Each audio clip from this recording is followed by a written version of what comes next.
Asked the Gamiof to God's quiet like immenses, Theblui and White as starface an unprecedented zombie crisis, heralding Thier Revaloft Apocalypse. Limo, a warrior who had struggled for survival in theme time as, for a decade, ultimately falling victim to the does of a zombie. I soon expected liar turned toth pivotal moment toff and I ear segadue toth whim saw fate. In a lifend death attempt town loxious own genes, Lemoyne aid vertent lie activate das system brimming with infinite mysteries. This system mapper stope the kaito his rebirth hand the foundation upon which he will establish himself in the apocalypse. With profound memory as soft a futury and danon wavering pursuit of t truth, Limu voused hatten thisterney through teen times. Huil naton lie strive to survive butyl so, as centoth pinnacle of power, unveiling the truth behind the gammy orchestrated bethe gods. Ah, Acriaval armpier said Thieris the cold, sharp claws-oft hemutated zomber ruthless lipenetratedly moss body. In that instant, his form felt as fragiles gossamer, leaving him to howl helpless lie in anguish. Limo, getu Thier. Astern voicey ankly ma back from Thebring cough despair.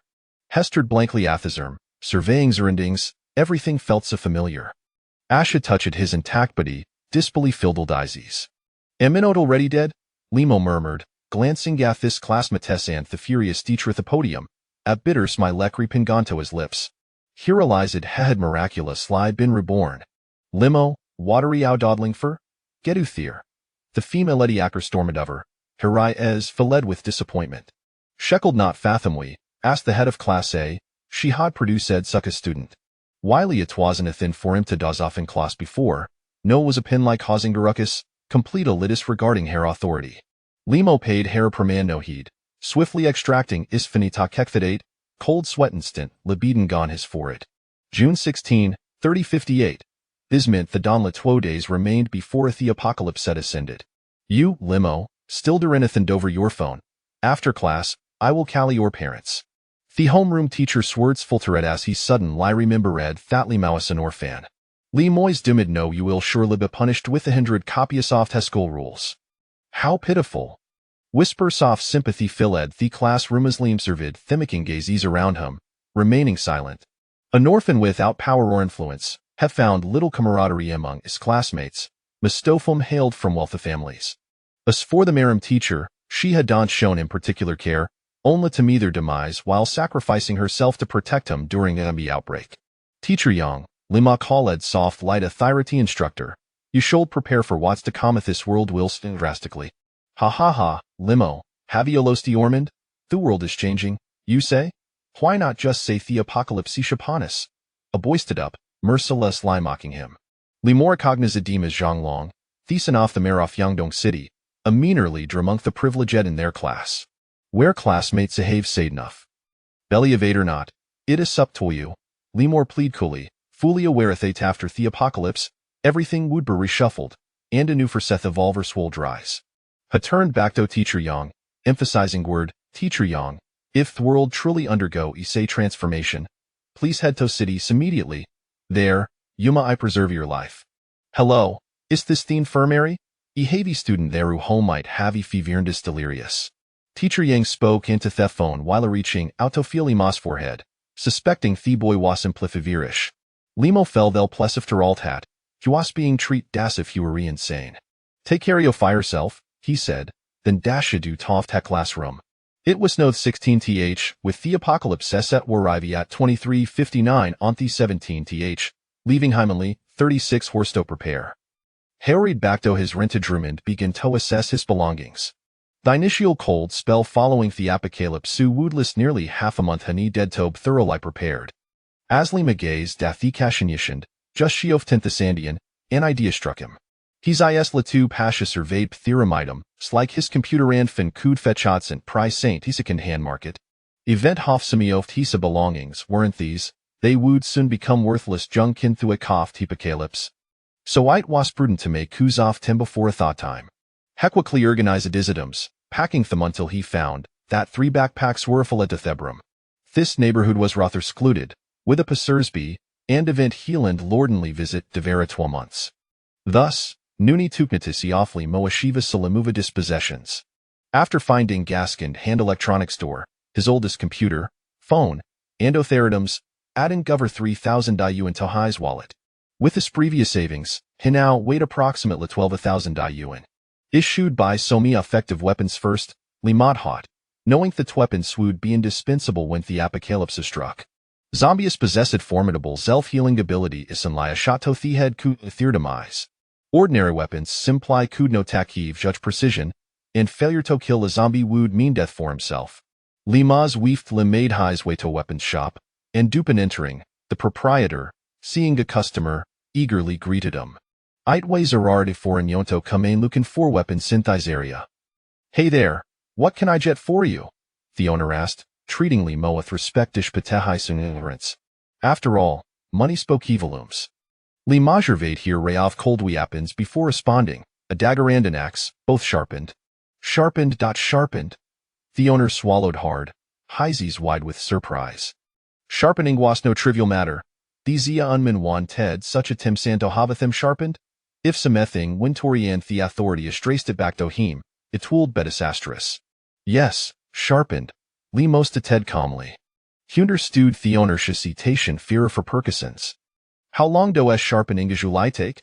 Li Mo inquired, but the owner felt an inexplicable chill emanating from him in steady gaze. About a day, Theoner replied, taking a deep breath. Hadn't anticipated being intimidated by Miriouth. I can wait hat long. Limo placid 3,000 yuan and thitable. Hinu thatmana shops like Thysoften had drive it stocky cood and tafford to it. Theoner glancida thimini on thitabi and thenit the composed diamin, smiling, yuno wadi aure talkingabo. Just wait a minute. With that, Theoner ruried in Tatha backroom. Moments later, he emerged with a silver dagger, a short crossbow, and a bunley of pharaohs. We don Thavian Axiano wow difficult thosir to procure. Thysis what I can afford you want it? Theoner gestured towards Thedum synthitable. Didn't expect the auto havia crossbow, Lemore marked with Thor's mile. Such attempts were strictly forbidden, and being cut within could led to imprisonment. He. Theoner awkwardly cuckolded, choosing to remain silent. Ill take Hethamal how much? Lemoskid nonchalantly. Although heffeltating of disappointment tathebsency of teaks, the crossbow wild suffice for theirlistages. A flat persopha vithescent, the owner stated, gritting his teeth. He hesitated top part with Thedums, knowing the dagger alone knew a sword at least 3,000. However, he hadn't thad asaline quit semetime and feared if he quote dire price, Theo Ungman would walk away. Alright, limonode, pooling gutanather twat house and you in tuplation thitable. Heshi that the daggeratis way stand stowed the crossbow in his backpack. The crossbow weighs intended for killing zombies, while it a dagger would service protection against humans. In the aftermath of Tipocalypse, zombie exposed dangator, but humanity would prove equal perilis. Chapter 2. The mysterious system. Liamo stepped out of the weapons store, contemplating for a moment before deciding to visit the supermarket to procure some provisions. With the apocalypse looming, food was in short supply. Many were willing to resort to violence for the sake of mere sustenance, an all too common occurrence. He knew he had to be well prepared. On his way to the supermarket, Liamo also purchased a few fitted combat suits, waterproof, cut-resistant, and tear-proof. He changed into this attire within the store before departing with his backpack. Upon arriving at the supermarket, disregarding the curious gazes of others, he swiftly tossed bread, biscuits, bottled water, and other food items into his shopping cart with remarkable speed. He also grabbed some medicines and gauze, scarce commodities in the apocalypse, priced similarly to food. Having secured everything he needed, Liamo emerged from the supermarket, burdened with bags of provisions. The world outside remained tumultuous, bathed in bright sunlight and fresh air, a scene devoid of the stench of blood that Liamo had not witnessed for a long time. The outbreak of the apocalypse had shattered the once cohesive world. Marred by slaughter and carnage, as he observed the bustling street, he was momentarily lost in thought, a hint of melancholy in his eyes. Aware that all this would soon be shattered, Liamo hurried back to his rented room, reinforcing the doors and windows and checking the ventilation. After toiling for a while, he collapsed onto his bed, gasping for breath. He had yet to unlock his genetic lock. While he was not completely feeble, he was hardly robust. He examined his equipment, retrieving his crossbow from the backpack and placing it on the table, while securing a dagger at his left thigh. He then tidied up the room a bit before closing his eyes and drifting into slumber. When he awoke again, it was already noon on the 1/7. Liamo glanced at the clock, 12:30 p.m. With over 11 hours remaining until the apocalypse, he stood up to stretch, preparing for the impending catastrophe. Time ticked away, and the once bustling city descended into silence. The streets grew desolate, illuminated only by a few flickering, yellowed lights casting their glow on the empty thoroughfares. Suddenly, the clock on the wall ceased ticking, and Liam understood that the apocalypse had arrived. The game had begun. A cold, indifferent voice echoed in his mind, resonating with an air of authority. The gods' game had commenced. The apocalypse erupted, unleashing zombies, half-corpses, and bizarre beasts. The piercing scream shattered the stillness of the street, quickly followed by a cacophony of wails, roars, and howls. Figures began to emerge from the shadows of the street. Through the window, Liam saw several blood-soaked individuals sprinting past. Pursued relentlessly by zombies, humans had mutated into the undead, their bodies and minds irrevocably altered. Reason was entirely obliterated, and slaughter seemed to be their sole purpose for existence. The zombie sharp teeth were as fierce as those of a tiger, capable of effortlessly crushing human skulls, while their icy claws pierced flesh as if it were mere paper. In his previous life, he had met his demise in a similar manner, impaled by a zombie. From what he knew, zombies were classified into 5 tiers: King, S, A, B, C, and D, with the King being the most formidable and D the weakest. Similarly, human evolution, upon unlocking the genetic lock, was categorized from level 1 to 10, with level 1 being the weakest and level 10 the strongest. He was unaware if there were any tiers beyond level 10, having only reached level 5 in his previous life, which put him in a rather awkward position. With a sudden crack, a light bulb on the street exploded, extinguishing the dim light and plunging the area into darkness. The screams and roars echoing ominously. Liam realized that the game had truly begun. The apocalypse had unleashed the zombies, and the very fabric of human civilization was collapsing. Technological devices malfunctioning, the Earth's magnetic field altered, and all rules reverting to primal states. A series of rapid knocks echoed at his door, prompting Liam to approach and peer through the peephole.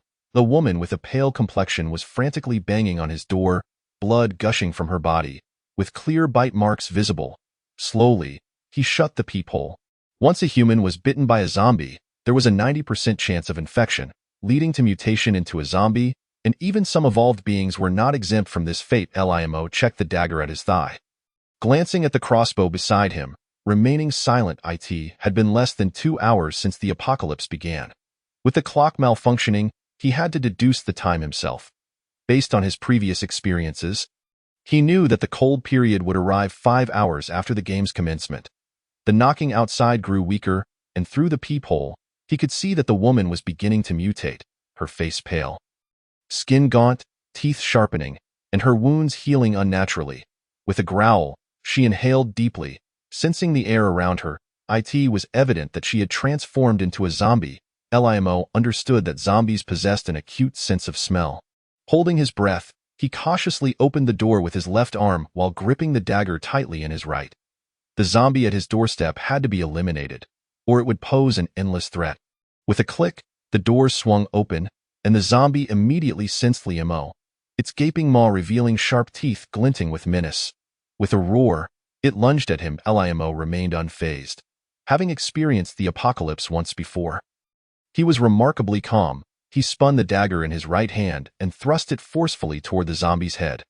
The dagger pierced the zombie's skull with a sickening squelch, blood gushing forth as the creature collapsed. White brain matter spilling onto the ground. Liam quickly retracted his dagger and discarded the corpse aside. At that moment, a pale blue crystal fell from the zombie's body. The crystal, sharp-edged and glowing faintly, emanated a gentle energy. An evolution crystal.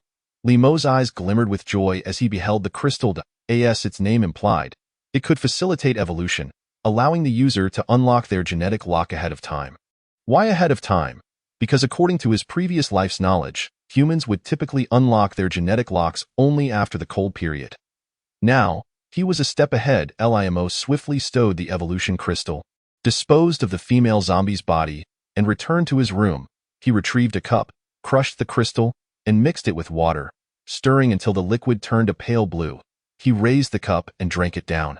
The reason for crushing and diluting it in water was that an unrefined human body could hardly withstand the immense energy contained within the evolution crystal. necessitating a dilution. As the evolution liquid flowed down his throat, he felt a rush of heat enveloping his body, followed by an intense tearing sensation in his brain. He felt as if his flesh were being shredded, the pain excruciating, while his blood surged within him like a roaring river. The evolution liquid coursed through his entire being, his eyes turning crimson as he gasped heavily, veins bulging on his forehead, and his bodily channels reinforcing and reconstructing. Limo wanted to roar, his features contorting in agony. But the last remnants of his rationality warned him against it. A single sound could attract a horde of zombies, sealing his fate.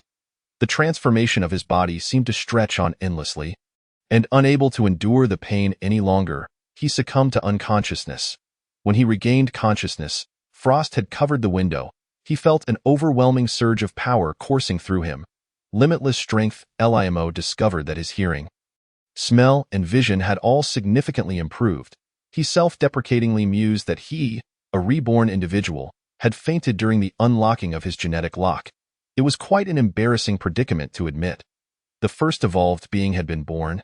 The system activated, and the scanning commenced. Suddenly, a mysterious and icy voice resonated within Limo's mind, leaving him momentarily stunned. His senses heightened, he swiftly unsheathed the dagger bound at his thigh, scanning his surroundings with vigilance. Information flooded into his consciousness. Host bound, human host physical condition, good host level, low name, Limo level, first tier evolved being mental status, good points, 0 physical value, 0 mental strength, 0 Chapter 3. The arrival of the cold period. What in the world? Limo pondered in astonishment, but being a reborn individual, he quickly regained his composure. If rebirth was possible, the emergence of other strange phenomena seemed entirely reasonable. Calming himself, he scrutinized the information in his mind and tentatively inquired, "Is there a manual?" The sudden appearance of this entity was baffling. Without any tangible form, how was he to understand its usage? Was it akin to novels, where one could exchange items and level up? The host can earn points by eliminating zombies or mutants, which can be exchanged for the following items: weapons, yellow-grade weapons for 7 points, Shin-grade weapons for 12 points, Earth-grade weapons for 36 points. And the host currently lacks the authority to sell Heaven-grade weapons. Elixirs, the Everlasting Life Elixir for 12 points, Vitality Pills for 20 points, Spirit Pills for 45 points, and Fire Control Pills for 50 points. Evolution items: First Tier Evolution Liquid for 3 points, Second Tier Evolution Liquid for 5 points, Third Tier Evolution Liquid for 8 points, Fourth Tier Evolution Liquid for 25 points, Fifth Tier Evolution Liquid for 50 points, and the host has no right to sell evolution liquids above the 5th tier. Secret Techniques: Fire Control Technique for 30 points. Physical Enhancement: First Time Enhancement for 3 points, with gradual accumulation thereafter.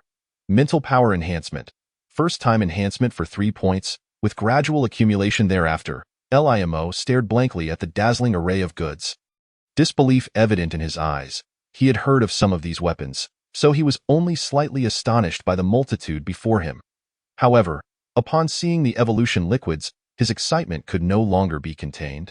It was well known how scarce evolution liquids had become since the outbreak of the apocalypse.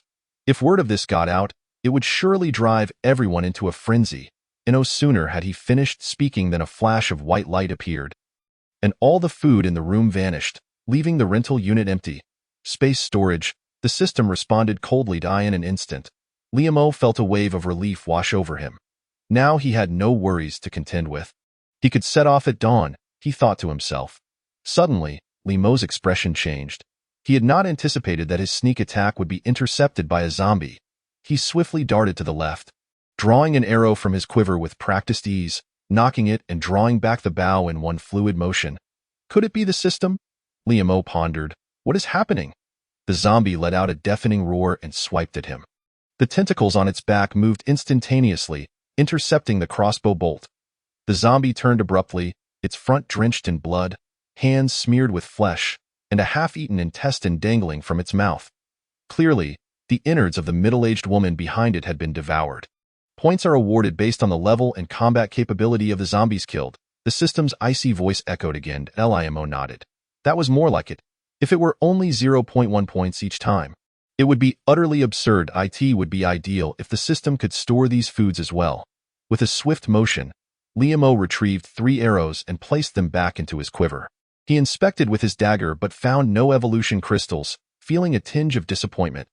He then sheathed the dagger in his left thigh and turned to leave. Congratulations, host, you have earned 0.1 points.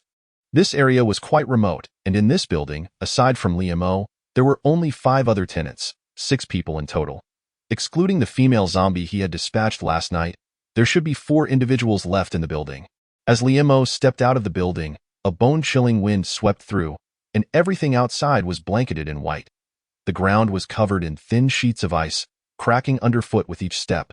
Whoosh! An arrow was loosed. Liam swiftly drew another arrow. Executing the motion fluidly, 2 arrows flew forth. A mutated zombie, with its back turned to him, was viciously tearing into the body of a middle-aged woman. Its form grotesquely evolved, with claws for limbs and 2 tentacles on its back as hard as cold iron, standing upright, roar. He gripped his crossbow tightly, moving sideways. The arrival of the cold period would provide humanity with a relatively safe opportunity. As the zombies were sluggish and their sense of smell was severely impaired, though their defenses had significantly increased. The middle-aged woman, bitten to death by the zombie, had hollow eyes and a horrific visage. The long arrow was released in an instant, aimed directly at the zombie's head. He took a deep breath. It seemed the plan had been disrupted. Suddenly, he halted, hearing the sounds of gnawing and chewing from the room to his left. He slowly turned to investigate. The zombie was devouring its meal, completely oblivious to Liam lurking behind it. Liam swiftly raised his crossbow, aiming at the zombie, and with a whoosh, the bolt was released. According to his original plan, he intended to remain in the rental unit until the cold period concluded before heading north to the Survivor's base. However, that was no longer feasible, with the system at his disposal. He could hunt zombies to earn points and advance in his previous life. It had taken him a full decade to reach the 5th-tier evolutionist, but now, with the advantage of the system and the element of surprise, he believed he could achieve a level that would leave others in awe. The sudden sound caused Liam to stumble. It wasn't the noise that startled him, but the content of it. After working hard for half a day, he had only earned 0.1 points. This was simply too disheartening. Liam cautiously navigated through the rooms, his steps light and his crossbow ready at all times. The foggy, oppressive sky outside appeared gloomy, and he checked the dagger tucked at his thigh, then fashioned a cloth bag as a quiver to hold over 20 crossbow bolts on his back. He grasped the short crossbow and carefully exited the rental unit. The zombie's tentacles instinctively tried to block him, but ultimately, it was a moment too late. 2 arrows struck directly into the zombie's forehead, piercing through. The zombie's body abruptly ceased all movement and collapsed to the ground. What to do with all this food? Liam pondered, resolute in his decision to venture out to hunt zombies. However, he could not carry all the food with him. Having so much on hand would only attract immense danger. This was a significant advantage for humanity. Liam knew that once the cold period ended, the zombies would rise quickly, leaving humans to struggle for survival. Thus, this cold period was the prime opportunity for humans to become evolutionists. In his previous life, Liam had missed this window, moving slowly and ultimately only reaching the 5th-tier evolutionist after 10 years of the apocalypse. Though zombies were relatively weakened during the cold period, they still posed a considerable threat to ordinary humans, as the probability of a human turning into a zombie was 80%. Among 1 million people, 800,000 would mutate, a staggering statistic that the military could not possibly manage. Scattered human bones lay across the streets, their blood having frozen upon them. The streetlights leaned haphazardly, their poles marked with bloodstains that were particularly glaring, indicating that the previous night was anything but quiet. There were few zombies in the vicinity. Based on his understanding, zombies during the cold period typically remained inactive, except when seeking food. Liam stepped out onto the street, gazing at the intersection with a sense of nostalgia. Not long ago, this place had been bustling with traffic, yet now it lay desolate. He hurried across the road, his destination a nearby residential complex. According to his memory, there was a remarkable sword there in his previous life. A formidable individual wielding a 3-foot-long sword had slaughtered countless foes, earning the title Blood Rose. Both humans and zombies trembled at the mere mention of her name, as her rise was said to be due to the sword in her hand. Chapter 4. Xingxing Garden. Liam arrived at the entrance of the complex, gazing at the 3 large characters inscribed on the stone plaque. Xingxing Garden. This had been a high-end residential area before the apocalypse, home to the affluent. The complex was eerily quiet, with bloodstains on the surrounding bushes and the ground littered with dismembered zombie corpses. The wounds on these bodies were remarkably clean, indicating they had been severed in one swift strike, without a trace of hesitation. Could she have become an evolutionist as well? Liam-O wondered, a wave of uncertainty washing over him. He did not know where the sword was located, and this complex would have been inaccessible to him before. How could he possibly find anything? He scanned the surroundings, searching for a potential breakthrough. Suddenly, Liam-O squinted as a gene lock within him clicked open, allowing him to clearly see a figure standing by the window, anxiously peering outside. Liam-O rushed over. He was unsure of the situation within the complex, but the owners here would certainly be aware. Along the way, he encountered several zombies, all of which he dispatched with a single arrow, none of them yielding any evolution crystals. Knock, knock, knock. Liam-O gently tapped on the door. Knowing someone was inside, he utilized his senses to the fullest, knocking while remaining vigilant to the sounds around him. Being cornered by zombies in the hallway would leave him with no escape. Click! The sound of a lock turning resonated, and the door slowly creaked open. The woman, clutching a fruit knife, stared at Liam-O with trepidation. She was dressed in a flowing white gown, her voluptuous figure exuding grace. Her makeup was smeared by tears, and she trembled visibly, clearly terrified. "May I come in?" Liam-O asked softly, observing the girl. Since the outbreak, zombies attacked humans indiscriminately. Although they were still in the cold period, their ferocity was not to be underestimated. The woman, hands gripping the fruit knife, remained alert and silent, entirely in a state of panic. "Don't worry. I am not a zombie," Liam-O reassured, noticing her lack of response. He had never spoken to anyone in such a manner before, his voice gentle as a cloud. "Come in," she finally replied, her voice hoarse, stepping aside to allow him entry. As soon as Liam-O stepped inside, she shut the door with a resounding thud. "Are you all right?" Liam-O inquired, studying the tense woman, yet pondering whether she would be able to guide him. "I'm fine," the woman stuttered, collapsing onto the sofa. Liam-O glanced around, bitterly amused at the disparity between them. Before the apocalypse, he had struggled to pay over $2,000 a month in rent, while this woman was sitting on a sofa worth over $10,000. "They've all gone mad, the woman muttered to herself. "Those people seem ill, attacking anyone they see. Those bitten become biters themselves. Blood, blood, blood. The ground is soaked in blood." Curled up on the sofa, the woman's eyes were filled with terror as she scanned her surroundings. Her body trembling incessantly, tears cascading from her reddened eyes, making her look utterly pitiful. Liam-O withdrew several tissue papers from the dining table and handed them to the woman, saying, "Wipe your tears. And please, do not see our wide eye in an instant."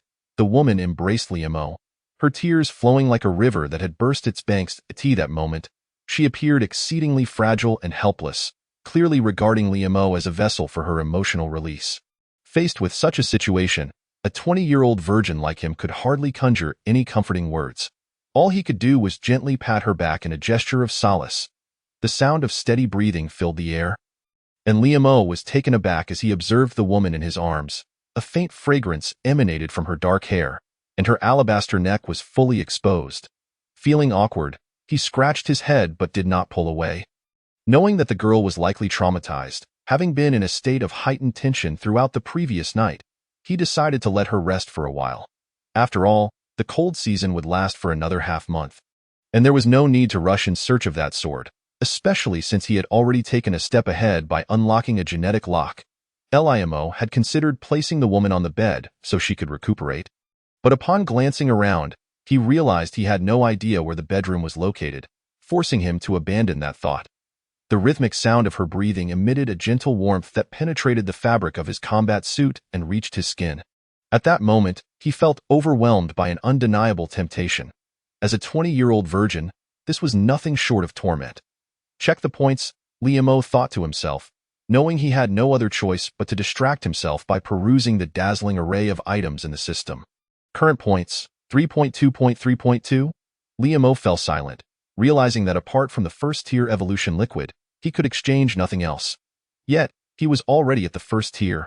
"View all items," he silently commanded. Insufficient permissions, the system responded coldly. Liam-O was left in a state of exasperation, his thoughts racing with a flurry of curses.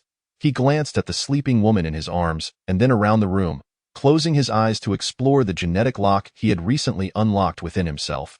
Since the onset of the divine game, humanity's genes had undergone a certain degree of alteration, resulting in genetic recombination and the potential for limitless opportunities. Each human possesses 10 genetic locks, and unlocking each one bestows a unique ability upon the evolver. However, the specifics of these abilities remain unknown to him. Each person's unlocked genetic locks differ, and their abilities vary accordingly.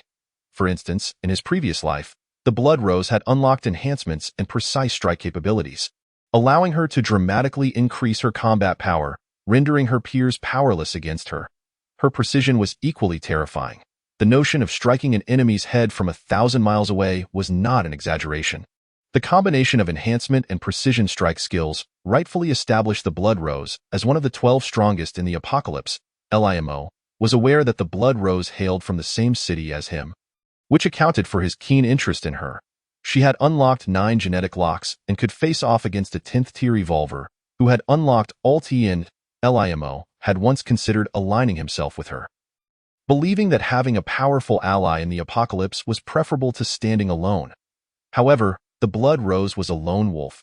She did not form alliances or engage with any factions. Ultimately, she perished in a cataclysmic battle between humans and zombies. Leaving no trace behind, he was genuinely curious about what a woman must have endured to become so isolated from the world, filled with distrust and hostility towards others. Yet, at that time, Limo was merely a minor character with no standing to delve into such matters. Now, however, things had changed. Limo had gained the advantage and was an ambitious individual. If he could bring the Blood Rose under his wing, it would significantly enhance his prospects in future confrontations. 10 years into the Apocalypse, everyone understood that this was a game orchestrated by the gods. As for why they initiated this game, Limo remained in the dark. Even the 10th-tier evolvers of that time only grasped a vague understanding. Nevertheless, he believed that this was no mere game. He yearned to unveil the truth with his own hands. Time passed swiftly as the sun dipped below the horizon, and the silver moon ascended into the sky, casting its pure light upon the thin ice. Gradually, the woman in Limo's arms began to awaken, her face flushed as she gazed at him. However, Limo remained oblivious to the fact that she had already stirred. Still immersed in the moonlight, which seemed to invigorate the cells within him, igniting a fervor that coursed through his being. His cells continuously evolved, dividing and recombining, as the moonlight streamed through the window, gently penetrating his skin. Chapter 5.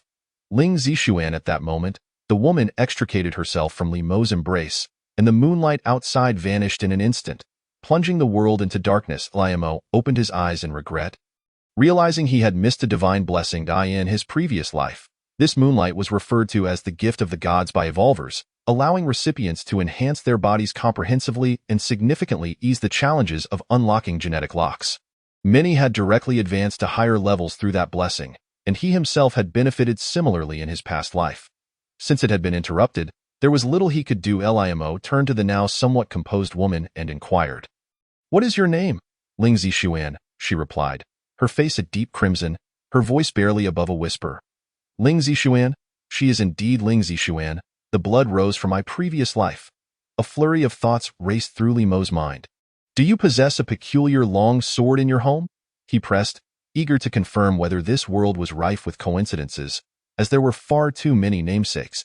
If she were not the Blood Rose from his past life, it would be rather embarrassing. "How do you know that?" Ling Zixuan regarded him with a bewildered expression, suddenly stepping back several paces, eyeing him warily. "Have you been investigating my family's affairs with ulterior motives?" Limo noted her reaction and smiled. "It took quite an effort to find this place. My aim is to acquire that long sword. However, the true value lies in you, Blood Rose, who stands before me." Contemplating his next move, Limo weighed his options. He had 2 choices: to eliminate her or to bring her under his command. However, according to his recollections, Ling Zixuan was the epitome of pride and would never submit to another. Thus, bringing her under his wing seemed unrealistic. As for killing her, he hesitated. Extinguishing a powerful individual was far less intriguing than nurturing one. Yet, the reputation of the Blood Rose was too illustrious and formidable for him to guarantee that they wouldn't become adversaries in the future. In truth, Two additional choices had been conveniently overlooked by Liemo: forming a partnership or turning her into his woman. Throughout the past decade of the apocalypse, he had learned a crucial lesson. Absolute trust was an illusion. Only the pursuit of mutual benefits mattered. Countless tales of brothers turning against each other for food or lovers becoming foes were abundant, rendering these two options entirely dismissible. "You intend to kill me?" Ling Zixuan suddenly roared like an enraged lioness, producing a fruit knife from the sofa and pointing it shakily at Liemo. "I agree," she said softly, nodding. She was astute enough to recognize the necessity of collaboration in their current predicament. And Liemo appeared to be a suitable ally. After a moment of contemplation, Liemo replied to Ling Zixuan, "Firstly, do not meddle in unnecessary matters. Secondly, maintain absolute composure. Thirdly, follow my orders." However, her subsequent response left Liemo utterly astounded. Moments later, Ling Zixuan reappeared, clad in loose-fitting branded athletic attire, her hair tightly bound, a long sword slung across her back, radiating a striking presence. The only drawback was that the baggy outfit obscured her figure. "Grab your sword and follow me," Liemo instructed, glancing at Ling Zixuan, still curled up on the sofa. "Also, change into something more practical for movement. You may accompany me, but we must establish 3 rules," Liemo stated, fixing her with a steady gaze. In the aftermath of the apocalypse, those who meddled in affairs that did not concern them often faced grim fates, either succumbing to zombie infection or being betrayed by their own kind. Liemo had witnessed enough of such tragedies. Maintaining composure was equally paramount. While it might pose a challenge for someone like Ling Zixuan, who had yet to endure the apocalypse, he believed that a woman destined to become one of the world's greatest powers must possess exceptional qualities. As for following his orders, that was merely a fleeting whim. He knew that individuals like Ling Zixuan were inherently proud and would never fully submit to his command. The corridor was vast and empty. The devices invented by humanity rendered temporarily non-functional due to the onset of the cold season, shrouding the surroundings in darkness. Ling Zixuan took a deep breath and quickly matched her pace with Liemo, drawing her long sword and vigilantly scanning her surroundings. Ling Zixuan glanced at Liemo in confusion before slowly sheathing her sword at her back. "Are you not afraid I might kill you after?" "You know?" Liemo's expression darkened suddenly. He halted abruptly, causing Ling Zixuan to bump into him. In that instant, Liemo felt the soft pressure of her body against him, and he knew exactly what that was. Ling Zixuan nodded, quickly rising from the sofa and heading towards the second floor. Liemo sensed that the corridor was devoid of zombies and keenly perceived Ling Zixuan's anxious state. "There are no zombies here," he whispered, his heightened vision and hearing due to the unlocked genetic lock allowing him to grasp the situation around him with precision. Ling Zixuan nodded and replied, "What do you have in mind?" Liemo felt a wave of frustration wash over him. "I merely hesitated for less than half a second on whether to kill you. How could you possibly detect that? Is this your special ability? You should be aware that this world has changed. The apocalypse has arrived, and you, as a woman, will struggle to survive," Liemo said cautiously, mindful of her fruit knife. He did not fear it, but did not wish for her to harm herself.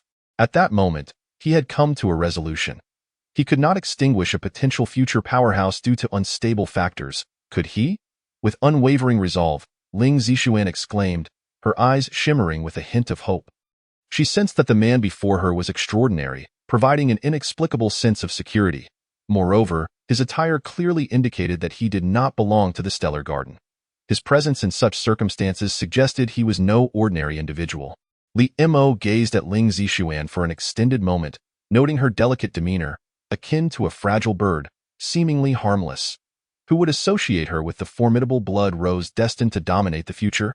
After all, she possessed the strength of a 9th-tier evolver, capable of contending with 10th-tier powerhouses, albeit somewhat diminished at the moment. Having spoken, he opened the door and stepped outside. Despite her confusion, Ling Zixuan followed closely behind. For Liemo was the only one she could rely on now. "Follow me," Liemo remarked, casting a casual glance at Ling Zixuan. "And why patience is wearing thin," she suddenly chuckled, her lips curving into a radiant smile. "Don't worry, it's because you are a good person. Is this a good person card?" In an instant, she transformed from a fierce tigress to someone generous with compliments, leaving Liemo feeling utterly taken aback by this unexpected turn of events. Was this truly the same helpless girl from earlier? The rapid shift was astonishing. Limo shook his head, regaining his focus. With his keen hearing, he detected the presence of zombies nearby on this floor. The zombies in their dormant state were clumsy yet remarkably resilient, and he wanted to ascertain whether Ling Zixuan possessed the capability to confront low-level zombies alone. Bang! Cough! Coughed. Limo awkwardly cleared his throat. Standing in front of a security door. "What are we doing here?" Ling Zixuan whispered, discomfort washing over her in the enveloping darkness. Women often feel a sense of danger in the pitch-black night. Limo remained silent, slowly drawing out a dagger and inscribing something at the door. "This is a security door. It cannot be opened without a key." Ling Zixuan seemed to sense something and explained to Limo. He did not respond, continuing to etch with his dagger against the door, applying sudden force that plunged the dagger deep into the door's interior. A sharp, piercing sound echoed as the dagger sliced open the right side of the security door. Releasing a wave of chilling air. Chapter 6. Ling Zixuan's Solo Battle. The scent of blood mingled with the cold wind hit Ling Zixuan, instantly filling her with dread. She grasped Limo's left hand tightly, leaning slightly closer to him. Horrific images flooded her mind. Limo felt the gentle trembling of her soft palm, an unexpected surge of affection swelling within him. The room was devoid of light, shrouded in utter darkness. The tattered window flapped as the curtains fluttered, and faint growls echoed within the room. Limo understood that zombies lurked inside in this world devoid of light. Darkness was a paradise for the undead. He retrieved a candle and placed it on the floor. With a series of clicks, he ignited the candle, and under its feeble glow, they could finally discern the gruesome scene within. Blood was everywhere. A half-body slumped against the window, with decaying organs like minced meat frozen beneath it, and scattered human bones littered the ground. Ling Zixuan clutched Limo's hand tightly, the warmth emanating from him providing an unprecedented sense of safety. Limo was acutely aware of Ling Zixuan's fear. It was commendable that she had not succumbed to nausea upon witnessing such horror. This realization prompted him to regard her with newfound respect. His intention in bringing her here was to expose her to the reality of zombies, to help her understand the world. Growl, growl, growl. The low growls emanated from within the room as Limo led Ling Zixuan forward. The door creaked open, and through the dim, yellowish light, they glimpsed a zombie hunched over, devouring something. The creature was a ghastly shade of gray, its bones starkly visible. It sniffed the air vigorously before suddenly turning its head, revealing a pallid face and hollow, emotionless eyes. Its elongated fingers poised menacingly. It snarled at Limo and Ling Zixuan, its sharp teeth bared, fixating on them like a lion eyeing its prey. Ling Zixuan instinctively attempted to flee, but Limo held her back. His purpose was to cultivate her courage, and he would not permit her to escape so easily. The most vulnerable part of a zombie is its head. Remember, to eliminate a zombie, one must sever its head. Limo patted Ling Zixuan's hand and offered a slight smile. She must learn to face the zombies on her own. Having lived a second life, he understood that certain events had already deviated from their original course since he encountered Ling Zixuan. A wave of unease washed over Ling Zixuan as she observed Limo's solemn expression. She realized she had no choice but to confront this zombie, and the cruel images surged back into her mind, causing her to tremble. Sighing, Limo regarded Ling Zixuan's vulnerable form and said, "Don't worry. I will save you if necessary." He recognized the shadows of fear that loomed within her. Yet in this apocalyptic world, one must conquer their fears, or they would be consumed by them. Ling Zixuan gritted her teeth and, with a determined exhale, drew her long sword, charging at the zombie. Limo stood by, guarding the candle, observing her combat. Ling Zixuan, gripping the long sword, felt a surge of anxiety as the overwhelming stench of blood assaulted her senses, making her feel nauseous. She had not activated her genetic lock and could not perceive the zombie as Limo did. To her, it was a terrifying creature. With both hands tightly clutching the sword, she swung down fiercely, but upon impact, the sword vibrated, and she realized with dismay that she had failed to even pierce the zombie's skin. She glanced back at Limo, seeking assistance, but he was solely focused on the candle. Entirely oblivious to her predicament, she understood that he would only intervene in dire circumstances. Ling Zixuan suddenly comprehended Limo's intent in bringing her to confront this zombie, to help her conquer her internal fears and to demonstrate her worth. No one wished to carry a burden in the apocalypse, and he was no different. Taking a deep breath, she forced herself to suppress her rising panic. Having endured the terror of the previous night, she had reluctantly accepted her reality. She knew she must do everything in her power to eliminate the zombie before her. Limo noticed the transformation in Ling Zixuan and silently nodded. Surprised by her rapid shift in mindset, if necessary, he would use his points to exchange for a bottle of first-tier evolution liquid, enabling her to evolve sooner. With a low growl, the zombie surged forward, the stench in the air intensifying. Its claws, sharp as steel, lunged at Ling Zixuan, its teeth gleaming menacingly as it aimed to devour her. Ling Zixuan felt a twinge of panic. She braced her sword against the zombie's claws, the foul odor overwhelming her senses. To her dismay, the viscous substance from the zombie dripped onto her palm, filling her with despair. She cast a desperate glance at Limo, her eyes pleading. She was merely an ordinary person, incapable of combating a creature as formidable as this. Limo observed as the zombie tackled Ling Zixuan to the ground, refraining from intervening. The zombie's weakness lay in its head. Limo's previous counsel echoed in Ling Zixuan's mind. With a sudden surge of strength, she kicked the zombie away and aimed her sword at its head. The zombie raised its arms in defense, and the sound of cracking bones resonated as her sword severed its limbs. Dark blood gushing forth, the stench becoming even more potent. With a ferocious roar, the zombie's vacant eyes ignited with fury, its mouth gaping wide as it lunged at Ling Zixuan. Now's your chance. She seized the moment, her body becoming agile as she evaded the zombie, swinging her sword to sever its head. The zombie collapsed to the ground, its body crashing against the furniture and shattering it to pieces. Limo nodded in satisfaction, silently praising her. After all, she was one of the top 12 in her previous life. Had he not lived again, he would never have faced a zombie with the same composure as Ling Zixuan. Ling Zixuan remained tense, sword in hand, wary of the possibility that the zombie might not be completely dead, unlike Limo, who had activated his genetic lock and could see the state of the undead. Rest assured, the zombie is dead, Limo reassured her, his satisfaction with her performance before and after the battle evident. He resolved that if the zombie did not drop an evolution crystal, he would use his points to procure one for Ling Zixuan. Such a formidable ally would be invaluable. Limo crouched down, using his dagger to carve open the zombie in search of the crystal. However, this scene struck Ling Zixuan differently. She regarded him with a peculiar gaze, contemplating whether it was necessary to desecrate the corpse. Found it, Limo exclaimed, holding up a faint blue crystal, wiping away the viscous residue with a tissue. What is this? Ling Zixuan inquired. Her curiosity piqued as she gazed at the beautiful blue crystal, shaped like a rhombus, with rippling patterns within that captivated her. Can it unlock your genetic lock? Chapter 7. Ling Zixuan unlocks her genetic lock. Unlock my genetic lock? Ling Zixuan was perplexed. Human genes contained boundless potential. Yet could such a small object truly unlock it? Let's return to your home first.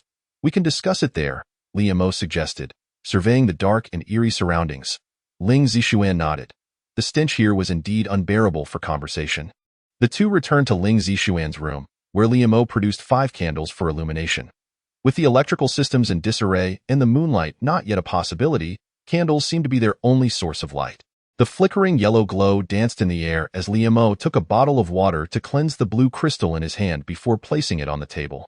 Let me see your hands, Limo instructed. Ling Zixuan, puzzled for a moment, extended her hands. Limo scrutinized the back of her hands for a long while before slowly stating, You are fortunate. What do you mean? She inquired. Generally speaking, the saliva of zombies in the cold phase is highly corrosive and virulent. If human skin comes into contact with it, the saliva will swiftly erode your flesh, and the viruses contained within will invade your body, causing infection and mutation into a zombie. Limo explained with a measured tone. What did you mean by cold phase just now?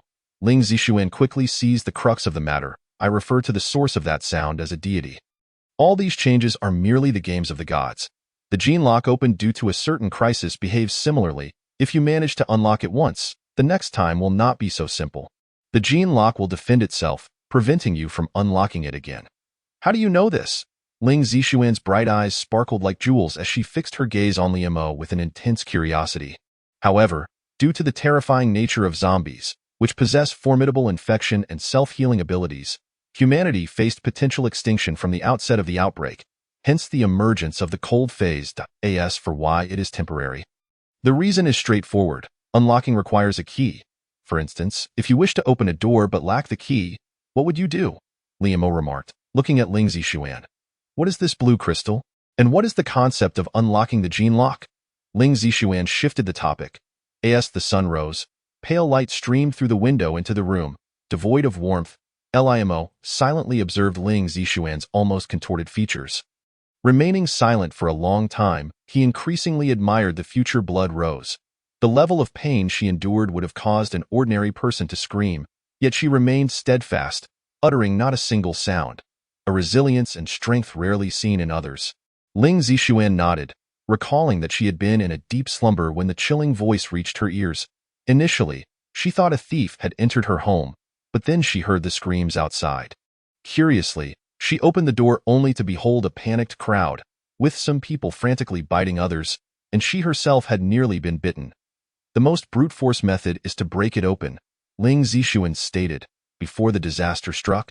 You must have heard the announcement that the game had begun, right? You gave it to me? Ling Zixuan looked at Liamo in astonishment, incredulous that such a treasure was so easily bestowed upon her. She gazed at the light blue crystal in her hand, feeling it was surreal. In this apocalypse, it was a life-saving object. She glanced at Liamo and silently made a decision. Liamo smiled but did not respond. Ling Zixuan, understanding his silence, refrained from pressing further. Everyone harbors secrets, be it from family or friends, let alone a stranger. Yes, precisely, Liamo nodded, continuing. But after you break it once, you will consider that others might use the same method to breach the door, prompting you to reinforce the barriers.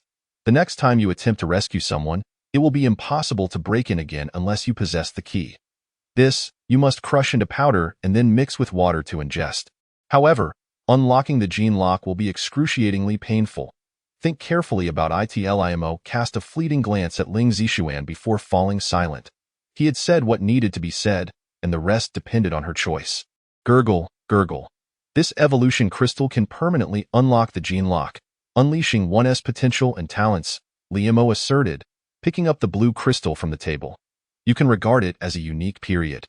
Its purpose is to weaken zombies, granting humanity ample opportunity to react.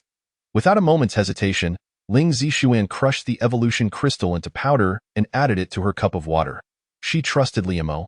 With his capabilities, there was no need for him to deceive her if he meant her harm. The instant she drank the pale blue liquid, she felt as if she were enduring excruciating bone-deep agony. Every inch of her skin seemingly subjected to torment, as her cells divided at an astonishing rate. But they are nothing but steel bodies, Ling Zixuan exclaimed, astonished, when she had struck the zombie earlier. Her arm had nearly gone numb from the impact. Human flesh could not possibly withstand such a blow. Was this a weakening? It was evidently a strengthening. A sudden wave of unease washed over Liamo. The melting ice meant the cold phase was nearing its end, signaling a widespread zombie emergence. Had the rules of his rebirth altered? This is for you, Liamo said, tossing it to Ling Zixuan. He had already unlocked a gene lock. This low-level evolution crystal was of no use to him. Limo understood her unspoken questions and explained. However, their reaction speed and sensitivity have diminished. These two aspects are the most lethal. Suddenly, he noticed the ice on the window beginning to melt. The cold phase was supposed to last at least half a month, during which the ice could not possibly thaw, even under fire. What was happening? Stretching, Liamo scanned the surroundings, realizing he could not find Ling Zixuan. Only his coat lay abandoned on the sofa. This blue crystal, I call it the evolution crystal. It can unlock the gene locks within the human body, transforming one into an evolved being. Liamo elucidated. As for the concept of unlocking the gene lock, it is akin to unleashing the potential hidden within you, similar to a moment of explosive power. You may have heard the story of a mother who, to save her child, lifted a car. That was due to her temporarily unlocking her gene lock, triggering the most basic potential within her. Ling Zixuan's evolution continued as Liamo stood, stretching and moving towards the window. Her face contorted in agony, sweat soaking her clothes. The intense pain caused her to faint. Liamo, observing the unconscious woman, draped his coat over her and leaned against the corner of the sofa, drifting off to sleep. Are you awake? The door beside him suddenly swung open, and Ling Zixuan entered, presenting a bowl of porridge before Limo. A fragrant aroma wafting through the AIR.LIMO sensed that Ling Zixuan's gene lock had been unlocked. The power within her was even stronger than his da. We need to evacuate immediately. Limo accepted the porridge, stating flatly, the cold phase will end prematurely, and the city will become the primary target for zombie attacks. Ling Zixuan nodded in unconditional agreement with Limo's proposal. Limo's gaze fell upon the melting ice on the glass, a flicker of urgency flashing through him. Chapter 8. Countdown to the end of the cold phase boom. A resounding explosion echoed across the sky, prompting the two to glance outside the window, where a massive mushroom cloud slowly ascended, a blinding white light radiating outward in waves. The cold phase was about to conclude completely. Limo observed the rising mushroom cloud, commenting nonchalantly, during the cold phase, no technology or equipment can function normally. Only when the cold phase ends will they gradually return to normal. However, given humanity's technological level, it is impossible to eradicate the zombies on a large scale. And more importantly, the zombies will also evolve. The two gathered their belongings and opened the door to depart. Ling Zixuan cast a lingering glance at her home, aware that this might be her last sight of it. Through Limo's explanations, she gradually recognized the reality of this world. With the arrival of zombies and the outbreak of the apocalypse, humanity would plummet from the top of the food chain. Reverting to the primitive law of the survival of the fittest, Limo wielded a crossbow while Ling Zixuan, with a long sword slung across her back, resembled a wandering hero of the martial world. Their sole objective now was to evacuate the city. The thin ice on the ground melted rapidly, and Limo estimated that within half a day, the cold phase would completely end. Astonishingly, this time had shrunk by a full 12 days compared to his previous life. Bang, bang, bang. A series of gunshots sounded, and Limo exchanged glances with Ling Zixuan before rushing towards the source of the noise. Not far away, 5 individuals clad in various attire surrounded a young man, brandishing steel guns.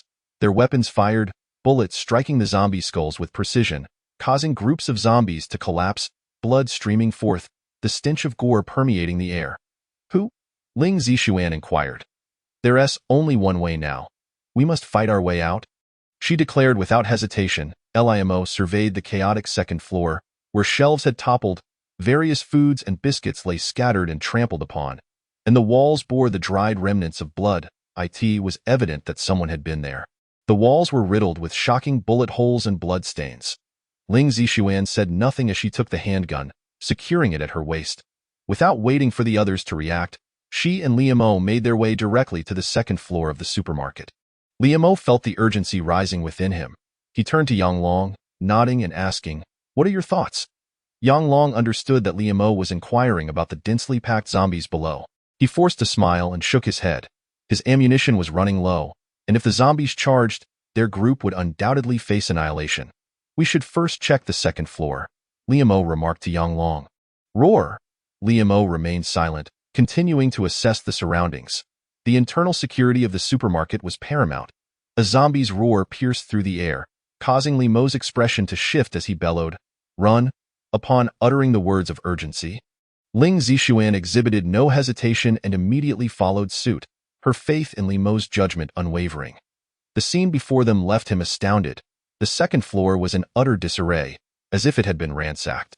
Shelves lay askew, devoid of any food. He glanced at Limo, who stood by the window, and they both slowly approached.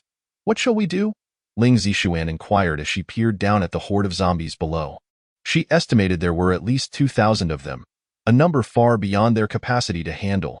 The others were bewildered, but the subsequent sight sent a chill down their spines. A dark mass rapidly advancing. Hundreds, if not thousands, of zombies charging towards them. The 6 of them had no time to ponder and hurriedly matched Limo's pace. Although they possessed firearms, their ammunition was limited, leaving them with no means to resist the overwhelming tide of the undead.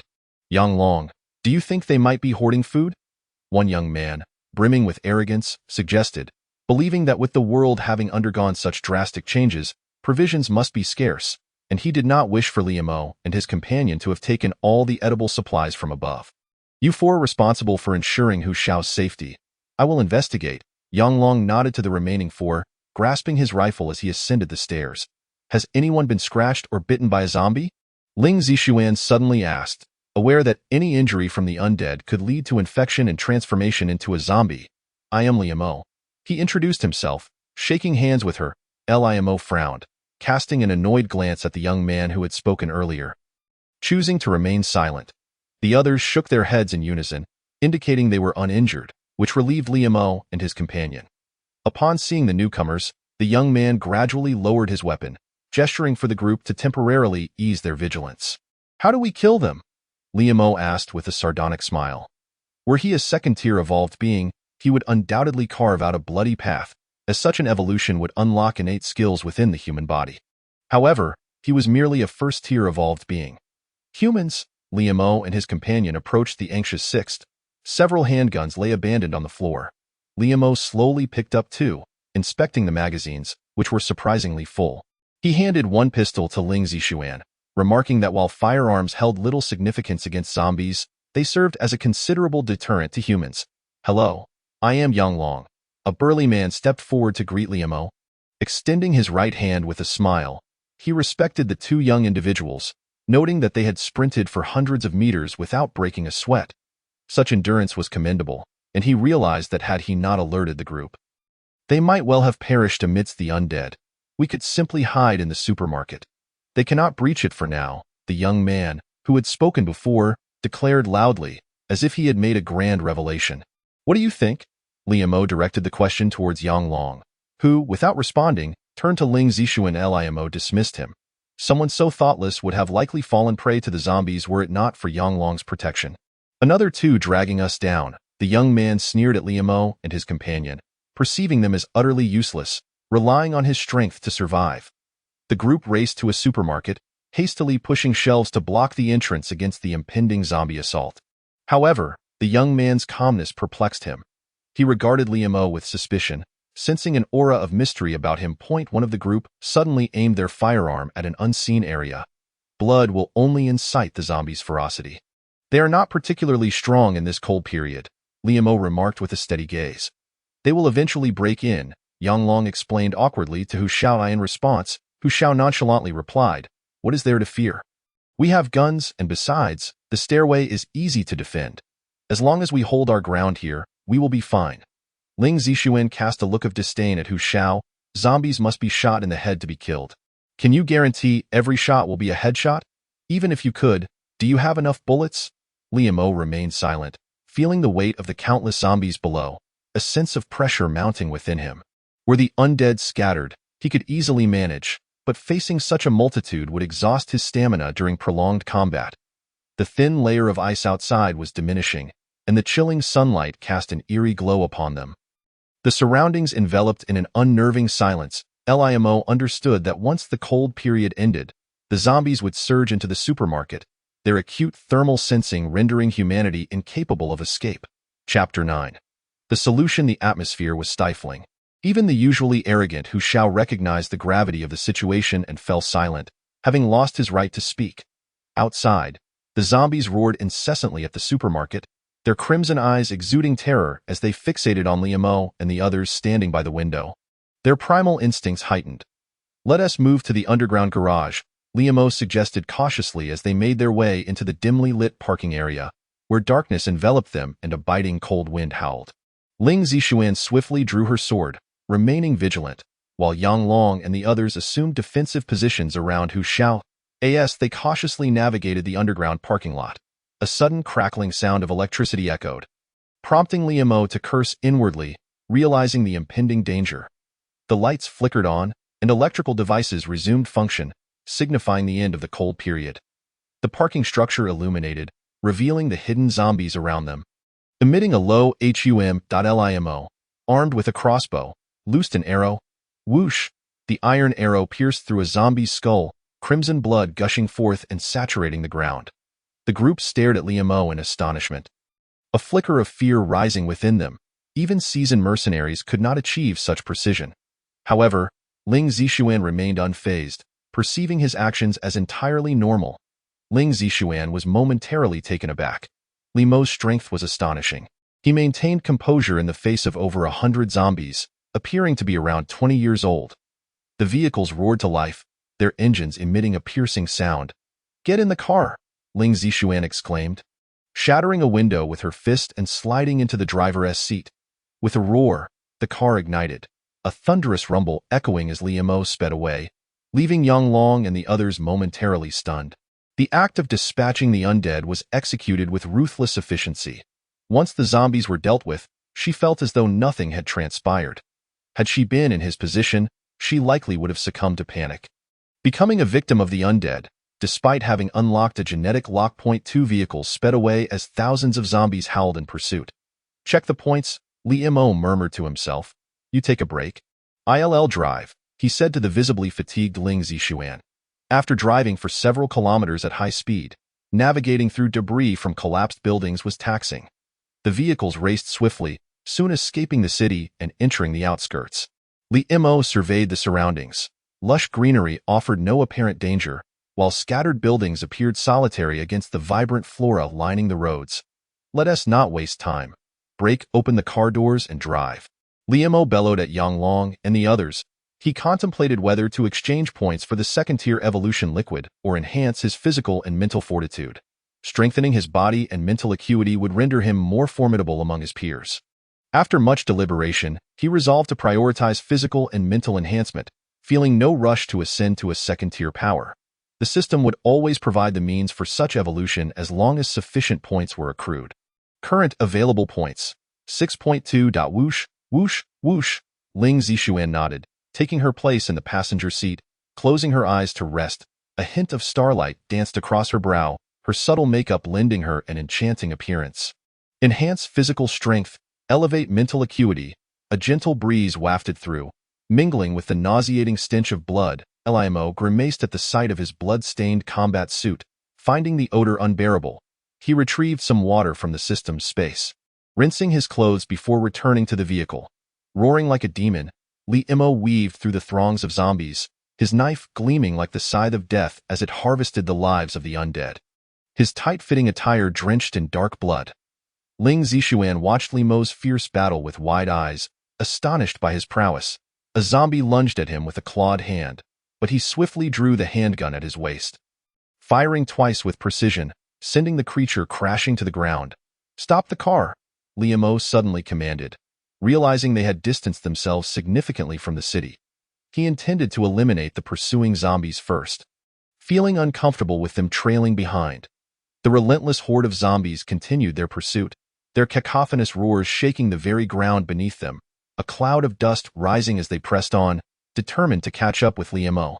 Over 100 zombies charged forward, and he admired their tenacity as they tirelessly traversed the distance. A message flashed in his mind. Li Mo swiftly nocked an arrow, releasing it with a whoosh. Striking several zombies in the head, he continued to shoot until all his arrows were spent, realizing the crossbow was best suited for ranged combat. Discarding it, he quickly drew the dagger strapped to his thigh and charged into the throng of zombies. More than 100 zombies fell beneath his assault, bloodied but composed. He calmly wiped the blood from his dagger before sheathing it. "What now?" Ling Zixuan pressed the accelerator to the floor, unable to increase speed. Although they had shaken off most of the zombies, nearly 100 still pursued closely behind. Li Mo swiftly unleashed 3 arrows, dispatching the scattered zombies around him, before dashing towards the exit. He had already heard the sound of shattering glass from above. It was evident that the zombies had breached the supermarket. Bang! Yang Long smashed open the window of a van, flinging Hu Xiao inside before the group hastily made their escape. They sped towards the outskirts, aware that engaging in battle here would only lead to bloodshed and attract even more zombies. Li Mo cast a calm glance at the pursuers behind him, unperturbed. Once they reached the outskirts, he was confident he could eliminate these zombies. Just as Li Mo finished his thought, a surge of powerful energy coursed through his body, enhancing his physique once more. The human body, mysterious like the starry sky above, is both unknown and wondrous. Countless scientists had explored it before the apocalypse, yet all had yielded no results, and now, his physical form was gradually elevating. The strengthening lasted for about half an hour before concluding. Li Mo observed his body, feeling a distinct transformation, a shift in the essence of life itself. He noticed the second gene lock within him had begun to show the slightest cracks, and it wouldn't be long before he could ascend to the rank of a second-tier evolver through his own strength. The effects of this enhancement were palpable. His mental acuity had expanded significantly, allowing him to perceive every movement around him. Even the faintest rustle of leaves could not escape his notice. This newfound awareness had granted him a fundamental foothold in this apocalyptic world. The sleek sports car raced at an astonishing speed of over 180 mph, leaving a trail of corpses in its wake. I in the passenger seat. Ling Zixuan had fallen asleep. Limo gradually decelerated and brought the vehicle to a halt, gently draping a jacket over her before exiting the car. Chapter 10. Ambush. Less than 4 days had passed since the apocalypse began, yet the cold spell had completely ended. Limo gazed at the slumbering woman inside the car. He pondered the implications of the newly unfolding apocalypse. The emergence of zombies, alongside the evolved humans, had created a precarious triad. He couldn't help but consider the necessity of establishing his own base in this grim new world. However, without sufficient strength, the establishment of such a base was utterly impractical. Zombies possessed an acute thermal sensing ability, and the denser the population, the more they were drawn to it. Without formidable power, a base would merely become a slaughterhouse for the undead. Among the 12 powerful individuals from his past life, 3 were zombies, 6 were evolved humans, and 3 were human evolvers. He had already encountered Bloodrose, Ling Zixuan, and 2 others, Tiger King and Death. These were merely their code names. No one knew their true identities, not even their closest associates. Tiger King was inherently brutal and bloodthirsty, making it clear that Limo could not seek him out. If given the chance, he might even kill him, for in his previous life, Tiger King had initiated the first human slave trade, engaging in the trafficking of human bodies. More importantly, this individual lacked a strong moral compass. Moving solely for personal gain, collaborating with both zombies and evolved humans, and even slaughtering fellow humans to achieve his objectives. Moreover, Bloodrose's demise was linked to him. Such a person deserved to be eradicated. Death, on the other hand, was somewhat more admirable, having established a sanctuary for humanity. However, he too had fallen due to certain circumstances. Limo rubbed his temples, feeling frustrated that he knew neither of their true identities. Nor did he have a starting point for investigation. He gazed at the clear blue sky, letting out a sigh. Let fate decide, and do what I can. He glanced at the dwindling supplies in his system space. They were nearly depleted. Calculating their expenses, it seemed they could barely sustain themselves for a week. A week. Limo chuckled bitterly. This was under the most frugal circumstances. The majority of his expenditures had gone towards equipment. Having spent nearly 7,000 yuan before the apocalypse. What are you thinking about? Ling Zixuan had awakened at some point, observing the troubled expression on Limo's face. Her curiosity piqued. She wondered what could possibly trouble such a formidable individual. Limo turned to face the now-awake Ling Zixuan, shaking his head as he took his place in the driver's seat, falling into a prolonged silence. Like him, Ling Zixuan had also unlocked her gene lock, which meant he could no longer fully control her. Both were first-tier evolvers, and with Ling Zixuan's mysterious sword, it was uncertain who was stronger. Get out, Limo bellowed, kicking the car door open and leaping out in an instant. Ling Zixuan barely had time to react before he forcibly pulled her out of the vehicle. Boom. A shell struck the sports car with deadly accuracy, causing it to explode instantly. A violent shockwave surged outward. And Limo instinctively pulled Ling Zixuan to the ground. Bang! Another shell landed nearby, and Limo's eyes turned crimson with rage. He had been attacked by humans, and without any prior warning, looking at the burning remains of the sports car. A cold sweat broke out on his forehead. Had he not reacted swiftly, even as a first-tier evolver, he could have perished in that explosion. 3 motorcycles roared menacingly, their riders brandishing rocket launchers, grinning wickedly at the flaming wreckage of the sports car and laughing maniacally. In the wake of the apocalypse, these lawless thugs had completely abandoned restraint. Limo's eyes burned with uncontainable fury. He did not wish to kill, but he was not afraid of it either. The unprovoked assault from those individuals ignited his murderous intent. In a flash, Limo propelled himself forward, drawing his dagger as he charged at them. The riders, unfazed, leisurely drew their handguns, firing at him while laughing hysterically. Their eyes gleaming with excitement. To them, murder was merely a source of amusement. Limo, with his enhanced speed from unlocking a gene lock and the system's augmentation, swiftly reached the motorcycles. with a swift motion. He slashed one rider's throat, his left fist coiling tightly. Boom! The motorcycle, along with its rider, was sent flying, a fist-sized hole appearing on the vehicle's frame as pale yellow gasoline gushed forth. The sudden impact sent the two riders hurtling into the air, landing hard on the ground and sliding for dozens of meters, leaving a long trail of blood behind them. The remaining four were left in shock. They had not anticipated Limo's incredible speed.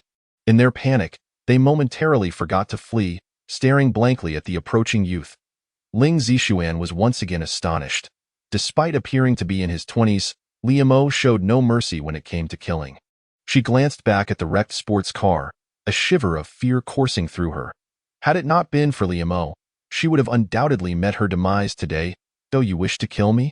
Limo asked the four, his tone calm and gentle, yet his piercing gaze made them shrink back, silencing them. Apart from the two already dispatched by Limo, the eldest among the remaining four was no more than 25. Hardly different in age from Limo himself. Cowering on their motorcycles, they watched him with terror, their minds unwittingly comparing him to their leader, whom they regarded as a god. Ling Zixuan stepped closer, her fury rising as she recalled how nearly these individuals had taken her life. "Do you wish to kill me?" Limo reiterated, his dagger glinting ominously in the sunlight. "So what if we do?" A man approached leisurely, lingering on Ling Zixuan before addressing Limo with scornful words. He was a bearer of divine power and felt no fear towards this mere mortal. A first-tier evolver? Limo's brows furrowed as he discerned the man's level. It was clear he had unlocked a gene lock, and no wonder he was so brazen. But he was merely a first tier. If he were a second tier, Limo would have been more cautious. Second brother? They killed Lao Zhao and the others. The riders on the motorcycles, seeing their comrade approach, suddenly felt emboldened, pointing at the two sprawled on the ground with malicious glee. "You seek death." The man glared at the motionless figures. His fists clenched tightly. "Are you not curious why I killed him?" Limo replied, a smirk playing on his lips. "No need." The man launched a punch, the sound of air being split rang out. Limo merely shifted to the left, the man's fist narrowly missing his face. Seeing Limo evade his blow so effortlessly ignited a fire of rage within the man. He rushed forward. Throwing another punch, his fingers sharpened into a claw. Ling Zixuan's expression shifted as she prepared to intervene, but Limo's calm demeanor halted her in her tracks. The four on the motorcycle watched eagerly, anticipating their brother's prowess, as if they had foreseen Limo's demise. Clang! Limo deftly turned his dagger to intercept the claw, then unleashed a powerful fist into the man's abdomen. Puff! The man spat blood. Disbelief etched across his face as he clutched his stomach, struggling to comprehend how this young man, barely 20, had not only blocked his attack but had also injured him. He recalled how swiftly he had thrown his punch. How could this youth have countered it so easily? Chapter 11. Crisis. Cough, cough, cough. The man coughed violently, blood trickling from the corner of his mouth. His first-tier evolver body felt utterly feeble before Limo. Why? Why? He shrieked in despair. In the pre-apocalyptic world, he had been inferior to others. Even after unlocking his gene lock in this new era, he remained outmatched. Why? Why? Ha ha ha. The man laughed bitterly, tears brimming in his eyes as he glared at Limo with unbridled hatred. In the twilight of the world, even the most ordinary individual dared to trample upon him. Anyone could oppress and humiliate him. Those around him shunned him like one would avoid a plague. Yet, with the onset of the apocalypse, he activated his genetic lock, finally poised to rise above the masses. He exacted brutal vengeance upon those who once scorned him, deeming them all deserving of death. Including the man standing before him, Limo, the man's psyche had twisted beyond recognition, a glint of ferocity flashing in his crimson eyes. Slowly, he withdrew a vial from his bosom, its dark red liquid exuding an aggressive aura. Seemingly animated, swirling within its confines, it was the blood of a zombie. Limo's pupils constricted as he recognized the crimson fluid. He could scarcely believe that someone had the audacity to collect zombie blood. Fully aware that any contact with a wound would lead to a guaranteed infection and mutation, he inhaled deeply, eyeing the increasingly deranged man, his grip tightening around his dagger. "Is that zombie blood?" Ling Zixuan questioned, gazing at the liquid in the man's hand. Sensing its similarity to the blood that had spilled from the zombies they had slain earlier, Limo nodded, his gaze fixed intently on the man. Gulp! The man consumed the vial's contents in one swift motion, and his skin began to undergo a grotesque transformation. His pupils turned a ghastly white, the flesh on his face withering away, and his arms elongated. Fingers morphing into steel-like appendages. Could Limo contend with this mutated zombie? Ling Zishuan watched with trepidation as the battle unfolded, realizing that Limo was at a distinct disadvantage. Thud, thud, thud. The man's abdominal tendrils writhed. The bloodied appendages as hard as steel, piercing through the chests of the four companions in an instant, flinging them aside with a violent motion. The zombie roared in fury. The dagger had failed to penetrate its skull. And it still possessed a semblance of life. With a primal scream, the mutated zombie lunged at Limo, its gaping maw revealing a terrifying array of jagged fangs. The tendrils lashed out, ensnaring the long sword with a ferocious grip. A faint black mist emanating from the blood-red appendages, carrying a potent corrosive quality that filled the air with a foul stench.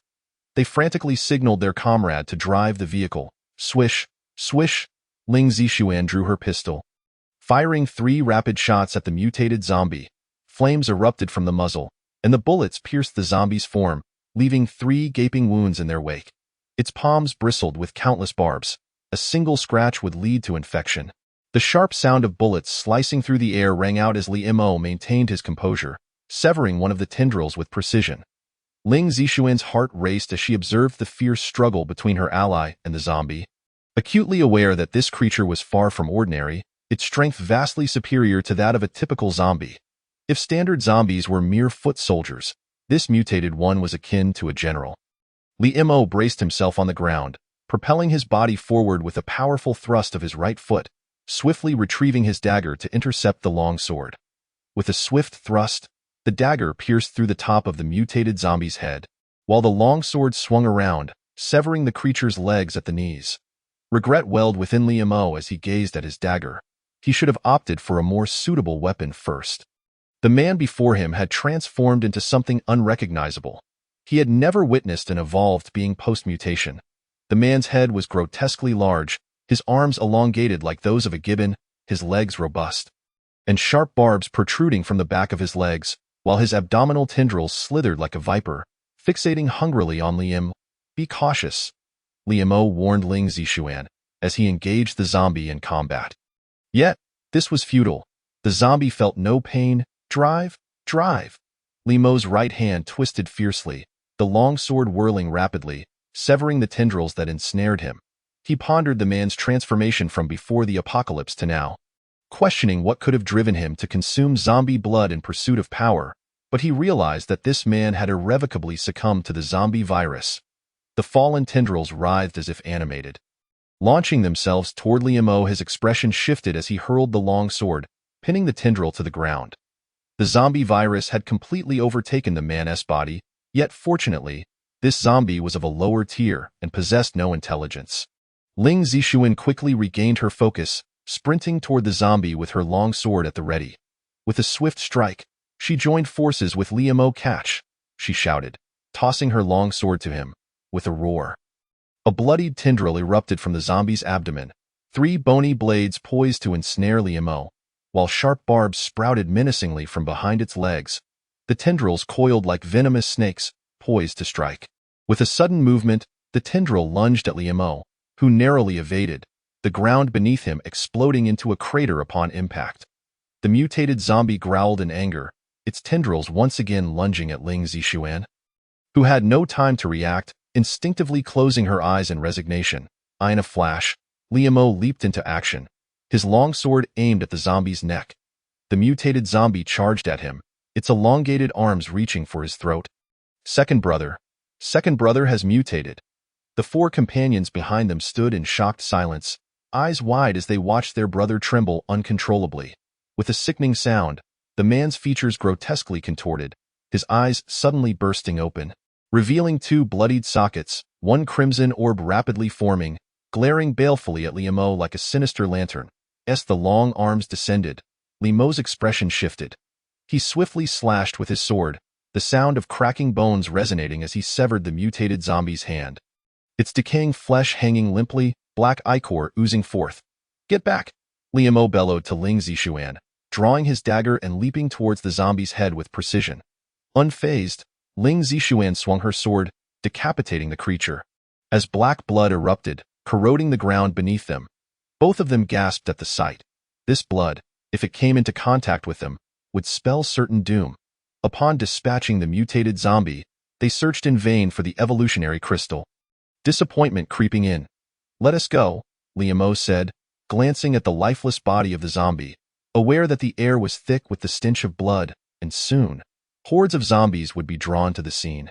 Ling Zishuan nodded silently, following in Liamo's footsteps. Chapter 12. C-Class Zombie. Due to the earlier skirmish, the two could only proceed on foot. Liamo surveyed the sky. Dusk was settling in, and nightfall loomed ominously, casting a shroud of danger over the world. He had a penchant for darkness, yet a disdain for the night, which always felt suffocating. They quickened their pace, encountering a few zombies along the way. All easily dispatched by Liamo. Eventually, they arrived at a small town, where power poles lay haphazardly, the walls and streets stained with dried blood, a faint metallic scent lingering in the air. The eerie silence was unsettling. There were no roars of zombies, nor any signs of human activity. Something felt amiss. Ling Zishuan furrowed her brow, noting the unnatural quiet. Logically, there should be at least one zombie present. "Be careful," Liamo cautioned. Handing his long sword back to Ling Zishuan, he detected not only the scent of blood, but also a faint whiff of gunpowder in the air, indicating the presence of others. He had originally intended to scan with his mental energy, but reconsidered, knowing that excessive use would deplete his strength. As night fully enveloped the landscape, a silver moon illuminated the scene, casting elongated shadows of the two figures. Ling Zishuan stole a glance at Liamo.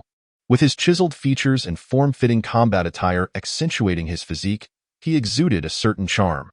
The memory of his decisive strike against the zombie had left an impression on her. Unbeknownst to Liamo, he was lost in thought, recalling the mutated zombie he had slain earlier. The gangsters had referred to him as second brother, implying the existence of a leader he had yet to encounter. Stirring a sense of unease within him, suddenly, he halted, instinctively drawing the firearm from his waist and positioning Ling Zishuan behind him, scanning the surroundings with heightened vigilance. The upgrade is facilitated by the system. Current host points, 9.1. The system requires 10 points for the upgrade. Is the evolutionary liquid a commodity? What does that mean? Is it a system task? For now, he decided to set those thoughts aside and focus on eliminating the zombies that were drawing near. "Be cautious," he urged Ling Zishuan, as she swung her long sword, decapitating a zombie with ease. Roar. The surrounding zombies surged forth, as in a corner of the courtyard, human and zombie corpses lay heaped together, already decomposing and emitting a foul stench, while flies buzzed incessantly. "Who are you?" the C-Class zombie bellowed, prompting the lesser zombies to charge at Liamo and Ling Zishuan as if obeying a divine command. Liamo sensed that this suited man had not activated his genetic lock. Those who had typically radiated an unexplainable aura, an invisible force that he could perceive. Just then, the courtyard gate exploded open, revealing the C-Class zombie before them. "Is there a difference?" Liamo inquired, realizing only now that the system could assist him in leveling up. "The evolutionary liquid is a commodity," the system coldly replied. The duo swiftly dispatched dozens of zombies with remarkable efficiency, and the man vanished into the night. "Summon forth the one behind you," Liamo remarked with a calm demeanor. His gaze fixed upon the man in the suit. He was acutely aware that an ordinary individual could not possibly have arrived at this place. Thus, the man must be accompanied by formidable allies. Clap, clap, clap. Who is he? A zombie? An extraordinary being? Or perhaps a half-corpse? No, he lacks the scent of human flesh, indicating he is not an extraordinary being. However, there are no signs of zombie blood mingling with him, ruling out the possibility of him being a half-corpse. With a fierce roar, the C-rank zombie charged forth, followed by a throng of lower-tier zombies, all rushing madly towards Liamo's position.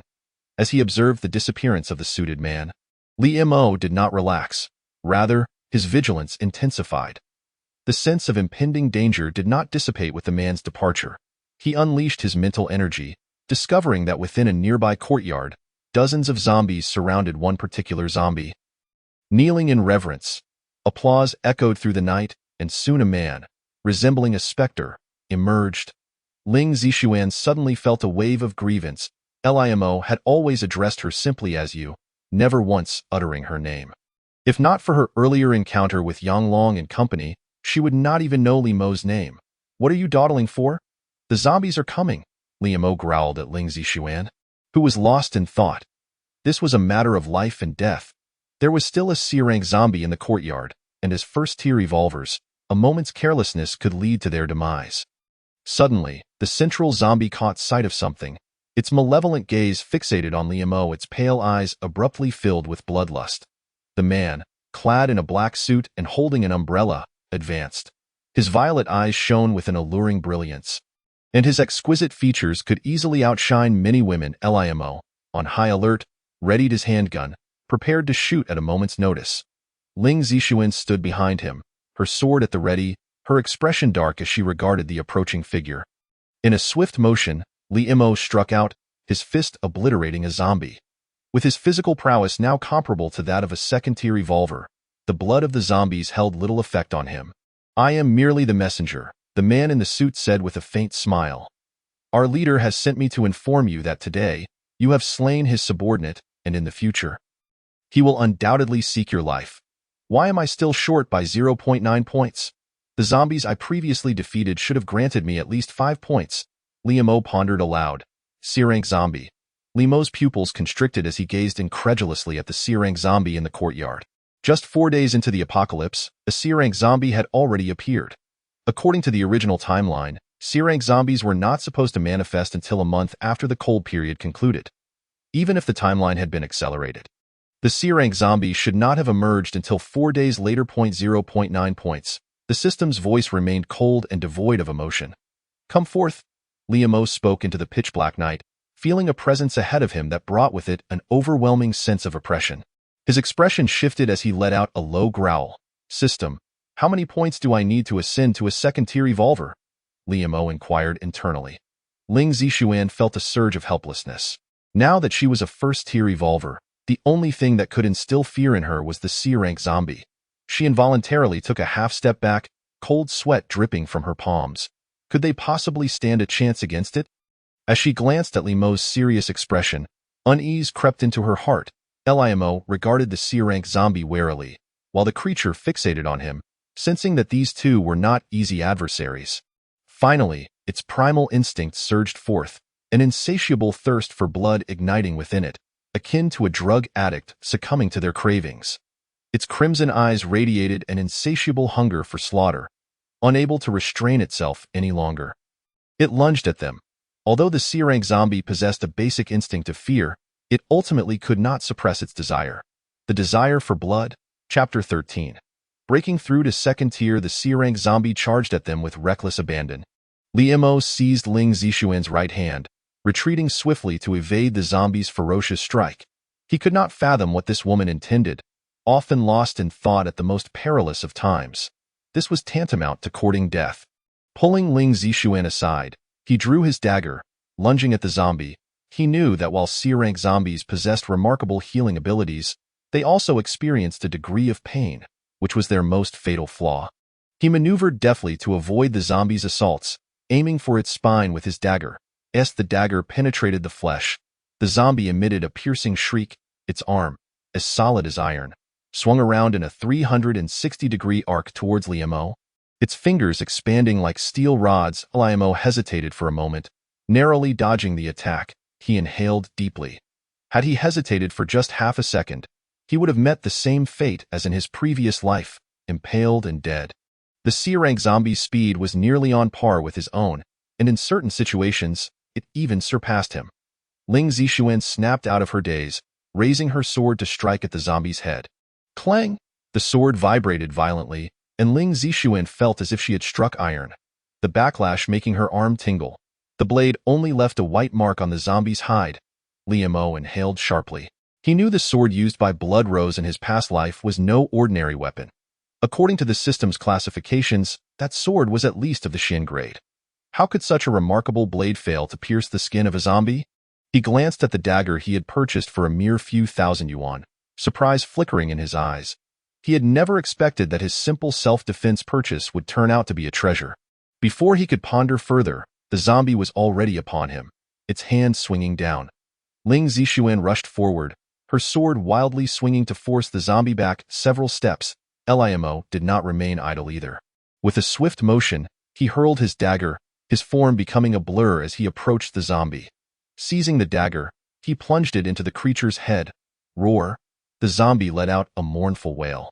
Suddenly, a wave of bloodlust filled the air as the zombie's crimson eyes flared with rage. Its breathing quickened, and its cells began to divide and devour, the scent of blood fully awakening its beastly instincts. The zombie's bones protruded, its jagged teeth bared as it roared incessantly at Limo. This was truly troublesome. The overwhelming scent of blood obliterated the zombie's rationality, and it was struck by a thought of the man in the suit. This specter-like figure was likely the source of its frenzy. Before Limo could contemplate further, the zombie lunged at him, its clawed hand, lined with sharp bone spikes, reaching for him. Limo's face darkened as he drove the dagger back to its sheath. Roaring internally, system, upgrade me to a second-tier revolver. Upgrading requires 10 seconds. The process will commence shortly. Ling Zixuan, hold on for 10 seconds. Limo nearly shouted at her, knowing he must ascend to the second tier, or they would stand no chance against the rampaging C-rank zombie. Ling Zixuan was bewildered but resolutely nodded, gripping her sword as she charged at the zombie. 10, 9, 8.1. Upgrade complete. Limo instantly felt his strength surging anew. Humans who unlocked 2 gene locks would trigger a latent skill, but he had no time to discover what skill was activated. Ling Zixuan was being overwhelmed by the zombie, retreating step by step. Roar! The zombie swung its long arm, sending Ling Zixuan crashing against the wall. With a deafening thud, the wall crumbled, debris showering down upon her. The zombie quickly advanced, its maw wide open in that critical moment. Limo finally reached the zombie's rear, delivering a powerful punch that sent the creature sprawling into a courtyard. The zombie lay prostrate, a gaping wound evident from its back to its chest. Limo struck again, obliterating its head with a single blow, blood and gore splattering everywhere. He did not check for any evolution crystals within the C-rank zombie's body, instead rushing towards Ling Zixuan. He cleared away the surrounding rubble and debris, carefully lifting the injured woman from the ground. Ling Zixuan's clothing was tattered, blood seeping from multiple wounds, and her beautiful face bore several lacerations, the result of falling debris. Her dark hair was matted with blood and dirt. Limo understood that what seemed like a brief 10 seconds must have felt like an eternity for Ling Zixuan. She was merely a first-tier revolver, just beginning to unlock her gene locks and lacked combat experience. To endure against a zombie of a higher tier for 10 seconds was already commendable. Gently, he cradled Ling Zixuan, the faint fragrance mingled with the metallic scent of blood overwhelming his senses. As he looked at the unconscious woman in his arms, a pang of sorrow struck him. He found a courtyard and laid her upon a bed, fetching some clean water from his system space to wipe away the blood and grime from her face. Limo stared in silence at her scarred visage, having performed the most basic disinfection and treatment with the available medicines. Yet the wounds on her face were the most critical. A moment's carelessness could leave lasting scars. He knew no girl could bear to see her face marred with such injuries. System, is there a remedy that can completely heal Ling Zixuan's facial wounds? Limo inquired. The everlasting life pill can heal any injury.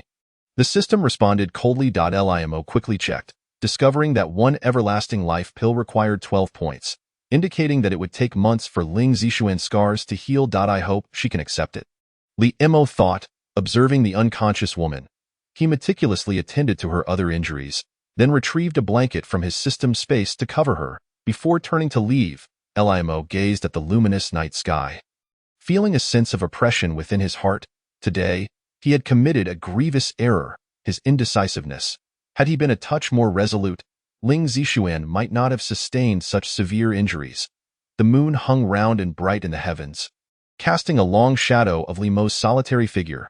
This was the last silver moon following the outbreak of the apocalypse, and Limo understood that calamities and human tragedies were soon to unfold. Based on his experiences from his previous life, he knew that massive earthquakes were on the verge of erupting globally, sea levels would rise, and coastal cities would be submerged. Although the pace of events had accelerated somewhat, Liamo remained convinced that the script still existed if the gods had initiated this game. The scenarios could not be entirely altered, only shortened or delayed. Suddenly, he pondered about the talent skill he would unlock after reaching the second tier. Hastily, he began to investigate that a faint energy surged from the two fully unlocked gene locks. Liamo recognized that such power could only be harnessed through talent skills. Utilizing these skills demanded an enormous amount of energy, and following their activation, the human body would succumb to a brief period of weakness. This was the greatest drawback of employing talent skills. Huh? Liamo furrowed his brow in disbelief. His talent unlocked at the second tier was actually 0 cooldown? Damn! Liamo couldn't help but curse internally. This talent skill was utterly extraordinary. What did 0 cooldown mean? It implied no limitations whatsoever. Provided one's physical prowess kept pace, one could virtually wield other talent skills indefinitely. In his previous life, the talent he unlocked at the second tier was merely a teleportation skill, which not only drained considerable stamina and mental energy, but also had a lengthy cooldown period. Had he unlocked teleportation alongside 0 cooldown in his past life, he might not have met his demise. Chapter 14. The activation of talent skills. The system's tasks. Liamo's joy lasted but half a second before he was struck by a realization. This 0 cooldown skill was of no use to him at present. With only this singular talent, he found it utterly lacking in utility. A human could activate skills 4 times, at the following 4 stages: second tier, 4th tier, 8th tier, and 10th tier. He was far too pragmatic to believe he could ascend to the 4th tier and unlock a second talent skill within a short span. The further one progressed, the more challenging it became to unlock gene locks. It was evident how utterly impractical this 0 cooldown skill was at the moment. As Liamo surveyed the small courtyard, he contemplated his next course of action. Surviving in the apocalypse relying on just the two of them would be exceedingly difficult, especially with the impending natural disasters. The city of S was the first target that sprang to his mind. In his previous life, it was home to the death god S base, and its formidable strength was apparent. However, it was at least 1,000 kilometers away, and countless zombies lay in wait along the route. There was no way they could safely reach the city under such circumstances. Host has completely reached the second tier of evolution. A hidden task is about to commence. The system's cold voice echoed within Liamo's mind, leaving him momentarily stunned. A hidden task? Soon after, a stream of information flooded into his consciousness. Task 1. Hunt down 50 C-tier zombies. Reward: 1 everlasting life pill. Task 2. Locate the missing individual by Xiner. Reward: 1 yellow grade weapon. Task 3. Eliminate Yang Jingxiong. Reward: 50 points. The host may choose any 2 tasks to complete. This was not good news. What did a fever in the apocalypse signify? It signified mutation. Evolvers were incapable of exhibiting such pathological symptoms as fever.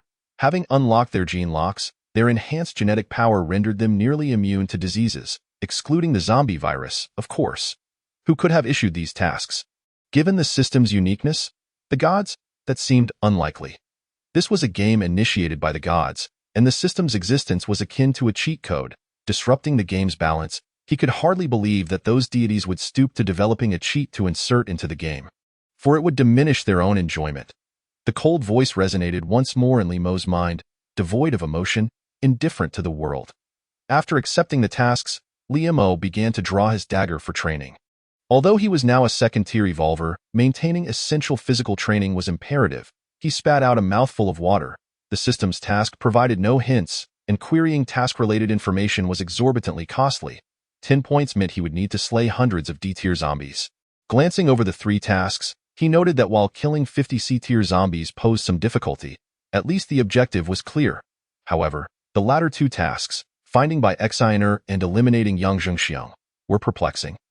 Without even a basic photograph, how could he discern who these individuals were? With so many people sharing the same name, making a mistake could lead to an unjustified warning. If the host fails to complete the tasks within 2 months, the system will automatically eradicate the host. He had checked Ling Zixuan's wounds, and there were no signs of infection from zombie blood. Could it be? Just as Liamo was lost in thought, Ling Zixuan struggled to open her eyes. Blurry and confused, she gazed at Liamo sitting beside her and softly asked, "Have I been infected?" She was starting to sense that her cells were dividing at an unimaginable rate. And more importantly, she felt an unsettling thirst for blood. Only zombies craved blood in such a manner during the apocalypse. A sudden thought struck Li Mo.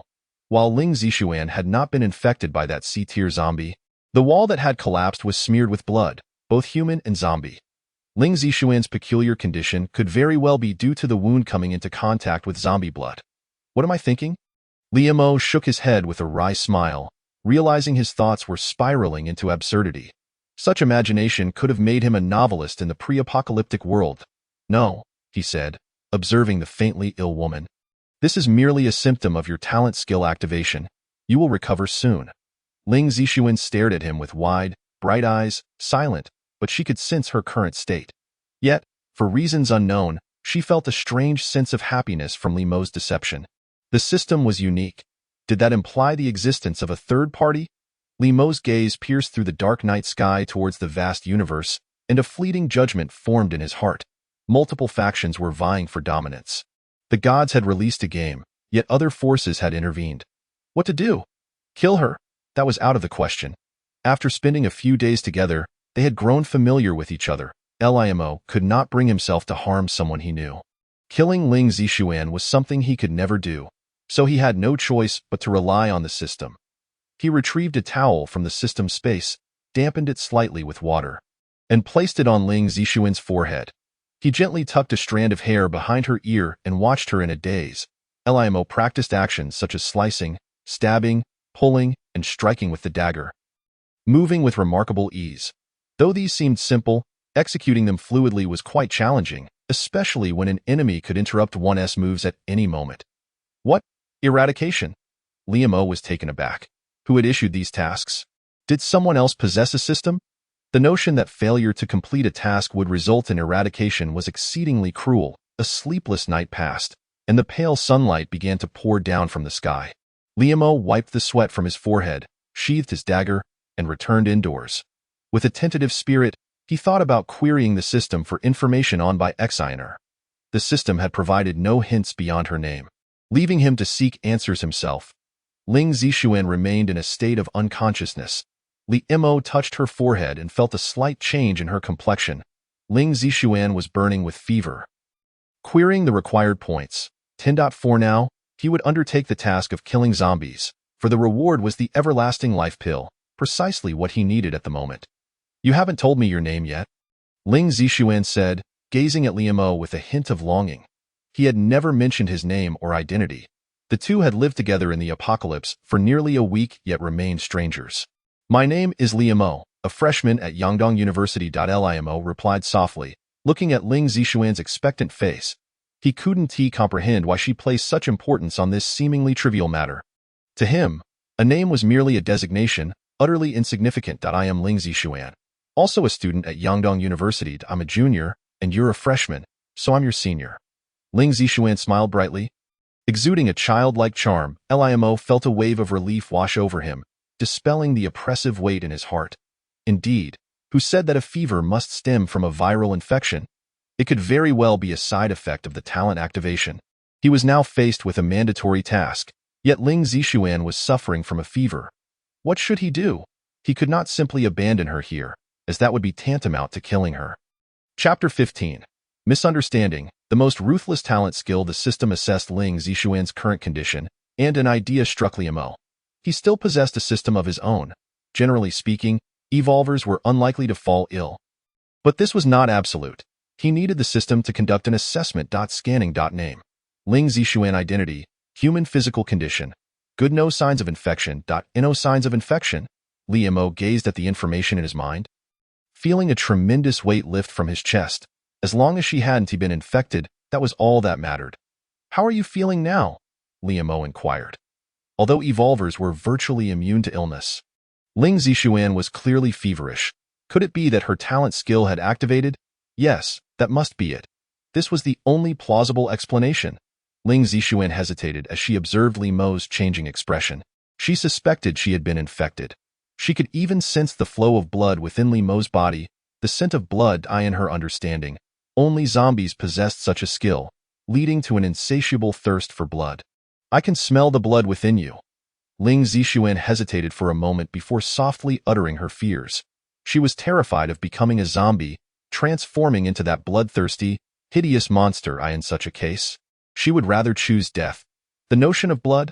Liu Mo was momentarily taken aback, murmuring blood, blood repeatedly in disbelief. Was there a talent skill related to blood? How could one even inquire about the taste of blood? She recalled that in her previous life, Ling Zixuan was a 9th-tier evolver. By this logic, she must have activated 3 talent skills. Strengthening and Precision Strike were 2 known abilities, which meant she should possess 1 more skill. The phrase bloody slaughter surfaced in Liu Mo's mind. It was a brutally fierce talent skill, one that most individuals could hardly control. The moment it was activated, the evolver would enter a state of rampage, consumed by an insatiable madness for bloodshed and killing. More critically, this talent skill could lead one to lose themselves in the act of slaughter. The sheer ferocity was Liu Mo's first impression of the bloody slaughter talent. It was excessively ruthless. Could Ling Zixuan have unlocked such a perverse talent at the 1st tier? Liu Mo regarded Ling Zixuan with the eyes of one observing a monster. This skill was not only vicious but incredibly powerful. Upon activation, an evolver's abilities would surge exponentially, enhancing their various functions, including gravitational pull. They would be capable of tracking every enemy, as bloody slaughter could lock onto the scent of blood. However, the expression on Liu Mo's face transformed entirely in Ling Zixuan's eyes. His gaze was sharp, bordering on eerie. Was she truly destined to become a zombie? As this thought crossed her mind, she slowly reached for the pistol tucked at her waist. Transforming into such a monster would be worse than death. Clang! Liu Mo's dagger flew out in an instant, knocking the gun from Ling Zixuan's hand. He calmly stated, "Congratulations on being the first, and possibly the only one, to activate a talent skill at the 1st tier." Talent skill? Ling Zixuan was taken aback. She had never heard Liu Mo mention this before. But why was she suddenly so obsessed with blood upon activating a talent skill?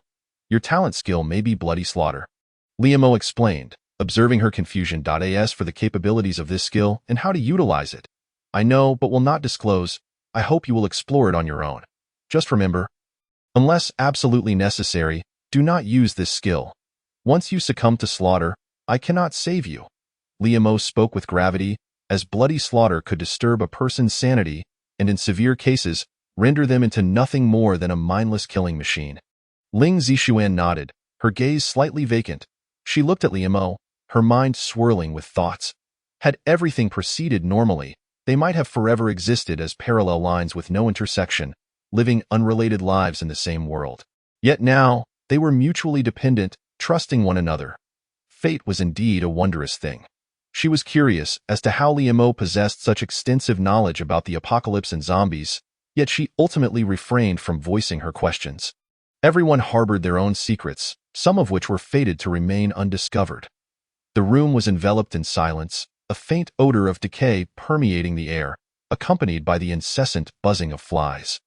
The interior was sparsely furnished, a bed, a table, and a window. There had been no signs of life here for a long time.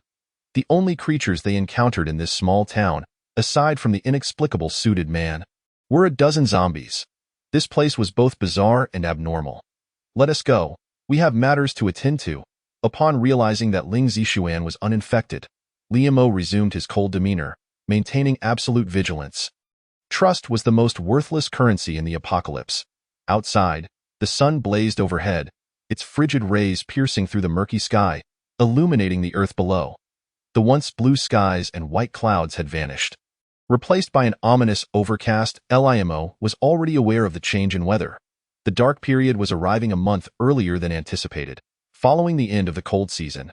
The impending darkness, which had previously engulfed the world for a month, hinted at the loss of light, leading to a barren land that would soon face famine, the greatest crisis humanity would encounter. Without food, reason would utterly dissipate. Liu Mo was uncertain how long this darkness would last. Since his rebirth, many aspects had altered, such as the shortened appearance of C-tier zombies during the cold period. He could not guarantee the duration of this dark phase.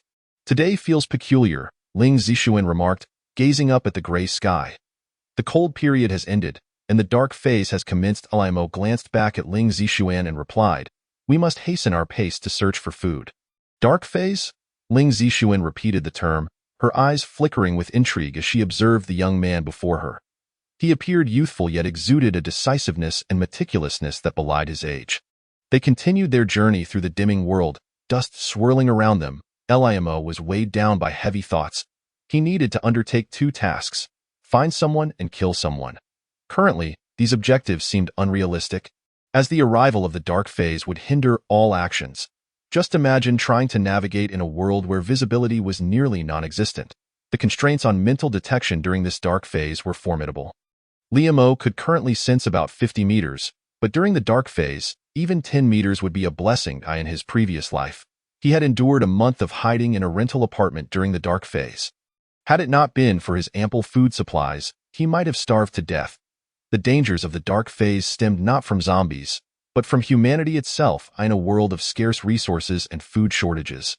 The frequency of robbery and slaughter escalated significantly. Hunt 50 C-tier zombies, locate one person, and kill one person. These three tasks are far from simple, Limo sighed, feeling the weight of pressure grow heavier. Chapter 16. The arrival of the dark phase. Whoosh! A fierce wind surged, whipping up clouds of dust, while the low growls of zombies echoed through the air. Limo and Ling Zishuan advanced cautiously. Determined to reach the next city before darkness fell, Limo understood that the food he carried was severely inadequate. If they did not secure more supplies soon, surviving the impending dark phase would be nearly impossible. After a frantic journey, they finally arrived at a city. The city was shrouded in a haze of dust, with strong winds howling as faint sunlight filtered through the dense particles. The entire city appeared to have been consumed by the swirling sands. As they walked along the street, each step produced a rustling sound, indicating that the road was covered in sand. This was Y City, once one of the most prosperous cities, neighboring Limo's residence in Yangdong City. However, compared to Yangdong, Y City was a giant. The two cities were not comparable in terms of population or economic development. Before the apocalypse, Yangdong had a population of 1 million, while Y City boasted at least 20 million. The disparity was evident. The air was thick with dust, and the quality of air had plummeted to alarming levels. Under such conditions, a normal person would struggle to survive for 3 days. The abundance of sand and gravel could block the respiratory tract, leading to suffocation. Even Limo and Ling Zishuan, both evolvers, felt the strain of breathing. Despite having activated their gene locks, they remained human and required air. Ling Zishuan suddenly turned her head, a flush spreading across her face. They hastily disengaged the safeties on their guns and ascended the stairs. That is her reward. She deserves it. Seeking death. A sudden, urgent alarm rang out, followed by a group of armed individuals, both men and women, approaching with cold, indifferent expressions, their gazes icy and unfriendly toward Limo and Ling Zishuan. Ling Zishuan's complexion shifted instantly. She had only heard of cannibalism from Limo, but now it was happening right before her eyes. Without a backward glance, the woman departed, never once acknowledging Limo, as she believed that those who intruded like him had only one fate: death. Let us check the third floor, Ling Zishuan suggested, knowing that food was primarily stored there.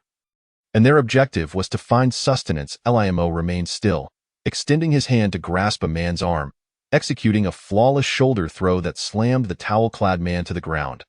They ignored the chaos around them and climbed through the ventilation duct into the supermarket. Meanwhile, the woman regained her composure, standing up calmly and dressing before exiting, pausing at the door to remark, "Don't forget the food and water I need." "Hey, you there! Raise your head," one of the men shouted, aiming his gun at the bowed Ling Zishuan. Bang! "This place is now ours." Limo observed the reactions of the group, realizing that in the wake of the apocalypse, primal instincts were unleashed without restraint. He sensed the strong scent of blood emanating from these individuals. Human blood. Limo kicked the door open with a forceful slam, revealing a grotesque scene inside. A man was sprawled atop a woman, engaged in the most primal of acts, their naked bodies exposed before Limo and Ling Zishuan. "Someone's here," Limo signaled for silence, having detected rapid movements and muffled sounds of gasping and screams from the third floor. "I know where there is a supermarket," Ling Zishuan interjected, her familiarity with Y City evident from her previous shopping trips. "How did you get in?" One of the men cautiously retreated to the wall, pressing a red button. The man atop the woman rose nonchalantly, casually draping a towel over himself, and remarked, "Zhao, are you tired of living? Can't you see I'm busy working out?" As two individuals descended into the underground parking lot, they were greeted by a gruesome sight. Corpses littered across the vehicles, some human, some zombie, and others the remains of mutated animals. Limo furrowed his brow at a corner of the parking area. Choosing silence, the man, meanwhile, picked up his weapon, muttering curses under his breath, but when he turned around, he was taken aback. The sound of howling winds and sand battered against the door, prompting the two to exchange a glance before drawing their handguns and cautiously making their way to the second floor. Ling Zixuan slowly raised her head, her exquisite beauty laid bare before the onlookers. The armed individuals instinctively swallowed hard, their gazes lewdly fixated on her. The first floor of the supermarket had been entirely barricaded with shelves. Plastic, duct tape, and iron frames hastily moved to block the entrance, leaving the vast supermarket feeling eerily empty. "I despise those who consume human flesh," Limo declared, stepping on the face of a man clad only in a towel. His tone laced with disdain. "If any of you have feasted on human flesh, step forward and do not wait for me to take action." The towel-clad man's expression shifted dramatically as he lunged a fist towards Limo. "Who are you? How did you get in here?" he demanded, drawing his gun and aiming it at Limo's forehead. The mention of cannibalism sent ripples of shock across the faces of the armed group, with several women even beginning to retch, horrified at the thought of consuming flesh from their own kind. Limo nodded, activating his mental faculties to conduct a thorough scan of their surroundings. Ling Zixuan led the way as they navigated through several streets blanketed in yellow sand, arriving at the supermarket, whose main entrance had been thoroughly barricaded. Fortunately, Ling Zixuan was familiar with the area and guided him to the underground parking garage. Yet upon reaching the second floor, they were met with astonishment. While the first floor still retained some remnants of goods, the second floor was utterly devoid of any shelves, indicating a complete looting. The entrance below had been deliberately sealed, and the wounds on the corpses scattered throughout the parking lot bore the marks of bullets and blades, with scratches on the floor attesting to human activity. "How do you know this?" Ling Zixuan inquired curiously. "After all, human flesh is just another type of meat. Wouldn't it be detectable if consumed by one of its own?" "I understand your confusion," Limo replied. Glancing at her, consuming it once or twice might go unnoticed, but prolonged consumption leaves significant telltale signs. Firstly, those who indulge in cannibalism tend to have darkened lips. You can examine them closely. Secondly, their bodies undergo drastic changes over time, resembling individuals with extraordinary self-healing abilities, despite not being evolved themselves. They can recover from severe injuries, provided they aren't mortally wounded. Of course, this recovery comes at a cost. Thirdly, and most importantly, they emit a faint odor, reminiscent of decay, yet distinct from it. By combining these three indicators, one can infer whether someone frequently consumes human flesh. Chapter 17. The crisis of death. Once humans consume too much of their own kind, they undergo a transformation into abominations, Limo observed, surveying the individuals around him. "And I hold a particular disdain for these abominations." With that, Limo forcefully crushed the towel-clad man's skull beneath his foot, causing a gruesome explosion of brain matter mixed with shattered bone, splattering blood across the vicinity and prompting several onlookers to turn away in disgust. Even Ling Zixuan, seasoned in the arts of combat, found herself momentarily taken aback, for there existed a fundamental difference between slaying zombies and killing humans. The surrounding individuals instinctively recoiled a few steps, gripped by fear. They perceived Limo not as a man, but as a devil, a merciless killer devoid of hesitation. Limo's disappointment was palpable as he observed their reactions. Though armed with various types of rifles, none dared to fire, their weapons akin to mere sticks of firewood in their trembling hands. No one among the throng stepped forward to confront him, fully aware of their own guilt in consuming human flesh, even amidst an abundance of food. "I have now taken control here. Anyone who opposes this can step forward," Limo declared, a slight smirk gracing his lips as he surveyed the cowardly crowd. In truth, he secretly hoped for resistance, for such a challenge would afford him the opportunity to cleanse this place. Their barricading of the supermarket, he believed, was not merely out of fear of zombies. Rather, it was a desperate attempt to escape the dark desires within. Once a person consumes the flesh of their own kind, they become unable to resist the urge to do so again. He had noted the signs of human consumption among the corpses in the parking lot: bullet wounds, blade marks, and even bite marks from humans. Not one among them dared to speak up. Silence reigned, a heavy, suffocating silence. Limo scoffed at the crowd before addressing Ling Zixuan. "Ling Zixuan, Go check the storage room at the far end of the 4th floor. There should be some supplies there. I will step outside momentarily. Should anyone make a move, I will kill." His tone was laced with an unprecedented coldness, the word kill sending shivers down their spines. They had no doubt that he meant every word. Any misstep could indeed lead to their demise. Having been forced to consume human flesh for survival, they were now willing to submit to ensure their continued existence. Suddenly, a mutated spider lunged toward him, its front pair of claws poised to strike. The creature was enormous, darkly colored, with round eyes and pincers ready to attack. As it charged, Liemo observed its every move, but was distracted by a faint reddish hue on its hind legs. Glancing at his own sleeve, he noticed a similar stain. He had been baited, caught off guard by a concoction meant to lure him in. The allure, one of the tactics employed by these abominations, was crafted from their own blood mixed with special materials, smeared onto their enemies to attract hordes of zombies.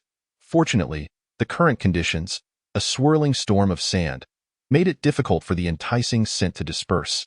Yet the others were scheming, perceiving Liemo as the sole threat, while dismissing Ling Zixuan as merely his subordinate in this post-apocalyptic world. Women had become relatively vulnerable, surviving only as appendages to powerful men. To them, Ling Zixuan was nothing more than a pretty but useless ornament. The white silk of the spider's web shot forth, but Liemo swiftly evaded, using his hand to pivot and spin, narrowly escaping the sticky strands that hissed as they corroded the ground beneath him. Just then, a powerful gust of wind swept through, and the mutated spider vanished, leaving behind a patch of corroded earth. Liemo donned a mask to shield himself from the swirling sands, activating his mental faculties to scan the vicinity. Y City boasted a population of at least 20 million. According to the previous World's ratio of zombie evolution, 1 in every 10,000 could ascend to a higher level, indicating that there were likely at least 200 C-class zombies in Y City. More critically, abominations had emerged as well. Abominations, those who had mutated from consuming their own kind, could never unlock their genetic potential, yet possessed capabilities more formidable than those who had. They could forge covenants with zombies, commanding them to fight on their behalf. "Resist, and I shall kill," Liemo called to Ling Zixuan, who was turning to leave. With a final cold glance at the crowd, Liemo turned away, determined to fulfill his mission. Otherwise, he would be left to await death. Outside, the world had been engulfed by swirling sands, the streets and buildings echoing with the howling of the winds, akin to a demonic wail. The cacophony of the winds was deafening, and the fierce sands limited Liemo's perceptual abilities. He chose to retract his mental energy, understanding that with visibility reduced to less than 10 meters, it would only serve to exhaust him without yielding substantial benefits. Ling Zixuan, aware of the contemptuous gazes directed at her, felt a flicker of indignation. Were it not for Liemo's presence, she might have unleashed her fury upon the lewd stares of the onlookers. With a sudden roll, Liemo propelled himself forward, grasping his dagger tightly and swiftly slicing through one of the spider's legs. A cloud of sand erupted as he landed. At that moment, another mutated spider appeared. Looming large and menacing, Liemo inhaled sharply. If this creature's weight were to crush him, his insides would surely rupture in an instant. Even as an evolved being, he would be gravely injured. He evaded the oncoming attack, the massive creature crashing down like a mountain, its presence overwhelming. This was indeed a mutated spider. Liemo positioned himself warily with his dagger, having not intended to hastily ascend to a second-tier evolved state. He had hoped to retain enough energy for a weapon exchange. Yet faced with the assault of a C-class zombie, he had been compelled to evolve prematurely, now left with only his small dagger. Ling Zixuan paused momentarily before nodding and proceeding toward the 4th floor. Fortunately, the awakening of abominations was slow, their abilities limited.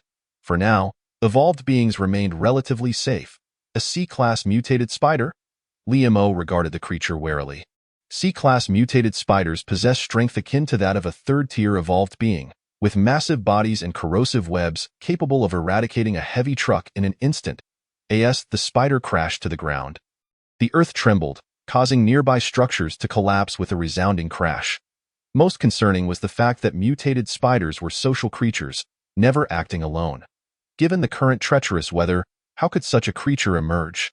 What a coincidence to encounter Liemo! Green blood gushed forth. and the nauseating stench of decay wafted through the wind and sand. The mutated spider glared with bulging eyes, incessantly spewing white silk, encircling Liamo and leaving him with no escape. Bang! A bullet shot out from the yellow sand, piercing through the web and directly shattering Liamo's scapula, blood gushing forth. The scent of blood instantly provoked the mutated spider, its crimson pupils dilating with fury as white silk erupted from its body, intent on wrapping Liamo in a cocoon to serve as sustenance. Chapter 18. Discovery of C-Class Zombies. Rustle! Amidst the howling wind, the sound of frantic crawling reached Liamo's ears. Through the gaps left by the spider silk, he discerned that at least dozens of D-Class mutated spiders had arrived. With 4 or 5 C-Class spiders among them, Liamo realized he had fallen into a trap. Since he had killed the towel-wielding man, a scent had been left on him to lure the creatures. But who could it be? Aside from his interaction with Ling Zixuan, he had no other suspects. The ventilation ducts he had entered earlier in the supermarket had been safe. Could it be that this person had been plotting against him from the very beginning? As this thought crossed his mind, a bead of cold sweat trickled down Liamo's brow. Who could orchestrate such a scheme from the outset? Never mind, he thought. Let us first resolve the current predicament. Liamo shook his head. This matter required further investigation. Can the system detect the weaknesses of these spiders? Liamo inquired. The C-Class mutated spiders were exceptionally formidable. It would be nearly impossible to triumph with just a dagger unless he knew their vulnerabilities. Dozens of mutated spiders encircled him, their white silk intermingling with yellow sand, hurtling towards him, scanning.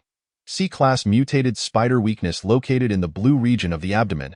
Detection indicates the host has slain zombies. The system defaults to assigning the task of killing 50 C-Class zombies to the host.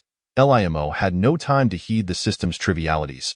Gripping his dagger tightly, he swung it vigorously to sever the spider silk, propelling himself swiftly out of the encirclement of webs. Thud, thud, thud. The spiders, witnessing Liamo escaping his predicament, surged towards him, causing the ground to tremble. Liamo tore a corner from his clothing, soaked it in his own blood, and hurled it away. A multitude of spiders rushed towards the scent of blood. Clutching his dagger tightly, Liamo dashed forth towards the mutated spiders through the yellow sand. Swish! Liamo bent his legs swiftly. Slipping directly beneath the mutated spiders in that fleeting moment, he thrust the dagger with lightning speed into the blue region of the spider's abdomen, green blood spraying forth.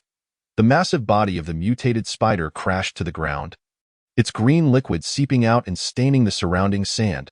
Oh no! Liamo's expression changed drastically.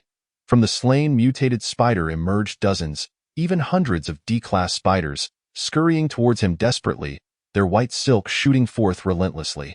The spiders that had been lured away instantly redirected their course, honing in on Liamo with alarming speed.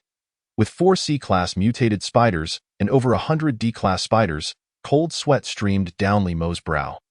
He had been thoroughly trapped by the system. Flee! This was the foremost thought in Liamo's mind. He could only escape, for in an instant, the multitude of mutated spiders could reduce him to nothing but a skeletal remains. He sprinted away from the supermarket, knowing that those heading towards the supermarket would face utter annihilation. This was not a sight Liamo wished to witness. While some among them devoured their own kind, they were but a minority. More importantly, Ling Zixuan was still there. The yellow sand provided substantial cover, allowing Liamo to push his speed to the limit, transforming into a shadow amidst the swirling sands. Leader, there is someone over there. Not far off, a man respectfully gazed at the youth before him. His lips darkened, ears pointed, and pupils tinged with red. His fingers were slender and delicate, exuding an aura of chilling malevolence. Pray, how intriguing! The youth's dark red, elongated tongue flicked across his lips, greedily fixating on the fleeing Liamo as though he had discovered a rare delicacy. A group of mutated spiders. The youth's pupils suddenly constricted as he observed the relentless pursuit of the mutated spiders behind Liamo, a rare glimmer of hesitation flashing through his gaze. Never mind, the mutated spiders trailing him could be troublesome. The youth watched the delectable meal run away with a hint of regret in his eyes, unwilling to take unnecessary risks for an unknown morsel. Suddenly, Liamo came to a halt, his dagger resting horizontally as he spoke coolly. You've been following me for quite some time. It must have been arduous. Come out! Aside from the swirling yellow sand, there was not a single sound. The howling winds enveloped the area, yet Liamo felt as tranquil as still water. He had sensed someone trailing him from the beginning. One person. An abnormal individual. That rancid stench was unmistakable even amidst the sands. Not going to show yourself? A peculiar smile crept across Liamo's lips. Whoosh! Liamo hurled his dagger, which seemed to strike a hard object and bounced back. Emerging from the yellow sand was a woman clad in a flowing white gown, wielding a silver-white blade, her cold gaze fixed upon Liamo. Stunning. Absolutely stunning. Liamo had not anticipated that the one following him would be a woman. And a woman who had not yet unlocked her genetic lock at that. Her frost-like exterior, complemented by the pure white gown, conveyed an air of sanctity, with a high-bridged nose and a flawless complexion as if molded by the heavens. Not a speck of sand had marred her appearance despite the tempestuous winds. "Who are you?" Liamo inquired, his tone measured. The woman remained silent, continuing to gaze at him coldly. The mutated spiders had long since vanished. Perhaps due to the yellow sand obscuring their vision combined with Liamo's swift speed. Yet this woman had managed to keep pace with him, piquing his interest. "Were you the one who fired the shot?" Liamo pressed, recalling how he had been struck by a bullet during his battle with the mutated spiders, an experience that left him exceedingly displeased. This was the first time he had been harmed by a human, whether in his previous life during the decade of the apocalypse or in this rebirth. The woman remained mute, her eyes devoid of emotion, calmly ignoring Liamo's inquiries. Growing weary of her silence, Liamo turned his attention elsewhere, having spotted a solitary C-class zombie. System, query points, current points, 5. Damn, Liamo cursed. He had just slain a mutated spider and received 5 points, realizing how valuable the spiders truly were. Yet suddenly he halted, for he had discovered a troubling issue. Even the cheapest weapon required 7 points, leaving him in despair. He still could not exchange for a suitable weapon. Liamo followed his mental perception to a factory. The scene around the factory was horrific. Countless corpses lay strewn about, and he estimated that there were at least 10,000 bodies. The stench of decay in the air was overwhelmingly pungent, nearly causing him to gag. These corpses had fully decomposed, transforming the area into a quagmire of flesh and blood. Anyone stepping in could easily become ensnared in the mire. How to get in? Liamo pondered, surveying the vicinity. The area was littered with rotting corpses, and human bodies would easily absorb the stench of decay. Risking detection by the C-class zombies within it, seemed that the C-class zombie had completed its ascension and had embarked on a massacre. Wiping out all the zombies in the vicinity, in a wonder, he had only encountered mutated spiders previously, for not a single zombie had been in sight.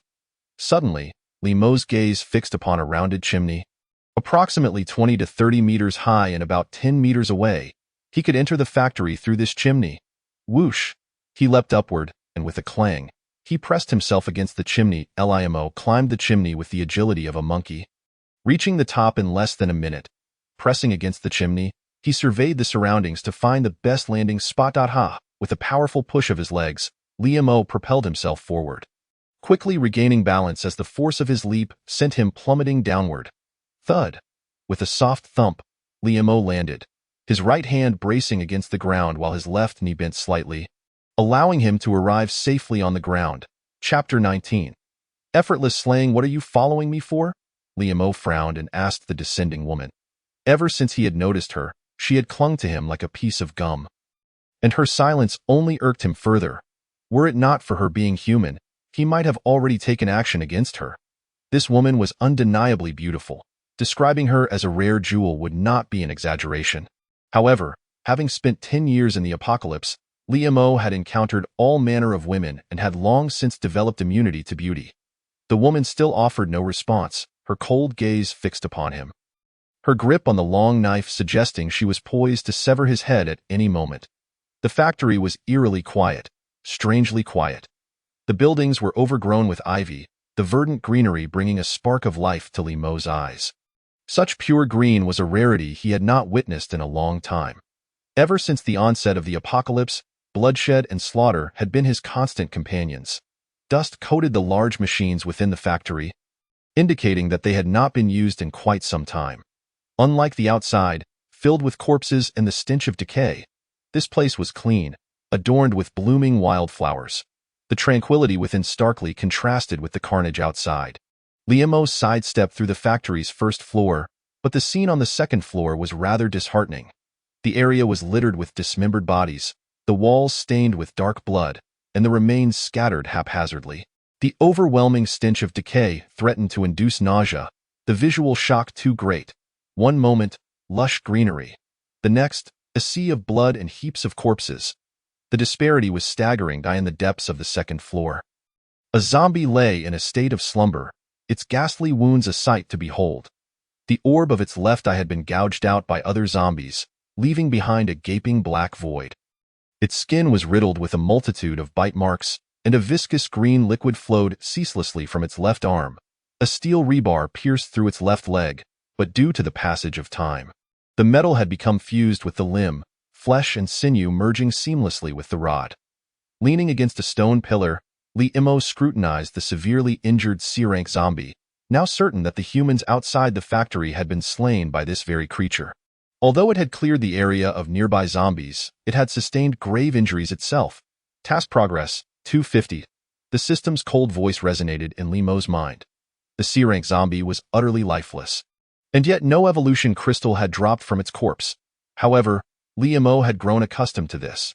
The drop rate for evolution crystals was a mere 1 in 1,000, and encountering 2 was already a stroke of fortune. Suddenly, the zombie's other hand lunged towards Liamo's head like a blade, but he remained unfazed, swiftly twisting his dagger to rend the zombie's left arm asunder, shattering its bones in an instant. The floor was saturated with the stench of blood, and Liamo cast a glance at the woman trailing behind him, choosing silence. If she wished to follow, she could do so, provided she did not impede his actions. With a swift motion, the zombie was pinned to the floor, its body thrashing violently. Despite its shattered skull, it retained a tenacious will to survive. The moment the dagger descended, the C-rank zombie's pupils widened in response. Instinctively raising its left arm in defense. "What's wrong?" Liamo queried, reaching out to pat the girl's shoulder. Just as he prepared to depart, a series of muffled sobs echoed from the upper floor, leaving Liamo momentarily stunned. In the lair of a C-rank zombie, was there truly the sound of a human weeping? Following the source of the sound, he discovered a girl crouched in the corner.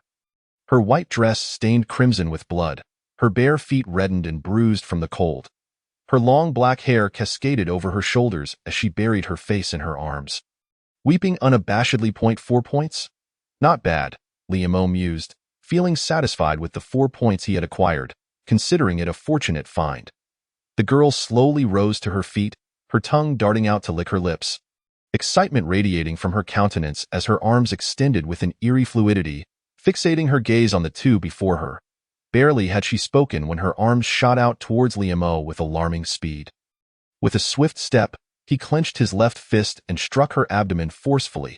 He understood that with the conclusion of the dim period, something intriguing would soon emerge, an event that would catalyze a frenzy of human evolution. He delivered a palm strike to the zombie's arm, retreating a half step before adopting a crouched stance. With a swift roundhouse kick, he toppled the C-rank zombie, and in that fleeting moment, his dagger slipped from his grasp, embedding itself directly into the creature's skull. A sudden wave of danger surged within him, prompting Liamo to retract his hand rapidly, just as the girl's pale hand lunged towards him like a needle.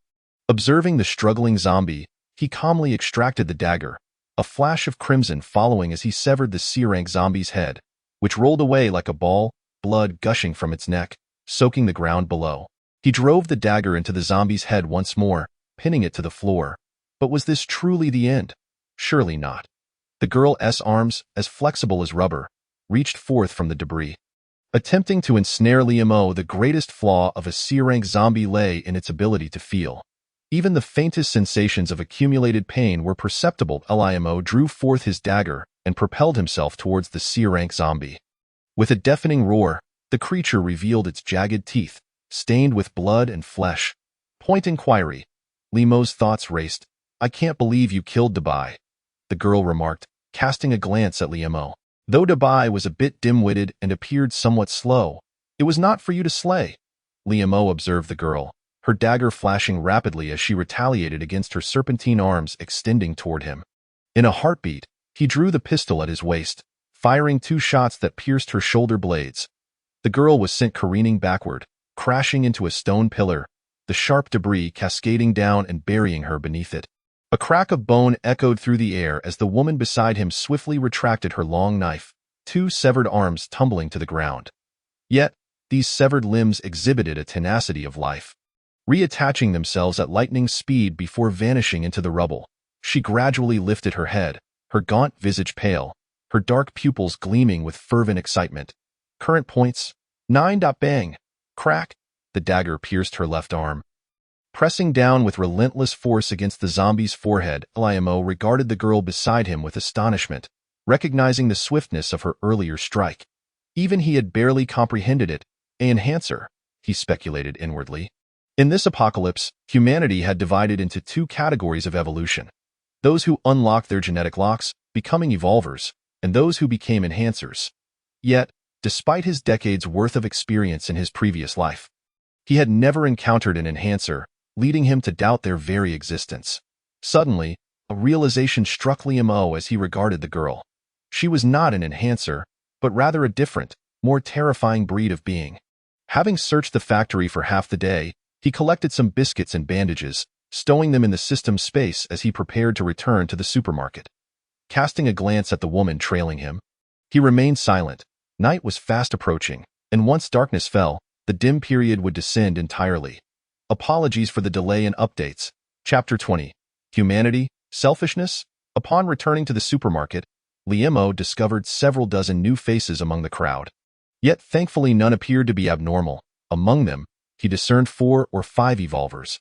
He cast a disinterested glance at the newcomers before making his way to where Ling Zishuan was situated. Did you manage to find anything? Ling Zishuan, who was fiddling with a figurine, greeted him with a faint smile. However, upon noticing the girl behind Limo, her expression momentarily stiffened before she quickly masked it. Not much, Limo replied nonchalantly, laying out the supplies he had gathered on the table before Ling Zishuan. You should be feeling better now, right? He inquired, observing her closely. Ling Zishuan shook her head, her gaze fixated on the girl behind him. I don't know her. Just someone I picked up along the way. Limo noted the slight emphasis in her tone. What about those people outside? He asked, recalling the influx of new faces. I don't know. They were let in by the others earlier. Among them, there are 3 or 4 first-tier evolvers, and I found it difficult to obstruct them, Ling Zishuan replied, her demeanor resembling that of a child admitting to wrongdoing. Limo sensed something was amiss with Ling Zishuan. She seemed entirely different from the person he knew. Did they give you trouble? He pressed. No. She quickly denied, waving her hands. The girl remained silent, her bright eyes flickering with a hint of animosity.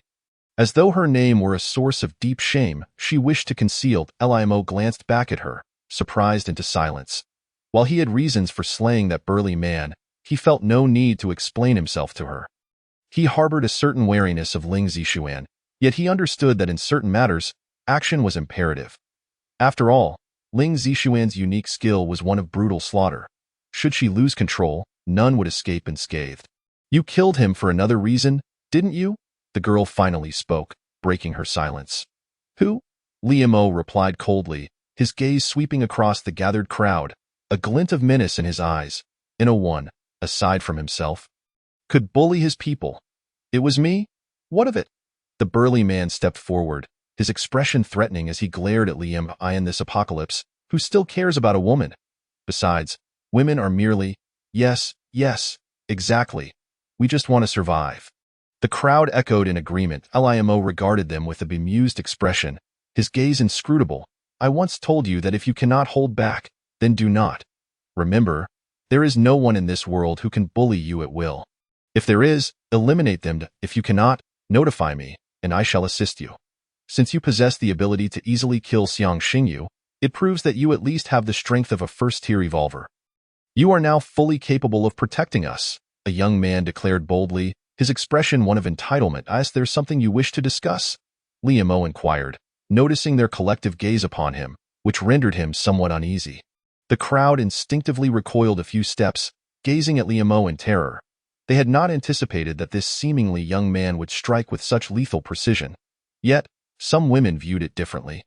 They saw his youth combined with his decisiveness and formidable strength as advantageous in this world. believing that aligning with such a figure would ensure their survival in the apocalypse. When Limo returned to the second floor of the supermarket, he found that the burly man's corpse had already been disposed of, leaving not a trace of blood. The surrounding crowd stood rigidly, as if awaiting Limo's admonition, their eyes brightening at the sight of him. Their spirits lifting instantly. Limo observed the woman's expression in silence. From the moment he inquired about her name, she had displayed a rather unfriendly demeanor. He could not fathom why this woman harbored such disdain for his name, or why she seemed to loathe anyone who dared ask it. At this point, he was no longer interested in uncovering the reasons. After 2 fruitless attempts to elicit a response, his curiosity had waned. Before he could finish his thought, a dagger shot forth instantaneously, piercing through the man's throat and leaving a gaping wound. The burly man's pupils constricted as he collapsed to the ground. Breathless, "Follow me!" Limo seized Ling Zixuan's hand and pulled her out of the room. Among the few individuals below, none seemed to have noticed the peculiarities of the earlier strangers. Even the woman who had previously been sprawled beneath the man in the towel was nowhere to be seen. They likely knew that remaining as anomalies would not bode well for them with Limo around. "I warn you, she is under my protection. Do not entertain any ill intentions. Otherwise, you shall meet the same fate as that burly man." Limo cast a frigid glare at the crowd. "You should realize that he is but a living puppet." The woman, sensing Limo's indifference, furrowed her brows and continued, a hint of displeasure evident in her tone. The world outside had succumbed to complete darkness, marking the passage of another day. Limo contemplated the dwindling supplies. The remaining food could barely sustain 2 people for 3 days. He was uncertain if the supermarket contained any surplus provisions. Yet he was not overly anxious about it. Although acquiring food posed challenges, he believed it was manageable. However, where could he possibly find the remaining 48 Sirang zombies? There was no need to reiterate what was already known. Now, he had a question for her. "Who are you?" This marked his second inquiry. "Yes, you are strong. You must ensure our survival." And then what? A sly smile crept onto Limo's lips as he grasped their implications. Ling Zixuan nodded but remained silent. Limo understood that, although he had briefed her on the state of the apocalypse, a person steeped in civilization could not easily shed the trappings of their former life. Ling Zixuan had a long journey ahead to become the Blood Rose. At times, Limo questioned whether he was acting correctly. The disparity between Ling Zixuan's current predicament and that of the Blood Rose from his previous life was stark. Was it due to his excessive intervention?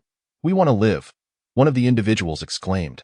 Ling Zixuan observed a fleeting flicker of anger in Limo's eyes. She glanced at the woman behind him and turned to leave. "Have you killed someone? You are strong. You should be able to keep us safe." The crowd echoed in unison, and the once quiet supermarket erupted into chaos.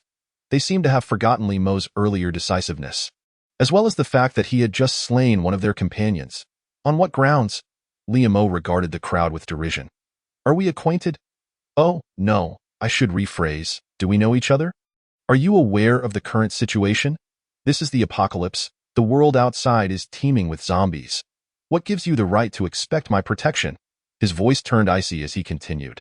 "Do not present yourselves with such entitled expressions. It only sickens me. We are strangers, and I have no interest in getting to know you. Why should I protect you? Justify it to me, and if I find your reasoning satisfactory, I may allow you to live." "You cannot be so selfish," a woman screeched, her voice laced with unprecedented venom. "Selfish? Entitled?" Limo felt a wave of amusement wash over him. What sort of logic did these people possess? It had only been a fortnight since the apocalypse began, and yet they remained so Navi. "I am not a deity capable of saving all," Limo declared, turning to leave, with the woman following closely behind. The crowd regarded Limo's retreating figure with a mix of complex emotions.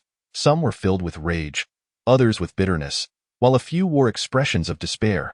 They were devoid of food and water, and without Limo's assistance, they faced the grim prospects of dying from thirst, starvation, or being devoured by zombies. "I possess value for you to exploit." At that moment, a voice broke through, prompting Limo to halt and listen to what the individual had to say. "I am a first-tier evolver. I can kill zombies. At least I am somewhat stronger than that vase beside you." Limo felt a twinge of disappointment upon hearing such trivial claims. He had expected something of greater significance, but instead, he was met with a statement about killing zombies, something anyone could do. Besides, the individual in question truly resembled a vase. Ignoring the crowd, Li Mo made his way towards Ling Zixuan, who was leaning against the window, gazing at the dust-laden world, her hands fiddling with a gaming figurine. "The dusk will soon descend," Li Mo remarked as he approached the window, surveying the world engulfed by yellow sand. This night was destined to be sleepless. The onset of dusk would pose challenges for zombies, humans, and anomalies alike. Yet, Li Mo might find himself in dire straits, as the arrival of dusk significantly heightened the difficulty of completing his mission. Hunting C-rank zombies in a world where visibility was nearly non-existent was an arduous task, especially with the presence of unique entities in City-wide. "I have discovered parasitic life," Li Mo stated nonchalantly. Bang! With a swift kick, Li Mo forced the door open, revealing an empty room devoid of any presence. He switched on his flashlight and began to search the darkened space, discovering Ling Zixuan curled up in a corner, her head buried in her arms, sobbing quietly. Knock, knock, knock, mental power. Too querying personal information, Li Mo thought to himself. "Were you nearly harmed by that parasitic life?" Ling Zixuan inquired with a curious glint in her eye, tinged with mockery. "What?" Li Mo opened the door to find a woman who had been waiting outside, holding a bag of bread, and proceeded towards Ling Zixuan's room. In truth, he too harbored doubts about whether the allure of the scent had somehow transferred to him through Ling Zixuan. "It was not her," the woman behind Li Mo stated coldly. Li Mo knocked on the door for an extended period with no response. Physical value. 1.5. Had I not reacted swiftly, I might have ended up taking a trip to the afterlife, Li Mo remarked casually. Casting a glance at his wound, falling into silence, he discerned that it was a result of the cannon's recoil. Had it not been for his robust physique, his entire arm might have been obliterated. After applying a simple bandage to the injury, he fashioned a rudimentary alarm device at the door and leaned against the wall, succumbing to sleep. "I do not doubt you," Li Mo sighed, aware that he had perhaps overstepped today. He placed some milk and biscuits on the windowsill before turning to leave, believing Ling Zixuan needed some time to regain her composure. Mental state. Good parasitic life? "What is that?" Ling Zixuan queried, her gaze shifting from the window to Li Mo with intrigue. "Name." Li Mo, the woman beside him, unable to contain herself, yanked Li Mo outside, snatching the flashlight from his grasp. Ability. 0 cooldown. When Li Mo awoke once more, it was already the following day. The world outside had plunged into complete darkness, and the ominous black landscape, coupled with the howling winds, instilled a profound sense of unease. Li Mo nodded, casually selecting a room to sit upon the bed. He slowly tore open his clothing, revealing crimson blood mixed with a metallic scent. He retrieved iodine and applied it to the wound. "Are you doubting me?" Ling Zixuan's voice was hoarse, tears tracing down her cheeks, leaving streaks on her face. She looked at Li Mo in disbelief, her body trembling as memories of the apocalypse flooded back. Had Li Mo not come to her rescue, she might have been among the ranks of the undead. She felt immense gratitude and trust towards him, yet she could not fathom why he would suspect her. Host level. "Lo, the allure was not something you transmitted to me, and you are bleeding. I can smell your blood." Despite her continued sobs, Li Mo's attempts at comfort fell flat. After all, he was a novice in matters of consolation. "Are you all right? Crack?" Ling Zixuan rushed forward, inspecting Li Mo's body, but he gently halted her. He grasped her arm, slowly letting it down. Today, he had experienced some rather strange events. How had the alluring scent come into contact with him? The only person who could have facilitated that was Ling Zixuan. Could it truly be her? Li Mo hesitated, realizing that his acquaintance with Ling Zixuan had not been extensive in this world. Trusting someone completely was a formidable challenge. "I do not doubt you." Li Mo crouched before Ling Zixuan, gently patting her shoulder and speaking softly. Points. 9. Upon seeing Li Mo prevent her from checking his arm, Ling Zixuan's expression stiffened, a hint of bitterness gracing her lips. She leaned against the window, appearing as a wounded rabbit, hopelessly gazing at the dying world outside. Knock, knock, knock. With a resounding bang, the door slammed shut. Li Mo stood helplessly at the threshold, at a loss for words, yet upon reflection, he believed that only a woman could make sense of such matters, and thus he refrained from further discussion. Ling Zixuan's countenance shifted. She was unaware of Li Mo's current strength, but she knew it would suffice to deal with her. Did even he nearly fall victim to that parasitic life? "I have been afflicted with the alluring scent," The kind that can entice zombies, Li Imo disclosed, observing the sudden pallor on Ling Zixuan's face. That substance can instantaneously provoke zombies, driving them into a frenzy. Had it not been for the onset of dusk today, I might have been devoured by a horde of zombies. The entire supermarket was engulfed in darkness when Li Imo lit a candle. The faint, yellowish glow breathed a semblance of life into the surroundings, prompting the crowd downstairs to gather around the flickering light. Evolutionary level. Second stage. Host's physical condition. Good. The parasites had evolved, embedding themselves within human hosts. Often undetected by the average person. Now a second-stage evolver, he had made considerable advancements in various aspects, pondering whether to exchange for weapons or enhance his physique and mental prowess first, at that moment. A pair of hands wrapped around him, their movements as sinuous as a serpent, trailing toward his lower body. "I can fulfill all your desires, darling," a woman whispered seductively near his ear, her breath warm against his skin. Li Imo forcefully pried her hands away. Rising to his feet, he cast a cold glance at the woman who had clutched him, his icy gaze laced with a hint of menace, causing her to collapse to the ground in fear. "I am Li Imo, the temporary owner of this supermarket. Evolvers, step forward," he stated matter-of-factly, surveying the group huddled together. The crowd exchanged uneasy glances, none daring to rise. To them, Li Imo was synonymous with cruelty. They were uncertain whether it was wise to comply, fearing that he might call them forth merely to execute them. Chapter 22. Diverging paths? No one moved. They cowered in trepidation, each harboring different thoughts while silently wishing for someone else to take the initiative. A profound silence enveloped the atmosphere, heavy and oppressive, their labored breathing resonating like thunder, the pounding of their hearts echoing as if to shake the very earth. Under Li Mo's watchful gaze, they instinctively lowered their heads. The flickering candlelight casting a dim glow, while outside, the world roared with fierce winds. Debris relentlessly battered the supermarket's entrance. With no one stepping forward, Li Imo shook his head, having anticipated this outcome long ago. Cowardice. Fear and dependence were on full display among them. In this apocalyptic era, he could accept a lack of value, but a lack of courage was intolerable. Such individuals were destined for demise. As Li Imo turned to leave, hushed murmurs arose. "Pa, what's so great about just being an evolver? He's merely riding a wave of fortune, lost in his own self-importance, believing himself to be a savior. Damn, when I become an evolver, the first thing I'll do is kill this scum." The crowd glared at Li Mo's retreating figure, their teeth clenched in hatred. In their eyes, a cold-hearted person like him deserved death. "I think he has a point." A youthful voice piped up. The crowd turned to see a 12 or 13-year-old boy timidly speaking. He appeared frail and underdeveloped, clad in a thin shirt as he gazed fearfully at the assembly. "Damn it, you little brat, are you ungrateful? Don't forget it was us who saved you and your sister." A burly man, incensed at the boy's defense of Li Imo, seized him by the neck, seething with rage. I'm sorry. He's just a child. Children speak without thought." A woman emerged from the crowd, pleading with the burly man, bowing repeatedly until blood trickled from her forehead. Suddenly, an arm pulled her up. Li Imo regarded the man with indifference. "I'm giving you a chance to kill me. Come at me." The burly man's expression changed as he glanced around, noticing the crowd instinctively distancing themselves from him as if he were a plague.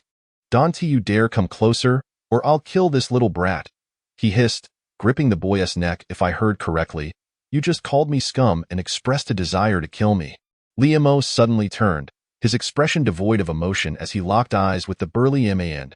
"Though you know what I detest most? Being referred to as scum." With a swish, Li Imo vanished from the burly man's sight.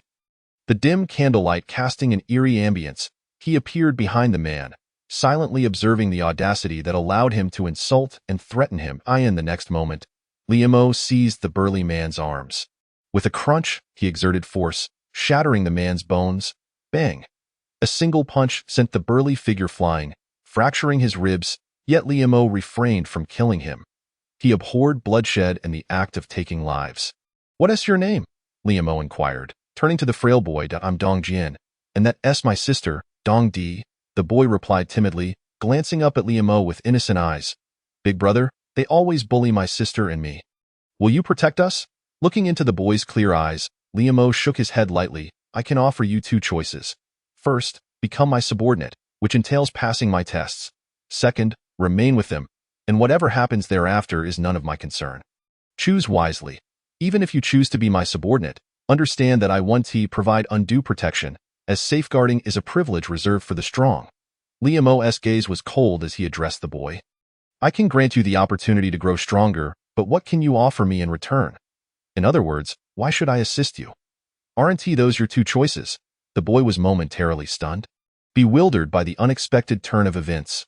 His sister, nursing her bleeding forehead, stared blankly at Liam, while the crowd's attention converged on him, curious as to why a powerful being would take an interest in a mere child. I can.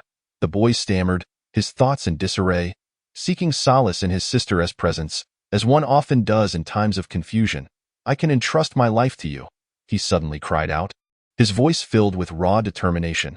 Silence fell, enveloping the surroundings in an eerie stillness, so quiet that even the most basic sounds of breath and heartbeat were inaudible.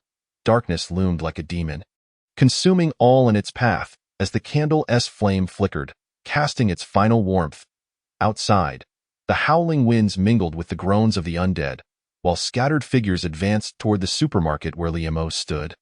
Pursued relentlessly by a horde of zombies. Deal, Liam replied coolly, casting a glance at the boy. From this moment on, you are mine. Remember, you are not permitted to die without my permission. You two, follow me. Liam instructed, leading Dong Jin and his sister toward the location of Ling Zixuan. The door was ajar, and Ling Zixuan remained by the window, oblivious to their arrival. Liam scanned the area but found no sign of the woman he had previously encountered. Presumably having departed, he addressed Ling Zixuan, who stood at the window. These two are now your subordinates. I don't need them, Ling Zixuan replied in a frigid tone, her demeanor colder than ever. Regarding Liam as if he were a stranger, a glint of murderous intent flashing in her eyes. Murderous intent? Liam could distinctly sense the hostility radiating from Ling Zixuan, targeted squarely at him. The two behind him trembled, unsure of what to do. You are an incredibly selfish person. Ling Zixuan's voice was frostier than ice as she gripped the hilt of her sword, prepared for a deadly confrontation with Liam. He met her cold gaze with indifference. Indeed, I am selfish, but so what? While I am unaware of the reasons behind your intense hostility toward me, likely connected to your conversation with that woman, I must remind you that I owe you nothing. Rather, you are indebted to me. Furthermore, I warned you that once bloodshed begins, I will not hesitate to end you if necessary. Interesting, in the depths of the supermarket, the woman observed the tense standoff between the two. A faint smile gracing her lips as she noticed the flicker of murderous intent in their eyes. Let us part ways, Ling Zixuan stated coolly. This supermarket was brought here by me, thus it can be considered my territory. Liam felt a wave of amusement wash over him. Parting ways? Yes, he admitted that Ling Zixuan had indeed brought him here. If she wished to claim it as her stronghold, that was her prerogative. However, he had not wronged her, and to suggest parting ways simply because a stranger might have said something was absurd. He suddenly realized he had misjudged her, yet felt this was the true essence of Ling Zixuan, proud, cold, and distant, just as she had been in their previous life. Chapter 23. Zombie Tide. Liam abruptly recognized that he knew nothing about this woman, this individual who claimed to be his senior. Upon reflection, it made sense. Without familiarity, how could one truly understand? He had never endeavored to genuinely comprehend her. After contemplating his words from the previous day, he acknowledged they may have been excessive, especially since she was a girl. Yet, it was too late to retract them. It was she who proposed the separation, and Liam had no intention of refusing or denying anything, nor did he feel the need to explain himself. Will you two accompany me, or remain here? He asked Dong Jin and his sister casually. For him, leaving was merely a matter of walking away. He had already identified several potential safe havens during his earlier hunt for zombies. I want to go with you. I wish to stay. The siblings spoke simultaneously, their answers diverging. Dong tugged at Dong Jin's sleeve, shaking her head at him, aware of the dangers lurking in the outside world. Although Liam had promised to protect them, she feared that when zombies attacked, he might be preoccupied with his own survival. In a world shrouded in darkness, fraught with peril, Liam was acutely aware of the uncontrollable variables surrounding her. She harbored no desire to take risks, nor to subject her younger brother to danger.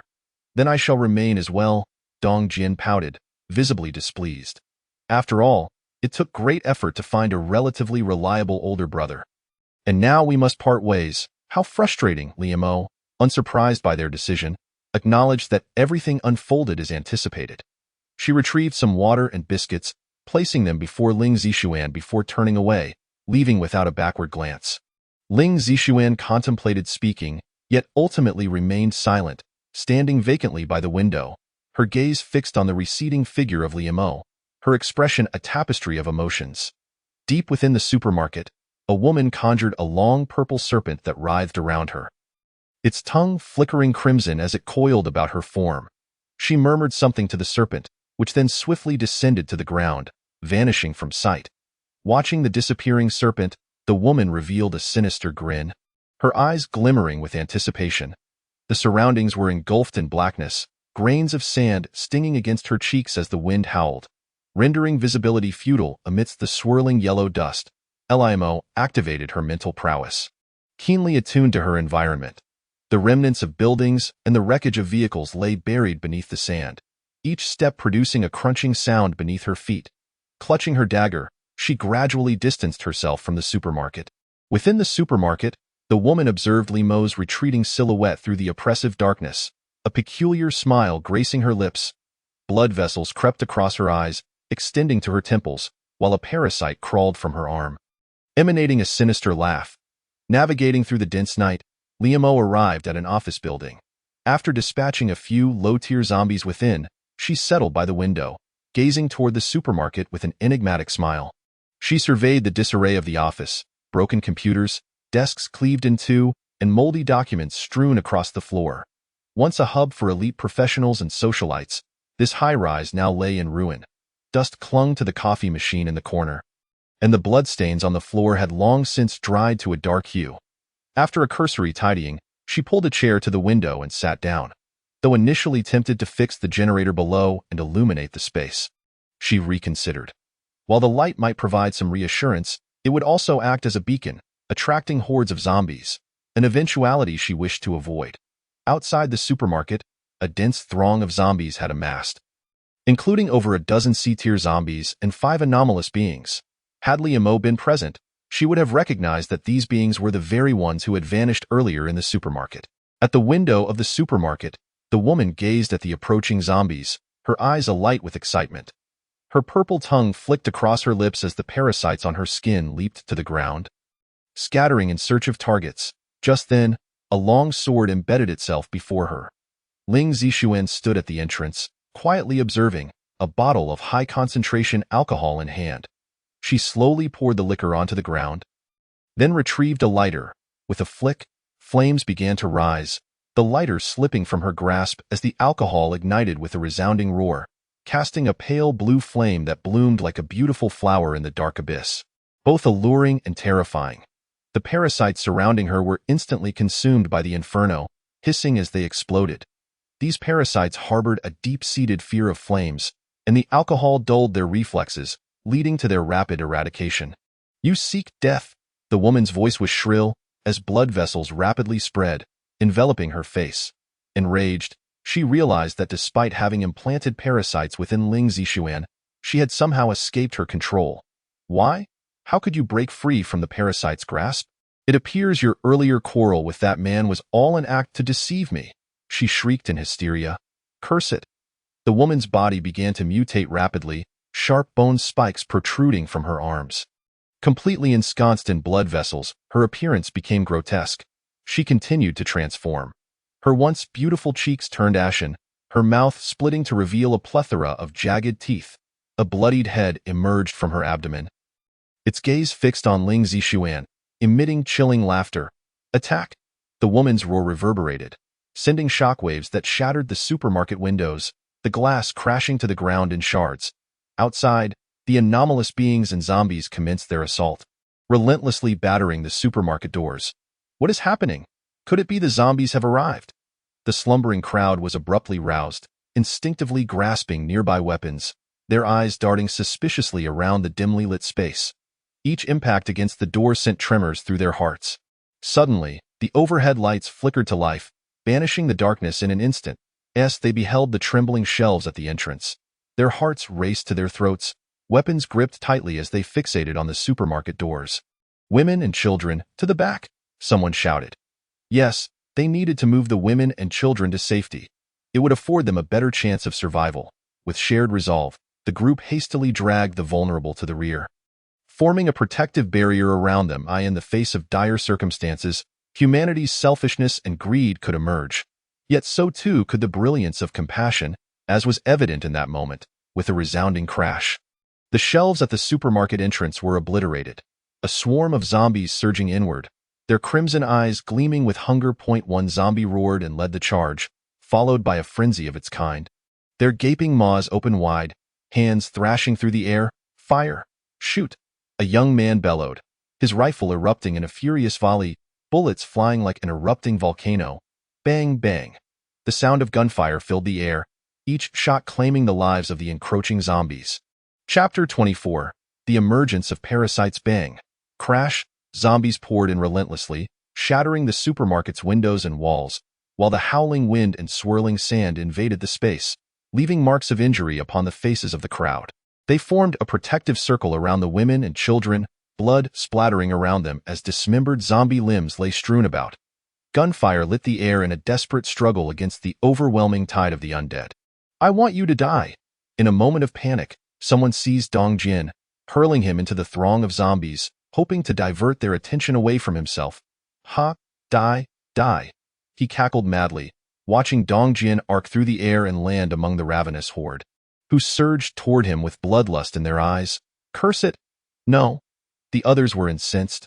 Though fear gripped them, they could not allow a child's life to be sacrificed for their own escape. They momentarily forgot about shooting, their eyes filled with murderous intent as they glared at the traitor.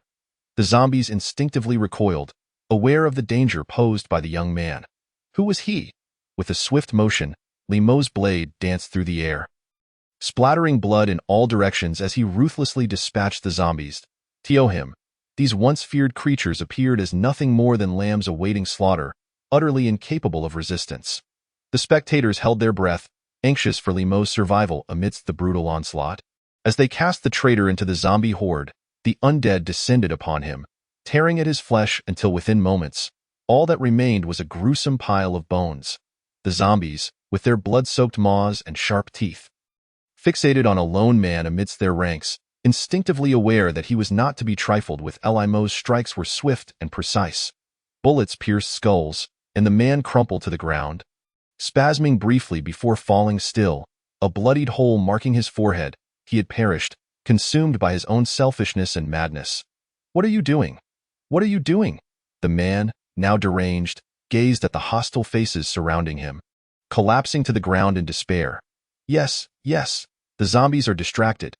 If we throw them out, we can all survive. We can all survive. Roaring, he understood that the anomalous beings and C-tier zombies still lurked nearby. But his sole focus now was on the carnage. With each slice of his blade, zombie heads rolled, tumbling like bowling balls across the floor. Just then, a gunshot rang out, a bullet spiraling forth to pierce the man's forehead. What kind of world was this? The crowd discerned the peculiarities among the horde of zombies, their gazes fixed upon a man clad in a tight-fitting black combat suit, wielding a long, glimmering blade. The man's countenance was resolute, with sharp brows and starry eyes, exuding an air of nonchalance. Terror gripped the onlookers as they beheld Limo. He resembled not a mere mortal but a demon, exhibiting a chilling indifference that belied his youth. One could hardly fathom the cold-bloodedness he displayed at such a tender age, a stark contrast to his apparent years. The first wave of zombies had already been vanquished by him, leaving a grim tableau of scattered remnants, severed limbs, dismembered bodies, and crimson pools, a veritable river of blood. Suddenly, they recalled his identity, the so-called selfish one, the reaper who struck with lethal intent merely due to provocation. Unable to contain themselves, the intoxicating scent of blood ignited a frenzy within them. Their pallid cheeks flushed crimson from the visceral stimulation, their once dull eyes now bloodshot, and heavy breaths released frosty clouds into the air, each exhale echoing harshly even amidst the howling winds. As the zombies roared in unison, The crowd could no longer restrain themselves. They surged towards Liam just as they contemplated rushing to his aid. He barked at them to halt, stay back, do not add to the chaos. With a forceful flick of his wrist, Liam hurled Dong Jin towards the throng, then regarded the encroaching zombies with a slight smirk. These are all points, every last one of them. In his arms, he cradled a boy of approximately 12 years, grasping a long blade that shimmered like jade, appearing eerily cold against the backdrop of carnage. He had no desire for assistance, for each zombie was an invaluable source of points. If he could dispose of them all, survival was assured. This frenzied thought danced in his mind as he grinned maniacally. Indeed, the man before them was Liam, and the boy in his embrace was Dong Jin, who buried his face deep into Liam's chest, trembling violently in that fleeting moment of being thrown. He had believed his end was nigh, as the ravenous zombies lunged at him with gaping maws, and he envisioned the gruesome fate that awaited him. Yet, his elder brother had returned, the one who had quarreled with his sister. Rescuing him from the brink, the scene before them was nothing short of hell. Blood flowed like rivers, corpses lay strewn about, and severed limbs created a horrifying spectacle. With renewed vigor, Liam seized another child, intent on hurling her into the fray. The blood mist, mingled with fierce winds, sent shivers down their spines. Liam, standing amidst the sanguine pool, resembled a harbinger of death, his expression as frigid as the blade he wielded. A subtle smile graced his lips as he detected the presence of 5 individuals with extraordinary abilities, along with the whereabouts of dozens of C-rank zombies lurking in the shadows of a nearby supermarket. Observing him, he surmised that these individuals still maintained control over a contingent of zombies, signaling the imminent arrival of another wave.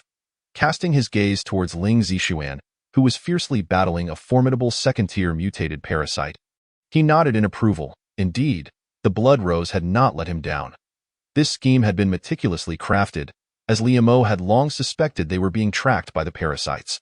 Drawing upon memories from his previous life, he understood their aim was to acquire superior hosts, evolving through a robust physique. Thus, he and Ling Zixuan devised a trap, luring them in with a feigned weakness, pretending to be pursued by a mutated zombie, and accidentally discovering another parasite, nearly falling victim to it. All these actions sent misleading signals to the woman, leading her to erroneously perceive them as weak, compelling her to follow Liam back to the supermarket. Unwittingly stepping into his trap. Chapter 25. The labor agreement of the system. The extraordinary individuals were indeed unique, capable of controlling a certain number of zombies through their brainwaves. With 5 such individuals nearby, a rough estimate suggested they could command only a few thousand low-tier zombies. Liam surveyed the numerous corpses littering the ground. He had dispatched at least a few hundred low-tier zombies, indicating the impending arrival of another small wave. However, strictly speaking, this hardly qualified as a true zombie horde. Genuine hordes numbered in the thousands or even hundreds of thousands, a sight that instilled true terror and despair. Liam had previously witnessed a formidable individual commanding tens of thousands of zombies to besiege a human stronghold, a sight that was truly horrifying. Yet, even such a scale was merely considered a mid-tier horde by the evolved humans. System, query points, Liam called out amidst the sea of corpses. Current points, 10. How is this possible? Liam nearly retched at the paltry sum. I've slain hundreds of zombies and earned only 10 points? What a scam! The onlookers, witnessing his reaction, felt a pang of unease. Could it be that this young man had succumbed to infection? Hesitantly, they raised their weapons, aiming at Liam. Ahem. Liam coughed awkwardly. Fear not. I am fine. Besides, evolved beings are not so easily infected. At this, the crowd lowered their weapons, albeit with lingering skepticism. Civilization has long since crumbled.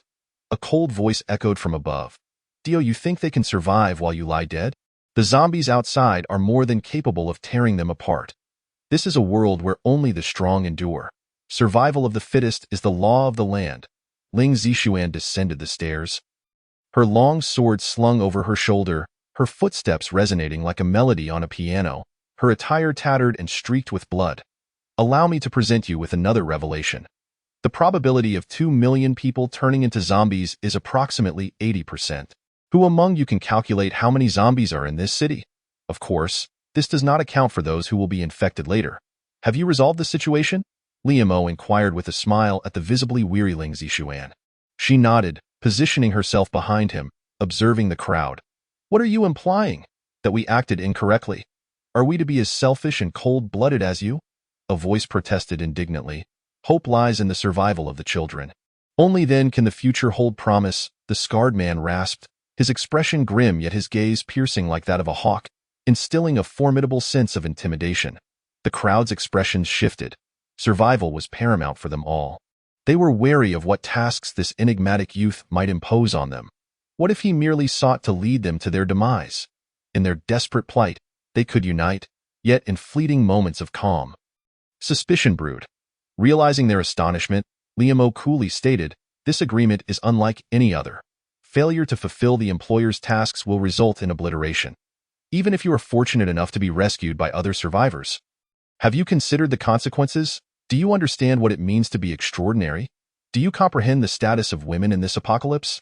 Dongjian, the young lad, had mentioned that they often bullied him.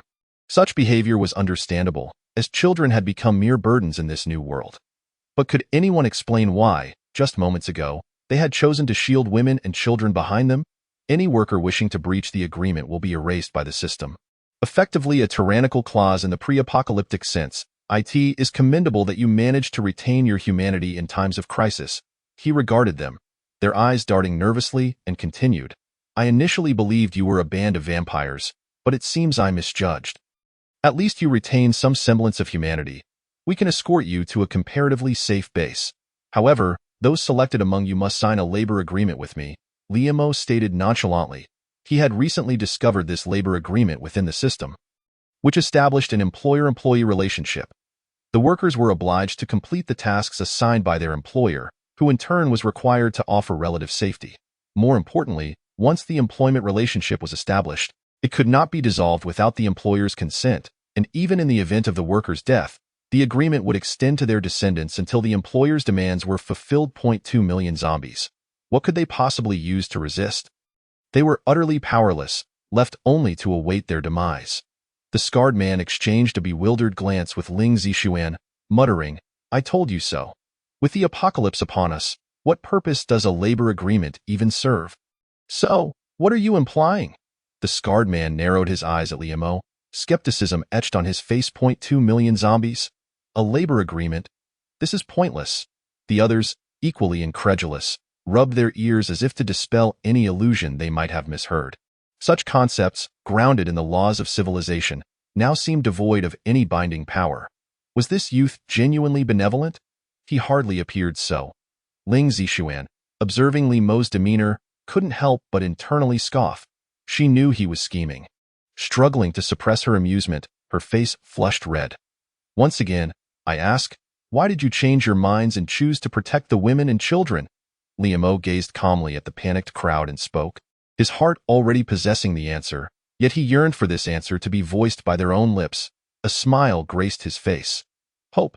What a beautiful word it is." The battle on the fourth floor was drawing to a close. Unless something unexpected occurred, Ling Zixuan had failed to capture that female parasite alive. Her level was far too low, and merely opening one genetic lock to compel a second-tier mutated parasite to retreat was already quite commendable. "Annihilation?" A hoarse voice echoed through the AI. Limo turned to the source of the sound and beheld a scarred man, his expression dark as he surveyed the surroundings, gripping his rifle tightly, maintaining a commendable combat stance. "I volunteer." The scarred man's coarse voice stood out amidst the silence. He slowly emerged from the crowd and approached Liamo. He calculated in his mind how many points he could earn by slaying 5 altered individuals and over 10 C-tier zombies. While his gaze lingered on the system's plethora of enticing offerings, brewing an ambitious plan, the crowd remained silent. When Liamo revealed the 80% mutation probability, they were all taken aback. 80% of 20 million amounted to a staggering 16 million, not to mention the individuals infected by the zombies, suggesting that the total number of zombies was at least 20 million. After a brief pause, observing the stillness around him, he advanced towards the crowd, a strong scent of blood and an aura of menace surrounding him. With each step forward, the crowd retreated, gripped by fear. Liamo was far too ruthless. "What? No words?" Liamo addressed the silent assembly. "Do you know how many people reside in City Y? Is there anyone else?" he inquired, eyes scanning the crowd. I count as one. Gradually, 7 individuals stepped forward, yet each harbored a hidden agenda, contemplating the possibility of escape. If they fled far enough, what could he do? Could he truly kill with mere thought? Chapter 26. Agreement reached. The second wave of zombies approaches. Liam observed these 7 or 8 individuals. Noting that among them were only 2 evolvers, he glanced at the remaining first-tier evolvers. Upon meeting his gaze, they lowered their heads. Those who had become evolvers were not fools. Given the apocalypse and the emergence of zombies, peculiar agreements could also arise. They had no desire to wager their lives for the future of others. What astonished Liam, however, was that Lei Jian's sister, Lei Di, had also stepped forward as the sole female representative. Showcasing her courage, feigning to rummage through his backpack, Liam eventually produced 7 agreements from the system space and presented them to the 7 individuals. He regarded them coolly, stating, "You may peruse the contents of these agreements. Respond within half a minute. If you decide to sign, the binding will occur automatically. Should you choose not to, return them to me." He had invested a significant sum in these agreements, 1 point per agreement, totaling 7 points for 7 agreements. His heart ached at the thought. Without a hint of hesitation, the crowd promptly bound themselves to the agreements. In that instant, a faint energy fluctuation coursed through them, and the first genetic locks within their bodies opened partially. This was a reciprocal enhancement. As laborers signed the agreements, the host would grant them a boost in strength, while the laborers' kills would earn the employer points. Most of these 7 were already semi-first-tier powerhouses. The 5 semi-first-tier evolvers drained Liam's remaining points, and he looked at the crowd with a glimmer of anticipation, eager to witness the extent of their newfound abilities. The 5 semi-first-tier evolvers gazed at their arms with delight, feeling a marked transformation. Their strength now stood in stark contrast to what it had been before. The crowd's eyes sparkled with joy as they turned to Liam. Those who had remained seated also sensed the palpable change in the 5. The transformation was so evident that even the weakest, Lei Di, appeared capable of easily overpowering them. A flicker of regret crossed their minds as they regarded Liam. "Is there still a chance to participate?" a youth asked awkwardly. Liam cast a cool glance at him and replied, "There are 7 who wish to exchange their freedom for your safe passage to a relatively secure base. I, Liam, am a man of my word. After this zombie tide passes, I will escort you to City S." The roar of zombies echoed like the awakening of demons, as the bodies of the zombies on the first floor of the supermarket were trampled into a pulp by the newly arrived undead. They emitted shrill howls directed at the crowd standing at the stairway. 5 altered individuals and 12 C-tier zombies emerged, defiantly standing at the rear of the horde, their cold eyes fixated on their prey. "Your first task, survive," Liam stated calmly to the 7. Given their capabilities, surviving the assault of these low-tier zombies should pose no issue. Of course, if problems did arise, it would merely indicate that Liam had made a poor investment. In truth, Liam had not disclosed to the crowd that, while the agreements bore semblance to tyrannical clauses, they were fundamentally grounded in mutual equality, supplemented by an added risk safeguard. The employer could not assign the signers to tasks that would ensure their demise. In other words, the responsibilities Liam entrusted to them would remain within their means. In his eyes, survival was a simple feat for these semi-first-tier evolvers, as the zombies below were all of low tier, barely counting as D-tier zombies. With a little caution, accidents were virtually non-existent. The other altered individuals and C-tier zombies would be dealt with personally by him and Ling Zishuan. A C-tier zombie roared, prompting the horde to spring into action, their claws outstretched, rushing towards the crowd. The 5 altered individuals remained still, as did the 12 C-tier zombies. They seemed to be mere spectators. Liam scanned the area, failing to spot the earlier parasite woman. He glanced at Ling Zishuan and then at the approaching tide of zombies, suddenly making a bold decision. The woman possessed by the parasite must be drawn out. The days of planning could not end in vain. Ling Zishuan understood Liam's intentions, instantly leaping into the midst of the zombie horde, her sword sweeping through, causing a multitude of zombies to fall. The 7 individuals behind Liam joined the fray in an instant. The sounds of gunfire, clashing blades, and the roars of zombies filled the air. The area below had transformed into a battlefield, a chaotic melee of evolvers and zombies. Ling Zishuan maintained her composure, but the others appeared somewhat flustered. Especially Lei Di. Had it not been for the scarred man's assistance, she might have already been bitten and infected. She stood in a state of daze, her face pale, beads of cold sweat forming on her forehead. A low-tier zombie lunged at Lady, its gaping maw poised to bite. Her complexion turned even paler as she instinctively retreated, realizing that slaying zombies was far more challenging than she had envisioned. The sight of the carnage around her made her stomach churn. With a swift motion, Ling Zishuan's sword cleaved through the zombie that threatened Lady, and she shot the latter a cold glance before returning to her slaughter.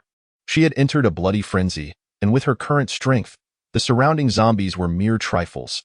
Even if the parasite were present, she was confident in her ability to annihilate it. Had it not been for Li Mo's specific instructions to Lu Shou, the parasite would have never escaped. Stop dawdling. If you get infected, your brother will just have to wait for death. The scarred man rasped at the terrified Lady. Instantly, she snapped out of her fear. Glancing at Lei Jian on the second floor, tears welling in her eyes. The scarred man's words rang true. She could not succumb to despair. What would happen to her brother if she were infected? Suddenly transformed, she became like a person infused with adrenaline, wielding a metal rod with fervor, striking at the surrounding zombies with wild abandon. The fierce demeanor startled the scarred man, who shook his head in amazement as he too entered a state of readiness. This wave of zombies was considerable, estimated to encompass at least 10,000. Limo observed the restless altered individuals and C-tier zombies, a slight smile curling at the corners of his mouth. He understood that the parasite was drawing near. He was intrigued by a parasite capable of controlling both C-tier zombies and 5 second-tier altered individuals. At last, the 5 altered individuals and 12 C-tier zombies could no longer restrain themselves. Their pupils were swiftly consumed by blood, and crimson veins crisscrossed their cheeks like the intricate patterns of dark magic from novels. Limo acted in an instant, propelling himself before the altered individuals and C-tier zombies. His gaze icy as it locked onto them. With a roar, the 17 enemies surged forward, launching a coordinated assault on Limo. The C-tier zombies' bodies rapidly morphed, their previously frail forms swelling nearly double in size. Elongated claws as hard and cold as steel. The 5 altered individuals underwent transformations as well. Swarms of tiny bugs erupted from their skin, their eyes now blood-red. They glared at Limo, and the battle was on the verge of igniting. Chapter 27. Carelessness. Limo's crisis. The 5 altered individuals attacked first, deftly evading Limo's dagger, splitting into 5 directions to converge on him. The 12 C-tier zombies followed suit, their sharp claws aimed directly at him. However, under the control of the parasite and the infection of the virus, their agility paled in comparison to that of the altered individuals. Limo effortlessly dodged the C-tier zombie strikes, his dagger spinning swiftly. Severing their dark claws, he was aware that these were no ordinary claws, laden with a copious amount of zombie virus. The consequences of a mere scratch would be dire. At that moment, in a shadowy corner of the supermarket, a pair of dark eyes were fixated intently on Limo and his companions. The figure was clad in a black robe, from which numerous writhing tentacles protruded, piercing the fabric with an array of dense holes. These tentacles moved with the fluid grace of an octopus. Beside this enigmatic individual stood a woman, who cowered submissively behind him, trembling in fear. If Limo were present, he would undoubtedly recognize her as the very woman who had trailed closely behind him earlier. A parasitic creature. The 2 observers exchanged a glance filled with amusement as they watched Limo engaged in combat, before vanishing into the depths of the supermarket. Limo instantly sensed a disturbance within the supermarket. His mental faculties had remained alert ever since he began battling these aberrations and zombies. He keenly detected the sudden disappearance of 2 presences. Were they truly this cautious? A frown creased his brow. The plan he had meticulously devised over the past few days was now in jeopardy. Those 2 parasites were excessively prudent, leaving him with no opportunity to exploit. With their departure, the tiny creatures inhabiting the otherworldly being perished instantly, their blackened shells disintegrating into dust that merged with the being's form. A collective roar erupted from the 5 aberrations as the black powder infiltrated their bodies, transforming their forms at an astonishing rate. Human faces morphed into grotesque man-eating flower-like visages, while long, repugnant tentacles sprouted from their arms, and their backs became covered in a thick, hairy hide, adorned with countless crimson and bizarre patches of fur. The onlookers on the second floor were struck with horror at the sight of the transformed beings, their eyes filled with trepidation. A disquieting thought surfaced in their minds. Could Li Imo prevail against such monstrosities? Even Ling Zixuan felt a bead of cold sweat trickle down her brow. These 5 aberrations had evidently surpassed the second tier of evolution. She cast a worried glance at Li Imo before turning back to the fray. Knowing that he needed to eliminate these lesser zombies to create an opening for assistance, Limo surveyed the supermarket and then the crowd. Engaging in battle here would surely lead to a collapse. He had to draw them away. He sprinted towards the supermarket's exit, where the open space would allow him to fight without concern for structural integrity. He needed to escape. A sharp-eyed man shouted furiously at Limo, accusing him of fleeing alone. The crowd on the second floor reacted, hurling insults at his retreating figure. Suddenly, a long sword descended from above, embedding itself in the ground before them. Ling Zixuan leaped from the first floor to the second in an instant, her icy gaze sweeping over the crowd as she commanded, "Silence." Outside, the world was engulfed in swirling sands and impenetrable darkness, the relentless winds howling as yellow dust danced in the air. The 5 aberrations and 12 C-tier zombies emerged, encircling Limo with their combined forces. Wielding a dagger, he regarded the aberrations and zombies coldly. The 12 C-tier zombies posed little threat, yet the 5 aberrations were indeed formidable. He sensed they had ascended to the 3rd tier, while he remained merely a 2nd-tier evolver. Amidst the darkness and howling winds, Limo sprang into action, appearing like a specter behind a C-tier zombie. His dagger swiftly pierced through the creature's skull, and with a powerful punch, he shattered its head, killing a C-tier zombie. Grants points. 6. Task progress. 350. Physical enhancement, Limo declared, urgently needing strength to withstand the mutated aberrations he faced alone, lest he suffer grave injuries. As soon as he spoke, a surge of power coursed through him, and he glanced at his fist, estimating that even rock would crumble under its might. Just then, information flooded his mind. Host body functions, good. Host level, LOW. Name, Limo evolution level, 2nd tier, mental state, good points, 3. Physical value, 2.5. Mental power, 2. Innate talent, 0. Cooldown. With his physical value elevated to 2.5, it indicated that his corporeal strength was nearing that of a 3rd-tier evolver. The swirling sands quickly buried the corpse of the zombie, erasing even the scent of blood. Limo used his mental acuity to scan the surroundings. In a flash, he moved through the yellow dust, dispatching another C-tier zombie in an instant. Its remains swiftly concealed by the swirling sands. Utilizing the storm's advantage, he knew that the zombie sensitivity would plummet in such conditions, rendering them incapable of unleashing their true power. A roar erupted from the zombies as the 5 aberrations launched a simultaneous assault on Limo, surrounding him from all sides. Unfazed, he gripped his dagger tightly, fully engaging his mental prowess to lock onto the 15 adversaries.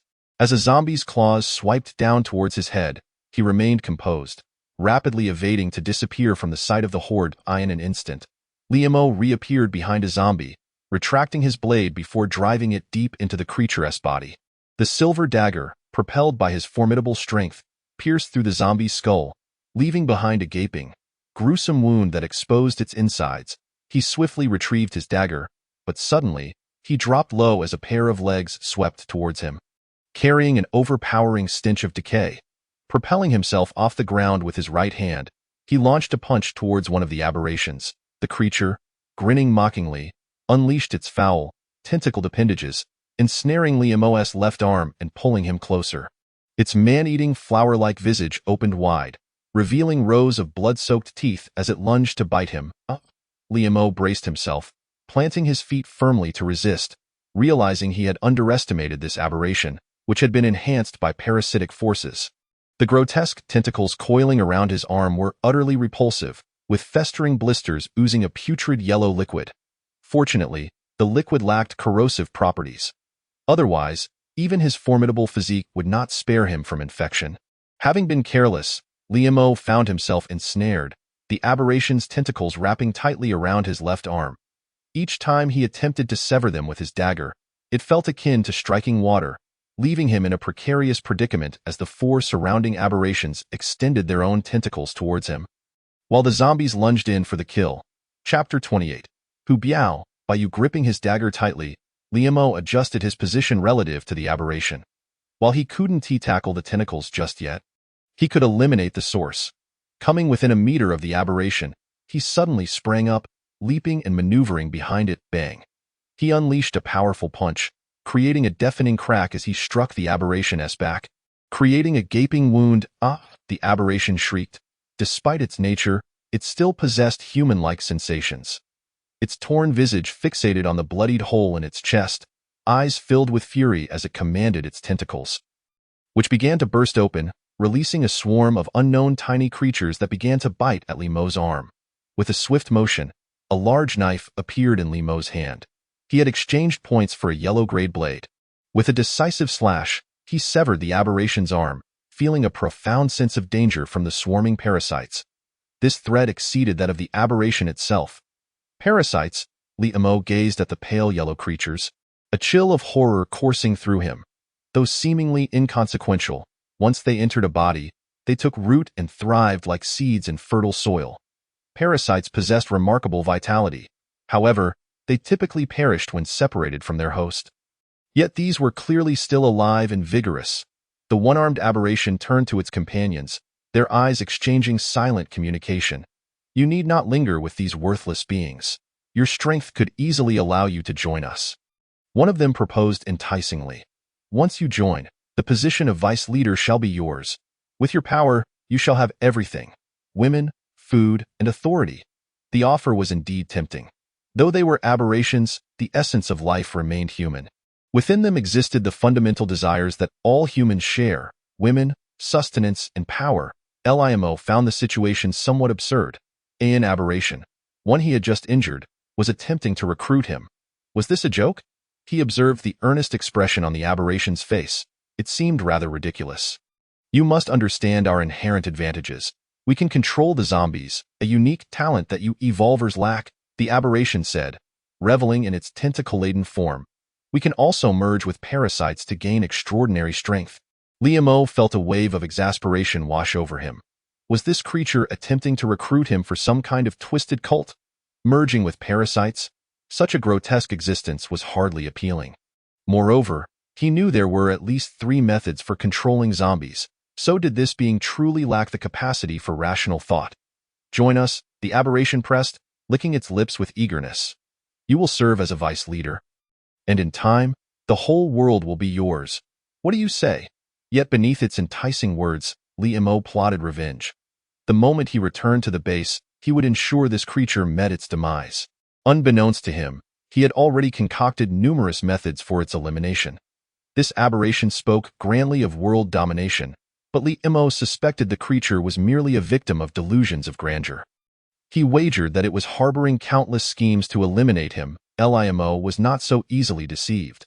The flesh of evolvers was akin to an addiction for aberrations, a lethal temptation. To join them would be to offer himself as prey. I am not that foolish, bang. At that moment, a gunshot rang out, and a gaping wound appeared on the forehead of the one-armed mutant, blood splattering everywhere. What the hell? My points. Limo watched the fallen mutant, his heart raging. Those were points, precious points. Yet, before he could fully express his outrage, a flurry of gunfire erupted, bullets piercing through the yellow sand. In the pitch-black world, the fiery muzzle of a gun stood out brilliantly, and the mutants, as well as the C-rank zombies, were all shot dead without exception. Limo's heart bled. This was all points, all points. He and Ling Zixuan had staged a magnificent act to lure out this group of mutants and zombies. Although the mastermind remained hidden, they had at least drawn 5 mutants and 12 C-rank zombies. If he could take them all down, not only would he gain points, but he would also complete his task. 2 figures slowly approached from the darkness, a man and a woman.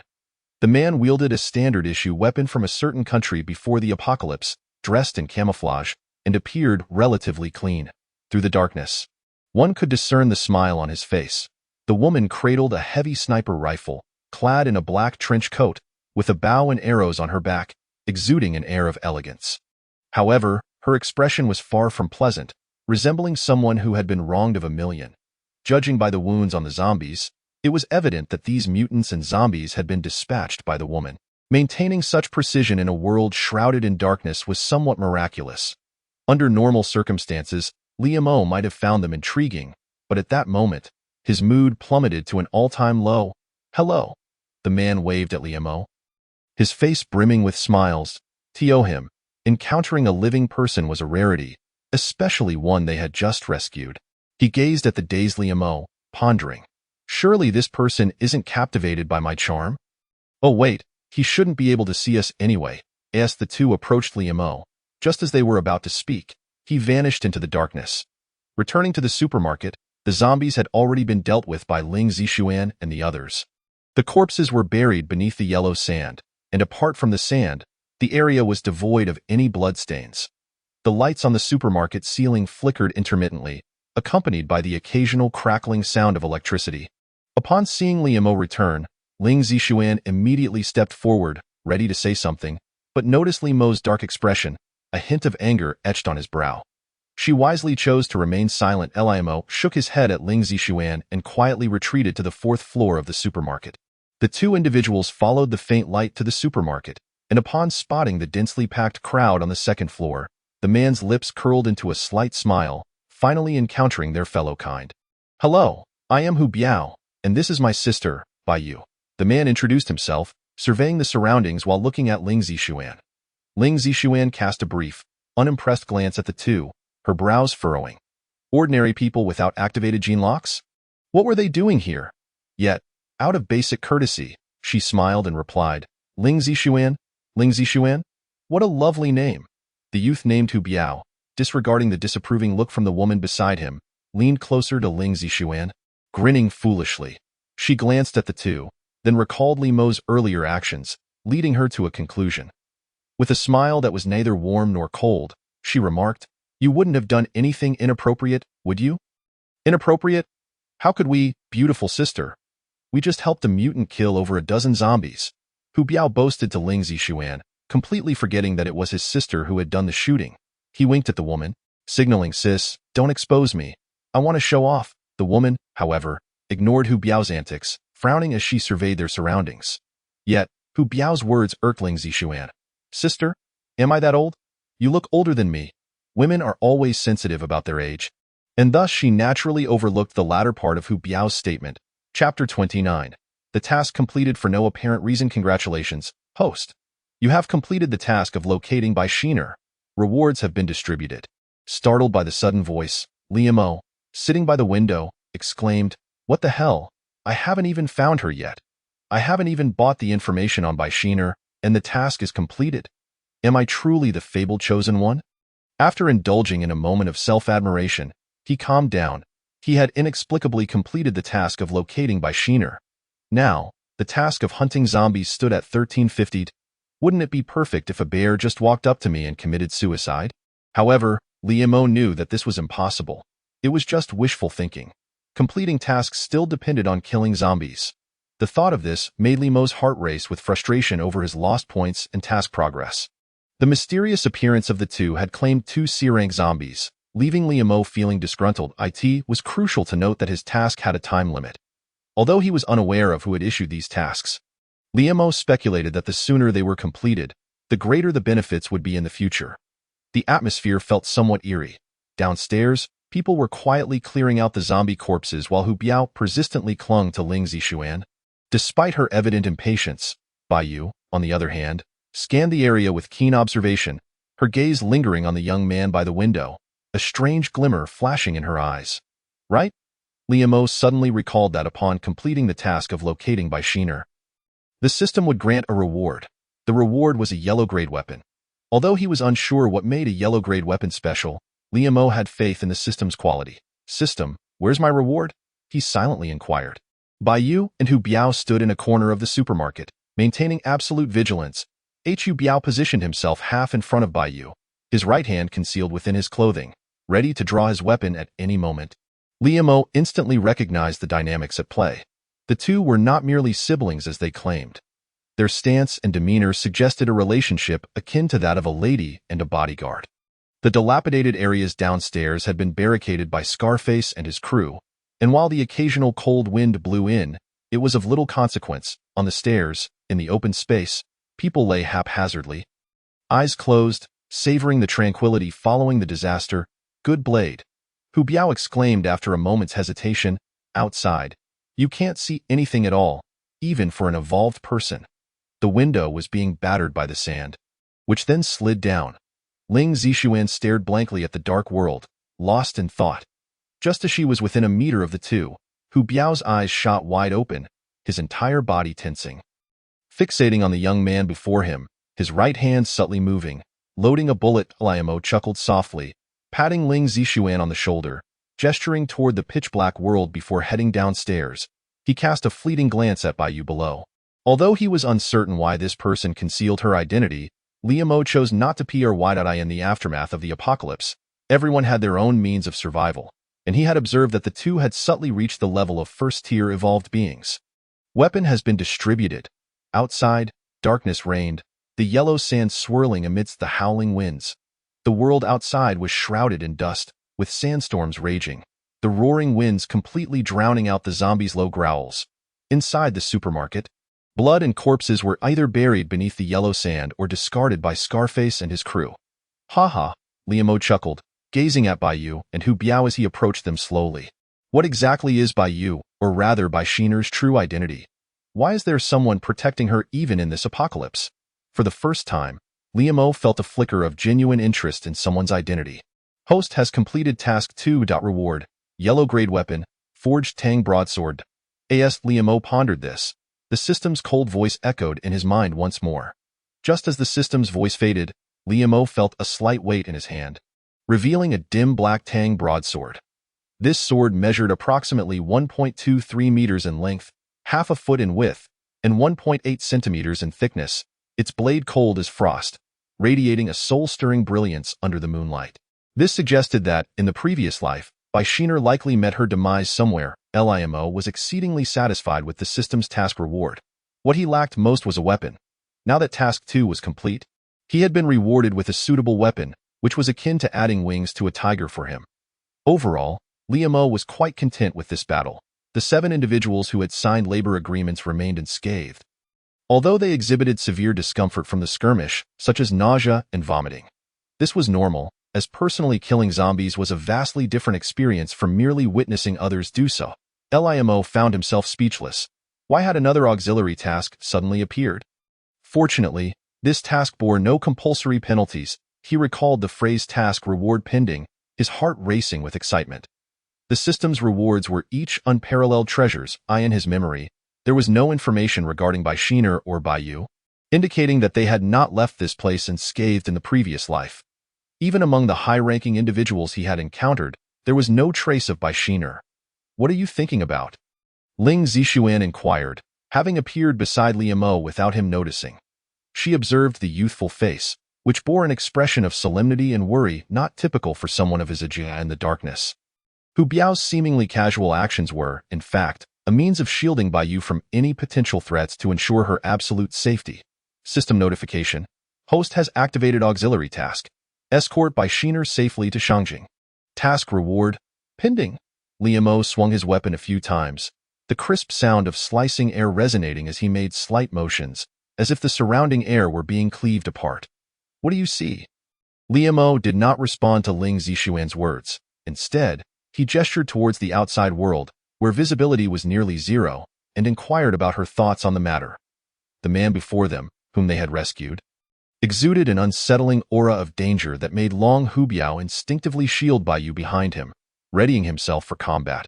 What do you think of this group of people? Liamo casually leaned against a shelf, his tone languid as he posed the question, disregarding Hu Biao's wariness. Hu Biao remained silent, cautious, while Baiyu appeared pensive, ultimately shaking her head without voicing her opinion. Are you both coming with us to S City? Or will you part ways? Noticing their lack of response, Liamo was unperturbed and fixed his gaze on Baiyu, reiterating his inquiry. His intention was to escort the ordinary individuals to a relatively safe refuge, and the only nearby option was S City. According to Liamo's recollection, S City was one of the first cities to establish a base after the apocalypse erupted. In his previous life, that base had remained intact until Liamo's demise, teeming with evolvers. Although their individual levels were not particularly high, their collective strength was formidable, marking it as a promising location. We too shall head to S City. Chapter 30. The Threatened World. After parting ways with Baiyu, Liamo ascended to the upper floor, where Ling Zixuan had evidently succumbed to slumber. Leaning against the window, he gently removed his own jacket and draped it over her shoulders. Standing before the window with a gaze that penetrated the depths of the night, amidst the darkness, a faint glimmer of light flickered, perhaps a sign of hope or perhaps an illusion, a night devoid of conversation. The following day, the group stirred from their slumber, hastily organizing their belongings before languidly sitting on the ground. The outside world remained shrouded in darkness, the sole difference being the faint glow that began to permeate the air. Had it not been for the omnipresent dust, it could have easily been mistaken for a sunlit morning. Limo descended the stairs, with Ling Zixuan trailing behind him, both exchanging nods of greeting with Baiyu. "I am preparing to leave. Those who wish to journey to a safe base may accompany me," Limo announced to the lethargic crowd surrounding him. The 7 individuals bound by a labor contract promptly stood behind him. Having witnessed his formidable prowess in this post-apocalyptic world, aligning oneself with the strong was the wisest course of action. The group erupted into a cacophony of voices, splitting into factions. Those who wished to depart and those who preferred to stay. Advocates for leaving argued that Limo's strength, coupled with the presence of evolvers, significantly heightened their safety. While they acknowledged that Limo's protection was not infallible, it was a far better alternative than facing certain death alone. Conversely, those opting to remain were a few capable evolvers who were disinclined to heed Limo's commands, believing that fortifying the supermarket's entrances would render it a bastion of safety. The crowd formed a circular formation. Advancing as beams from their rifles pierced the darkness, casting a faint glow upon the world, Limo, wielding his Tang Dao with vigilance, led the way, while Ling Zixuan and Hu Biao assumed the rear guard. The scarred man and his companions unleashed a barrage of gunfire, bullets flying forth as hordes of zombies surged toward them, some emerging unexpectedly from beneath the dust, dragging a woman into the abyss of yellow sand. With a firm grip on the Tang Dao, Limo's gaze locked onto the 2-headed wolf charging at him. His expression hardened as he delivered a powerful slash, cleaving through the zombie on his blade. Crimson blood cascading down its length in a swift motion, he spun, tearing the zombie asunder. The howling wind swept through, burying the blood and remains beneath a veil of dust. Limo stood resolute, his grip on the Tang Dao unwavering. An unprecedented alertness etched upon his face as he confronted a colossal mutated beast. An evolver threw back his head in laughter, reveling in the abundance of supplies still present in the supermarket. To him, Limo's actions seemed tantamount to courting death, for the obscured world was fraught with peril, and venturing outside would surely lead to becoming fodder for the undead. The dust quickly became damp. A trickle of crimson oozing forth, Limo flicked his Tang Dao, and a zombie's corpse materialized before them. A gigantic, bizarre wolf with 2 heads emerged, its eyes glinting with a ferocious light. The creature's crimson irises were filled with bloodlust. Its fur standing on end like sharpened steel, robust limbs poised for attack. With a sudden leap, the 2-headed wolf lunged at Limo. He cast a fleeting glance at the woman beside him. Remaining silent, a chilling scream pierced the air as the woman's arm was brutally torn away by a zombie. The scarred man swiftly drew his dagger, executing a precise shot that shattered the zombie's skull. Before stepping forward to assist the injured woman, gradually, about 35 individuals chose to align themselves with Limo, while the remaining 20 opted to stay behind. The 7 standing behind Limo wore expressions of despair. Having forfeited their freedom through a labor contract, they had hoped for safety under Limo's guidance, yet their current predicament was disheartening. Suddenly, the 2-headed wolf sprang forward, launching itself at Limo with a swift motion. A deep gash appeared on one of its heads, a scarlet line marring its left side, and blood flowed freely from the wound, staining its fur. The wolf roared, locking its gaze onto the youth before it. Sensing a hint of threat emanating from him, amidst the excitement of the others, they remained oblivious to the figure cloaked in black, lurking in a concealed corner of the supermarket. Ling Zixuan swung her long sword, severing the head of a nearby zombie, its severed cranium rolling through the dust like a tumbling watermelon, as more zombies fell before her strikes. "Alert!" Limo bellowed, instantly rousing the vigilance of those around him. The 2-headed wolf emitted low growls, cautiously eyeing Limo, its eyes glowing with a sinister red hue, the bloodied scars enhancing its menacing appearance. Its powerful limbs moved restlessly, exuding an aura of danger. "Why the sudden desire to leave?" Baiyu asked, hastening to Limo's side. As they exited the supermarket, a gust of sand assaulted their faces, rendering it difficult to see. Fortunately, they had equipped themselves with goggles. Drawing closer together as they advanced, Limo was not surprised by the outcome. After all, humans are inherently flawed creatures, susceptible to fear and the allure of comfort. Bang, bang, bang. Bai stood firm, while Hu Biao swiftly dispatched the approaching zombies with precise shots. "Now the supermarket belongs to us," he exclaimed, laughter filling the air. Suddenly, Limo yanked Bai aside, thrusting his Tang Dao into the ground with force. His eyes narrowed as he bent slightly, the blade whirling before striking at the two-headed wolf. The blade sank deep, crimson blood mingling with dust as it scattered through the air. With another swift motion, Limo severed one of the wolf's legs, the limb hitting the ground and decaying instantly. Covered in putrid flesh, the two-headed wolf, now partially crippled, retreated, its fur bristling as if charged with electricity. Its once crimson teeth transformed into a metallic sheen, sharp and lethal. Its skeletal structure began to undergo a metallic transformation, its entire body resembling a colossal mechanical entity. Mutated beast. Limo recognized the creature's identity, a terrifying existence that stood apart from zombies, humans, and other evolved beings. Their genes were more complete, allowing them to evolve their bodies to an impenetrable state. Much like the two-headed wolf before him, which had chosen to metamorphose into a hardened metal form to vanquish Limo. Chapter 31. The reasons for departure. The others had dealt with the scattered zombies around them. Their focus now riveted on the confrontation between Limo and the two-headed wolf. Though them, the wolf appeared as a fully fledged metallic monstrosity, with metallic traces apparent across its body. Its limbs, head, torso, and even its crimson eyes shimmered with a metallic hue, as if its skin were merely a covering for its underlying metal form. "Where did this metallic monster come from?" Ling Zishuan inquired, standing beside Limo, her expression grave as she observed the creature. The scarred man and his companions took charge of protecting the remaining ordinary individuals, their rifles at the ready as they scanned their surroundings. The corpses of the surrounding zombies were soon blanketed with a layer of fine yellow dust. Limo's group had suffered minimal losses, aside from the earlier incident involving the woman who had been transformed into a zombie after a surprise attack. "Mutated beast," Limo stated calmly, casting a glance at Ling Zishuan. With that, he vanished like a specter into the shadows, the sound of metal clashing echoing in the darkness. The onlookers could only catch fleeting glimpses of two figures moving through the gloom.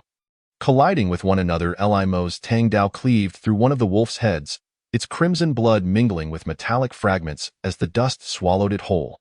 The left head bore a gaping wound, its body marked by numerous injuries that, while not fatal, significantly hampered its agility. With the Tang Dao firmly in his grasp, Limo felt the weight of fatigue bearing down on him, his complexion pale and weary. It underestimated the combat prowess of the two-headed wolf. Even after having ascended to the second tier, facing the two-headed wolf remained a formidable challenge. Scan for the weaknesses of the two-headed wolf. Limo mentally called out to the system. However, he quickly regained his composure from the surprise, charging towards the two-headed wolf with his Tang horizontal blade raised high. Chilling white light abruptly illuminated the scene. And following that, the two-headed wolf let out a mournful cry, its massive body crashing to the ground, stirring up clouds of dust. Yet, he had forgotten that the existence of this team was fundamentally built upon Limo's strength. The surroundings were devoid of passers-by, lifeless, with only the thick stench of blood and swirling sand. "Why did you lead us away from the supermarket?" Hu Biao confronted Limo directly upon his return. A question that resonated with everyone present, except for Ling Zishuan, who seemed uninterested. What irked Hu Biao the most was that throughout this journey, it had been Limo who took the lead. Subtly positioning himself as the leader of the group, under the black night sky, several dim lights flickered ahead. Suddenly, he recalled that he had severed one of the wolf's heads without destroying its eyes. He rummaged through the two-headed wolf's corpse for a moment and collected the two pale blue crystals that had fallen, realizing that it was a substantial haul, 2 evolution crystals from a single two-headed wolf. However, Limo was taken aback when the system offered no notifications upon the wolf's demise. Two-headed wolf, a C-rank mutated creature. Eyes, because the host did not completely kill the C-rank two-headed wolf, the system coldly responded. The nearby buildings creaked ominously as the wind swept through. The gazes of his companions towards Liamo gradually grew resolute. The wolf's head, with its eyes neatly severed along with the back of its skull, twitched a few times on the ground before succumbing to death. What? The wolf's weakness is its eyes. Liamo's mind raced with disbelief. System, why were there no points or task progress notifications? Because I don't want to die. Liamo silently answered in his heart. The tasks issued by the system had to be completed within 2 months. While they seemed simple, finding so many C-rank zombies was no easy feat. To complete the tasks within the stipulated time or even ahead of schedule, he had to leave the supermarket and seek out the zombies himself, on the sidewalks, streets, in dark alleys, and even among the branches. Half-buried human corpses lay scattered like refuse, unattended and unacknowledged. This was merely one reason. A larger one was the existence of a certain formidable and unique monster lurking beneath the supermarket, which Liamo had only discovered one fateful night. The creature exuded a terrifying aura, marked by extreme aggression and hostility. Not killed. How could that be? Liamo gazed at the two-headed wolf partially buried in the ground, incredulous. There were no traces of life here. Resembling a city of the dead, Liamo and his companions cautiously edged along the wall. Scar-faced men and others instinctively covered their flashlights with cloth, preventing their beams from reaching too far and attracting zombies. In the dimness, remnants of human technological civilization lay about, but the caveat was that one had to dare to use them, as the main facilities were largely overrun by hordes of zombies, such as reservoirs, power plants, and other places crucial to human life. This was also the primary reason Liamo chose to depart. Scanning, Liamo searched the area and eventually found the severed head amidst a pile of sand. Below the head, a faintly discernible body was beginning to emerge. A glint of coldness flashed in Liamo's eyes as he beheld the slowly re-emerging form of the two-headed wolf, his tang horizontal blade poised for action. His demeanor was now a stark contrast to when he had first entered the supermarket. If he had been overly familiar before, he now exuded an air of treachery, a smile concealing a dagger. Particularly as he observed Ling Zixuan's close relationship with him, fueling his resentment. If it weren't for Bai Yu's presence, he might have acted long ago. The eerie silence enveloped them, intensified by the dim, flickering light, rendering the atmosphere particularly unsettling. The group continued onward, the surroundings growing increasingly quiet, the wind and sand dwindling to a whisper, and the feeble glow of light gradually extinguishing. The dark streets were devoid of bright lights, replaced only by the intermittent flickers of ghostly illumination. Ahead lay a dilapidated small town, its streets almost entirely buried under yellow sand, vehicles half buried, lamp posts askew, and branches bending under the weight of the sand. Occasionally punctuated by the crackling sound of electricity, as the group watched Liamo return, they collectively exhaled a sigh of relief, their gazes shifting towards him with newfound respect and admiration. None among them could have single-handedly slain the two-headed wolf. Yet Liamo had accomplished it. The scar-faced men switched on their flashlights, proceeding cautiously, each step taken with trepidation, aware that any rustle could trigger their vigilance. The howling sands lashed against their cheeks, and they looked at Liamo, equally filled with confusion. Such is the nature of humanity. In making choices, they can be decisive, yet when any issues arise, they begin to question the decision-maker, much like the situation at hand. He briefly explained the rationale to the group, who listened with skepticism. They exchanged glances with Liamo but said little, while Hu Biao scoffed derisively, his face a mask of sarcasm. Some heads lay shattered. Others were mangled beyond recognition, and some were left as mere bloody remnants of bones. This was a world of the dead, nearly devoid of the living, filled only with corpses and blood-soaked earth. It resembled a hell on earth. Life seemed utterly out of place here, an unnecessary anomaly. Suddenly, a massive shadow darted through the darkness, several corpses tumbling from the shadows and crashing onto a car roof. White brain matter mingling with dark red blood splattering everywhere, and tiny eyeballs bursting open, exposed to the air. Chapter 32. Heart and soul aligned before them lay the corpse of an evolved being. Liamo quickly assessed the gruesome scene of blood splattering from the dismembered body. This individual had likely just entered the ranks of a first-tier evolver before being slain by a flying mutated beast. The creature that discarded this body was a mutated giant eagle, which Liamo recognized from his previous life as a formidable foe. Its feathers had evolved into weapons akin to cannonballs. capable of obliterating a 5 or 6 meter tall building upon impact. Even more terrifying was the rapid regeneration of these feathers. Yet, every advantage has its drawbacks. Although these feathers could unleash tremendous explosive force, they were incredibly light, making them susceptible to external forces like wind once detached from the body, often leading to unsatisfactory targeting. Limo signaled for silence, his gaze fixed on the giant eagle soaring ominously above, aware that it was hunting for food. After a tense quarter of an hour, the giant eagle seemed to conclude that there were no potential prey in the city and took flight. Allowing Limo to exhale in relief, confronting the giant eagle was not a favorable situation. They proceeded cautiously along the street. Time passed unmeasured until they arrived at the entrance of a hotel. Limo gazed up at the half-open, partially shattered glass door, where faint footprints were barely visible in the sand on the steps. He cautiously drew his Tang horizontal blade from his back and exchanged a knowing glance with Ling Zixuan and the others, who understood the cue and readied their weapons. As they stepped inside, a scene of blood-red horror unfolded before them. The hotel lobby was littered with corpses, human, zombie, and various mutated beasts. Signs of struggle were evident, with bullet holes peppering the sofas, columns, and counters. As they advanced, their feet crunched over countless spent cartridges. From the lobby to the second floor, the space was overrun with bodies, blood, and patches of yellow sand, with bullet marks trailing up to the second floor before fading away. The dim hallway was eerily silent, enveloped in a deathly quiet. Several flashlights flickered to life, illuminating the corridor with a feeble glow. Before them stood dozens of grotesque zombies, their faces mangled beyond recognition, pupils vacant and lifeless, their tattered clothing reeking of decay. Some zombies had half their bodies gnawed away, exposing their entrails through the gaping wounds. As they stared at Limo and the others, their once dull eyes ignited with a crimson frenzy, as if pumped with steroids.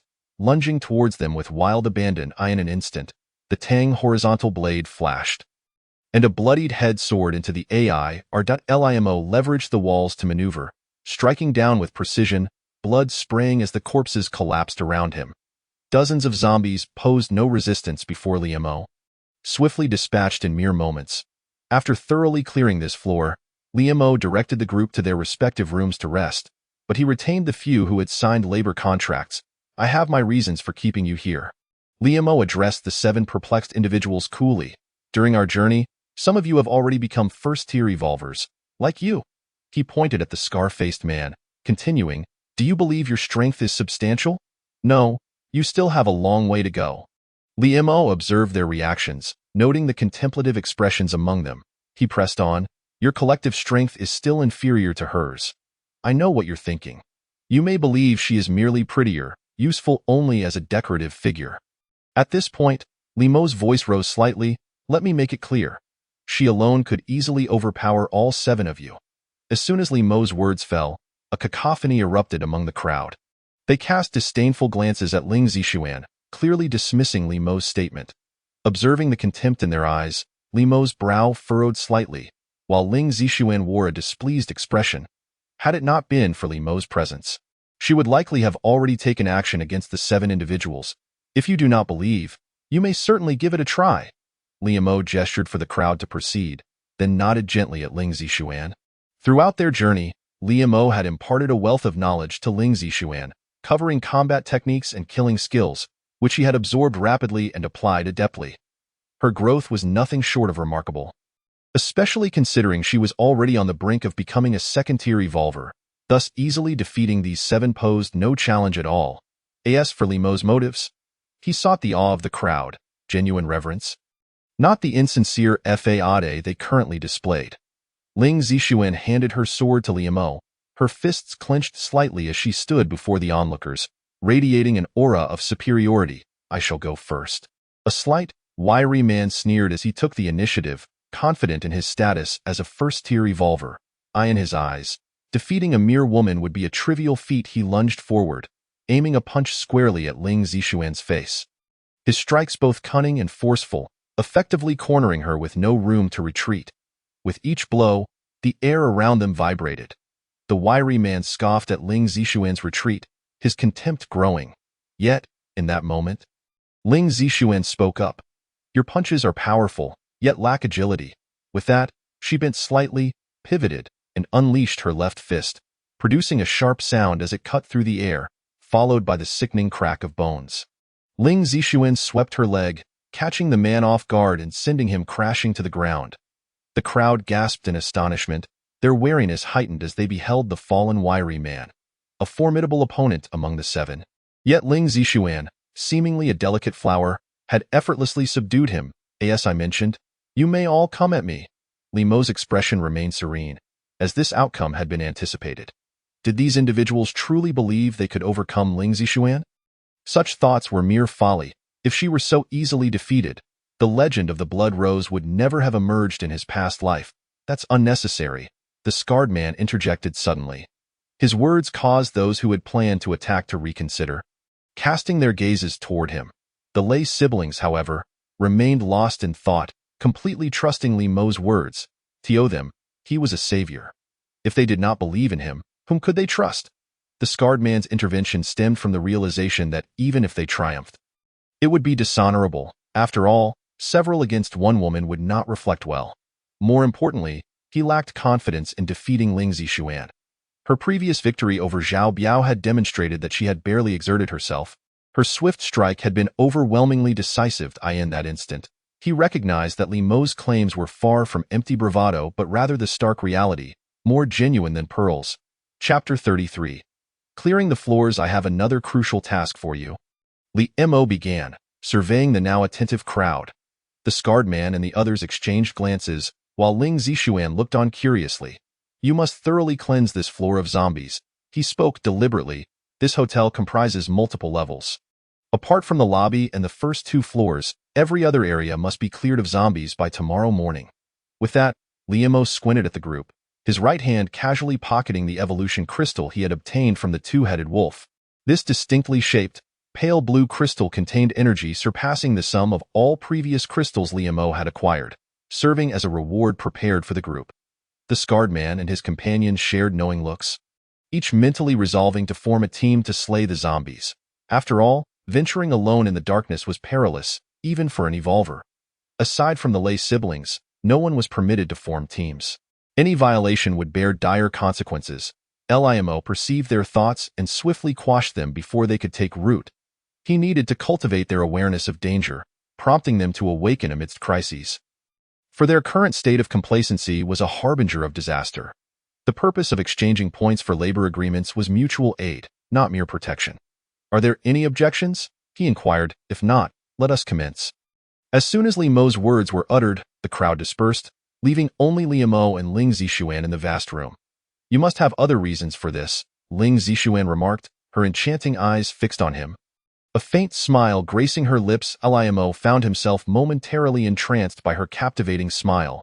Truly a siren. He noted that their demeanor was off. Aside from the scarred man, the others were too relaxed.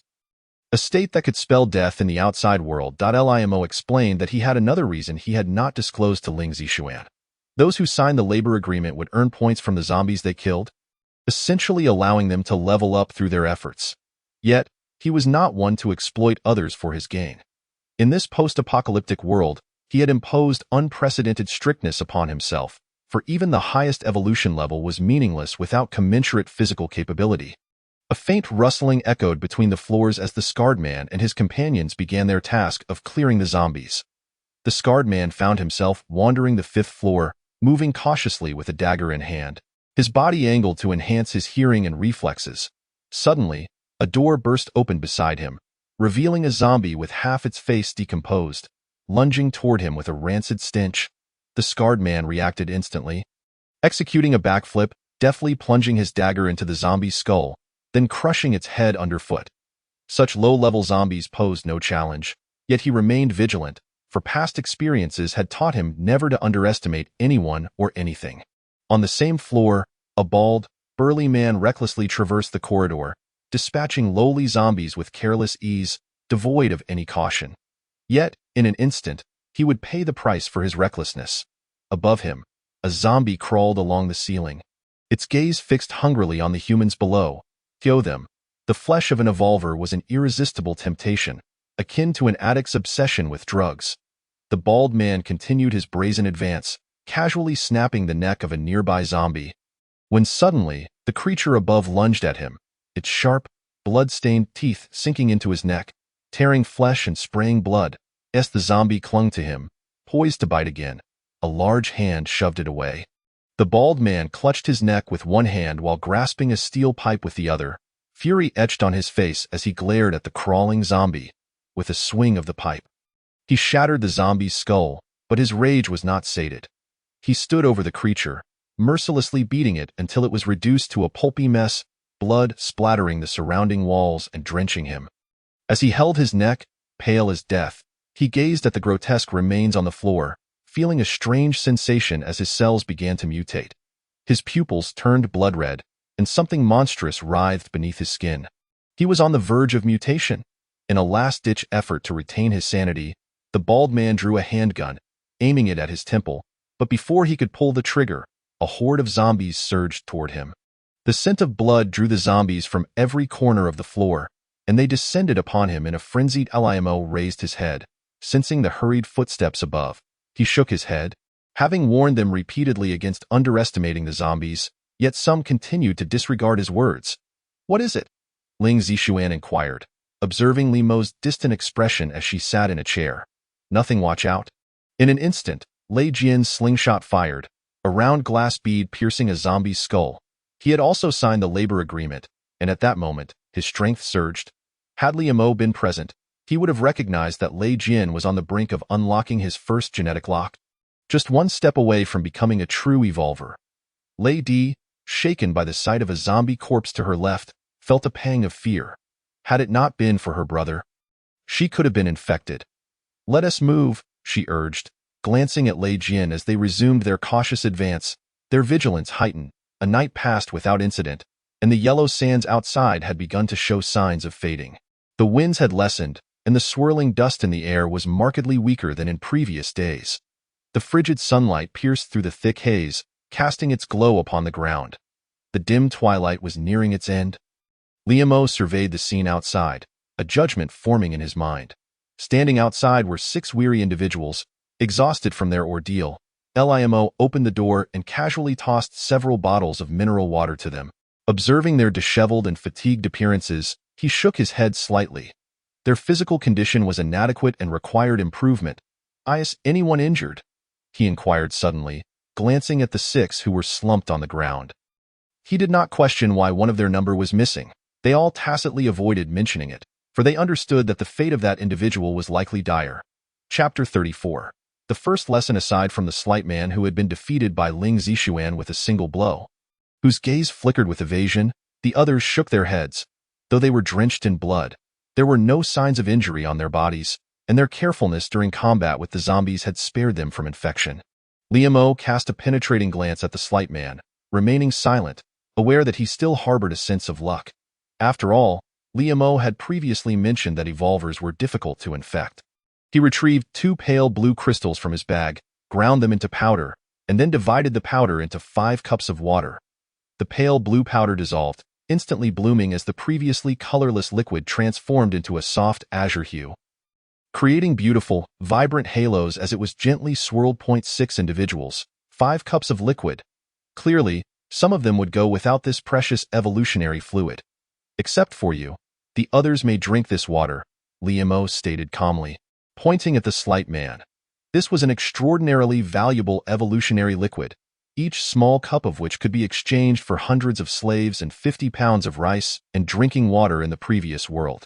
Its rarity in the apocalypse equated to that of tanzanite in the civilized era, the time before the apocalypse, a substance even more precious than diamonds, and yet without a market.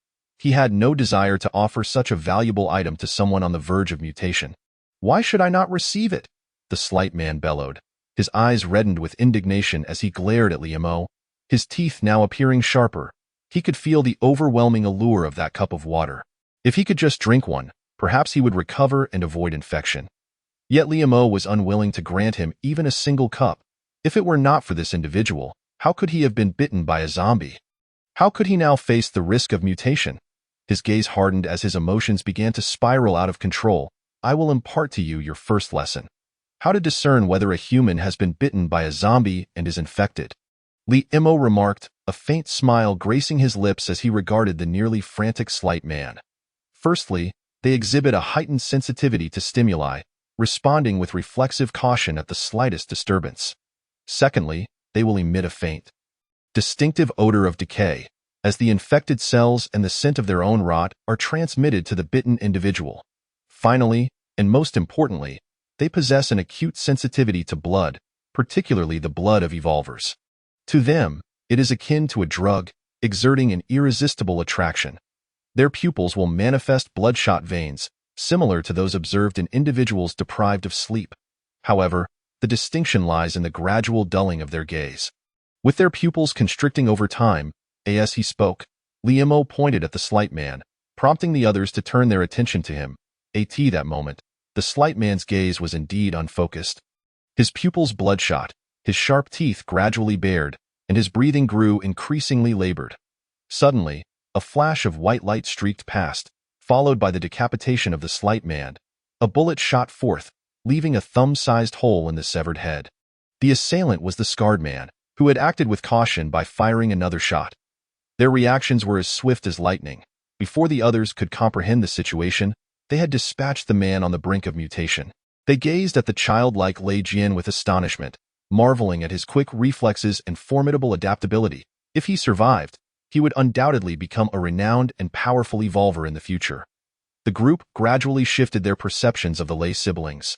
Regarding them as equals, drink this evolutionary liquid, Li Imo instructed calmly, gesturing toward the pale blue substance on the table. Upon hearing his words, the group eagerly picked up the liquid and drank deeply. The moment the liquid entered their bodies, an immense energy surged throughout them, causing their cells to divide, mutate, and evolve at an alarming rate. This energy inundated their bodies relentlessly. The scarred man's face twisted in agony, cold sweat pouring down his forehead as he clenched his fists, the veins in his arms bulging as he fought through the pain, acutely aware of the qualitative leap occurring within him. A crisp cracking sound echoed from within, followed by a terrifying release of energy. The scarred man's eyes flew open, now shining with a fierce intensity, his gaze sharp as an arrow. At that moment, his second gene lock was half released, and it would not be long before he transitioned into a second-tier evolver. Lei Jian and Lei Di, the siblings, experienced rapid breakthroughs.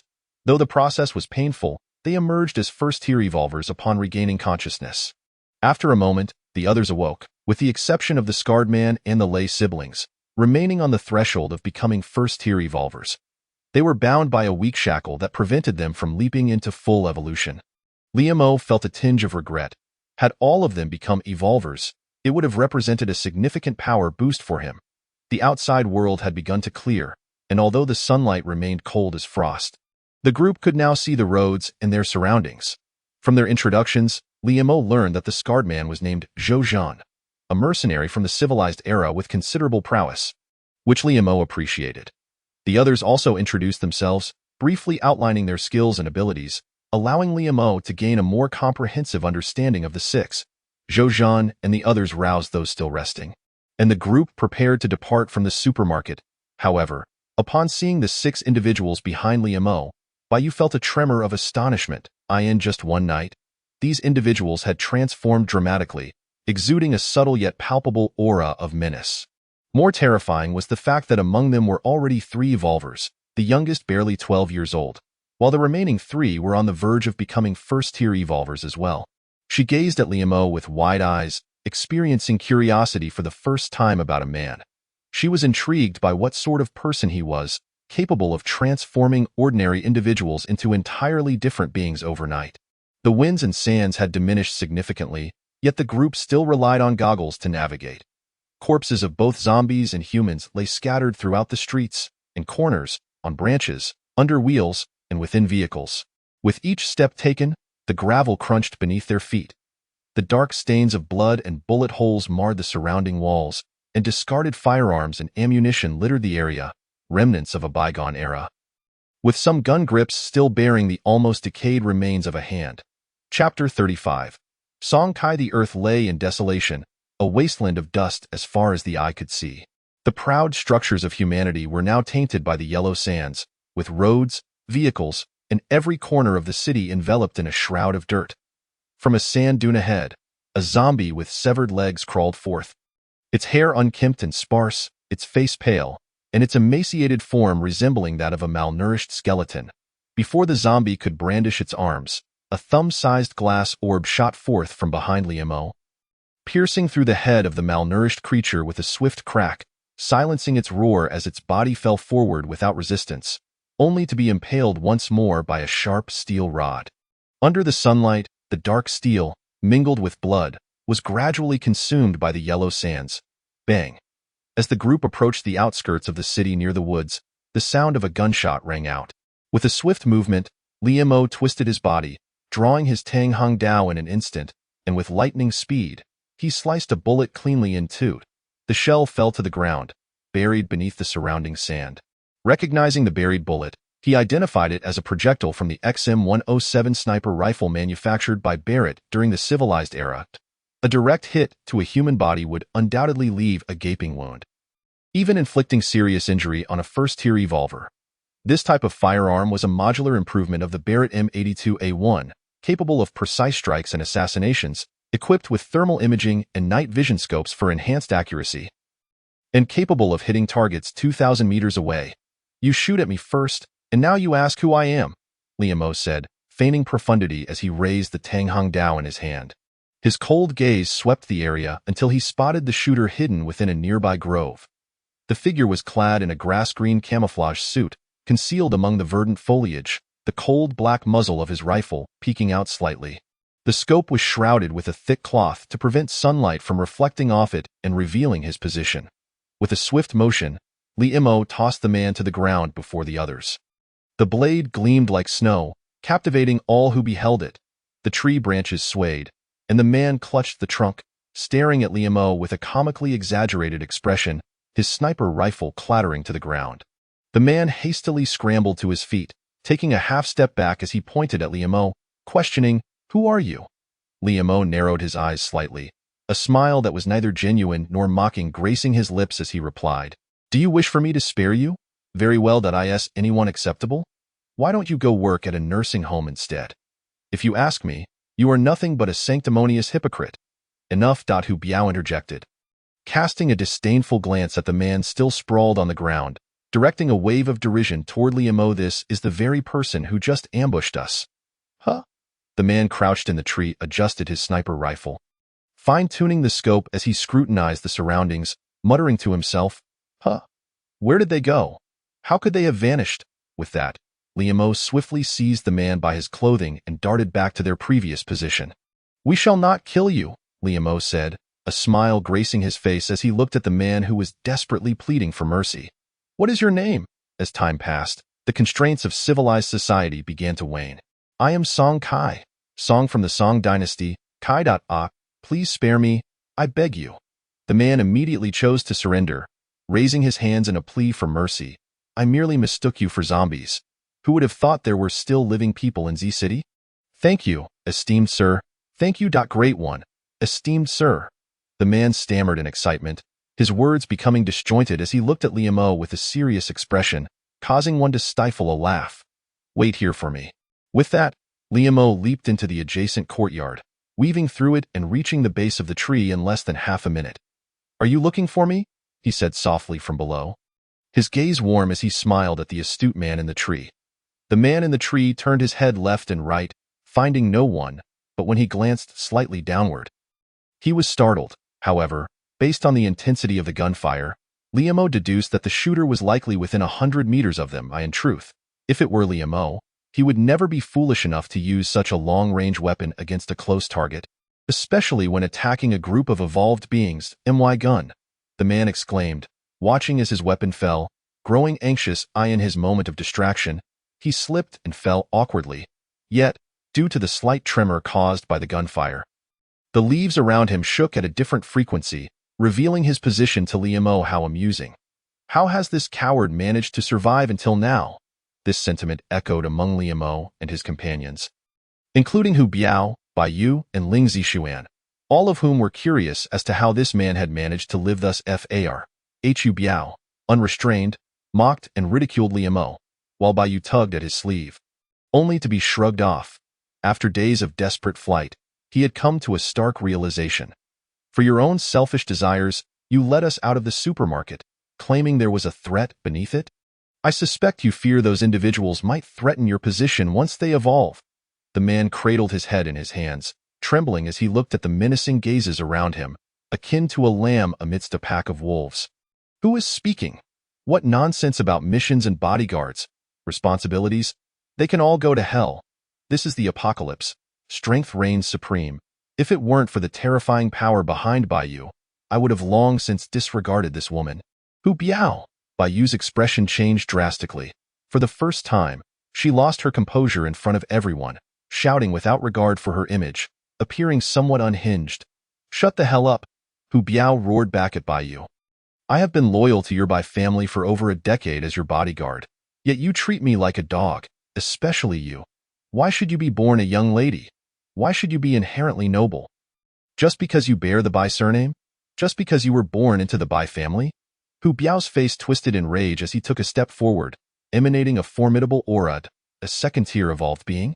Hu Biao was indeed a second-tier evolved being. No wonder he had the audacity to question and deride Liu Mo, looking down upon Baiyu. The scar-faced men displayed displeasure, while Ling Zixuan's brows furrowed tightly. One hand resting on her sword hilt, prepared to act at a moment's notice. Chapter 36. Slaying Hu Biao, a second-tier evolved being? Indeed. Liu Mo cast a calm glance at the menacing Hu Biao. Nodding serenely without concern. There existed a hierarchy among evolved beings. Even among second-tier evolved beings, Liu Mo was supremely confident that he could slay Hu Biao within 5 exchanges. Seeking death, Hu Biao, observing Liu Mo's calm demeanor, felt an inferno of rage ignite within him. Liu Mo's nonchalance incensed him further, and the admiration evident on Ling Zixuan's face only fueled Hu Biao's irritation. Why should Liu Mo, being a second-tier evolved being, assume the role of leader? Now, I, Hu Biao, shall contest for the position of the boss. With a swift motion, Hu Biao's blade flickered before the gathered crowd, and in the next moment, he was effortlessly lifted as if he were a mere rabbit. Bang! Liu Mo forcefully slammed Hu Biao to the ground, stepping forward and placing a foot on his chest, the Tang sword poised at his throat. His icy gaze, magnified by the goggles, appeared chillingly devoid of emotion. Should he but shift the blade slightly, Hu Biao would meet his end. Arrogance requires commensurate strength. Liu Mo's frigid words seemed to lower the temperature around them as he stood with a foot upon Hu Biao. Sword in hand, like a deity amid the swirling sands, Ling Zixuan gazed at Liu Mo's silhouette, an unfamiliar ripple stirring within her heart. She became entranced, as if the man before her embodied the entirety of the world. The scar-faced men initially wore grim expressions, but soon their countenances brightened, astonished that Hu Biao, a fellow second-tier evolved being, could not withstand even a single strike from Liu Mo. Aligning themselves with such a powerful individual could only bode well for them. Hu Biao's expression darkened, almost dripping with disdain. He had never anticipated being so swiftly defeated by Liu Mo. You only succeeded through an ambush. Fight me openly if you dare, Hu Biao nearly roared. His voice brimming with rage and murderous intent. Liu Mo harbored no secrets regarding the existence of the other beings, openly addressing the crowd, as such matters were hardly clandestine. Survivors from the previous life were largely aware of them. Be careful, Zixuan. Do you recall the other beings I mentioned? Liu Mo observed the confusion on their faces, smiling as he posed the question to Ling Zixuan. If you were a true second-tier evolved being, you might contend with me. But you are merely a half-finished second-tier evolved being. Liu Mo regarded Hu Biao coldly, his colorless eyes seemingly penetrating. All that, of course, I remember. But what does that have to do with being a half-finished second-tier? Ling Zixuan suddenly froze, gazing incredulously at the fallen Hu Biao, her eyes flashing with anger and murderous intent. Under such pressure, Hu Biao found it nearly impossible to rise, let alone engage in combat. That kind of strength could instantly unlock a genetic lock within him. Ants, minuscule, fragile. Half-finished second tier? What does that mean? The crowd looked at Liu Mo, their faces etched with bewilderment. The pressure, akin to a tidal wave, surged forth. Liu Mo turned the Tang sword slightly, its elongated blade piercing through Hu Biao's body, blood gushing forth. Before Liu Mo could finish his statement, Hu Biao suddenly charged at him like a madman, clutching a dagger, intent on killing Liu Mo at all costs. This pressure emanated from two sources. First, Li Mo's innate strength. The third genetic lock within him was already partially unlocked, indicating that it would not be long before he ascended to a third-tier evolved being. This inherent level of suppression was beyond what Hu Biao, a half-finished second-tier evolved being, could contend with. Secondly, there was the pressure of the soul. Li Mo's soul was incredibly robust in his previous life. He had delved into matters of mental strength, and with a powerful psyche, his soul could not possibly be weak, die. Hu Biao stood frozen, unable to fathom the Tang sword embedded in his abdomen. His organs were mercilessly severed the moment the blade plunged in, and an excruciating pain engulfed him. A second-tier evolved being's body proved utterly inadequate against the Tang sword. Other beings devour humanity and mutate. Zombies prey upon humans. Other beings and humans slaughter zombies, while other beings command zombies, all three factions at odds, yet they share a common enemy. The mutated beasts, in other words, they possess strength but lack the capability to fully harness it. As their fragile bodies cannot accommodate such power, should they attempt to forcefully wield it, their genetic locks would shatter, rendering them utterly incapacitated. Thus, such individuals can never unlock their innate skills, nor can they utilize the energy produced when a genetic lock is activated to refine their bodies. As for the so-called other beings, they consumed. Limo disregarded Hu Biao, who was impaled, continuing his exposition. Ordinary individuals can mutate into other beings by consuming the flesh of their kind, while evolved beings can similarly undergo mutation by consuming the flesh of other evolved beings. The genetic locks within them will, in a sense, fuse, generating a formidable power in that moment of convergence. Hu Biao's complexion shifted drastically. He had not anticipated that his secret would be so readily exposed by this man before him. A chill ran down his spine, and he feared that Li Mo would continue revealing more, for Hu Biao knew all too well how he had gained his strength. Not just Hu Biao, but the others before Li Mo appeared as though a mountain had fallen upon them, an overwhelming pressure erupting from the seemingly frail figure, akin to a long-dormant volcano suddenly erupting. The weak are rendered utterly defenseless before the strong. You still fail to comprehend the chasm that lies between us. A murderous intent erupted from Li Mo's icy gaze as he withdrew his foot from Hu Biao. With an air of superiority, he continued, casting a glance at Baiyu and Hu Biao. Of course, employing such nearly cheating methods to unlock the gene lock comes at a price. The crowd instantly felt a lump rise in their throats. Yet they soon realized their concerns were unfounded. The oppressive weight of 2 lifetimes could hardly be matched by someone like Hu Biao, a mere half-baked second-tier evolver. Be cautious. The world is wondrously strange. I shall not hesitate. Anyone who becomes an aberrant shall not be spared by me. Li Mo with that. He swiftly drew his Tang Hung Dao and severed Hu Biao's head, which rolled on the ground like a shattered watermelon. Blood gushing forth, the still open eyes reflecting a hint of terror and madness. Hu Biao had not anticipated that Li Mo would truly kill him, and the onlookers were equally taken aback by Li Mo's ruthless decisiveness. A wave of silent admiration rising within them, Baiyu stared at Hu Biao's decapitated corpse, momentarily lost in thought, grappling with the unsettling realization that the man who had grown up alongside her had succumbed to such malevolence. Resorting to cannibalism. What had become of this world?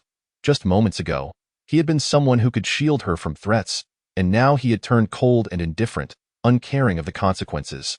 Could the apocalypse truly transform everything so completely? Chapter 37. Encountering robbery, Li Mo observed Baiyu's dazed expression and shook his head inwardly. He understood that once a person consumed the flesh of their own kind, their soul would become warped. The darkness within them amplifying without restraint. In a sense, the Hu Biao he had slain was merely a reflection of a twisted, sinister individual. System, query personal information, querying, host identity, human host physical condition, good host level, low name, Li Mo level, peak second tier evolver mental state, good points. 11 many in the crowd unconsciously wiped their mouths, greedily eyeing the 2 women. The thought of brother who consuming human flesh sent shivers down their spines. Mental power. 2 turning around, a burly man lay on the ground, clutching his chest, beads of sweat rolling down his forehead. His face contorted in agony. You shouldn't have let them go, Ling Zixuan remarked to Zhou Zhan and the others. Having spent the most time with Li Mo, she had learned the harsh realities from him. Sparing their lives would not earn their gratitude. Releasing a tiger back into the mountains only invites disaster. Surrender your guns, water, food, and those two women. No, make that 3. The leader among them suddenly noticed Lady behind Zhou Zhen, his eyes lighting up at the unexpected presence of 3 women among their ranks.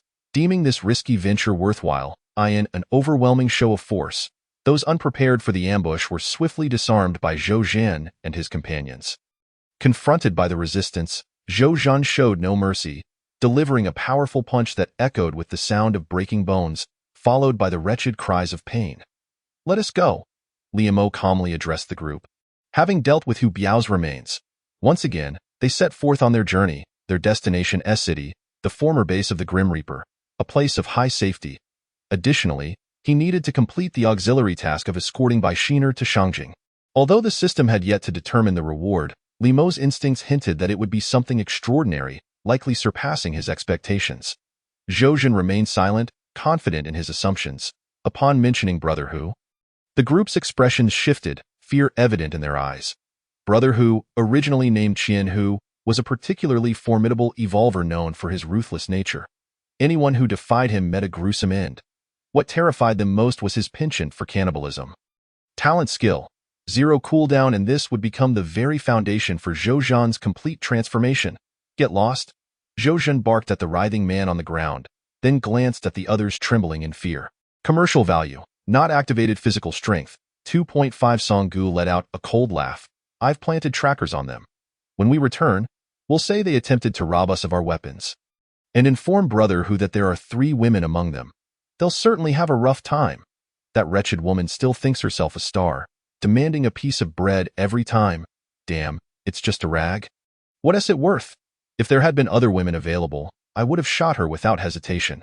They refrained from killing, for Zhou Zhen had not perceived any murderous intent in Li Mo's gaze. Yet he was mistaken.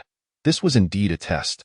The apocalypse was far removed from civilized times, and in such dire circumstances, the unpredictability of human nature was the most treacherous of all, with lives rendered worthless.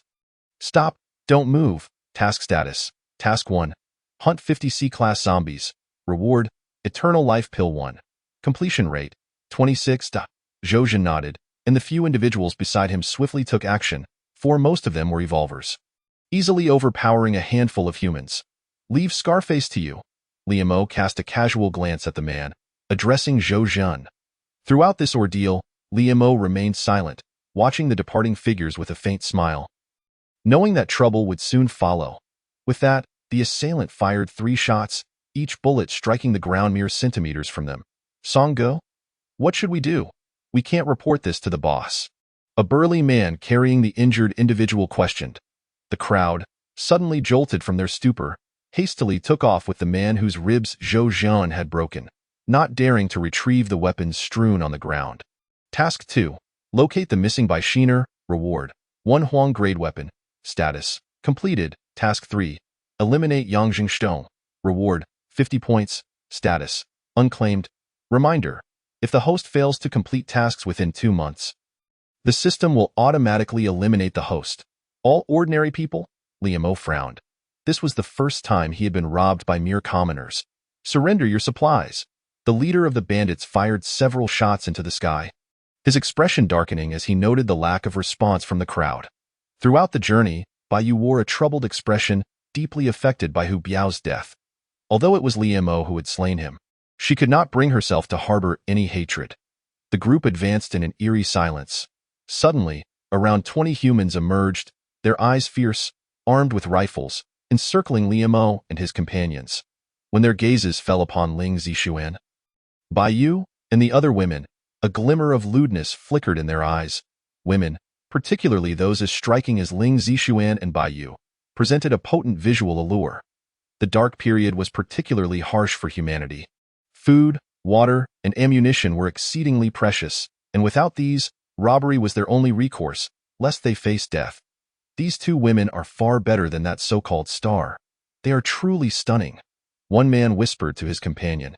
Zhou Zhen, a former mercenary known for his ruthlessness, had dealt a blow that, while not fatal, had likely left at least 3 of the man's ribs shattered. As night fell, the surrounding yellow sand swirled in the darkness. The group sought refuge in a small inn. Upon entering, they were greeted by the sight of a decayed corpse sprawled on the counter. The the stench of rot assaulting their senses. Limo approached to inspect. Noting a small knife embedded in the back of the neck, a clear sign of human murder. Ignoring the body, he ascended the stairs. Months had passed since the apocalypse began, and most electrical devices in the city had ceased functioning, forcing them to navigate the stairs. Even if the power were operational, they would not dare use the elevators, as the consequences of an accident were unimaginable. The dim, narrow staircase instilled a profound sense of dread. Should they be cornered by zombies in such a place, even their prowess would not save them from bites, leading to dire repercussions.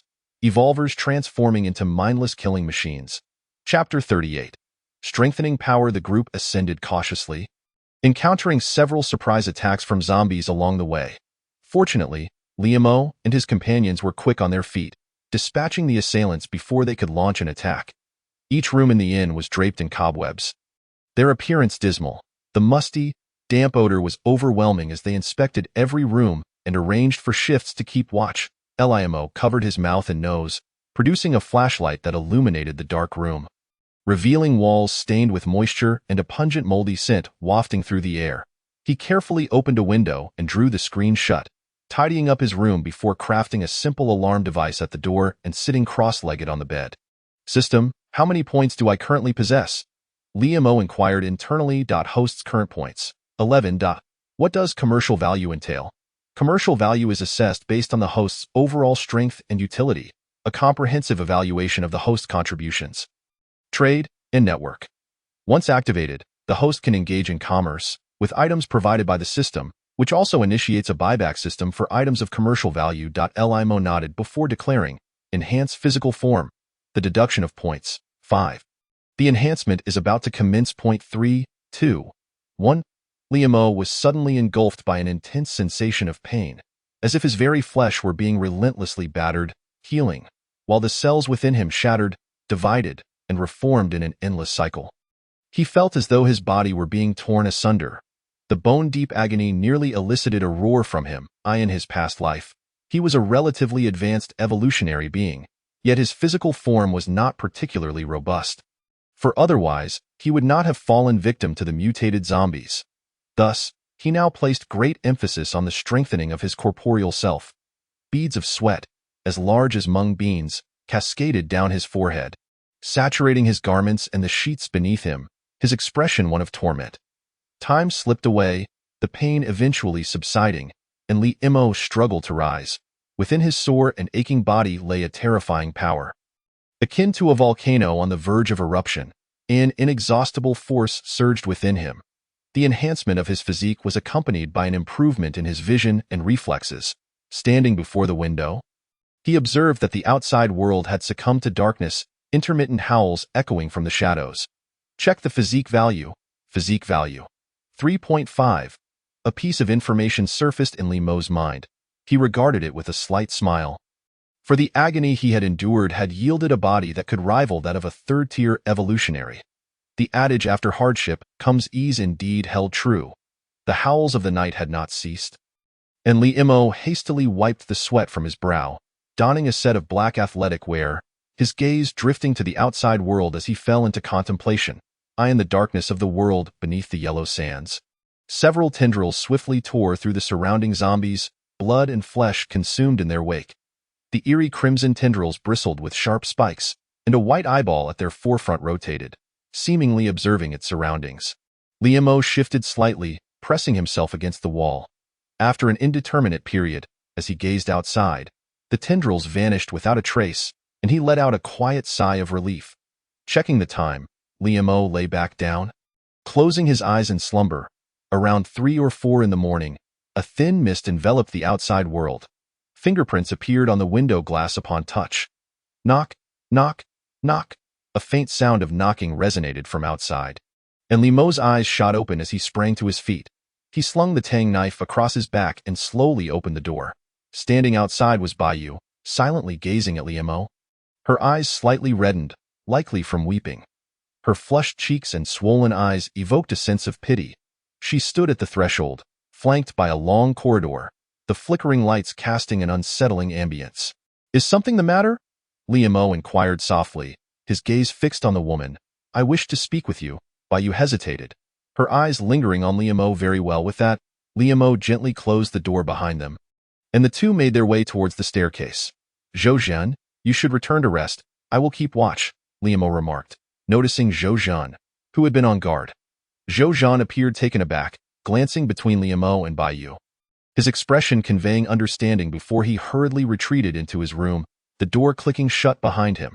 The two took a seat on the staircase, entirely unaware of the slightly ajar door of Ling Zixuan's room, which quickly closed again. My real name is Bai Xian'er, Bai Yu finally revealed after a long silence. Liamo nodded slightly, having already been aware of this fact, thus not expressing surprise. You're not surprised? Bai Xian'er asked, her gaze scrutinizing Liamo's calm demeanor. Everyone has their own reasons. I in the apocalypse. Nothing you do would astonish me, Liamo replied, fixing his gaze upon her swollen eyes. When the end times arrived, not even pseudonyms mattered, let alone false identities. People focused on their own survival rather than others, akin to the gossip of civilized times. Only when one has secured their own safety do they turn their attention to the affairs of others.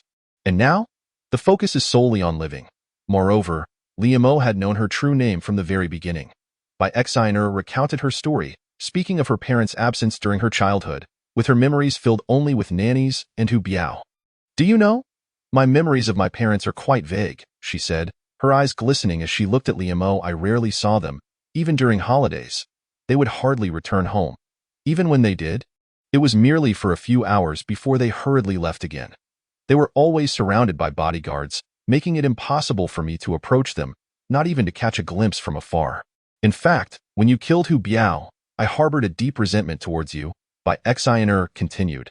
I held no special feelings for him, yet he occupied a significant space in my memories. If given the chance, I would still choose to kill him. Liamo regarded the woman, her arms wrapped around her knees, his tone softening. Bai Xian'er buried her face in her arms, faint sobs escaping her, tears soaking her garments. In that moment, she appeared far from the confident figure he had first encountered, resembling instead a helpless, wounded rabbit. Liamo chose not to speak further, recognizing the turmoil within her heart, knowing she was in pain yet having no intention of offering comforting words. For at that moment, Ling Zixuan arrived. Ling Zixuan looked at the weeping Bai Xian'er, then at the indifferent Liamo, a hint of satisfaction flickering within her, before she gently patted Bai Xian'er's shoulder in an attempt to console her. Liamo, sensing the shift, quietly withdrew, feeling somewhat out of place amidst their exchange. Chapter 39. A perilous moment. Liamo stood alone in the corridor when suddenly, a melodious and enchanting song wafted through the air. Discarding yesterday, now you stand before me. I wish to love. Please grant me the chance. If I was wrong, I shall bear the consequences. With his right hand gripping the long knife, he cautiously opened the door to the room. The interior was pristine, devoid of the cobwebs that often accompany neglect. The decor was a vibrant pink, brimming with youthful exuberance. Posters of various celebrities from a bygone era adorned the walls, and a few pale yellow picachas swayed gently by the window. Liamo treaded lightly into the room, the sharp blade of the tang knife gleaming ominously. However, upon entering, he was taken aback to find a woman seated on the pristine white sheets, clad in a flowing white gown, her hair cascading gracefully over her shoulders as she gazed listlessly out the window. Is she a zombie? Liamo pondered, for the undead typically exuded a distinctive odor, yet this woman seemed devoid of such a scent. Thus arose the question, how could a normal person possibly survive in Yangdong City, as she bore no signs of having unlocked the genetic lock? Who are you? Liamo asked coldly, positioning himself by the window. The woman slowly turned her head. She appeared to be around 17 or 18, her face radiating gentleness and grace. With a soft smile, she regarded Liamo, her skin as pale as freshly peeled lotus root, her arms resembling icy jade. She sat at the edge of the bed, casting a glance at Liamo before returning her gaze to the lifeless black night sky. Liamo observed that her bright eyes held traces of indifference. Suddenly, a wave of unease washed over him. When he looked up again, the woman had vanished, the walls around him now damp and odorous, and the yellow picachas were scuttled by several spiders. Swish! Several white threads shot forth, and Liamo swiftly sidestepped, the threads landing on the ground with a sizzling, corrosive sound. The marble floor was being eroded by these threads.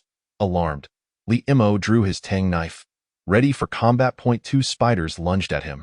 And with a swift motion, Li-mo's knife cleaved through them, green liquid oozing from their bodies, filling the air with a foul, acrid odor. A chill ran down his spine as he swiftly turned to face a zombie lunging at him. Bang! He struck it back with a powerful elbow, then swept his leg across, caving in the zombie's chest, shattering its ribs and leaving its legs contorted. The female zombie let out a scream. A putrid stench escaping her mouth, an unbearable assault on the senses. Her hair was matted with a viscous substance, dark strands crawling with worms, her sunken cheeks exuding a foul odor. The rotting flesh on her chest quivered. Blood seeping from within, her skin shriveled and corpse-like, with sharp, claw-like fingers harboring the zombie virus. She instinctively lunged at Li-mo's swish. The tang knife rose once more, cleaving the zombie's arms as easily as if they were decayed wood. With a swift turn, he expertly sliced a mutated spider that had attempted to close in on him in half in the confined space. An intense battle unfolded as the zombie relentlessly sought to bite Li-mo. While the mutated spiders pursued him without relent, a dense web of white threads enveloped the doorway, obscuring it. As Li-mo fought and retreated, he ventured deeper into the room. The enchanting melody resounded once more, causing a shiver to run through his body as he bit down on his tongue to rouse himself. The girl still sat upon the bed, though she was no longer human. Her rosy complexion belied a murderous intent. Her eyes filled with a fervent yet frosty gaze. Her slender fingers caressed her rosy lips, her hair cascading over her shoulders, the white gown concealing her delicate form. The zombies behind her recoiled in fear, emitting muffled groans as if begging for mercy, while the surrounding spiders retreated as if evading a plague, akin to the very embodiment of death. Gripping his tang knife tightly, Li-mo squinted at the girl, or rather, at the female zombie before him. The young female zombie has already acquired human-like intelligence, observing Li-mo through a distinctly human lens. The blood coursing through her veins is boiling, as the potent flesh of an evolved being holds an irresistible allure for the undead. Yet, she resolutely suppresses the urges surging within her. At the very least, she is a C-rank zombie, and Li-mo possesses a 40% certainty that this woman is a B-rank zombie. Only at this level do zombies gradually regain their sanity and conquer their desires. He squints slightly, twirling his tang dao in preparation for battle. The female zombie struggles to articulate the words, each syllable a laborious effort. Upon finishing, she lunges forward with remarkable agility, her body twisting and coiling like a venomous serpent around Li-mo. Li-mo snorts coldly, reaching for the zombie's head, but she deftly evades his grasp, countering with a punch aimed at his abdomen. Bang! Their fists collide, and both feel a faint crack of bone dislocating. Li-mo takes a step back, a tingling numbness spreading through his arm, his expression now imbued with an unprecedented gravity. The zombie seizes the moment, charging straight at him. He braces himself against the ground, propelling himself upward, then brings his blade down, cleaving the zombie's body in two. The female zombie screams in anguish, hurling the spiders clinging to her away towards Li-mo. Her primal instincts ignited, she strikes out with a mighty palm. Clang! The tang dao, held horizontally, absorbs the tremendous force of her blow, and Li-mo's demeanor grows increasingly frigid as he witnesses the fierce determination of the female zombie. He retaliates with a punch to her throat. The sound of her neck snapping resonates sharply in the quiet room.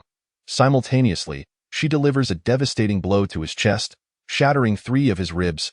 With a spitting gesture, he ejects bloodied saliva, watching as the zombie, head tilted and neck askew, continues her relentless assault. The injury to her spine renders her head drooping, blood seeping from her skin, darkening and saturating her once white dress. Stains appear, followed by blossoming red patches. Blood spreading across the silk fabric like a series of blooming crimson roses. As Li-mo approaches, raising his tang dao, an unexpected turn of events occurs. The female zombie suddenly springs back to life, her blood-stained teeth glinting like those of a bloodthirsty demon, a sinister smile curling at the corners of her mouth. In an instant, her abdomen bursts open, and a centipede crawls out, its legs tearing through her flesh. The long, dark creature, soaked in blood, lunges toward Li-mo with electrifying speed. Danger. An instinctual sense of crisis washes over Li-mo. Despite its seemingly diminutive size, The centipede exudes a palpable threat. Closer, closer, even closer. The centipede is mere centimeters from Limeau's skin. In that fleeting moment, he grips the Tang Dao firmly. The centipede's velocity renders it unable to change course, crashing directly into the blade's edge. The outcome is inevitable. The centipede's body is swiftly bisected. Green ichor spilling forth, its severed halves collapsing lifelessly to the ground. Chapter 40. Release the tiger to the mountain. Only to be devoured by it, he steps forward once more, crushing the still-twitching body of the centipede beneath his foot. A wave of dread washing over him. Congratulations, host. You have slain a C-rank mutated zombie and earned 6 points. Congratulations, host. You have slain a B-rank parasitic beast, centipede parasite, and earned 15 points. Current host points, 27. Alert. The system is about to upgrade. During the upgrade period, all functions will be unavailable except for spatial storage. Please prepare accordingly. Limeau's expression twitches slightly as he processes the information in his mind. He had not anticipated that the system could upgrade. View current redeemable items. Searching. Weapons. Yellow grade weapon. 7 points. Xin grade weapon. 12 points. Elixirs. Endless life pill. 12 points. Vitality pill. 20 points. If zombies already possess the ability to create minor illusions during the twilight period, what horrors may lie ahead? On the barbecue grill rests a basket of meat, dripping with fresh blood. Though no words are spoken, the expressions of disgust cast among the onlookers are unmistakable. Yet, due to Qian-Hu's terrifying strength and ruthless demeanor, they are compelled to acquiesce. A surge of immense power erupts, as if finding an outlet, shattering the wooden table in two, sending dust and splinters flying. Secret techniques. Fire control technique, 30 points. Second strengthening of mental power, 5 points. Third strengthening of physical body, 10 points. Most painfully for Limeau, among them is a young man on the brink of becoming a first-tier evolved being, with whom he had signed a labor agreement. Tragically, he has met his demise here. Crack, boom. After clearing the corrosive spider webs at the entrance, the door creaks open slowly. Mental power strengthening, first time. 3 points, gradually stacking thereafter. His eyes snap open wide. A flash of golden light flickering, followed by an overwhelming pressure. An aura potent enough to intimidate souls with a mere gaze, as if exuding the indomitable presence of a higher being. This is the lament of the weak. Anomaly? Such a thorough anomaly? Limeau gazes at Qian-Hu, a hint of astonishment in his heart. Initially, he had believed Yang Song's backing to be an evolved being, only to discover it is an anomaly. The heated expressions around indicate that they too have just learned of Qian-Hu's cannibalistic tendencies. His own body begins to strengthen, blood visibly coursing beneath his skin, as if trapped in a steamer, his skin flushed. Drenched in sweat, each droplet evaporating almost instantly. This is one of the effects of mental power. It can momentarily harness the energy in the air, instantly converting it for personal use. 3 burly men stand outside the door. One of whom is Song Gu, released by Zhou Zhan yesterday. His clothes cling tightly to his body, accentuating his robust, well-developed muscles. His cells continue to divide within, his flesh constantly hammered by a powerful energy. Honing his form, immense strength lies concealed beneath this seemingly unremarkable exterior. Release the tiger to the mountain, and it will inevitably turn upon you. Now, Zhou Zhan's price has come due. This is a lesson they must learn. Mental power strengthening, physical body strengthening. Limeau makes a swift judgment. He urgently needs to enhance his strength. All of this is within his expectations. One must emerge from pity. Mercy is the least of what is needed in this apocalypse. Qian-Hu's lips turn a ghastly shade of black and purple, his ears elongated and pointed, fingers tipped with nails as sharp as scissors, his teeth jagged yet alarmingly sharp, limbs grotesquely swollen, muscles straining as if ready to burst. Evolutionary items. First-tier evolution liquid, 3 points. Second-tier evolution liquid, 5 points. Third-tier evolution liquid, 8 points. Fourth-tier evolution liquid, 25 points. Behind them lie dozens of corpses, faces contorted in despair and terror, their chests bear small gouges. Where flesh has been excised, hearts ripped out along with them. Point deduction successful. Strengthening commencing. Excellent. Limeau gazes at his own body with satisfaction, feeling an inexhaustible surge of power erupting within him. With a single punch, the crisp sound of air being sliced fills the air. He closes his eyes. To survive, one must remain vigilant 24 hours a day. Lead the way, Liu Mo says coolly, casting a sidelong glance at Yang Song and the others. He understands their purpose for waiting here, as the bearded men have likely been captured. Song Ge, originally named Yang Song, was an executive at a company before civilization's collapse, but after the apocalypse, he became the primary lackey of Hu Gu. Notorious for his deceptive charm and duplicity, Limo remembers this man, Wang Feng, a university student prior to the end of the world. Though his physical condition was somewhat lacking, his first consumption of the diluted evolution liquid had already unlocked 99% of his first gene lock. His talent was extraordinary. Yang Song leads Liu Mo into a spacious room, where Zhou Zhan, Ling Zixuan, and others are bound to wooden pillars by iron chains. In the center, a heavily tattooed man enjoys his meal, while another, trembling in fear, tends to the barbecue, placing food onto the tattooed man's plate. Care for a bite? Qian, who smirks at Liu Mo, raising his knife and fork, his face a grotesque blend of flesh and grinning smile. Before taking a hearty bite of the meat on his fork, chewing with relish. After the arduous journey, this loss is the most significant. Previously, during a zombie ambush, they had only lost one person. Yet now, they have suffered 11 casualties, including a man on the verge of becoming an evolved being. Straightening his clothing, he glances at the female zombie slumped against the wall, a sense of urgency flickering in his mind. This is an extraordinarily fearsome mutated zombie. Had he not forced himself to wake by biting his tongue, he might well have been the one to perish. Physical body strengthening. First time. 3 points. Gradually stacking thereafter in an instant, Liu Mo feels as though his head is about to explode. An intense, piercing pain coursing through him as his brain cells divide and consume one another, each cell's movement unleashing tremendous power. A blood hole appears on their foreheads, likely left by a sudden ambush that caught everyone off guard. He eyes a nearby table and, with a swift motion, slams his palm down. In the center of the room stands a massive furnace. Waves of heat radiating outward, with several glowing hot iron plates resting atop.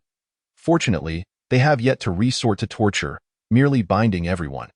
It seems some ordinary individuals are likely imprisoned elsewhere, for as Liu Mo scans the surroundings, he finds only Zhou Zhan and a few evolved beings. You injured my dog. What do you propose we do? Qian, who calmly sets down his knife and fork, fixing his gaze on Liu Mo. He callously referred to Yang Song as a dog, believing that the weak are only worthy of such a designation. Yang Song's face twitched slightly, and he immediately lowered his head, afraid to meet Qian, whose gaze. For he understood that looking into his eyes would mean certain death. Chapter 41. A lesson in blood, the transformation of the many. Qian, who declared, indeed, he is but a dog. In the eyes of both myself and others, he is merely a dog. Yet to survive, he must, for the time being, play the role of a dog. Limo cast a detached glance at Qian, who before turning to Zhou Zhan and asking, "Do you comprehend now? I understand." Zhou Zhan's eyes brimmed with tears of blood as he witnessed his comrades perish under Yang Song's gunfire, powerless to intervene. Had he not been so preoccupied with speculating on Li Mo's thoughts, neglecting the perilous environment around them, those lives might not have been lost. His greatest flaw was his merciful approach towards enemies, the very reason for his expulsion from the mercenary ranks. Now, that same error was rearing its head once more. Zhou Zhan glared at Yang Song, then at Qian, who, as a coldness began to seep into his gaze, the remnants of his prior goodwill obliterated. From this moment forth, he vowed to become a butcher. Bang! The dining table before Qian, who was split in two, and he coldly regarded Liu Mo, his voice dripping with menace. You are formidable and quite audacious. However, your flesh should be among the rarest delicacies in this world. With that, Qian, who inhaled deeply, the man beside him, tending to the barbecue, trembled slightly, splattering oil onto Qian, whose attire. Why apologies, tiger brother. I was wrong. The man instantly fell to his knees, begging for mercy, too terrified to raise his head. The last individual who had made such a mistake had been torn apart. Damn it! Qian, who seethed as he gazed at the oil stain on his beloved white shirt, his expression turning icy. He seized the man by the neck with one hand, lifting his head with the other, and applied considerable force. Crack! The sound of shattering bones was excruciatingly loud, and a blood-soaked spine was wrenched from the man's body. Blood sprang forth. A gaping wound resembling a bowl formed at the man's neck, blood gushing forth, staining Qian-Hu's white attire crimson. With a darkly purplish tongue, he licked the blood from his face. Satisfied as he admired the head in his grasp, along with the nearly severed spine beneath it, he placed it down gently, as one would appreciate a work of art, marveling at the terror and despair etched upon the severed head. Inwardly, Qian-Hu reveled in a perverse satisfaction. Swish, in the blink of an eye, having just admired the severed head, Qian-Hu launched an assault on Li Mo. A punch erupted, infused with boundless power and lethal intent. Li Mo slightly tilted his head, then retaliated with a hook aimed at Qian-Hu's jaw. Qian-Hu immediately countered, crossing his arms, raising his left knee, and sweeping his right leg. Bang! The two figures darted about, one black and one red, colliding chaotically. The onlookers witnessed merely fleeting shadows, as Li Mo's speed was inhuman, surpassing any normal capability. Boom! A sweeping strike shattered a stone pillar, debris raining down between the two combatants. Li Mo swiftly retracted his leg, coldly regarding Qian-Hu. As if in perfect synchrony, they both drew their weapons. The gleaming Tang saber and the menacing red wolf-tooth club. They locked eyes, each brimming with caution. Clang! The two clashed once more, the sound of their weapons colliding echoed ominously. A brutal strike left a terrifying gash in the ground, immediately followed by Li Mo's slight sidestep, as the wolf-tooth club narrowly missed him, smashing a large crater into the earth. The crowd watched in awe, their hearts racing at the display of power and speed, akin to that of superhumans. Lei Jian silently observed Li Mo's figure, admiration blossoming within him, akin to spring shoots sprouting after a rain. Ling Zixuan, Zhou Zhan, and the others gazed at Li Mo, feeling a profound sense of inadequacy. They realized that the gap between them and Li Mo was far greater than they had previously imagined. They had either overestimated themselves or underestimated Li Mo. As time passed, the disparity only widened. Yang Song anxiously watched Qian-Hu, his gaze fixed on the red shadow, not out of concern for Qian-Hu's safety, but rather for his own. Should Qian-Hu fall, none of them would escape alive. Qian-Hu's wolf-tooth club crashed down, but Li Mo evaded swiftly, retaliating with a slashed, a blinding white flash followed, accompanied by the sound of cracking. Observing closely, they saw countless fissures spiderwebbing across Qian-Hu's wolf-tooth club. Bang! Qian-Hu exerted force, shattering the club into a myriad of iron shards, rendering the once mighty weapon into a pile of scrap. The Tang saber was raised once more, slicing through the air to sever Qian-Hu's left hand. The excruciating pain was overwhelming, a torment that felt as if his very soul were being scorched. He glared furiously at Li Mo, his darkened lips appearing grotesque. Qian-Hu charged at Li Mo like a madman, the Tang saber crashing into his shoulder. Ignoring the pain, he unleashed a punch aimed at Li Mo's abdomen, followed by another to his head. Bang! A dark shadow was sent flying, crashing violently against a stone pillar, which shattered upon impact, sending debris cascading down, enveloping the area in a cloud of dust. Limo. Ling Zixuan roared amidst the swirling dust, tears streaming down her face, while Zhou Zhan and others succumbed to overwhelming guilt and sorrow. Lei Jian's eyes reddened, incredulous as he stared at the dissipating dust cloud. Realizing there was no silhouette within it, Tiger Brother is invincible. Yang Song felt a weight lift from his chest as he assumed Li Mo had been buried beneath the rubble. Their group erupted in cheers, celebrating their apparent victory. Even Qian-Hu smirked coldly, preparing to retrieve Li Mo's corpse for further humiliation. At that moment, a calm voice pierced the air. "Are you not rejoicing a bit too soon?" The voice, though soft, was crystal clear to all present. Yang Song and the others were instantly gripped by terror. The impact from Qian-Hu's strike, along with the falling boulders, had not claimed Li Mo's life. Was he even human? Li Mo's black tracksuit was tattered, his skin marred with grievous wounds. Having previously sustained a broken rib from an earlier encounter with a female zombie, he had barely survived Qian-Hu's assault. Had he not exchanged for the life-perpetuating pill in that critical moment, he might have perished. He wiped the blood from the corner of his mouth, stored the Tang saber in his system, turned his head, and swiftly approached Qian-Hu. Before Qian-Hu could react, Li Mo unleashed a devastating punch. Qian-Hu's jaw dislocated instantly, his teeth flying from his mouth. With one successful blow, Li Mo continued his assault, pushing Qian-Hu to the ground, then delivering a vicious kick that crushed his chest, fracturing ribs and caving in his torso. Limo then lifted Qianhu's body and tossed it into the air. Leaping after him, his right knee poised to strike, bang. Dust erupted as Qianhu was driven into the floor, his form sinking beneath the surface. Limo followed up with a brutal kick, forcing Qianhu's head into the ground. He glanced at the blazing furnace nearby, summoned his mental energy, and levitated the flames down upon Qianhu. Even as Qianhu writhed in agony amidst the fire, his tendons severed, rendering him immobile. He could only watch helplessly as the flames consumed him slowly. What had been intended as a preparation for Limo and the others had turned into his own bitter end. Chapter 42. Discovery of the Base.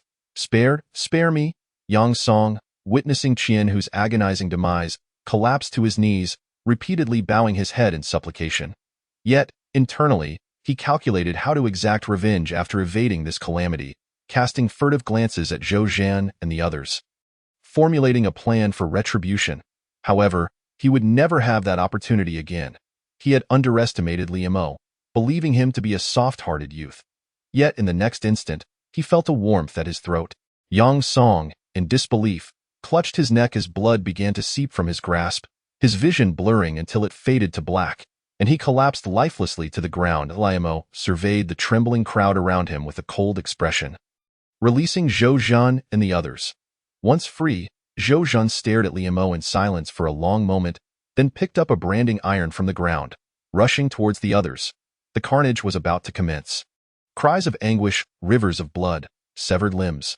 Lei Jian and the others joined the fray, overwhelming Qianhu's men in a brutal slaughter.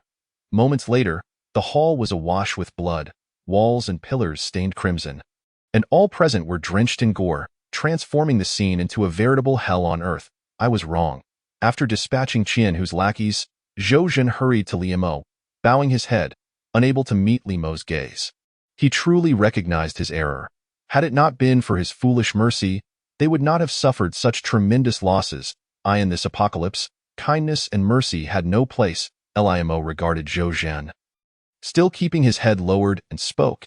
You may not have been a qualified mercenary before. Throughout your journey, your approach to enemies has been to defeat but not kill. This is a foolish tactic. In this world, the darkest facets of humanity emerge. I allow you to err once, but should you repeat it, I shall not spare you. He glared coldly at the scarred man before him. You others. Release the ordinary people who have been imprisoned. Limo addressed the crowd. If you encounter any of Qianhu's men, execute them without mercy. Execute without mercy?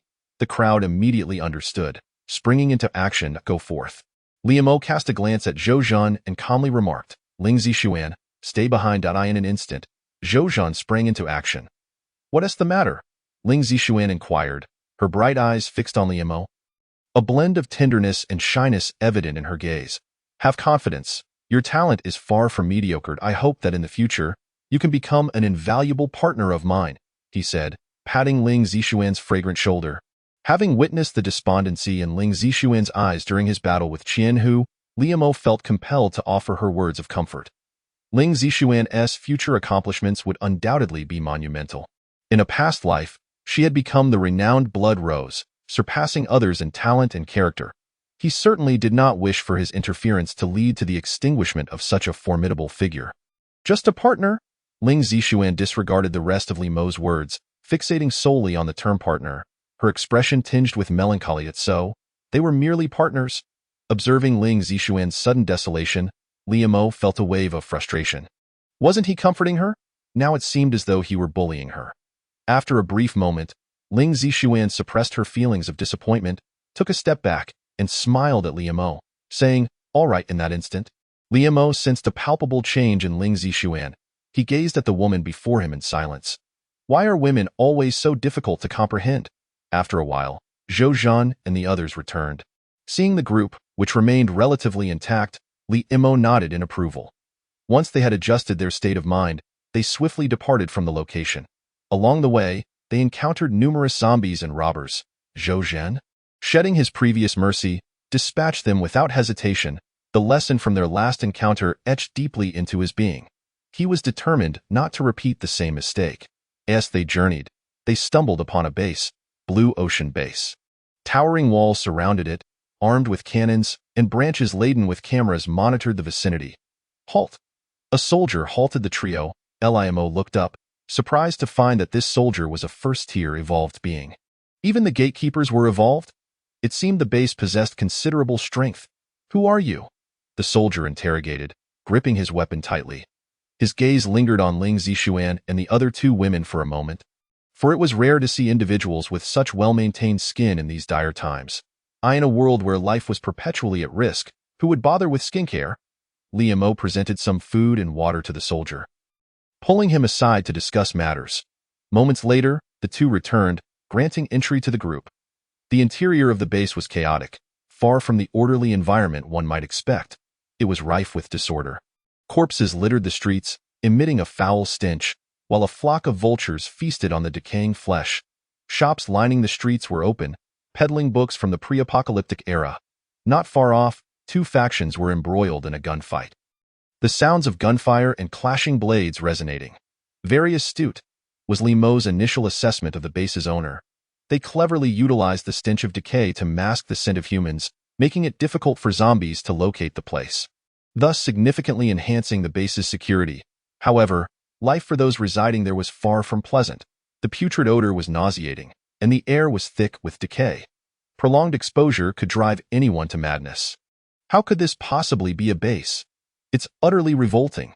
Several individuals could not help but retch at the sight, the gruesome surroundings combined with the overpowering stench causing their stomachs to churn. Ling Zixuan frowned slightly, while Zhouzhen fought to suppress his nausea. Trailing closely behind Limo by Shiner seemed nearly incapacitated. Had Ling Zixuan not supported her, she might have collapsed on the ground. The group gazed at the composed Limo, once again filled with admiration. Such youth, coupled with decisiveness in combat and remarkable fortitude to endure what would typically be unbearable for others, was truly commendable. From their earlier conversation, Limo learned that this area was a slum, inhabited by the elderly, sick, and those who could never unlock their genetic potential to become evolved beings. Following the guard's earlier directions, the group navigated through the dilapidated slums, taking several turns and traversing at least 5 or 6 alleys before reaching an underground passage that led to the affluent district. This affluent area lay beneath the surface. Limo looked up at the concrete above, acknowledging that establishing the base underground was indeed the wisest choice, provided that the engineering and technology could support such a structure. Chapter 43. The affluent district lacked any commercial streets and was devoid of the rancid odors present above. The contrast between here and the outside world was stark. The streets were not particularly wide, and the foot traffic was sparse, yet anyone encountered was at least a first-tier evolved being or on the verge of becoming one. The offerings here surpassed those found outside. Bars, bathhouses, arcades, gourmet shops, and notably, a dedicated mission posting center where tasks ranged from escorting to assassination, though it remained uncertain who would dare to accept such missions. Why would anyone post missions? Because, wherever there are individuals, there will be conflicts of interest, and nothing more. Moreover, Limo's attention was drawn to individuals engaged in the flesh trade. Not only were there alluring women soliciting clients, but men were also partaking in similar endeavors. These men varied in physique. Some were brawny, while others were delicate, with a spectrum of ages represented. They were not evolved beings and constituted the only group on the street that was not. Limo initially assumed that their business would falter. However, to his surprise, it thrived. Why? In the aftermath of the apocalypse, the survival rate for men was significantly higher than for women, resulting in an abundance of men. Yet, the number of women in the flesh trade was overwhelming. It was nearly impossible to walk a few steps without encountering one, which diluted their individual business prospects. Conversely, the men in this vicinity were monopolizing, likely controlled by a powerful figure, catering to both men and women, leading to a flourishing business. Men were not the only clients. Women also cared for men, albeit in a manner that warranted quotation marks. Not far from the flesh trade establishment stood a bar, where 2 robust men clad in suits, ties, and sunglasses guarded the entrance, exuding an air that could easily be mistaken for gangsters. However, their presence was not weak. At the very least, they were first-tier evolved beings. The cacophony within was deafening, almost akin to the wails of the damned. It was a veritable hub of noise. As Limo and his companions strolled and explored, they became the subject of pointed glances from those around them. Newcomers in a base always attracted attention. "Hey there, are you looking to have some fun?" A heavily made-up woman lunged at Liam, her ample bosom pressing against him as she grasped one of his hands, guiding it toward her chest. With every word she spoke, the makeup on her face seemed to flake off, and her breath carried an incredibly off-putting odor. Liam instinctively withdrew his arm from her grasp. Stepping back slightly, he understood the reason behind her excessive makeup. In this post-apocalyptic world, resources were scarce, especially water, and no one would waste it on bathing. The woman, noticing Liam's evasive actions, scoffed and retreated. Soon after, several individuals resembling base staff approached, conducting a brief inspection before leaving. One man's gaze lingered greedily on Ling Zixuan and the other two women. Observing the environment, some ordinary folk decided to stay, choosing to follow Liam to the city he described as a city. While it sounded appealing, they were uncertain of the potential dangers that lay ahead. What if that so-called city had already become a city of the dead? Despite the chaos here, at least they were alive, and if worse came to worst, they could follow in the footsteps of those engaged in the flesh trade, as long as they could survive. Survival was their ultimate desire. As long as they lived, they could contemplate how to thrive. Liam did not press the group regarding their choices. This was beneficial for him, as the presence of ordinary people would allow him to hunt zombies without restraint and complete his tasks. Zhou Zhan and the others also refrained from intervening. Each person had their own aspirations, and they were disinclined to impose their will. For the time being, the base appeared relatively safe, built underground where it was difficult for the average person to discover. And the slum above masked human scents with its noxious odors. As long as nothing unexpected occurred internally, they could likely survive in peace. However, it is often the case that the most fortified fortresses begin to crumble from within. Yet, that was a discussion for another time. As the group separated, they had already devised plans upon entering the affluent district. Zhou Zhan and the others followed Liam to the bar. Though the establishment was small and somewhat crowded, it was a veritable treasure trove. Seemingly familiar with the layout, they found a corner to settle in, ordering several chilled beers. Not far from the dance floor, people were dancing wildly, and several provocatively dressed women performed on stage. While a cacophony of sounds and pulsating music filled the art in a more secluded corner, faint sounds of debauchery could even be detected. Liam lifted his beer, a subtle smile gracing his lips. He couldn't help but admire those individuals who truly knew how to indulge in pleasure. Among them, some sought enjoyment for its own sake, others sought release, while a few harbored ulterior motives. After all, the group to the east feigned drinking and chatting at the table, yet discreetly exchanged messages through notes beneath it.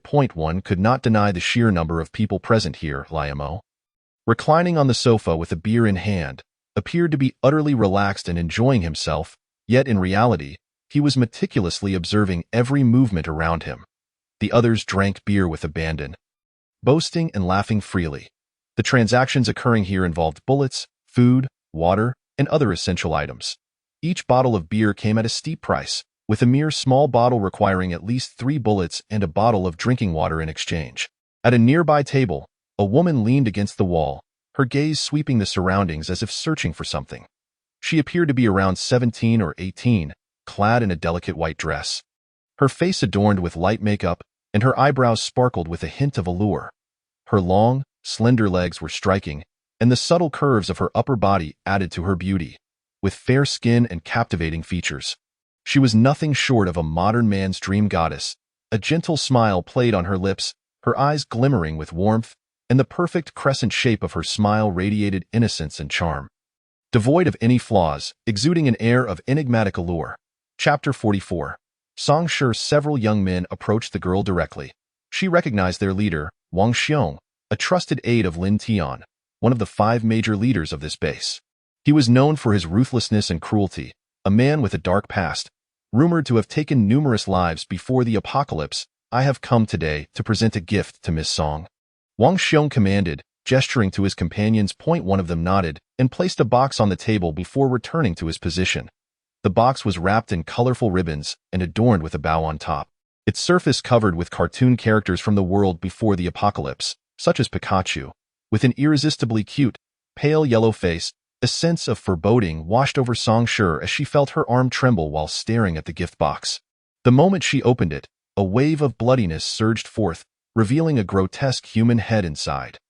The blood had barely coagulated, suggesting it had been severed not long ago. Despite the blood, the features of the head remained discernible. It belonged to a young man, perhaps around her age, with a handsome face, his eyes closed and expression serene, indicating he had not suffered in his final moments. "Brother, this is too much." Zhou Jian and others looked at the weeping, trembling girl, and in a burst of anger, he slammed his palm on the table, standing up to shout. He was known for his straightforward nature, and after the previous incident, he had become even colder. Though this coldness was specifically directed at Scum, by Xiner and the others echoed his sentiments, their gazes turning to Liemo, filled with a glimmer of expectation. Yet, the words that followed from the girl left Liemo momentarily speechless. "Are you implying that Lin Tian and his men are formidable?" he interjected, cutting her off. They watched with glee, eager to see how he would respond next. "Why, boss instructed me to tell you. This is just the beginning." Wang Xiong's face bore a smirk as he observed the quaking Song Shi. Had it not been for Lin Tian's interest in her, they would have already dealt with her. Song Shi clearly wished to ignore him, her eyes red and swollen, fixated on the head in the box. "I am no saint, nor do I need to save the world," Liemo replied coolly, casting a glance at the crowd. Such occurrences were commonplace in the apocalypse. There was no need to lose one's temper over them. Besides, he was no savior, merely someone who wanted to survive. "Do you wish to grow stronger? Do you aspire to become an evolved one?" Liemo asked Song Shi, his words deliberate. Wang Xiong and his companions arrived swiftly and departed just as quickly, maintaining smiles throughout as they paid no heed to the gruesome scene on the table. Zhou Zhan and the others thought to themselves, "This is not the time to meddle. Now we have ignited a powder keg." As they observed the girl, they exchanged slight smiles and a gesture of camaraderie. Liemo disregarded Ling Zishuan's indignation, approaching Song Shi with a gentle smile and a greeting. Initially, he had no intention of involving himself with this girl, but something compelled him to change his mind, sensing that she was indeed special, though he could not articulate why. His voice, though soft, struck Song Shi like a thunderclap, awakening her from her stupor.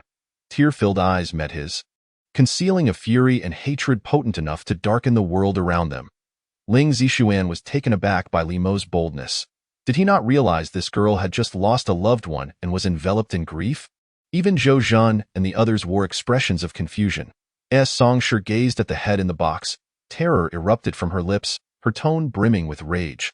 The crowd around them fell silent, all eyes drawn to this exchange. After a moment of contemplation, Song Shi spoke slowly. "If I were you, I would refrain from wading into these murky waters." 4. The gazes of the men lingered on Song Shi, and Liemo discerned their greed and lewdness. However, when they caught sight of Wang Xiong across from her, their faces blanched, and they hastily averted their eyes, though they still stole glances at Song Shi. For a beauty like her was far more alluring than the women plying their trade on the streets, possessing an irresistible charm. The girl remained indifferent, yet her next words sent a tremor through her heart. Liemo clapped his hands and said, "Please, continue." Song Shi grasped her hands tightly, fixing her gaze on Liemo, her voice resolute. "What must I sacrifice? What can you offer?" Liemo appraised her closely, pondering silently, wondering how this girl could trust others so easily. Fortunately, he considered himself a good person. Otherwise, she might find herself exploited, counting others' gains. No one would help another without reason, even if their relationship was special, and she had only just crossed paths with this man. His actions surely held ulterior motives. "Hello?" Yet the ensuing scene left them utterly flabbergasted. "I noticed you the moment you entered the bar. Those people must either be your friends or subordinates," Song Shi analyzed coolly, her composure returning.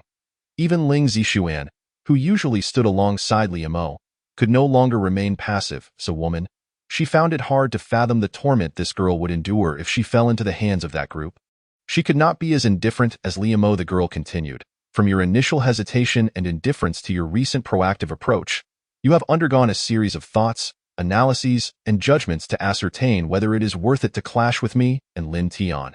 Although I still do not understand why you intend to extend a helping hand, I will boldly speculate. You find me useful." The girl fell silent, her head bowed, clearly acknowledging Liemo's perspective. She yearned for revenge, more than anyone else. She wanted to eliminate Lin Tian and his ilk, yet she could not endanger a mere passerby. "Ha ha!" Liemo laughed heartily, the first time he had done so in public. Those individuals over there, I just sat down, and they began snapping pictures incessantly. He pointed to a few suspicious figures around them, adding, even the box contains a listening device. Gil put it simply, from the moment I arrived here. They have been keeping an eye on me now. I ask you one last time. Do you wish to grow stronger? Chapter 45. System upgrade I do? The girl replied earnestly, her silver teeth biting down slightly. As long as it meant revenge, she was willing to pay any price, even sacrificing her own body if necessary. She cared for nothing but vengeance. Ling Zixuan felt a pang of disappointment as she watched the conversation unfold. Recalling Li Mo's earlier words, companions, yes, just companions. Had she truly developed feelings for him? Ling Zixuan was uncertain. She only knew that in her moments of fear and despair, he had arrived, leaving a profound mark on her life. Yet, she could not discern whether her feelings for Li Mo were love, gratitude, or dependence. This enigmatic man seemed to navigate the chaos of the world with ease, earning the admiration of those around him, such as Lei Jian and Zhou Zhan, while others looked to him as their leader. Perhaps her feelings for Li Mo were merely gratitude and dependence. Ling Zixuan felt a bittersweet pang in her heart as she lowered her head to drink in silence. Follow me. Seeing the girl nod in response, Li Mo slowly stood and walked toward Zhou Zhan and the others. Song Shi hesitated for a moment before choosing to follow. This is Song Shi. Li Mo introduced her to the group. She will be one of us from now on. Zhou Zhan, come here. Upon hearing Li Mo call for him, Zhou Zhan immediately set down his drink and stood up. She will be under your management from now on. The 6 of you shall henceforth be known as the Grim Reaper Squad. Limo gazed at Zhou Zhan and stated, the 5 of you who have signed the labor agreement, along with Song Shi, make a total of 6. Shortly, I will provide you with some evolution liquid. You will assist Song Shi in unlocking her genetic lock. Regardless of what transpires in the future, you may refuse to execute any orders except those issued by me and Zixuan. Outside, a thick fog enveloped the land, and the yellow sand continued to ravage the surroundings, with the moonlight obscured by swirling dust. Casting the world in a desolate hue, he recognized the lack of experience among them, as Zhou Zhan and the others were also in need of trials. Individuals who have not endured the trials of blood and storm can never attain true strength. In her past life, Blood Rose had not encountered Li Mo. Her rise to the rank of unparalleled human powerhouse was intricately linked to her experiences. The second-tier evolution liquid required only 5 points, and he decisively exchanged for a vial, subsequently writing a note and affixing it around the bottle before placing it into Ling Zixuan's embrace. Zhou Zhan took the evolution crystal into his hands. His eyes glistened with moisture. He felt the trust bestowed upon him by Li Mo. Only through trust could such a significant item be entrusted to him. He silently vowed to utilize this evolution crystal wisely, enabling Song Shi to become an evolver sooner, thus enhancing their strength. Zhou Zhan had returned, and they had secured a place to stay, though it was in the slums, as the regulations in the affluent districts were exceedingly stringent, leaving them ineligible for immediate residence there. This was the only way to assist the young man before them. Li Mo nodded gently and instructed Zhou Zhan and the others to seek a place to settle. He did not dwell on the matter. It was merely a residence, unworthy of his concern, for to him, any place would suffice. He retrieved a garment and draped it gently over Ling Zixuan, observing the faint blush on the sleeping senior's cheeks with a slight smile. Before leaning against the wall to rest his eyes, Li Mo did not comment on the cost. He helped Ling Zixuan sit on the sofa and then addressed Zhou Zhan. You all should consume the crushed evolution crystal, but remember, this is Song Shi's first time drinking it, so do not overdo it. Stop drinking. Li Mo was on the verge of losing his temper. Yet he could not bear to see the tears brimming in Ling Zixuan's eyes. Looking at this inebriated woman, reeking of alcohol, he could not associate her with the Blood Rose of his past life. After speaking, Li Mo produced a light blue, sharply angled crystal and placed it into Zhou Zhan's hand. This was the evolution crystal obtained from slaying the 2-headed wolf, which he had exchanged for earlier at the inn. Having dissolved a portion, leaving the remainder intact. The residence was a modest courtyard, comprising 2 levels, surrounded entirely by iron mesh. In 2 discrete corners, infrared sensors were installed, ready to sound an alarm at the slightest hint of intrusion. More importantly, it was situated far from the main street, meaning the foul stench that permeated the thoroughfare would have difficulty reaching them. Ling Zixuan continued to drink heavily, her cheeks flushed and the signs of intoxication evident. With her downcast eyes, she did not cast a glance in Limo's direction, lost in her own world of drink. Zhou Jin nodded and ascended the stairs.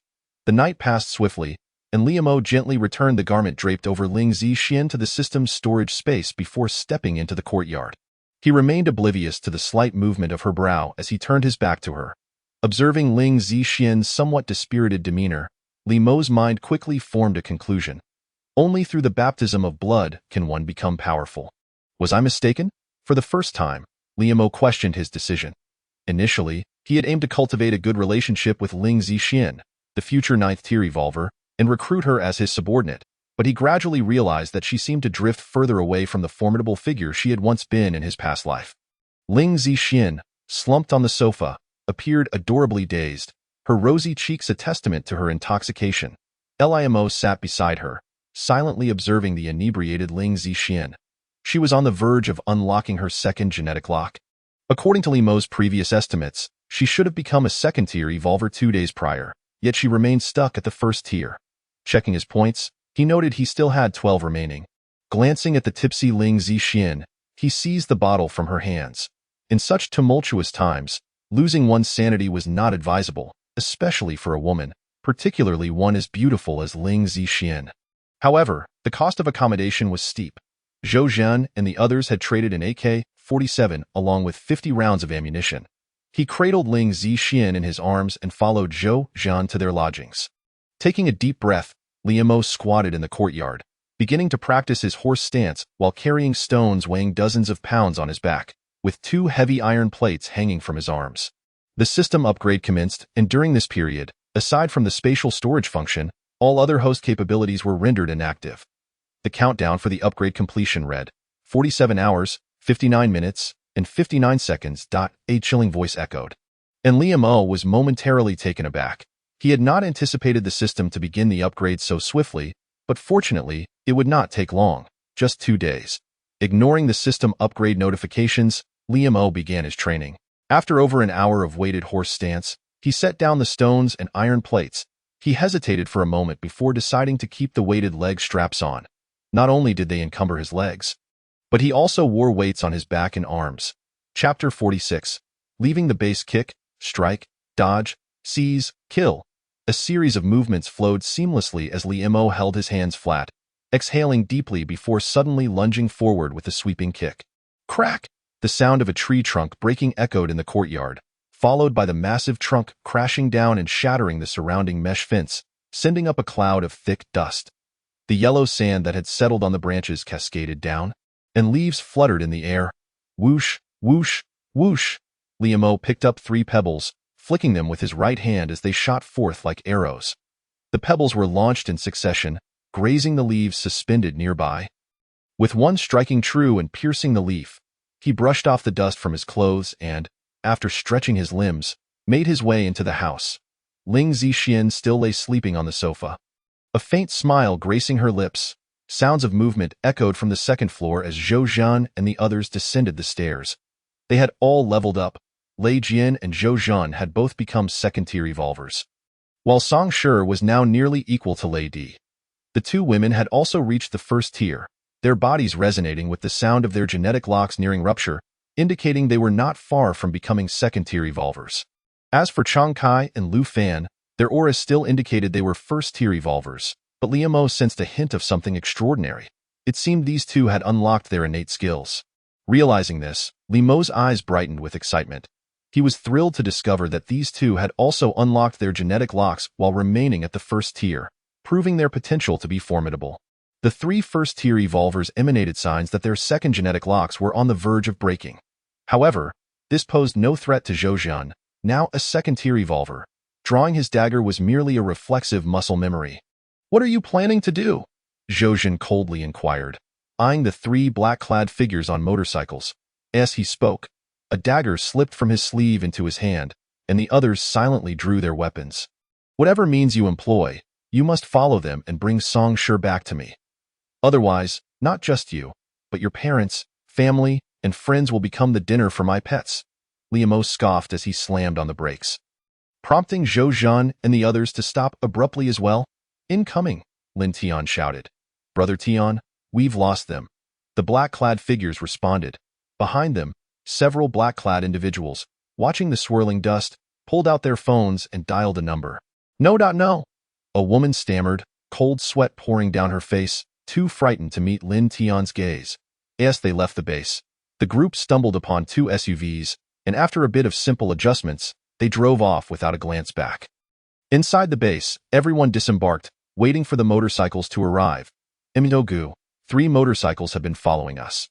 Zhou Zhan's voice crackled over the intercom from inside the SUV. Limo glanced through the rearview mirror and indeed spotted 3 black-clad figures on motorcycles tailing them closely. Before the apocalypse, Lin Tian had been a scheming scion of a wealthy family, presenting a friendly faade in public while being a ruthless individual who would annihilate an entire family for a mere glance of disdain. The guards at the entrance greeted Limo and the others with smiles, but once they had moved a distance away, their expressions turned cold. One walked over to the nearby phone booth to report something. Without hesitation, Wang Xiong ordered the capture of those individuals. Lin Tian shot a disdainful glance at the trembling woman he had kicked to the ground, saying, "You seem quite afraid of me." With a kick, he sent the woman flying and in his rage, smashed his phone in two. "Brother Tian, what's wrong?" A burly man entered, turning out to be Wang Xiong's associate. The phone line fell silent, and the black-clad individuals broke into cold sweats, fully aware of the consequences of their blunders. Although Lin Tian had killed his parents, he had not strictly become the leader of the base, as 4 others had risen to challenge him, diminishing his power. After the apocalypse, he had become even more unrestrained, coupled with his rapid evolution, fierce strength, and cunning manipulation of people as hearts, making him exceedingly arrogant within the Lanyang base, committing acts of murder on a whim and even raping wives in front of their husbands. All of which Lin Tian had done without remorse. However, what is most appalling is that Lin Tian's parents, due to their constant restrictions on him, would admonish him whenever they witnessed him engaging in unruly and immoral behavior. In an act of unspeakable horror, Lin Tian took the life of his own parents, the original founders of the base. Following this tragic event, Lin Tian descended further into lawlessness. Yet, given Lin Tian's character, even if their reasons were justified, failure would lead to death. Useless. A group of worthless individuals. The voice on the other end of the phone was calm yet imbued with intense fury, leaving the listeners pale-faced and compelled to comply. Lest they too meet a grim fate. That a gunshot rang out, and a bloom of crimson erupted from the woman's forehead as she fell, unable to comprehend that Lin Tian could so callously disregard the kindness shown to him. "What is it?" came a languid voice from the other end, weak and lethargic, as if the person were suffering from a lack of vitality. "Humph, bang. You are to deliver the parents and friends of Yang Long, Zhao Hu, and Xia Yu to my pets. Our base has no need for such useless beings," Lin Tian bellowed with ferocity. The group hastily gathered their belongings, roused Ling Zixuan, and then Zhou Zhan summoned the homeowner to compensate for the damages caused by Li Mo before departing the base. Before the men in black could speak, Li Mo dashed forward, leaping into the air, a gleaming Tang dagger appearing in his hand as if by magic, slicing downwards. The blade flashed, and in the swirling dust, 3 men along with their motorcycles were severed in half, their bodies intact yet devoid of life, their eyes still reflecting the moment of that blinding light. Had it not been for the neat fractures appearing on the motorcycles, Zhou Zhan and the others might have thought Li Mo had simply missed. They held Li Mo in even higher regard. The earlier display of conjuring the Tang dagger had already captivated their admiration. "Get in the car," Li Mo stated nonchalantly after dispatching the 3. He had encountered these men earlier at the bar in the base. They were the 3 bodyguards standing behind Wang Xiong. Li Mo did not believe he possessed any charm to sway them to his side. Even if they had truly switched allegiances, Li Mo would not dare to accept them, for those who betray once are likely to do so again. Yet, this rationale was insufficient to justify his lethal action. What truly ignited Li Mo's murderous intent was the evident malice these men harbored towards them. Chapter 47. Parting ways in his past life. Li Mo survived for 10 years in the apocalyptic world, enduring a decade rife with blood and carnage. He had experienced far too much, rendering him acutely sensitive to hostility, and thus he immediately discerned that these 3 meant harm. Observing the vacant expressions in their eyes, Zhou Zhan seemed to grasp something significant, regarding Li Mo with newfound respect as he turned to board the vehicle. The 2 cars sped away, while behind them, Blood began to seep from the three corpses, flowing from their necks down to their thighs, a continuous stream. Crack, bang. A gust of wind swept through, causing a motorcycle to topple and shatter, the corpses upon it meeting a similar fate. The strong scent of blood wafted through the air, attracting nearby zombies that eagerly descended upon the remains, indulging in their feast. Before long, the zombies dispersed, leaving only 3 incomplete skeletons behind. Dust swirled against the car windows as the surrounding zombies, drawn by the noise, pursued the vehicles in a maddened throng, forming a spectacle of dreadful grandeur. Zhou Zhan's gaze turned cold as he observed the following horde, and he tossed 3 grenades towards the rear of the vehicle. Boom! The grenades exploded, scattering flesh and debris. However, it was not long before trouble beset Liu and his companions once more. Their vehicle had run out of fuel, surveying the desolate surroundings littered with dilapidated cars. Baishiner silently resolved herself. Before them lay a small county town, the highway cluttered with abandoned vehicles, while the air buzzed with the sound of flies, and scattered bones littered the streets, surrounded by overgrown weeds and rusted car doors, where venomous snakes slithered, flicking their tongues as they coiled around the vehicles. Baishiner quickly responded, all right, this is a dead city." When Zhou Zhan and the others vanished, Ling Zixuan was also nowhere to be found. She surveyed her surroundings, shaking her head with a smile, choosing not to speak further. In both this life and the last, he found women perplexing, as Liu thought. Far too complicated? Huh? Baishiner was momentarily taken aback. Wasn't the plan supposed to unfold in a certain order? Observing Liu's serious demeanor, she realized she had overthought things, her ears flushing with embarrassment. What was I even thinking? Truly, I was lost in my own thoughts. Songshi, if you seek vengeance, the opportunity has arrived. The original plan was to take you to City S first and then arrange for your training, but due to unforeseen circumstances, we must expedite matters. He turned to Songshiran, saying, to grow stronger, you must integrate with them, become part of the collective. In this apocalypse, individual strength pales in comparison to that of a group. If you coordinate well, you should be able to take down Lin Tian. There seem to be no signs of human activity here, not even traces of life. We will first head to City S, then proceed to the capital, Liu remarked, glancing at the daydreaming girl. Upon hearing Liu's words, Ling Zixuan walked away without looking back. She realized she had become overly dependent on Liu. Now, as a mere first-stage evolver, Zhou Zhan had already surpassed her, leaving her feeling inadequate. She needed to grow stronger. Only then could she keep pace with Liu. Remember, do not underestimate the situation. There are individuals in the base nearing a breakthrough to the 3rd stage. We will regroup in the capital in a year. As for Baishiner, you will remain with me, Liu asserted, recalling his own subordinate task, to escort Baishiner to the capital. You 6 shall stay together and hone your teamwork, he instructed Zhou Zhan and the others. After a moment of thought, Liu shared his plan with Zhou Zhan and the others, which was to split up. Zhou Zhan, Ling Zixuan, and the others had considerable talent but lacked practical experience and a sense of crisis. Remaining together with Liu would turn them into sheltered flowers, incapable of withstanding any storm. Baishiner looked at Liu in astonishment. She had thought she was the least connected to him. Yet here she was being retained. Liu pulled out a map, marking several essential locations, ultimately choosing the nearest route. Although it carried certain risks, it offered the potential to harvest zombies for valuable points. They were fortunate. They encountered no formidable zombies along the way. Decrepit and desolate, she was left behind. Although surprised, the others said nothing, swiftly departing after briefly discussing the plan with Liu. His decision was to traverse the Tsongling Mountains. Liu examined the map, following a nearby narrow path while keeping his footsteps as silent as possible. Why not take the main road?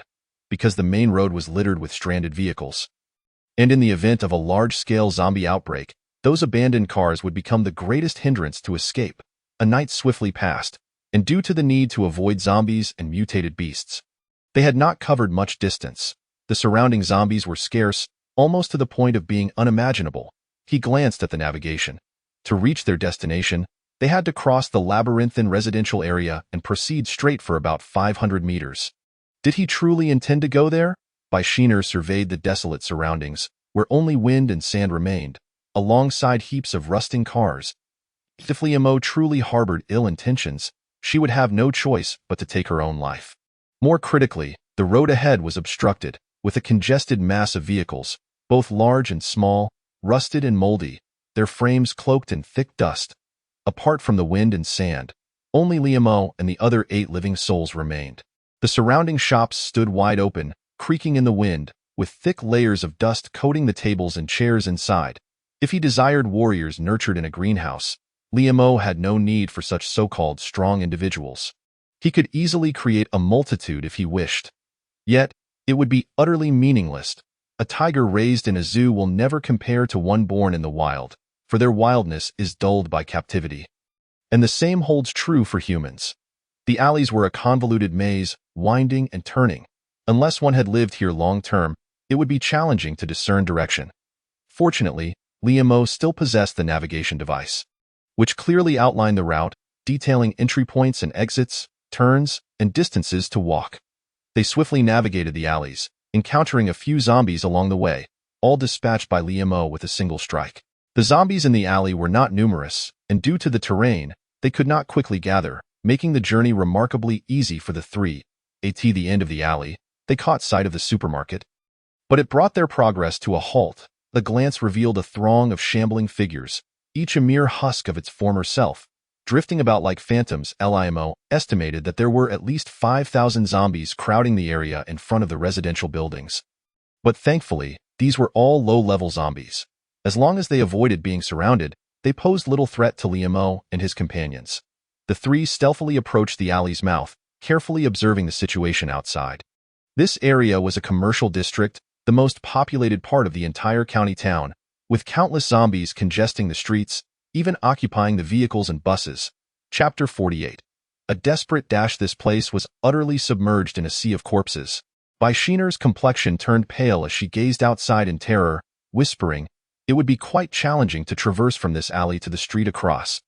The primary obstacles are the railings lining the streets and the vehicles haphazardly parked everywhere, which pose significant hazards. A moment's inattention could result in a fall, and even if a horde of zombies surged forth in an instant, no amount of strength could guarantee one would remain unscathed.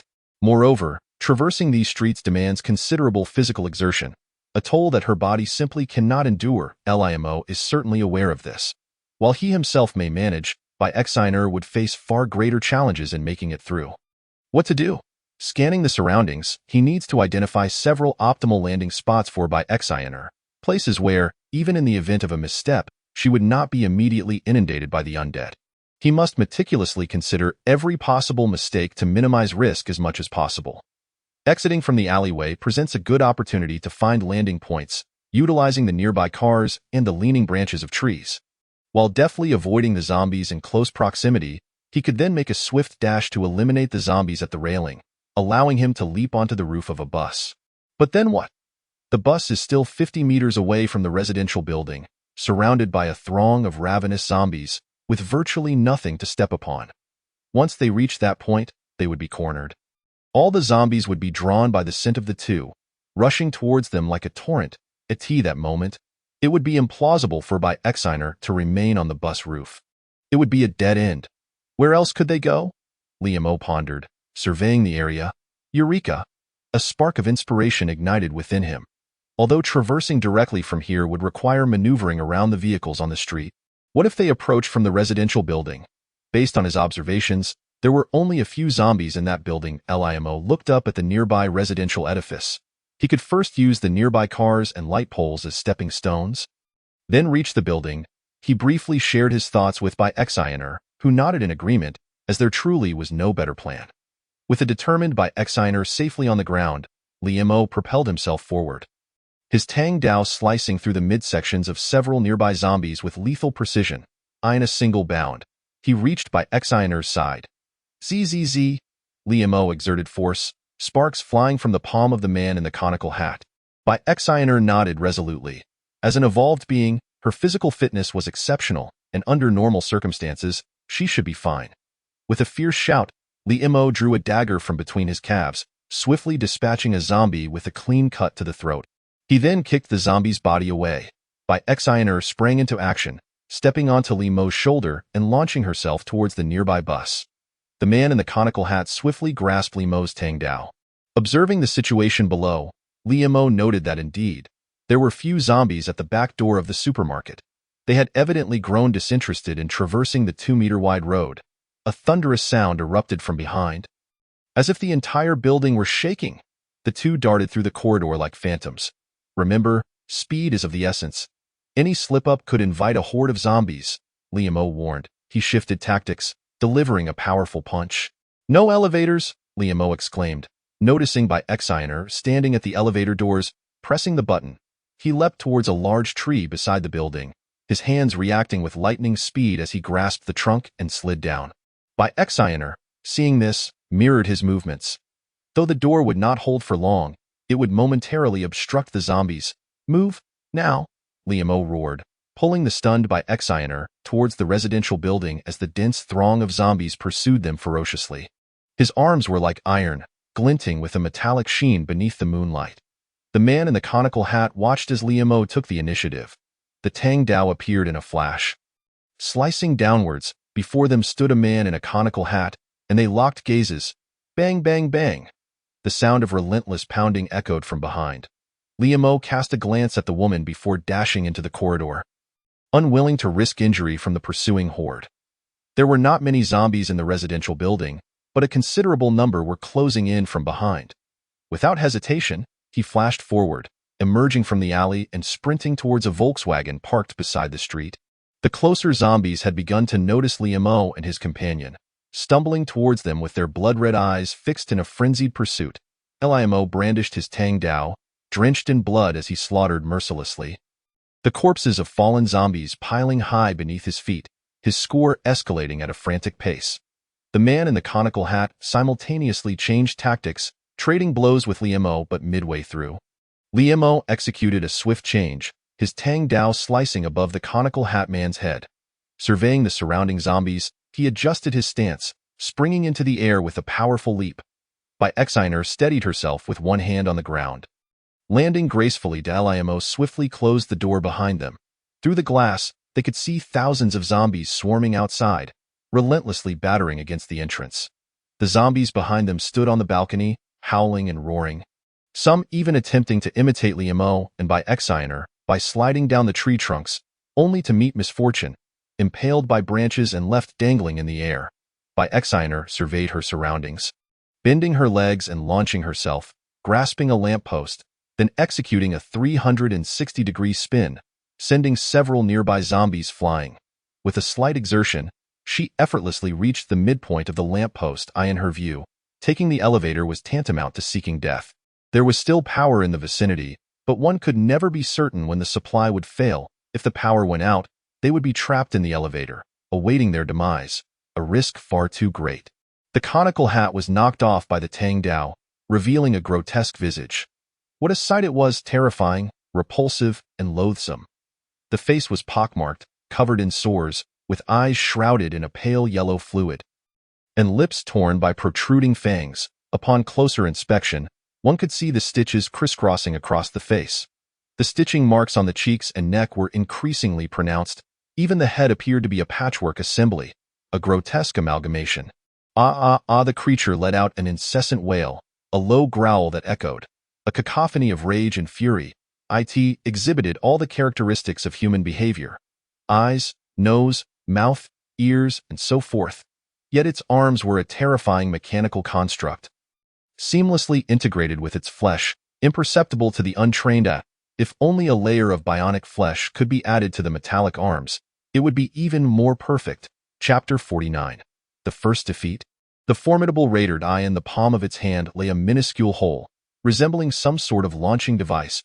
Liam raised his knife once more, spinning in a full circle, leaping and delivering a horizontal slash. Zzz. The Tang Dao struck the creature's chest, gliding down, the sound of metal grinding against metal piercing the air. Its clothing was torn asunder, revealing a blinding silver metal glimmering in the moonlight. The upper half of the creature was predominantly metallic. Ordinary weapons posed no threat to it, and even Li's Tang Dao merely left a few faint scratches. The monster roared, then charged at Liam recklessly. Accelerating with lightning speed, its form flickering around them, Liam sidestepped ever so slightly, gripping his Tang Dao tightly, his eyes scanning the surroundings, every movement deliberate and cautious. The creature's speed was astonishing, akin to lightning. Its dark silhouette a mere blur. Behind, Liamo leaped into the air, propelling himself upwards, then slashing downwards. Crack! What a ferocious strike it was. The creature's left arm was severed, revealing a tangle of electronic components within. Sparks erupting from exposed wires, the severed arm thrashed about, the palm's tiny hole glowing red, and then, whoosh! A pale white laser shot forth, obliterating everything in its path. Trees, rocks, buildings, leaving deep ravines in the ground that stretched into the distance. Zzz bang! The severed hand twitched a few times after firing the laser, igniting spontaneously and exploding.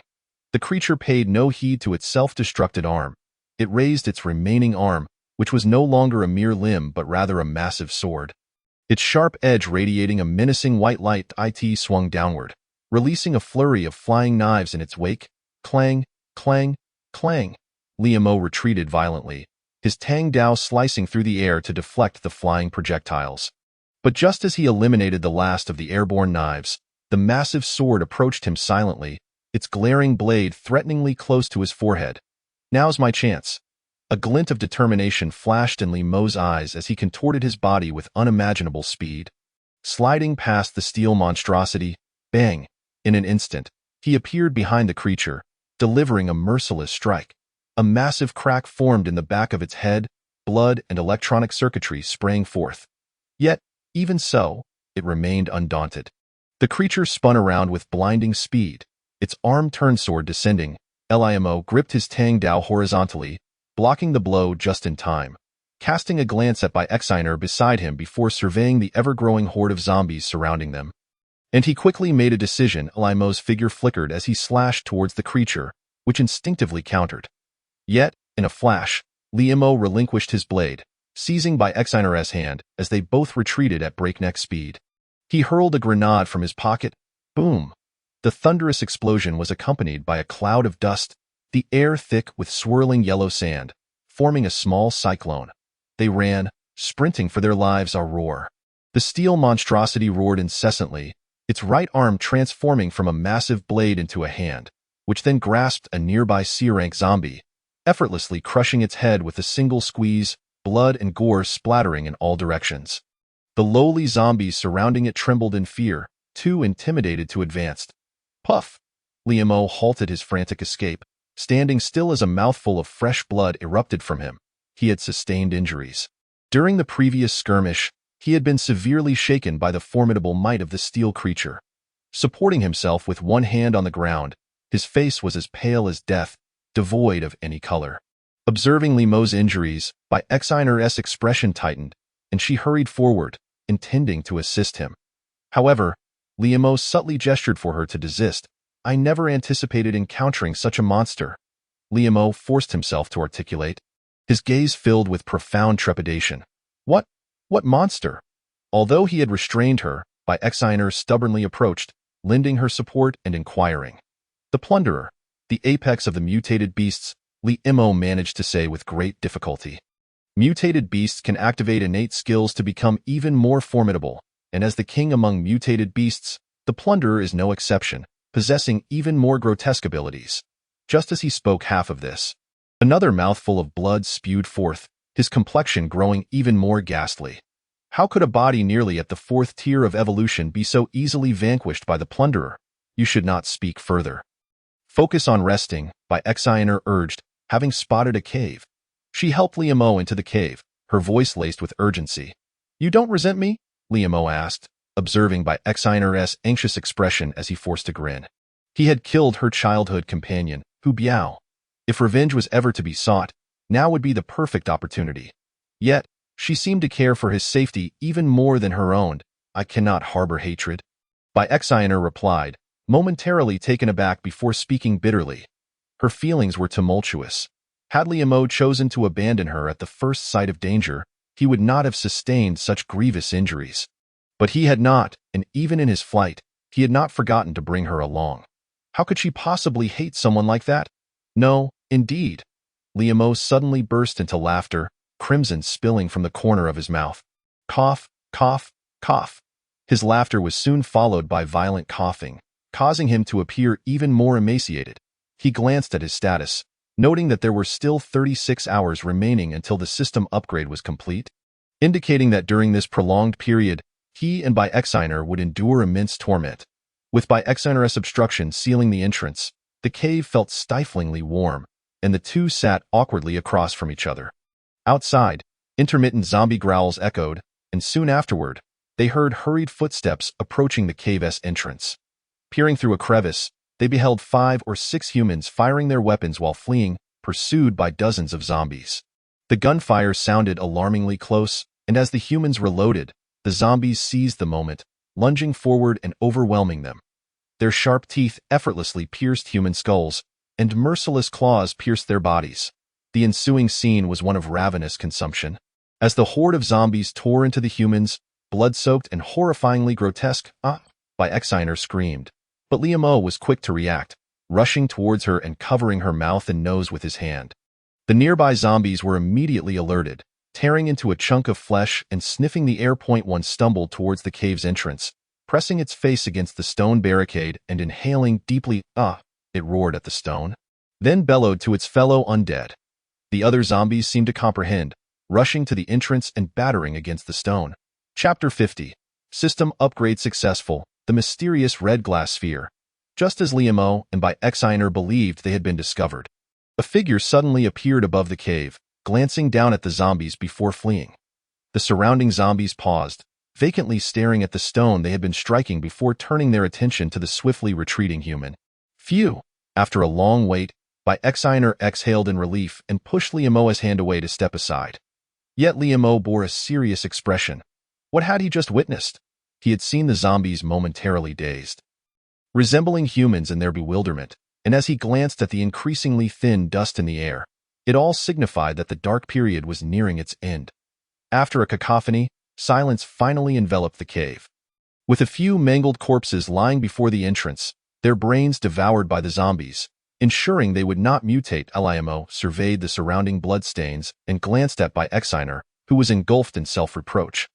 Hesitating to speak, ultimately, he refrained from offering comfort, recognizing that some inner battles must be fought alone. The two adjusted within the cave for the night, and by the next morning, they resumed their journey. With 18 hours remaining until the system upgrade was complete, Liam remained gravely injured. For safety's sake, they had to slow their pace. Even a single C-rank zombie now posed a lethal threat. After a day of intermittent travel, they finally reached the outskirts of Songling Mountain. Gazing at the lush, dark, and mysterious forest before them, Liam was uncertain whether the flora and fauna within had mutated. According to his recollections from a past life, plant mutations occurred after the dark period. To err on the side of caution, they chose to halt. They located a nearby house, inside which lay 3 decaying corpses, exuding a foul stench. There were no signs of struggle, leading them to surmise that the victims had been ambushed from behind, one of whom was evidently a first-tier evolved being. Moldy food lay on the table, untouched and intact. Entering the inner room, they found several skeletons on the ground, their bones darkened and yellowed, crumbling to dust at a mere touch. The two conducted a brief inspection of the house, finding no signs of zombies, allowing them to relax. Nevertheless, to be prudent, Liam set up simple alarm devices at the doors and windows. Exiner took refuge in the inner room, while Liam remained alone in the outer room. He gently tore at his clothing, revealing his arms, which were dark and swollen, the skin bruised, a slight movement sent searing pain coursing through him. The battle with the plunderer had been deceptively perilous. Had he made even one misstep, he would have met his demise. He checked his status and saw that only 13 hours remained until the upgrade was complete. Suddenly, something in a corner caught his eye, a glass sphere, shimmering like a star in the sky. Gritting his teeth against the pain, he approached to inspect it. It was a dark red, marble-sized glass orb, glimmering intermittently. Holding it sent a chilling sensation throughout his body, and in that moment, he glimpsed a vision. A human kneeling in humiliation, fervently pleading, repeatedly bowing his head, even as cracks formed on his skull and blood splattered. Before this man stood 4 extraordinary beings, radiant and dazzling, their brilliance rendering their faces indistinct. No, not 4 people, but 4 creatures. The outlines of their forms flickered behind the light, obscuring their true nature. The kneeling man's words seemed to be a plea for mercy. Yet a fleeting glimmer of hatred flashed in his eyes. Surrounding him were a dense mass of human corpses, and as Liemo surveyed the scene, he was shocked to discover the terrifying aura emanating from the bodies. Each was at least an 8th-tier evolved being. Terror, astonishment, and humiliation coursed through Liemo. The fear and shock stemmed from the formidable human warriors, each of whom had once stood at the pinnacle of humanity in a previous life, yet now lay slain here. But the source of his humiliation remained unclear. He gazed at the man, who continued to bow and plead, a wave of inexplicable shame washing over him, as if it were inscribed deep within his very essence. Branded upon his soul, the vision flickered and vanished, leaving Liemo fixated on the red glass sphere in his hand, lost in silence. After a moment, he carefully stored the orb and prepared to rest. Just then, a notification from the system chimed. External super energy interference detected. Upgrade completed ahead of schedule. The system is rebooting. 3.2.1. Reboot successful. Scanning host identity information. Host identity, human. Host physical condition, good. Host level, LOW.name, Liemo. Level, peak 2nd-tier evolver, capable of breaking through to 3rd tier. Mental state, good points, 50. Physical strength, 4.5. Mental power, 2.5. Commercial value. Not activated. Mission status, Mission 1. Hunt 50 C-rank zombies. Reward, Everlasting Life Pill X1. Completion rate 76. Due to the elimination of mutated C-rank zombies and B-rank mutated beasts.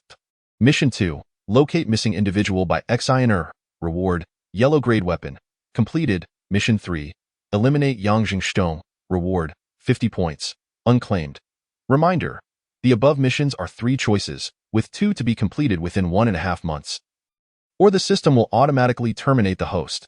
As the information about his identity surfaced in his mind, a prompt window appeared before Liemo. Would you like to activate the commercial value status? After a brief moment of hesitation, he chose to proceed. Points deducted, 35. Commercial value status activated. Now the host possesses the right to sell and repurchase items, the value of which is determined by the system. 35 points? What the heck? Liemo couldn't help but curse, as the points he had painstakingly accumulated were nearly depleted in an instant, leaving him infuriated to the point of nearly spitting blood. Fortunately, the remaining points were just enough to exchange for a life pill. Exchange for the life pill, Liemo commanded the system. Points deducted, 20. Exchange successful. A pill, resembling a precious jade, appeared in Liemo's hand, exuding a vibrant vitality that, upon a mere whiff, made him feel significantly better. He swallowed the pill whole, and the immense medicinal power within it erupted throughout his body, coursing through his blood and meridians. His arm gradually returned to its original state, and his internal organs began to heal. The medicinal energy dissolved at an astonishing speed, not only healing Liemo's injuries but also refining and cleansing his physique. His cells underwent a frenzy of division, devouring and reorganizing, while the mental energy in his mind surged with intensity. Chapter 51.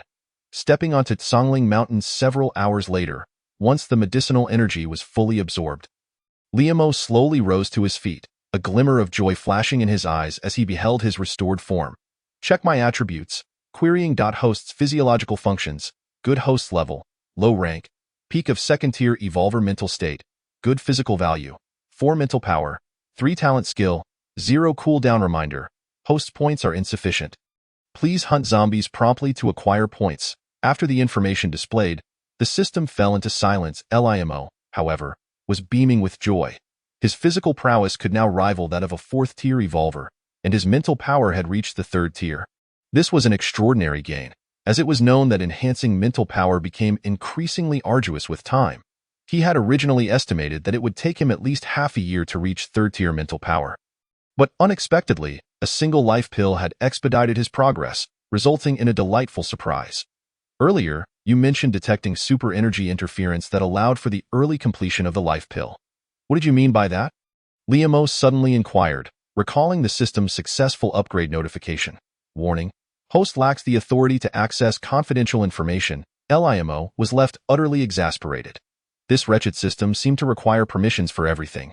Yet, upon reflection, he surmised it was likely for the protection of the host. A night passed, and by the time XINR emerged, the sky had begun to brighten. The two departed from their shelter and set foot on Tsongling Mountain. The world outside was becoming less sandy, and they could even see clouds in the sky. The cold sunlight filtered through the airborne dust, casting long shadows of the two. They cautiously traversed the mountainous terrain. Crazily Mountain was a magnificent and perilous range. How daunting and elevated it is. The challenges of Crazily are harder than ascending to the heavens. In ancient times, poets had composed verses in its honor. The dangers of Liangshan are treacherous. Piled stones obstruct the clouds above. In the deep valley, vastness spreads. On the layered cliffs, dense foliage thrives. Flying beams bridge the sheer ridges. Paths connect the precarious peaks. Holding the reins, one breathes deeply. Only then does one comprehend the difficulty of this journey. Liemo and his companion were still at the foot of Crazily Mountain, surrounded by lush greenery that obscured the sunlight. Towering, robust trunks were as thick as 2 or 3 adult men at the waist.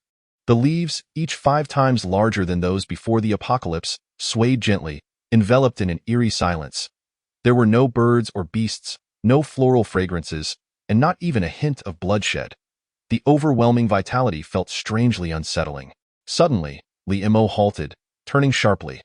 The surroundings remained filled with thriving trees, devoid of any signs of life. Yet, he sensed something amiss. It appeared as though the trees had shifted.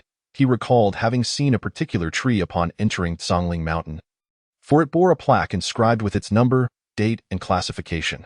Could these trees move? This notion had never crossed Liemo's mind. After all, in his previous life, he had unlocked the genetic lock rather late. And even after a decade in the apocalypse, he had only attained 5th-tier evolver status. Many things remained unknown to him, but fortunately, these trees did not currently display any malice. What kind of flower is that? By Exiner inquired, as she gazed at a vibrant, beautiful flower nearby. Unable to resist the urge to pluck it in that instant, 2 vines shot forth from a tree, piercing directly toward By Exiner's body. "Be careful!" Liemo shouted, gripping his Tang Hung Dao, which materialized in his hand. With a swift slice, green sap sprayed everywhere, and the nearby grass, upon contact with the liquid, sprang up violently, transforming into razor-sharp blades that whirled towards the two of them. As the Tang Hung Dao struck the grass blades, a metallic clashing sound echoed. Seizing the opportunity, 2 grass blades flanked Liemo, aiming directly for By Exiner's head. In a moment of peril, Liemo spun around. Bringing his blade down to sever the 2 grass blades, he grasped By Exiner's arm, retreating swiftly. The vines slithered across the ground, relentlessly pursuing them. "Throw that flower away!" Liemo nearly roared, his frustration boiling over. This was the apocalypse. Why was she picking wildflowers in such a dire time? It was as if she was inviting trouble.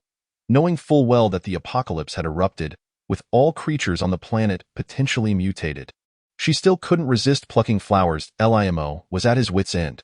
By Exiner observed Liemo's furious expression, yet she remained reluctant to part with the vibrant flower in her hand. With a swift motion, Liemo snatched the flower from her grasp and hurled it away. Instantly, the vines ceased their pursuit, and the grass blades spun rapidly, creating a gust that gently lowered the flower to the ground.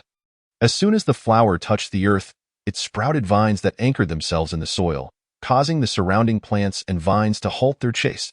"No," By Exiner cried out in despair.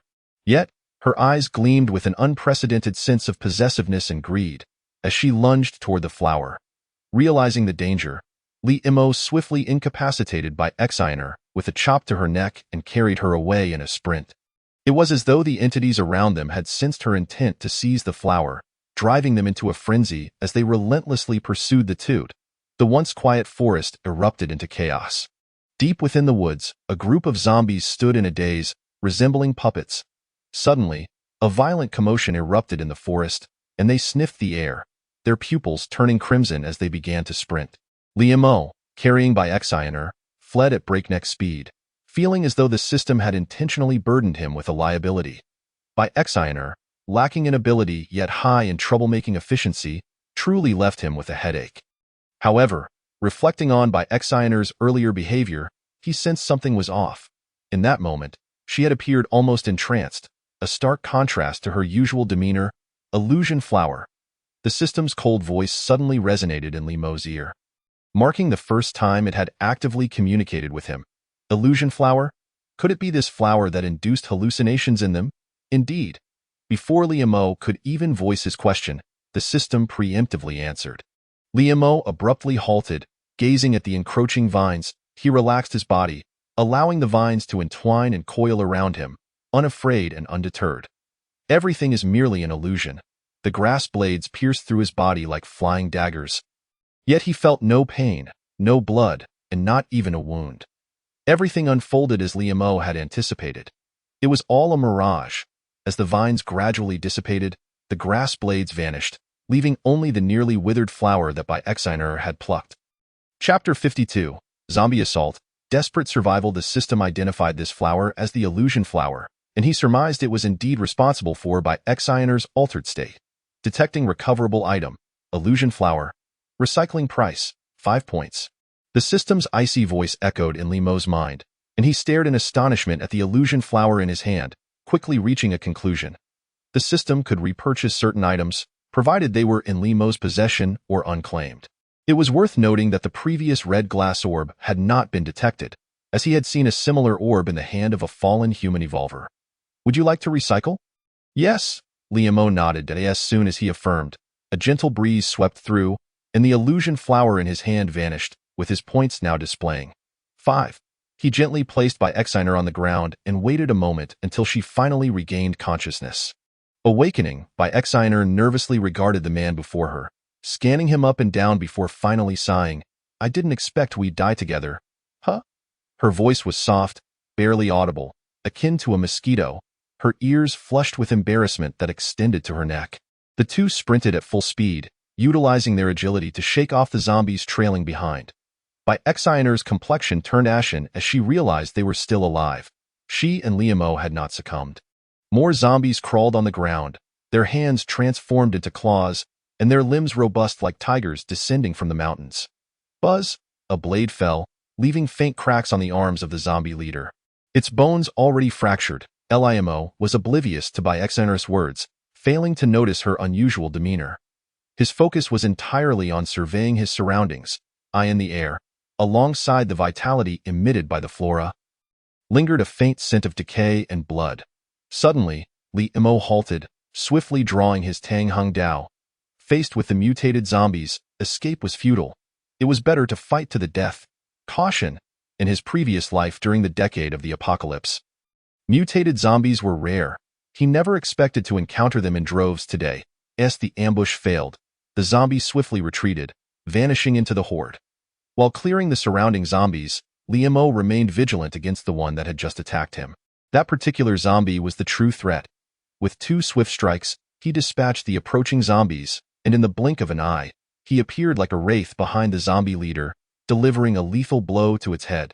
Observing Liamo's sudden stillness, by Exiner also froze in place, instinctively drawing a dagger from somewhere and positioning herself behind him. Damn! Liamo cursed as he gazed at the commanding zombie leader. He was not faring much better. His Tang Hung Dao was now riddled with cracks, resembling a spider's web, and the yellow-grade weapon was no match for the hardness of the mutated zombie's arms. An ominous feeling washed over him. He abruptly turned, raising his Tang Hung Dao just in time to deflect the zombie's claws, which left deep gashes on the blade. The mutated zombie let out a roar, causing the surrounding zombies to momentarily pause before they abruptly turned, abandoning their assault on by Exiner to swarm towards Liamo. The battle was imminent. Liamo cleaved a rushing zombie in half and, like a madman, plunged into the sea of corpses. By Exiner, having weaker abilities, could only barely hold her ground against these mutated zombies. Suddenly, the zombies began to transform. Their limbs swelled grotesquely, and bone spurs erupted from their skin, piercing through.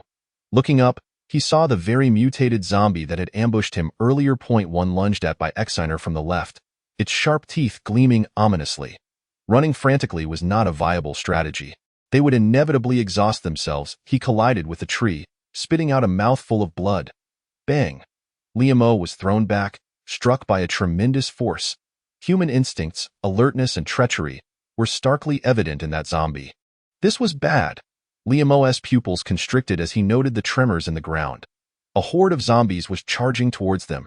Zombies began to surface all around, a dark mass surging forth. The ground was strewn with corpses. Each step sent blood splattering. The flora was stained crimson, The ground a vivid in such a vast forest. Once human scent was detected, the zombies honed in like hounds on a hunt. With a swift stroke, Imo felled a zombie attempting to ambush him, a crack appearing on its forehead that extended to its abdomen, cleaving it in two. The famished zombies, akin to ravenous tigers or wolves, fixated their bloodshot eyes on the toad. The zombie leader clumsily examined its injured arms, licking the blood that flowed forth with its crimson tongue, a glimmer of wariness flashing in its eyes. A blade of brilliant white light flashed as Imo plunged his Tang Dao into a mutated zombie's spine, piercing its body. Drops of black blood dripped from the razor-sharp tip.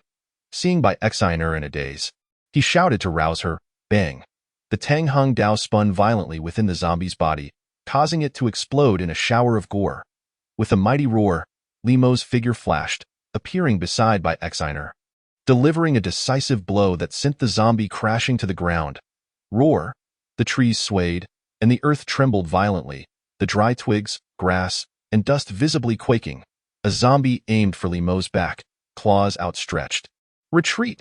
The dim twilight had not yet passed, and already zombies were exhibiting awareness. This was troubling news. The air was thick with the stench of blood.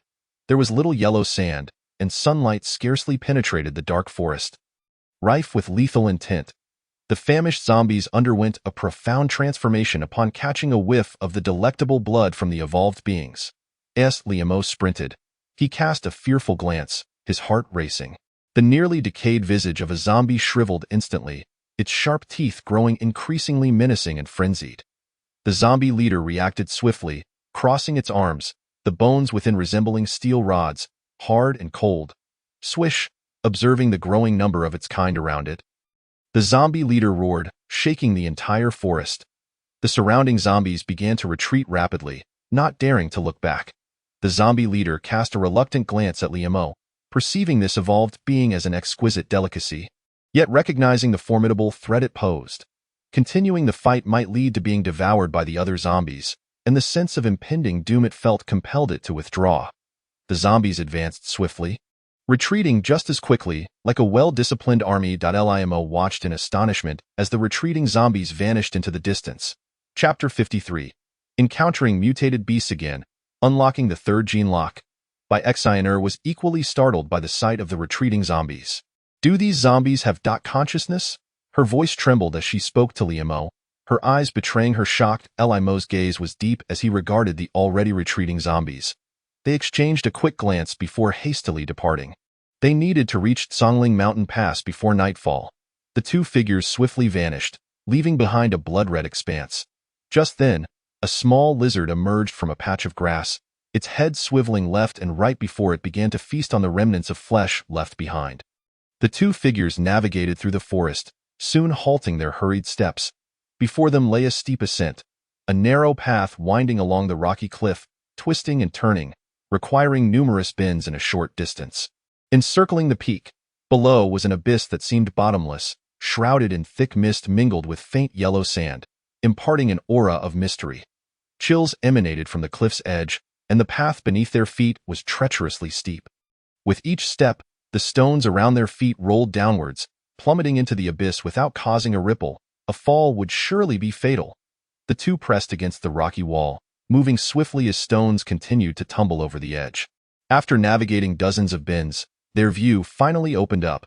Before them stood a perilous staircase that seemed to soar into the clouds, steep and nearly vertical. One misstep could send a person tumbling off the cliff. Shattering upon impact, the towering ladder appeared as if it had descended from the heavens, half of it shrouded in dense fog.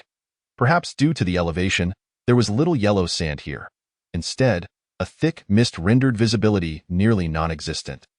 As they stepped into the fog, a sudden chill enveloped them, the mist clinging to their skin and clothes, a refreshing coolness seeping into their bones. Droplets of water clung to their hair and brows. As they moved slightly, the surrounding mist shifted with them. Imo and his companion quickened their pace, reaching the mountain summit in less than an hour, the stairs they had ascended already swallowed by the fog.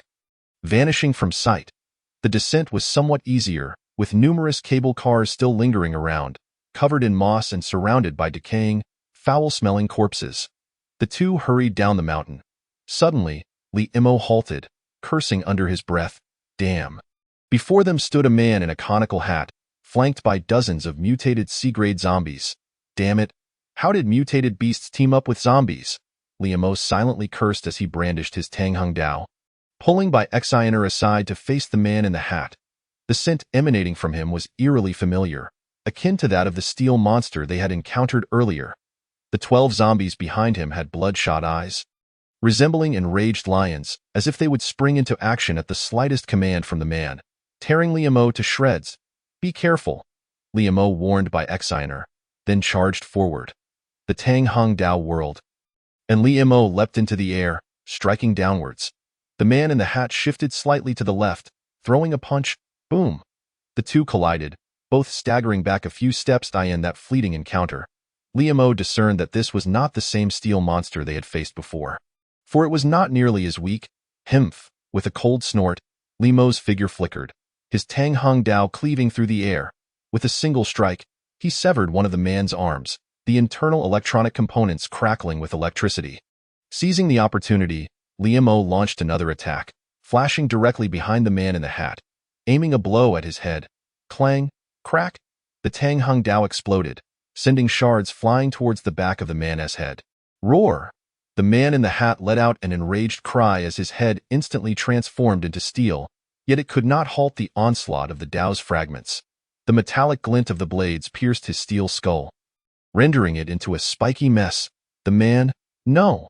At this moment, he should be referred to as a mutated beast. The mutated beast's head spun 360 degrees, fixing its gaze on Liamo before spewing a stream of yellow liquid. Liamo's expression shifted, and he quickly dodged to the side. The ground was instantly corroded, and the vegetation within a few meters wilted. A human-like mutated beast? Liamo's eyes narrowed. This creature was unlike the previous one, its facial features and physique almost indistinguishable from a human. You killed our leader's subordinate. You must die, the mutated beast declared, speaking human words. Is this a mutated beast formed from the human body? Wait a moment, boss, little brother? These two similar phrases seem familiar to him. It dawned on him that long ago, a man in a suit in a small town had uttered the same words. Do these individuals all serve under the same master? First, there was the formidable man in the suit, and now this transformed human beast. Who exactly is the boss they refer to? Before Liamo could ponder further, the mutated beast swung its arm, and 4 zombies surged forward in an instant. Meanwhile, it meticulously studied Liamo's weaknesses and vulnerabilities. He hurled the hilt of his knife, and seemingly with a casual motion, it pierced one of the mutated zombies, pinning it to a tree trunk. I leave these zombies to you. He cast a glance at Xiner and roared, then charged fiercely at the mutated beast. A punch shot out in a straight line. The beast instinctively blocked, only for Liamo to unexpectedly change tactics, delivering an uppercut that twisted its jaw. Following that, he brought down a leg strike. Suddenly, his legs were seized by a pair of iron-like hands. The mutated beast grasped Liamo's legs and slammed him against a nearby tree trunk. Bang! The trunk splintered, and blood trickled from the corner of Liamo's mouth. He glanced at Xiner, besieged by zombies below, then at the mutated beast, whose murderous intent was palpable. The third gene lock, unlocked, Liamo roared within. The third gene lock within him snapped, unleashing a torrent of power. With the unlocking of the third gene lock, his mental strength surged, and his physical body was equally enhanced. Channeling his mental energy, he extracted shards from the mutated beast's skull, each fragment whirling around him like flying daggers. Zizi! With a flick of his arm, the shards shot forth, producing a crisp sound as they sliced through the air. The fragments danced around the mutated beast like a dragon gliding through water, spiraling in a deadly ballet. Kill! Liamo commanded softly, and the shards immediately lunged at the beast. Observing the beast desperately defending itself, Liamo sidestepped and obliterated a mutated zombie beside Xiner with a single punch. His eyes glistened with icy fury. With every step he took, the surrounding mutated zombies recoiled instinctively. They sensed that this man was perilous. Chapter 54. This man is bloodthirsty, Part 1. Liamo surveyed the retreating zombies, a chilling rage swelling within him. His fists seemed to brim with boundless fury as he charged towards the undead like an enraged lion. Seizing one zombie by its arms, he exerted a sudden force, tearing its limbs asunder, exposing blood, sinew, and shattered bones to the air. Bang! He grasped the head of a mutated zombie and smashed it into the ground, then stomped down, obliterating its skull. While others might revel in the opening of their third gene lock, Liam O was different. He watched the mutated beast being attacked by Tang Hongdao's shards and glanced at the surrounding zombies, his murderous intent flaring. Swift as lightning and powerful as a tiger.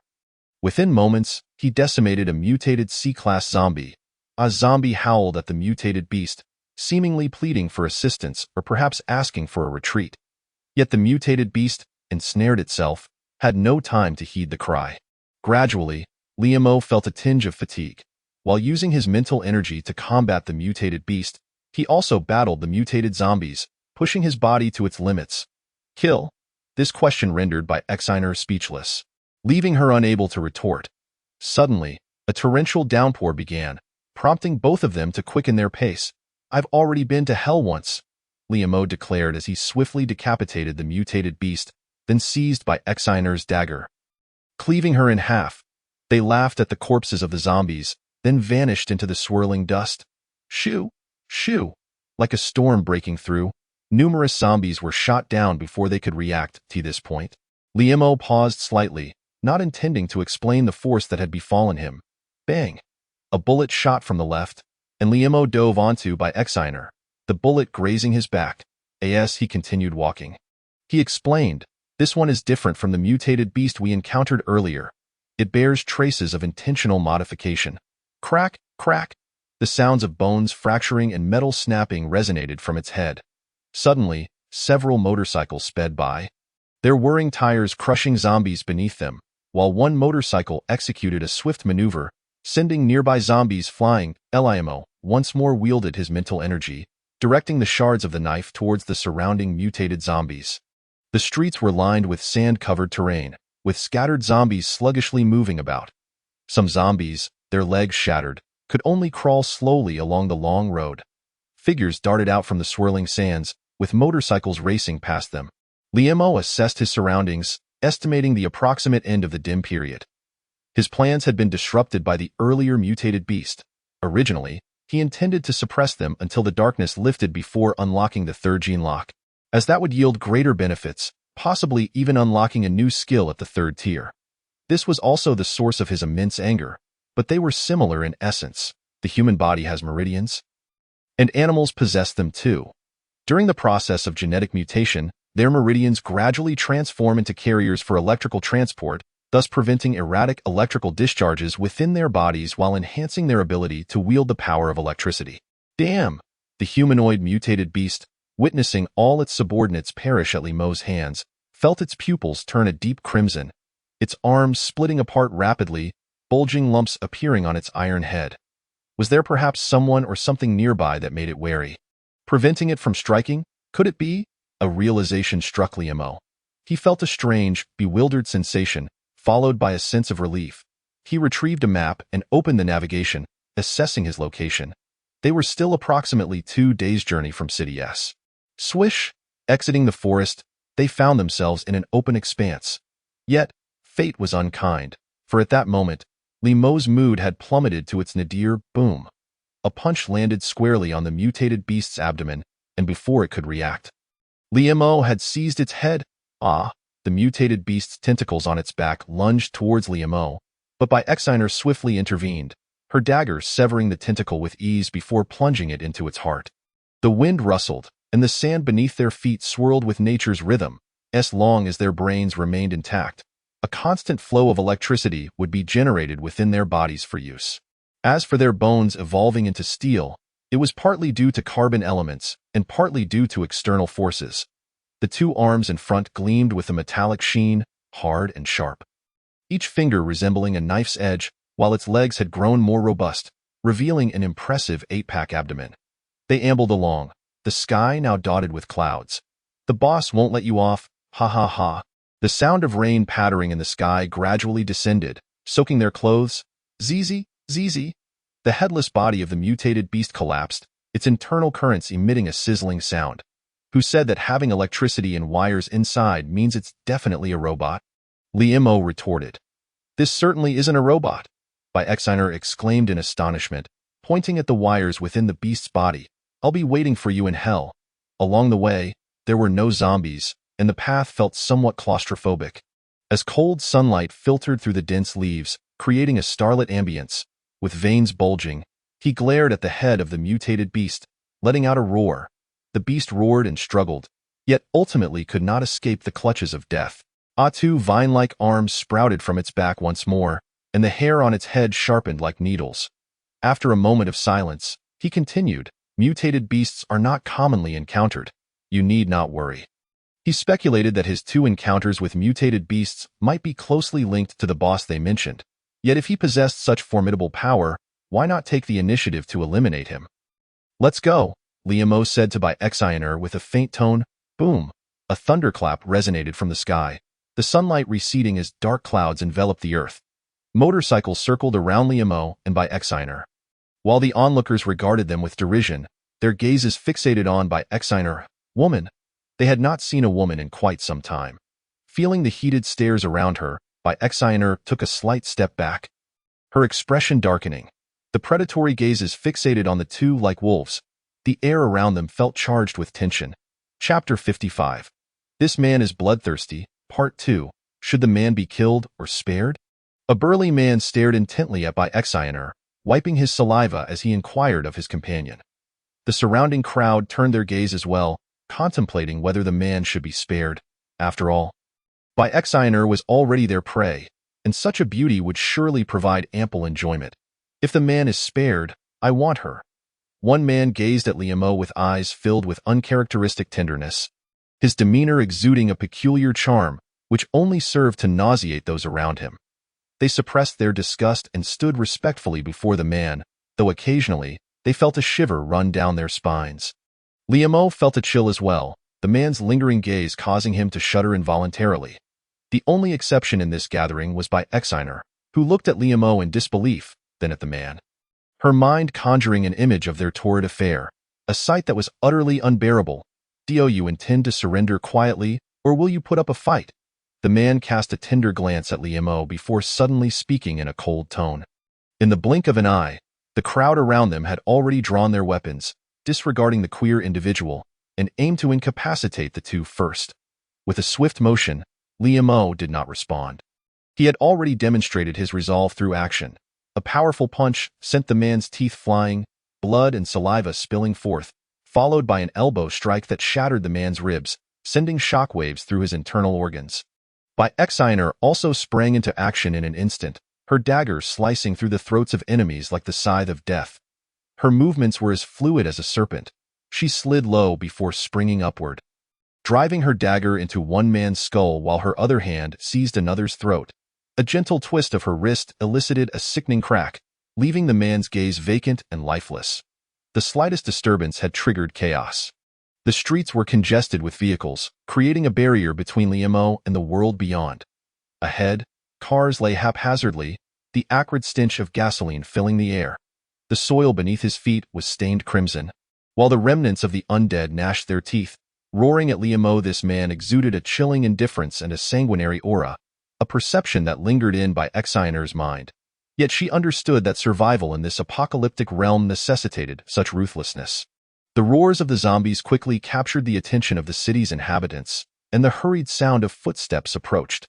From the direction of the iron gates, the cold barrel of a gun emerged, and the last operational tank on the ground swiftly pivoted to target Liamo. Showing mercy to the enemy is akin to being cruel to oneself. In this world of despair, compassion and pity hold no value. Witnessing this, the man in the suit immediately adopted a friendly demeanor, greeting them with a smile. And no sooner had he finished speaking than 3 individuals rushed over to examine Liamo and his companion. Upon discovering they bore no signs of mutation or bites, they were allowed to pass. As Liamo walked by the suited man, he subtly slipped a pack of cigarettes into the man's hand. Liamo chose not to dwell on such trivialities. After all, it is easier to deal with the devil than to contend with troublesome spirits in a city. A unique order prevailed. Strength commanded respect. In just a few months, the populace had tacitly accepted this rule. In the face of apocalypse, the old order had crumbled, leaving ordinary people reliant on the strong for survival. However, dependence came at a price. Regardless of gender, The streets were crowded, yet the people's attire remained relatively clean, for the calamity had only recently unfolded.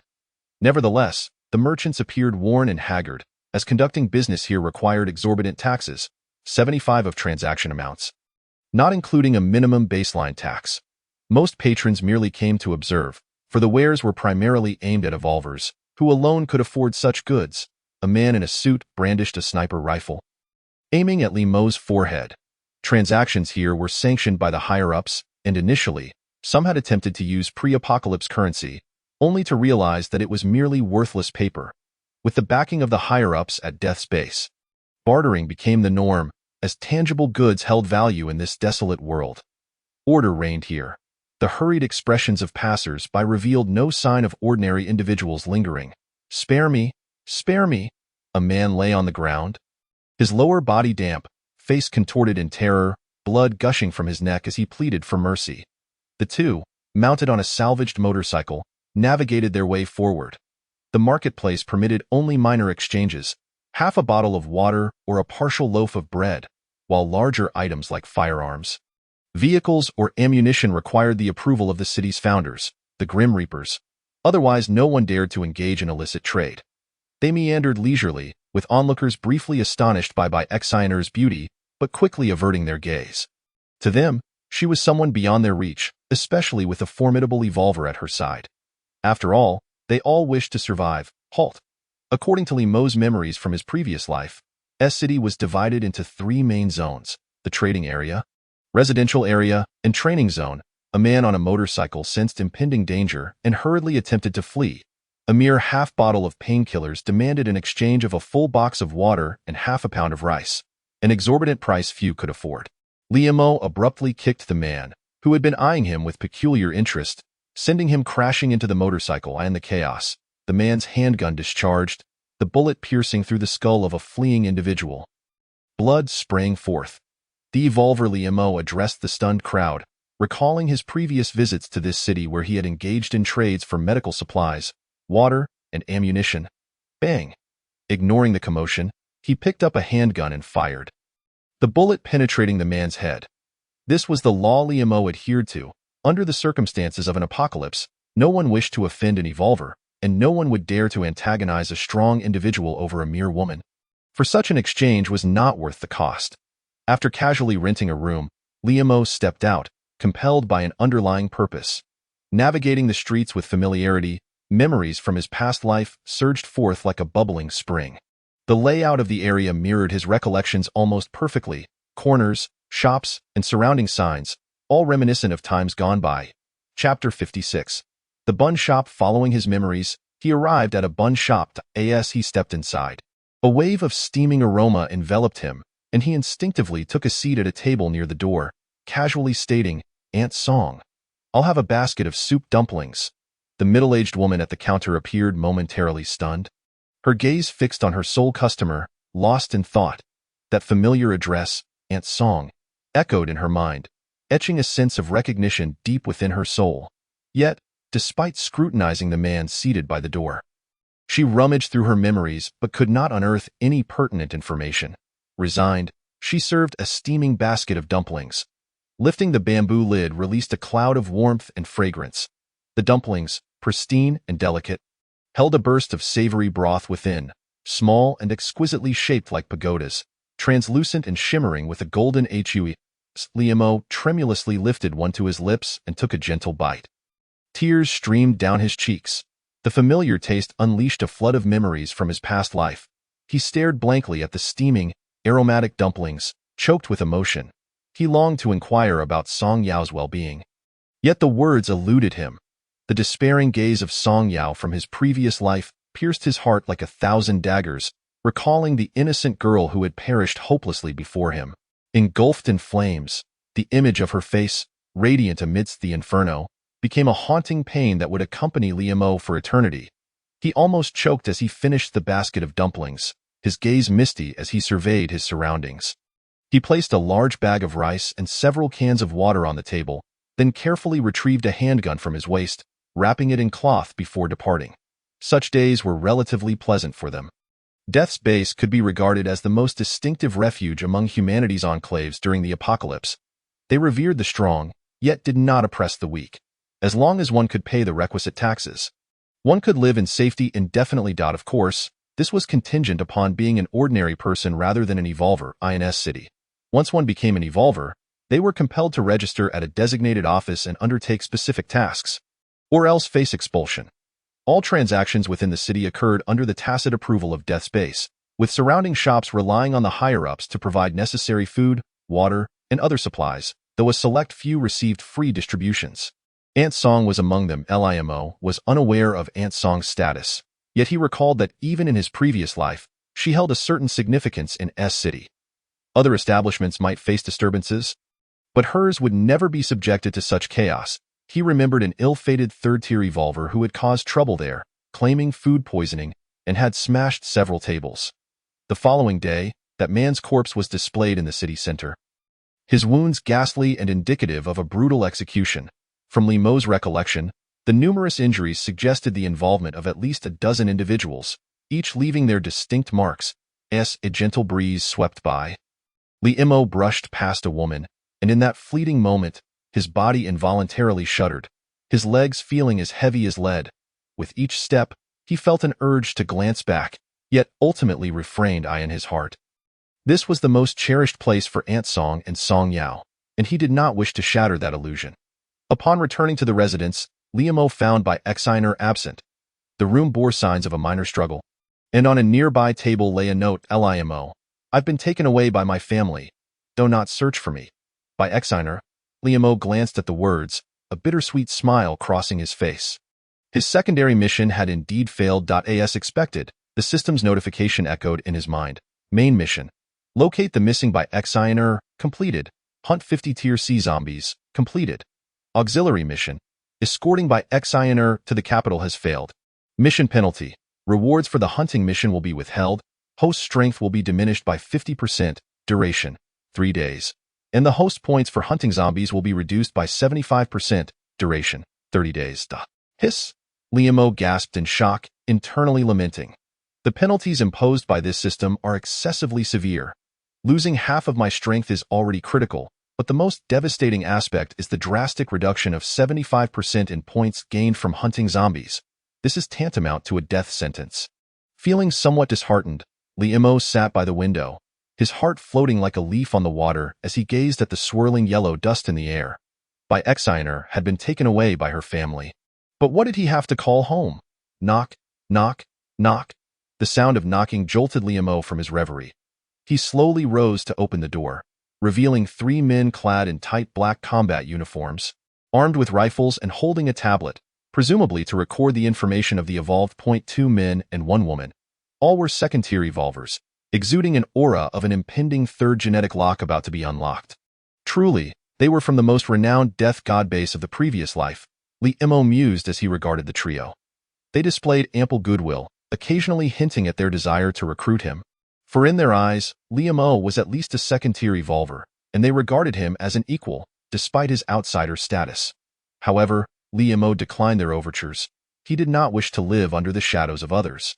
In this apocalyptic world, only by rising on his own could he truly survive. With the support of the system, he held sufficient confidence to surpass the heights of the previous death god. Not to mention he had several subordinates bound by labor agreements. The trio expressed a hint of regret, but understood that strong individuals seldom accept a life beneath others, had it not been for their close ties to the death god. They too might have departed long ago. From their dialogue, they learned that Limo's stay here was merely temporary, and before leaving, they once again extended an invitation for him to join the death god base. To which Limo merely smiled in silence without responding. Inside the command center of the death god base, the 3 sat in chairs, discussing their thoughts on Limo. The death god, seated before them, quietly lifted his teacup, taking a gentle sip before saying, "Do not concern yourselves with him." The trio instantly agreed without any rebuttal and departed in silence. Limo? Interesting, the death god mused, a chill sweeping through the room as he uttered Limo's name, a glimmer of amusement flickering in his eyes. Achoo! Limo sneezed several times, rubbing his nose as he murmured, "Could someone be cursing me?" Chapter 57. Zombie Siege. In the early morning hours, an alarm suddenly blared throughout City S. The streets were crowded with evolvers. ordinary citizens sprinting with rifles in hand. Enormous city walls rose abruptly from the ground. Artillery was set up on observation towers, and helicopters circled above, appearing as fierce as fire-breathing dragons. The long, winding staircase extended from the city walls, as the crowd swiftly ascended with military precision. Armored vehicles roared to life. Followed closely by tanks, the ground trembled, buildings shook. Boom! The gunmen atop the walls pressed their triggers, unleashing torrents of fire that incinerated the zombies attempting to scale the walls. A small number of evolvers within the city also began to move, hunting down the zombies that had infiltrated in a particular alley of City S. A masked figure in black greedily inhaled the scent of fresh blood, surrounded by the fallen bodies of several first-tier evolvers. All sharing a common trait: their hearts had been removed. Leaning against the wall, an evolver, bloodied and half alive, cried out, "This is Songhai Road, requesting assistance, requesting assistance." His plea was cut short as the masked figure stepped forward. Long fingers like blades piercing into the evolver's flesh, gripping his heart with a sudden ferocity. Searing pain coursed through the evolver's body as he gazed with a twisted expression at the creature before him. In his final moments, he discerned his enemy, a monster with a serpent-like tongue and dark, purplish lips, emanating an eerie and ferocious gaze. This was no human, but rather an aberration. The creature yanked the evolver's heart from his chest, inhaling its pulsating warmth with a deranged delight before swallowing it whole. Such scenes unfolded not only on Songhai Road but throughout the streets and alleys, where these aberrations preyed exclusively on evolvers. Disregarding ordinary humans, suddenly, one of the aberrations fixated on a closed dumpling shop, sniffing the air before delivering a powerful kick that shattered the door. Bang! The creature was sent flying out, a prominent footprint emblazoned on its chest. Shortly thereafter, a young girl calmly emerged from within, brushing off her hands, and surveyed the fallen aberration before stepping down. Bang! The ground shattered beneath her feet as the aberration's chest was crushed. The girl regarded the lifeless creature before turning away. At that moment, the aberration's eyes snapped open, its sharp hands lunging towards the girl's back. Yet she remained blissfully unaware. Closer, closer still. Whoosh! A flash of steel sliced through the air, severing the aberration's arms as a man emerged from the shadows, his expression unyielding as he swiftly decapitated the creature. Thud! The sound of the headless corpse hitting the ground startled the girl, who quickly turned, her ears finally attuned to the surrounding sounds. "Didn't he expect you to have already become an evolver?" Liamo remarked, observing the girl in silence. He uttered not a word, for her once sparkling eyes now appeared dim. Even as she had ascended to become an evolver, she had to rely solely on her hearing to navigate the world. "You are the firework I have long wished to observe, yet I can only replicate your image in my memories," he thought, unable to embrace her, as she had endured too many tribulations for his sake in the previous life. In this life, she deserved her peace. "Farewell," Liamo silently bid her goodbye in his heart. He left without a sound, the two having exchanged not a single word. Perched atop a rooftop, Liamo gazed at the distant echoes of artillery fire, watching as mutated giant eagles brought down several helicopters. The streets of City S were awash in blood, littered with corpses. The eastern wall bore signs of being breached, as zombies clambered up to engage in brutal combat with the evolvers. The cacophony of battle cries, screams, and curses reverberated incessantly. A figure appeared beside Liamo, draped in a black trench coat, with a lean face radiating vitality. Beneath his dark skin lay sinewy muscles akin to iron, exuding a gust of wind as he strode forth. His expression dignified, with an unmistakable air of pride. "Death God?" Liamo queried, a hint of curiosity in his gaze. "Liamo?" The Death God also called out his name. At this, the two exchanged smiles. "How fares my base?"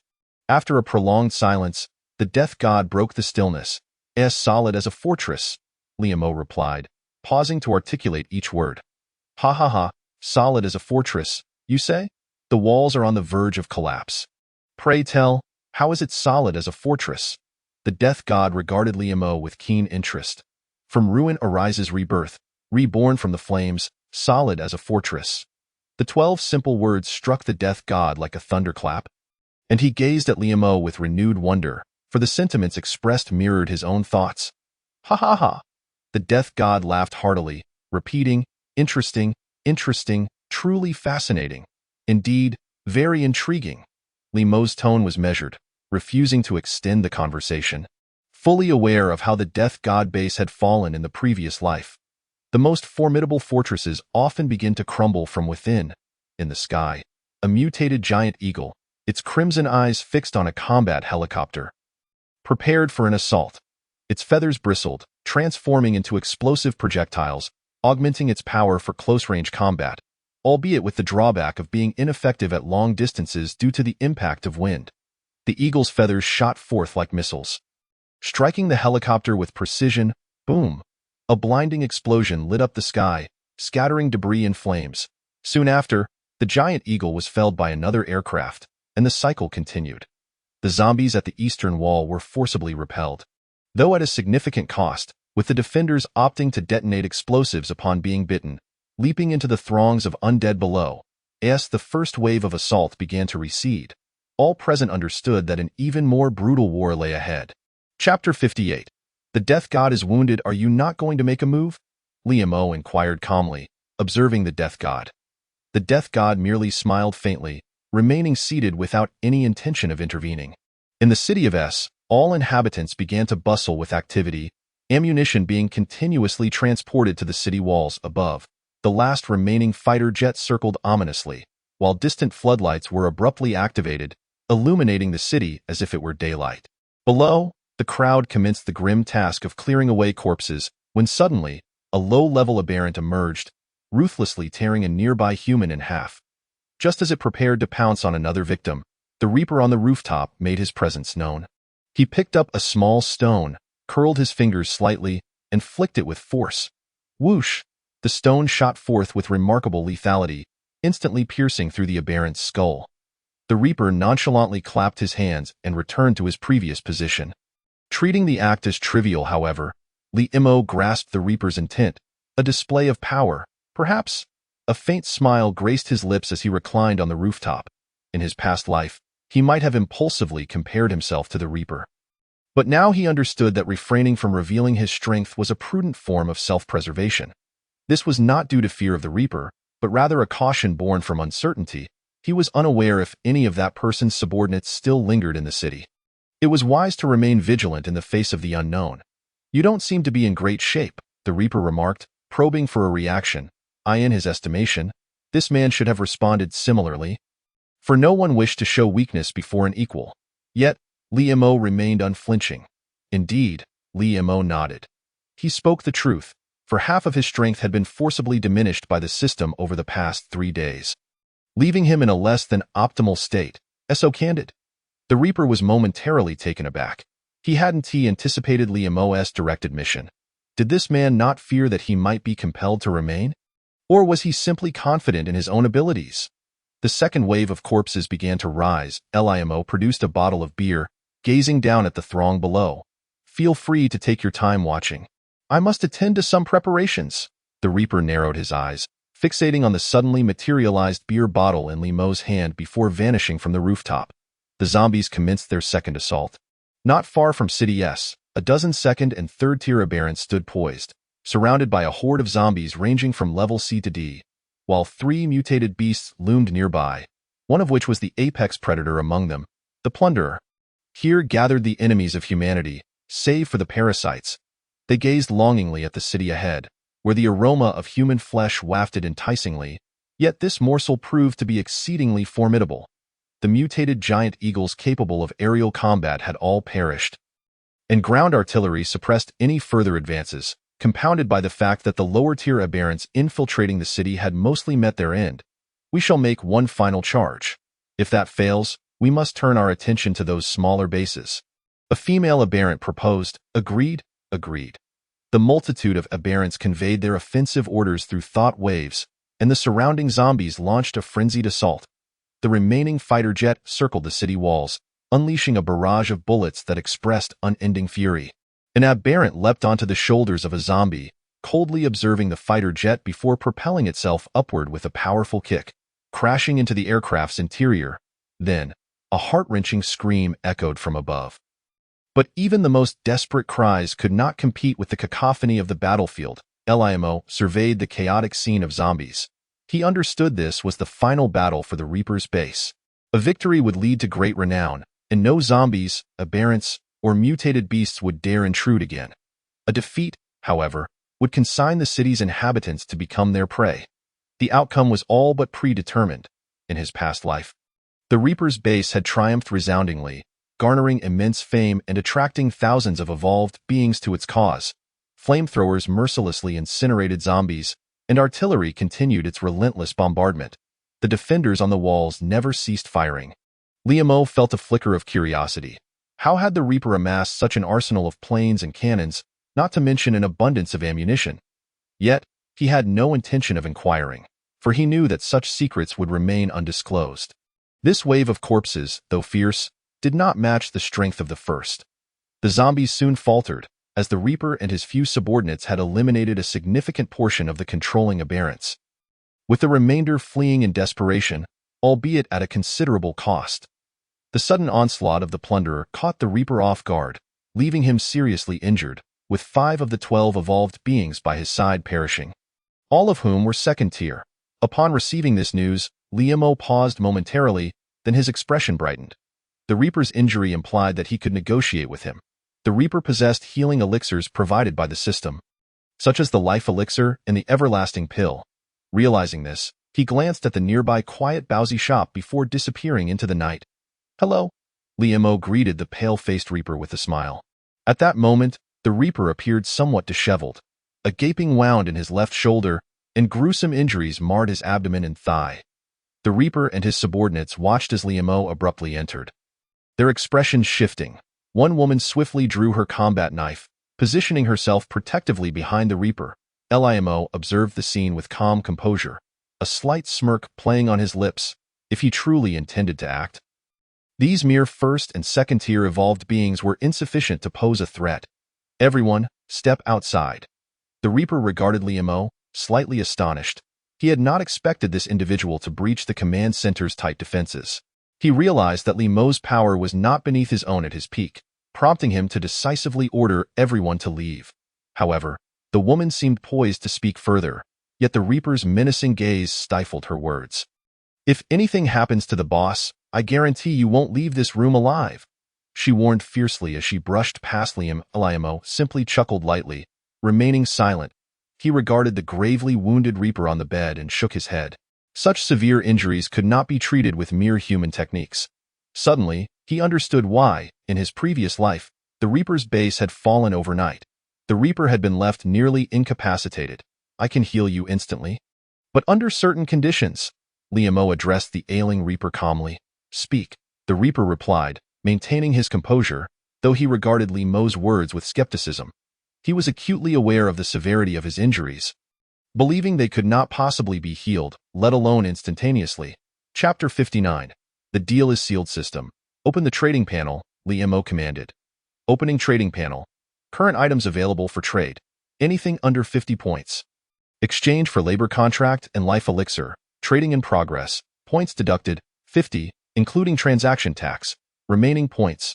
1. With that, 2 items materialized in Liam's hand, the life elixir and the labor contract. The Reaper's body stiffened, his gaze fixated on the shimmering, water-like pill, sensing its potential to aid him. Just inhaling the aroma emanating from the elixir brought a subtle alleviation to his injuries. "Are you not concerned that I might order my subordinates to seize this elixir?" The Reaper scoffed. "I in all of City S, who would dare steal from me, Liam?" His voice was low, yet brimming with unwavering confidence. Indeed, it was confidence, an assurance that only a true powerhouse could possess. Moreover, aside from that woman, who else had stepped forth to protect him? Liam mused that those who remained did so merely to leverage his reputation. "What price must I pay?" the Reaper asked after a long silence, aware that such a valuable item would not be relinquished without cost, especially given their fleeting acquaintance, marred by prior tensions. "Sign the labor contract, though you are an exception. You need only perform 3 tasks for me, after which the contract can be dissolved." Liam stipulated his terms. The reason for 3 tasks was clear to him. The Reaper was a proud individual who would never submit to another's will. Otherwise, he would not have perished in his previous life. 3 tasks? The Reaper's gaze flickered as he contemplated the contract in Liam's hand, ultimately nodding in agreement. as long as it does not violate my principles. I accept. Limo nodded, handing the labor contract to the Reaper, who bit his finger and sealed it with his blood at that moment. The fourth genetic lock within him trembled slightly but did not unlock. He looked on in shock as the contract began to fade. The first task: ensure the safety of Song Yao and their Baozi shop. The remaining 2 tasks I will notify you of later. With that, Limo tossed the life elixir into the Reaper's hands and turned to leave. With his departure, he would not return. The Reaper watched Limo's retreating figure and swallowed the life elixir in one gulp. "Boss, how are you?" As soon as Limo stepped outside, the woman rushed in, her face etched with concern. "I'm fine," he replied, recalling their earlier conversation, a hint of murderous intent flickering in his eyes. Just as he exited the building, 5 figures blocked his path. Looking up, he saw that 4 of them were second-tier evolved beings, and 1 was on the verge of unlocking a 3rd genetic lock. Their gazes were hostile, their murderous intent unmistakable. To them, anyone who obstructed their dominance over City S deserved to die. Attack. The 5 individuals did not inquire about anything. In their eyes, the words of the dead were akin to mere nonsense. "Do you not intend to intervene and save him?" Within the room, the Grim Reaper and a woman stood by the window, observing the 6 individuals engaged in battle below. "It is over." The Grim Reaper cast a glance at the woman beside him and spoke softly. No sooner had the words left his mouth than Limo swiftly darted between the 5 individuals, delivering a precise strike that severed the throat of one evolver, followed by a spinning kick that sent the remaining 4 sprawling. He moved with a ghostly swiftness, arriving before them, and without mercy, he dispatched each one, vanishing into the night. "You go and arrange it. From now on, I shall take care of Song Yao and their Baozi shop." The Grim Reaper quickly reacted to the corpses below. "Yes, mission triggered. Mission 1, hunt 50 B-class zombies, reward. To be determined. Mission 2, conduct transactions exceeding 1,000 points, reward. Randomly acquire 1 talent skill. Mission 3, establish your own faction, to be completed within 2 years, reward. 1 Xin-grade weapon. Note: due to the failure of the host's auxiliary tasks, the host must compulsorily receive these 3 missions. Should any task fail, annihilation of the host. Limo pondered for a long time, then took out a map and began to chart a route. M-City, a metropolis with a population exceeding 10 million, was once a hub of economic prosperity and cultural brilliance, earning the moniker Steel City. However, now it teemed with more zombies and mutated beasts than any other place. The desolate streets were littered with debris. Cars lay haphazardly along the sides of the road, and crows circled overhead in search of decaying corpses, while the distant howls of zombies pierced the air with an unsettling clarity. This was a city belonging to the undead. His purpose for coming here was simple: to hunt B-class zombies. This level of zombie had attained a semblance of human intelligence, capable of commanding all zombies below their rank. Under normal circumstances, they would not venture out in search of food, thus requiring a sufficiently large bait. Limo suddenly recalled the allure of the baiting incense, which possessed a powerful attraction for both high and low-level zombies. The question now was how to eliminate them. Long-range attacks? That was utterly unrealistic. Whether it be artillery or sniper fire, it was impossible to take down a B-class zombie from a distance.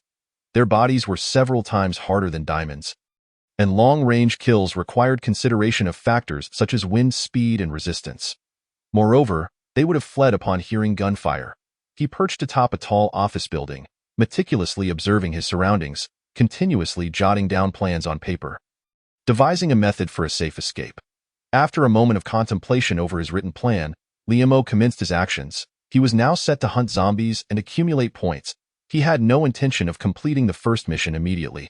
Such tasks without time limits were not urgent. In the dead of night, a figure darted through the streets and alleys, leaving a trail of fallen zombies in its wake. Limo moved with incredible speed, his dagger resembling the Grim Reaper's scythe as it relentlessly reaped the lives of the undead. Before him swayed a C-class zombie. Limo advanced swiftly, the dagger spinning slightly in his hand, effortlessly slicing through its throat. With a swift turn, he exerted force, plunging the dagger into the zombie's skull. Withdrawing the dagger, Limo made his rapid escape. After a night of slaughter, Limo leaned against a wall, taking out a bottle of water and a few slices of bread for a brief replenishment. Points inquiry. Remaining points, 11. PFF. Upon hearing the system's cold voice, Liam spat out a mouthful of water.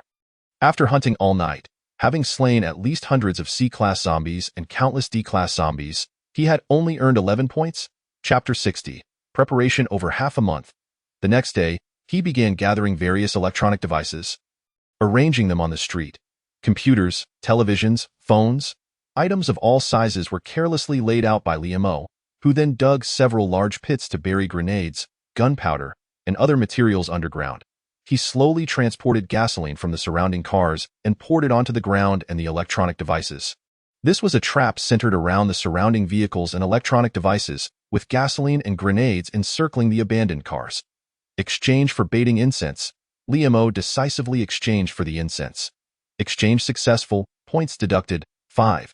Ignoring the system's voice, he poured all the baiting incense onto the center of the trap, then retreated to a high-rise building. This would become a grave for a horde of zombies. As time passed, Liam held his breath, intently watching the trap not far away, sensing the zombies drawing nearer, a pungent odor of decay wafting through the air. Around a corner, they arrived. Their foul mouths bared sharp teeth, and their pale eyes gleamed menacingly. Their tattered clothing hung limply from emaciated, foul-smelling skin. Their steps a chaotic rush, surging forward like a turning wheel. The baiting incense drove them into a frenzy, Liam observed as the majority of the zombies hunched over, sucking in the baiting incense below, his gaze turning icy. He swiftly drew his dagger, executing a quick 180-degree spin. In an instant, a horrifying gash appeared at the neck of the zombie, followed by a crunch as its head fell limply against its back. Its crimson eyes vacantly gazing towards the sky, the skin on its neck providing a macabre connection for its severed head, blood gushing forth from the gaping wound. Boom! The grenades and gunpowder buried underground detonated first, followed by a series of explosions from the surrounding cars and electronic devices, the thunderous noise shaking the very ground. Bang! The gun in his hand fired instantly, bullets ricocheting off car roofs, sparks flying from the ground. Boom! The area below was engulfed in flames, cars and electronic devices ablaze, the fire spreading rapidly, forming a massive ring of flames that encircled the trapped zombies.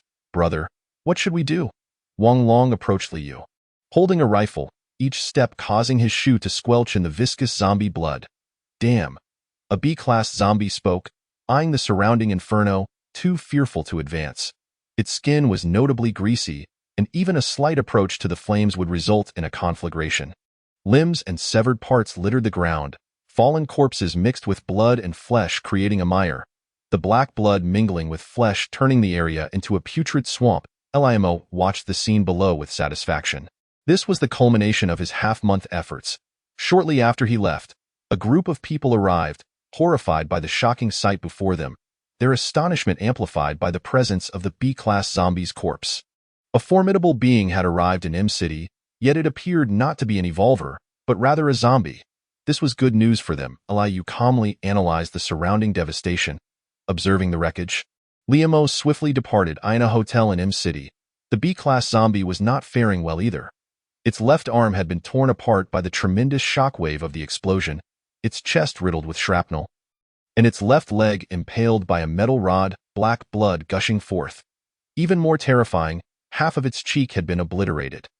This was an 80-story building, a landmark of M-City, situated in a district renowned for its scenic views before the apocalypse.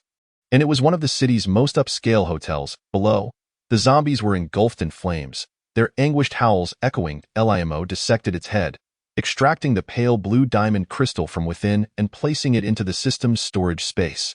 His gaze swept around, disappointment flickering in his eyes. To his dismay, after slaying over 1,000 zombies, he had obtained only one evolution crystal.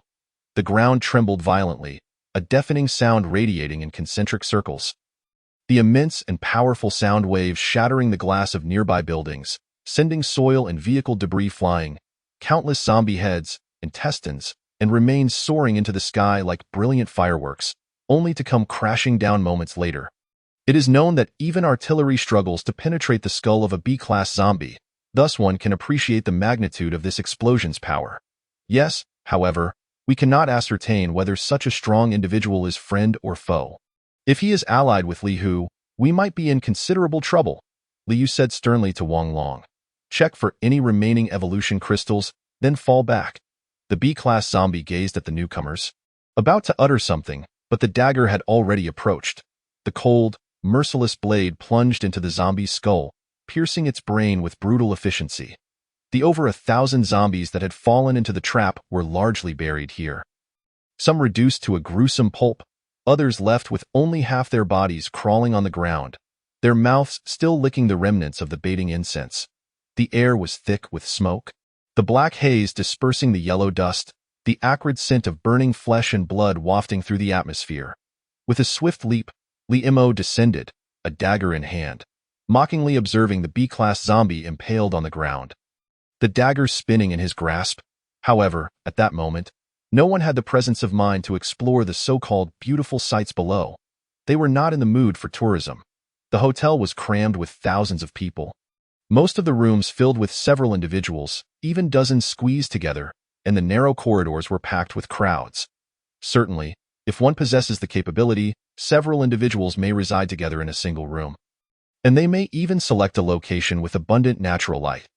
Their provisions would undoubtedly surpass those of ordinary individuals lacking such strength by a factor of 10, complemented by a modest daily supply of beer. At the pinnacle of this hotel lies the most opulent area, where a few individuals recline on plush sofas, surrounded by exquisite delicacies, including sweet and sour carp and the head of a mute rabbit. Indulging heartily in their feast, in my opinion, the detritus below should be entirely removed and fed to the zombies, as they serve no useful purpose and retaining them only squanders resources, a rather handsome young man proclaimed. Following which he poured himself a drink and gulped it down. Indeed, I find myself curious as to why we keep them around. To attract zombies. Wasn't it those worthless beings that brought about our repeated assaults by the undead? Their presence is nothing but a calamity. Another voice chimed in, expressing a similar sentiment. Chapter 61. Fire control technique. I believe the focus of our discussion should not be on that group of detritus, but rather on the individual who instigated that cataclysmic explosion. A man in a suit abruptly smashed his wine glass onto the floor, his fury directed at the assembly as he bellowed. Why are you all so oblivious? Why do you never contemplate the gravity of our situation? Why? Who the hell can enlighten me? The suited gentleman forcefully overturned the table, sending food and drink scattering across the floor. This man, furious and imposing, was none other than the current owner of the hotel. Li Hu. Faced with Li Hu's wrath, the crowd bowed their heads, too intimidated to meet his gaze. A bunch of good-for-nothings. Li Hu seethed at the group, who just moments ago had been engaged in lively conversation, now reduced to silence. Now, all of you must leave immediately and ascertain whether that person is associated with Shangguan Rong. Right now, this instant. Li Hu's face contorted with rage as he pounded the wall, at his command. The crowd hastily dispersed, dispatching their subordinates to investigate the individual, not daring to linger a moment longer. Li Hu watched their departure, his expression dark enough to evoke rain. Once a zombie is defeated in territorial skirmishes, it becomes a solitary outcast, its minions claimed by the victors, while it faces expulsion. Ali Mo leapt aside, deftly evading the zombie's attack. The enraged creature, already grievously wounded, was no match for him. The Birang zombie finally realized what was happening, its eyes burning crimson as it glared at the human who dared to ambush it. Just moments ago, it had been engaged in a territorial dispute, never anticipating that a human evolver would confront it so swiftly. Limo was not surprised by this, as he was aware that slaying zombies would cost him 75% of his points. Level. Tier 3 Evolver. Limo advanced swiftly, suddenly wrenching a lamp post from its base. The zombie emitted a heart-wrenching shriek as a jet of black blood erupted from its head. With a swift, 360-degree spin of his dagger, Limo effortlessly severed the zombie's head.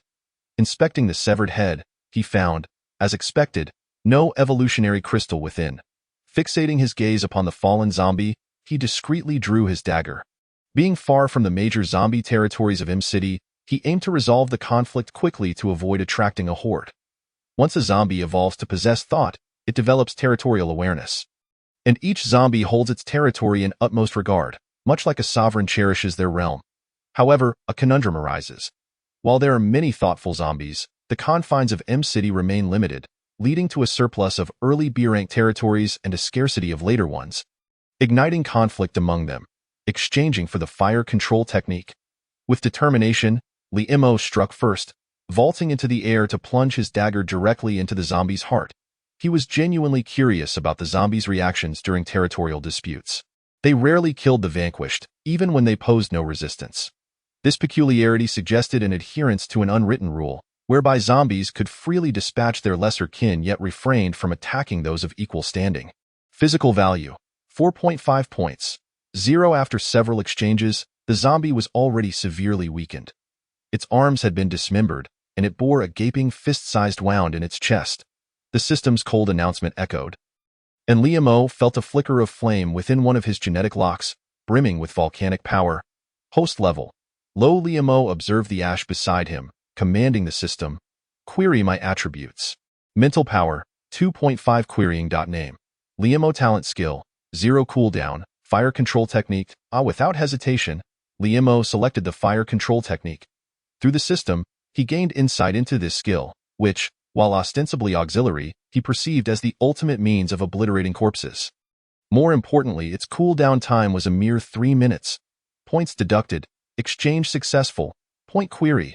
Liemo leaned against the wall, mentally inquiring. Indeed, the B-rank zombie, despite its state, had not yet succumbed. Its nearly bursting eyes glared venomously at Liemo, its mouth issuing pained cries while spewing black blood. Mental state: good yet? M-City was inundated with zombies. The greater the base number, the higher the probability of advanced zombies emerging, with a considerable number of B-rank zombies already in existence.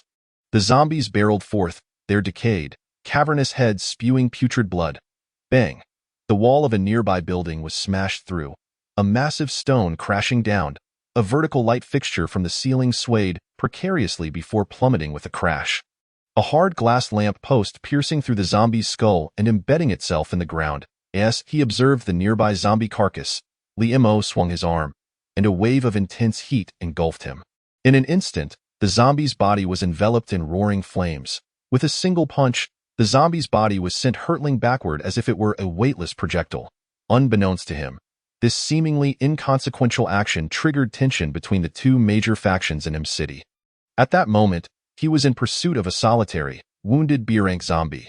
Before the zombie could react, Liemo struck with a powerful punch, caving in its skull.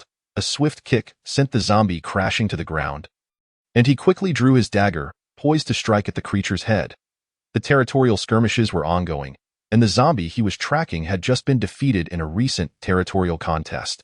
Host body function: good. Remaining points: 30. This zombie was in a wretched state, black blood oozing from its wounds, limping on a twisted leg, and half of its face mangled from bites. Sizzle! The sound of burning fat and flesh filled the air, accompanied by the acrid stench of charred remains as the B-rank zombie was reduced to ash. Commercial value: 1. Commercial value still at 1? Liemo mused, intrigued, as he had engaged in a transaction with the Reaper. The system had even deducted transaction fees, yet the commercial value remained unchanged. Slightly vexed, he refrained from questioning the system, for he placed little importance on this so-called commercial value. It was merely a fleeting notion, with strength being the true foundation. At that moment, Liemo sensed a hint of danger and swiftly lowered his head. Bang! A bullet pierced the wall he had been leaning against, creating a thumb-sized hole mere millimeters from his head. Liemo looked up to see the wall before him, which had barely missed him, and quickly deduced that it was a sniper rifle, akin to the one Song Kai had wielded before. Damn it! Chapter 62. Slaughter. He employed his mental power to scan the surroundings and finally spotted the sniper's figure atop a construction site. Observing the area through his scope, bang! Another shot rang out, prompting Liemo to roll aside just in time. Suddenly springing to his feet, he dashed forward at an unimaginable speed, dodging a hail of bullets with remarkable agility. With a swift slide, Liemo pressed himself against the wall of the construction site, peering through shards of glass on the ground to see the sniper packing up his gear. His gaze hardened, and he accelerated once more, racing up the stairs to reach the sniper's floor. The surrounding walls were still bare concrete, devoid of any decor, laid out in a simplistic grid. Standing at the stairwell, he scanned the area but found no sign of the sniper. Liemo advanced cautiously, his demeanor calm, though his eyes blazed with an inner fire. Bang! A bullet whizzed past, grazing his cheek by mere centimeters. A man clad in a black tight-fitting suit emerged from the left, scrutinizing Li Mo closely, repeatedly confirming whether he was indeed the man in the photograph provided by Li Hu. Although he was unsure how Li Hu had obtained this man's image, he knew that eliminating him would elevate his status to the upper echelons. He envisioned the lavish food, exquisite wines, and stunning women awaiting him at the top. Excitement surged within him. Yet, the next moment, his expression soured as Li Mo lifted him effortlessly off the ground. One step ahead. Every step counts. It's this dimming phase. The majority of individuals were merely first or second-tier evolvers, with only a select few exceptionally gifted individuals reaching the third tier. Li Mo gazed in awe at the towering structure of over 80 stories, marveling at its grandeur. Truly, it is the iconic edifice of the entire city of M, standing apart from other locales whose landmark buildings are predominantly renowned historical sites or world-famous architectures. In contrast, M City, a metropolis forged from steel, boasts this hotel as its emblematic structure. Please, spare me. I am forced into this. The man's finger was abruptly severed from his left hand, blood gushing forth. A heart-wrenching scream echoed amidst the raging inferno, as the man rolled frantically on the ground in a desperate attempt to extinguish the flames engulfing him.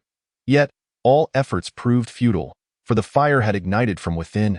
Indeed, the moment Li Mo made contact with the man, he had employed his innate skill, fire control, to implant the ember within the man's body, having never intended to show him mercy from the outset. The dagger descended swiftly, and a spurt of blood erupted. There was no particular reason for this act of violence, save for the fact that the owner of this hotel was a nationally renowned figure, a man whose singular efforts had propelled the development of the entire city of M. Though that was a tale from before the apocalypse. Who sent you? Li Mo coldly twisted the dagger embedded in the man's chest, gradually delving deeper. Possessing the prowess of a third-tier evolved being, coupled with the formidable physique of one akin to a fourth-tier evolved being and a robust mental fortitude, Li Mo was brimming with confidence that he could vanquish the so-called brother Hu. Stubborn? A fleeting smirk of disdain crossed Li Mo's face as he observed the man's silence. It's the pinnacle of the International Grand Hotel. Utilizing his mental acuity, Li Mo perceived that the hotel was teeming with ordinary residents, most of whom were crammed into rooms with a dozen others, while those on the upper floors resided alone or with but a few companions, a strict hierarchy prevailing within the establishment. However, Li Mo was not a savior. He harbored no concern for the plight or utility of these individuals. His sole purpose in coming here was to eliminate the brother who mentioned by the man. The man, rendered mute by fear, realized the instant Li Mo seized him that he would likely never ascend to the higher floors again. He grasped his severed finger and, in a moment of desperation, exerted force. Crack! A suffocating sensation enveloped him as he relinquished his grip, the handgun falling to the ground. Upon entering the hotel, Li Mo surveyed the scene, noting the scattered guards on patrol, whom he dispatched effortlessly. As a camera rotated towards him, he raised his middle finger in contempt, a smirk gracing his features. However, just as he reached the staircase, flames ignited spontaneously around him. It was Brother Hu. The man finally succumbed.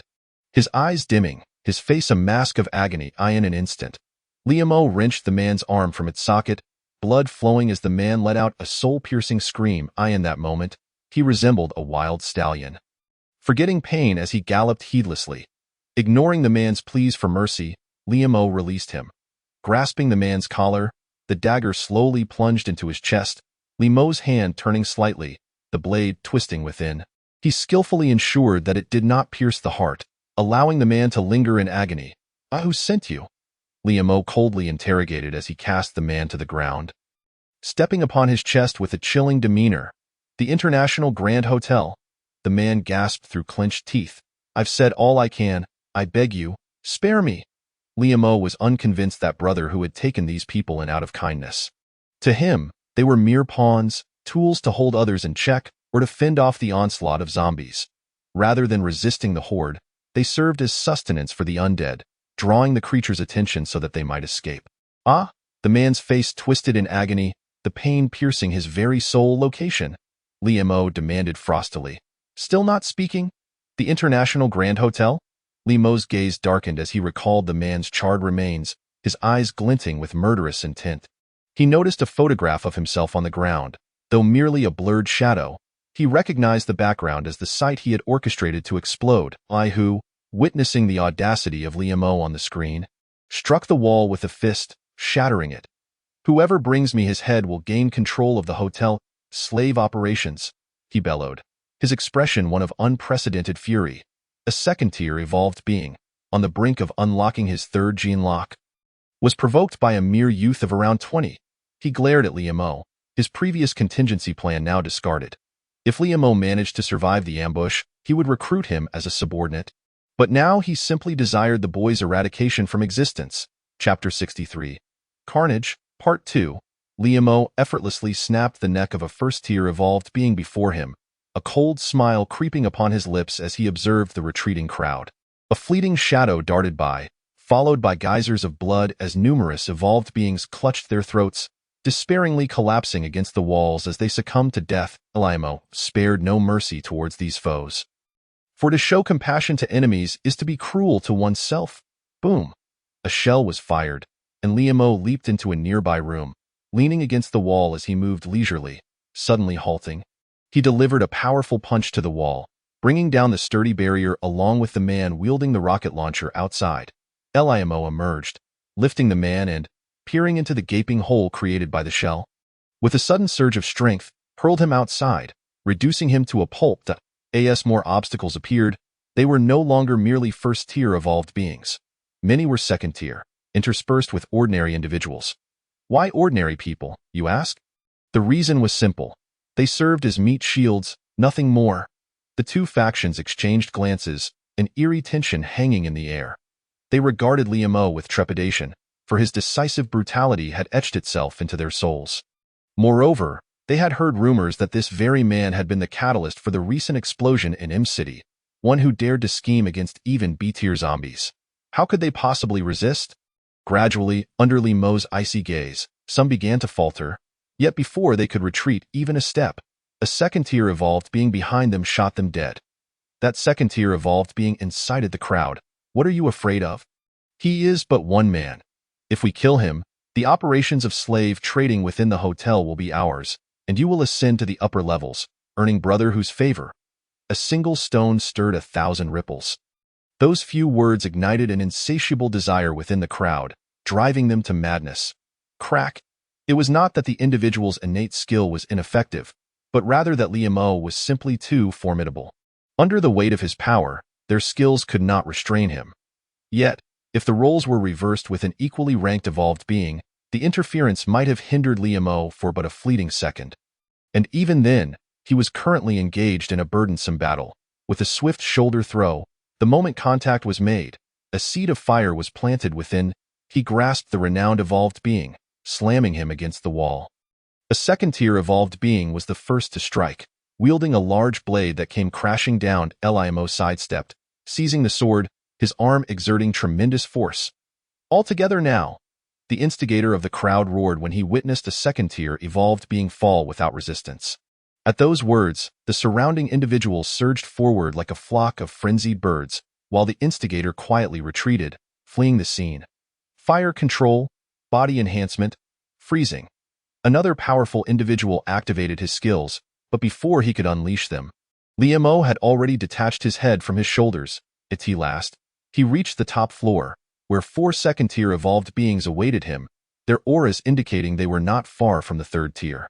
Electric surge! The 4 men wasted no time, launching their innate skills as soon as they laid eyes on Mo. Boom! A punch landed on the body-enhanced evolved being, resonating like a strike against metal. Mo, gazing mockingly at his adversary, grinned slightly and unleashed a powerful punch. The sound of a crisp break echoed as the blade was cleaved in two. He tossed the remaining half with force, cleaving the man's head in twain. Boom! A fireball erupted, sending those near Mo scurrying for safety. Disruption. A second-tier evolved being decisively activated his skill, Disruption, which slowed the movement of all except himself for 3 seconds. Mo observed the fleeing man with a cold smile. Hidden throughout the corners were timed explosives, and both sides of the building concealed numerous adversaries. Boom! Flames erupted instantaneously, engulfing the crowd before they could react. They writhed and twisted upon the ground, against the walls, their forms contorted. A second tier evolved, being brandished a knife, swiftly appearing before Liamo, a cruel and exhilarated gleam in his eyes. If he could claim this head, he would ascend to the higher echelons. The flames surged forth, carrying with them a potent current aimed at Liamo, while behind him, the body-enhanced adversary appeared in an instant, delivering a punch aimed at his back. The number of adversaries dwindled, as the hallway filled with ordinary individuals being transported via the elevator, armed with rifles, ready to mercilessly gun him down should he advance a single step. The blade loomed ominously near Liamo's face. He caught a glimpse of a sinister smirk playing upon the lips of the man before him. In the next heartbeat, his throat was severed, plunging him into darkness as he crumpled to the ground lifeless. Humph! Is this all? Liamo regarded the group with a scornful expression, his body bending low as flames erupted from his palm. 4 distinct talents were unleashed simultaneously. One evolver radiated a fiery glow, flames consuming his skin. Another crackled with electricity, a powerful voltage crackling as he raised his hand. A third, endowed with enhanced physique, transformed into a being of steel, emanating a metallic sheen, while the last evolver darted about with blinding speed. A mere phantom in their midst, with a thunderous punch, Liamo's fiery fist pierced the chests of several nearby evolvers, and with a flick of his finger, they ignited into flames. Paying no heed to their agonized cries, he advanced unperturbed. Even in his dying moments, the man could not fathom why Liamo remained unaffected by his abilities. The remaining 3, sensing the dire situation, sprang into action. Liamo cast a fleeting glance at them. Continuing his relentless advance, the metal adorning one man began to crack under pressure. Growing weary of idle chatter, Liamo activated his fire manipulation skill, conjuring a massive crimson dragon that soared through the air.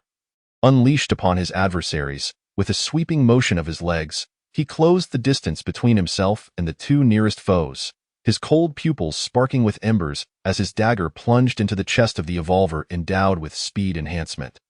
The dagger's sharp tip pierced his throat, and with a swift kick, Liamo sent his body hurtling away. Bang! The impact sent the unfortunate evolver crashing into the other 2, their combined force demolishing several walls.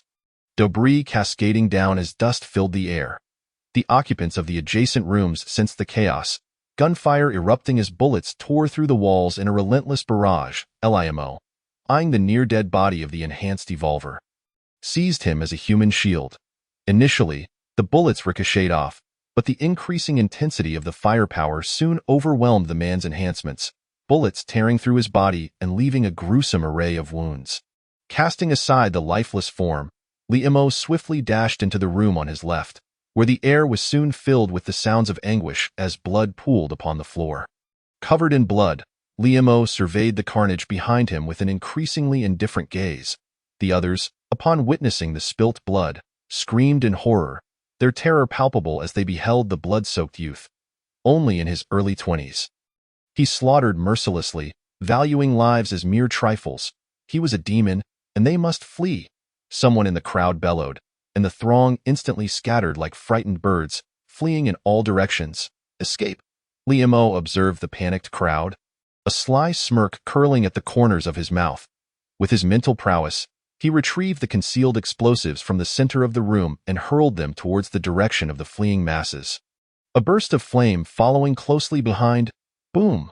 The explosion reverberated with a deafening roar, shockwaves radiating outward, shattering walls and glass as the force ripped through the fleeing figures, some severed in twain, while those at the epicenter disintegrated into a bloody mist. Remnants of limbs flying through the air, blood splattering everywhere. The entire floor trembled violently, the hotel shaking as though struck by an earthquake. Other wails filled the air, with some individuals blown apart, others reduced to mere pulp, and some left with nothing but half a head. But upon locking eyes with Liamo's cold, deathly gaze, they realized their fate was sealed.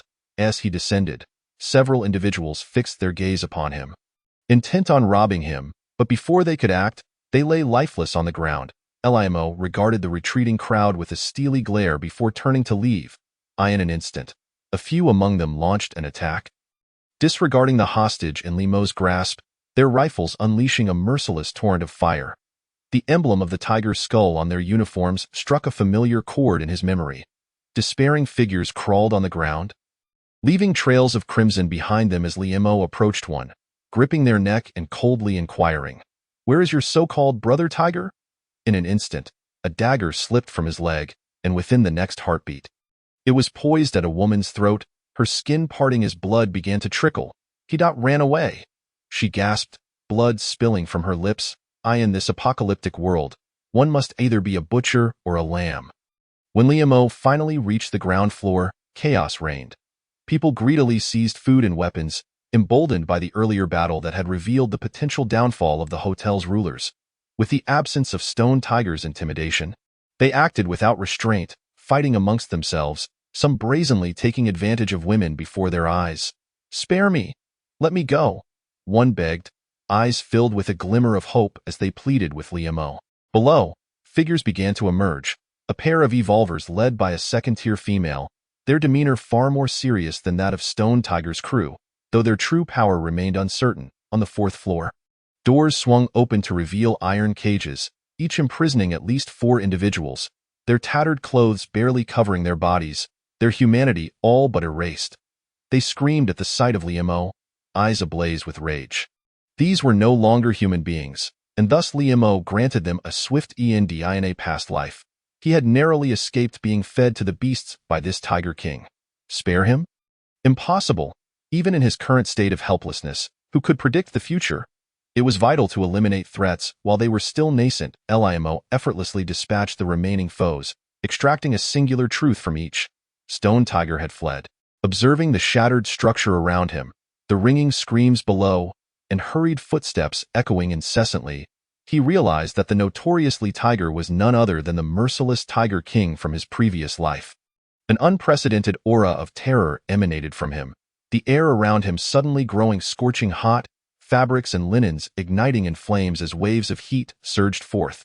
His pupils glowed a fierce crimson before instantly returning to normal. Crack! Ignoring the astonished onlookers within the hotel, Liemo vanished into the swirling dust.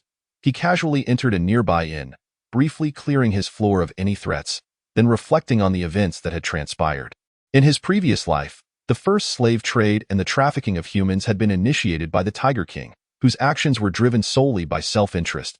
He had allied with zombies and other beings, slaughtering humanity without remorse, even trading evolvers as commodities. He now surmised that this so-called brother Tiger was indeed the Tiger King of his past life. Bang, bang, bang. A volley of 3 shots rang out, each landing perfectly near his feet. He frowned, glancing at the woman firing at him, then darted forward. The tiger's skull emblem? The very same. Liemo's realization struck him as he punched through the adjacent wall. Recalling that the Tiger King had indeed used that insignia, he directed a flame towards the twisted faces within the cages. The air soon filled with their piercing screams.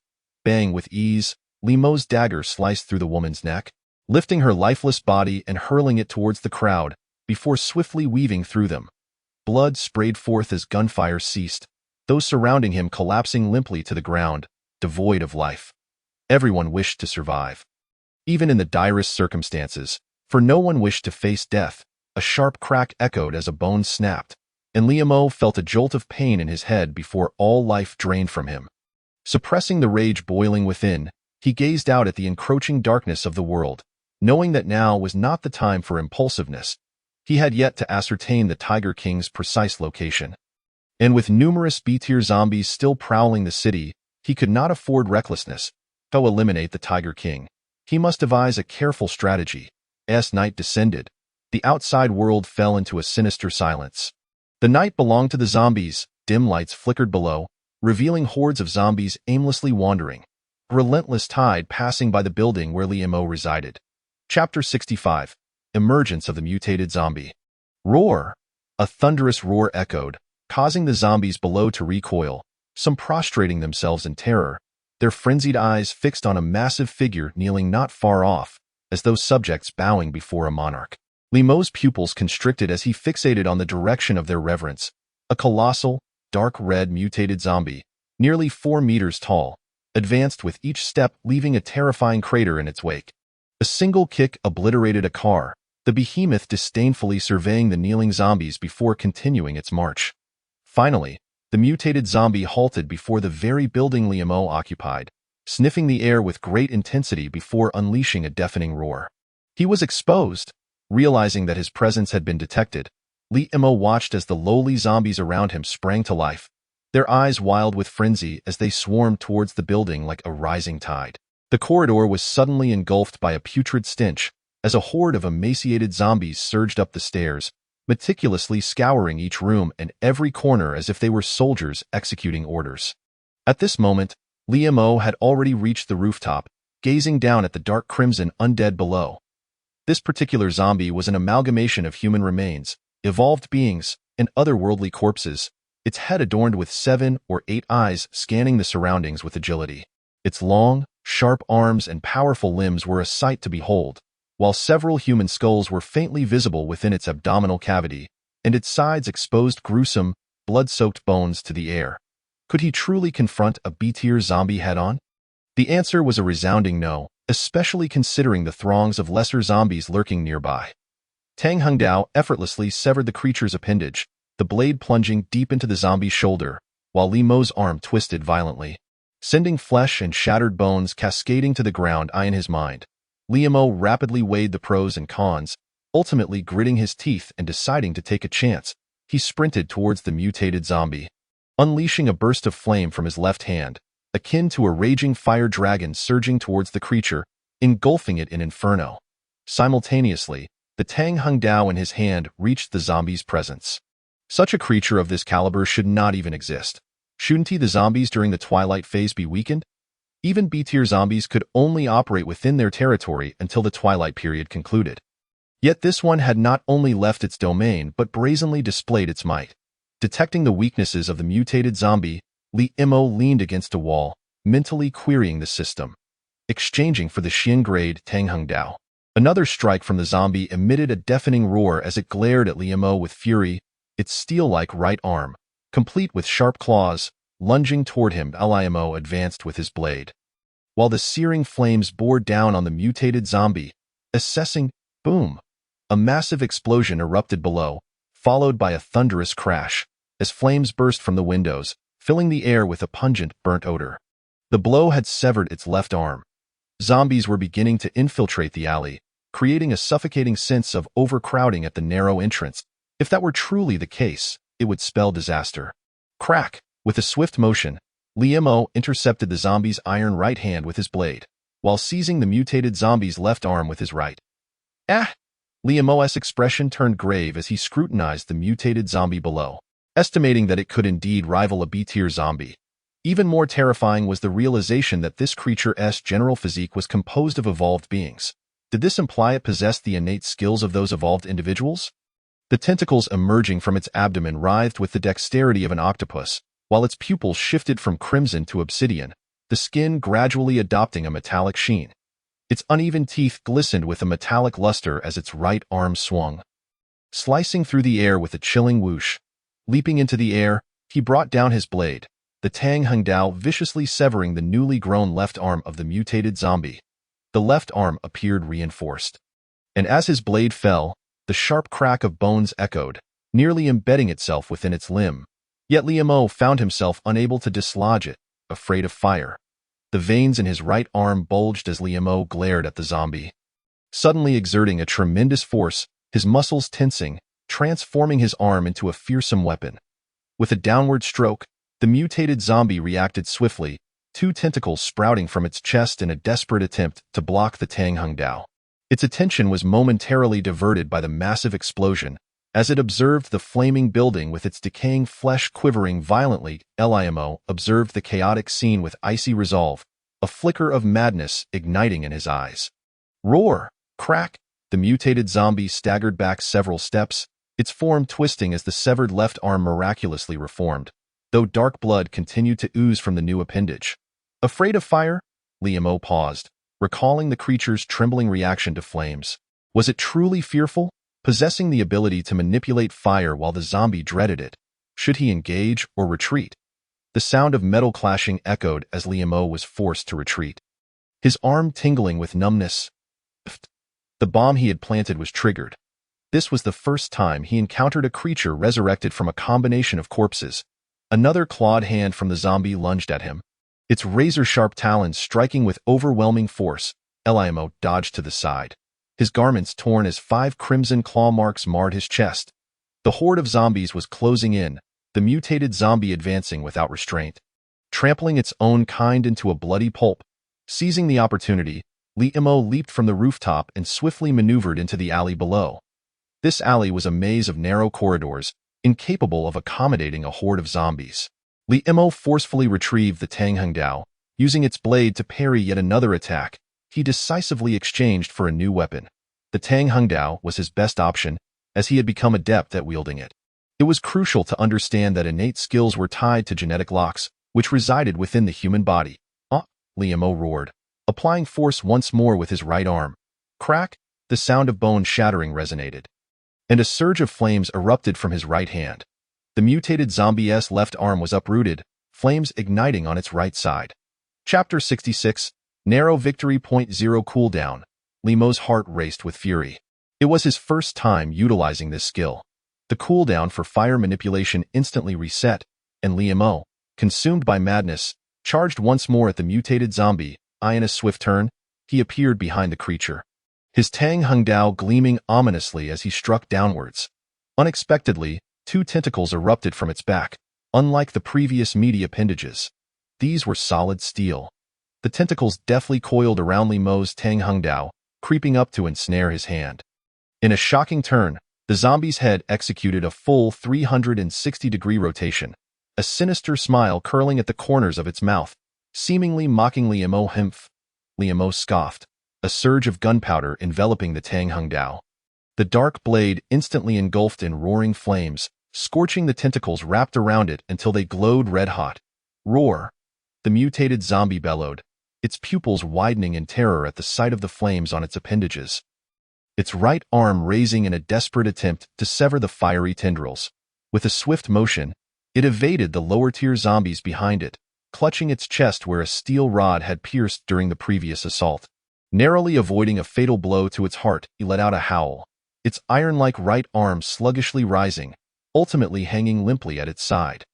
With a decisive slash, Limo cleaved a lower-tier zombie in 2. Seizing the moment of the mutated zombie's vulnerability to make a quick escape, he made a calculated adjustment, cautiously traversing the territory of a B-tier zombie, his destination the nearby department store. The mutated zombie casually snatched a lower-tier zombie, effortlessly tearing it apart in an attempt to quench the flames consuming it with its blood. This tactic proved somewhat effective, but Limo would not allow it to have its way.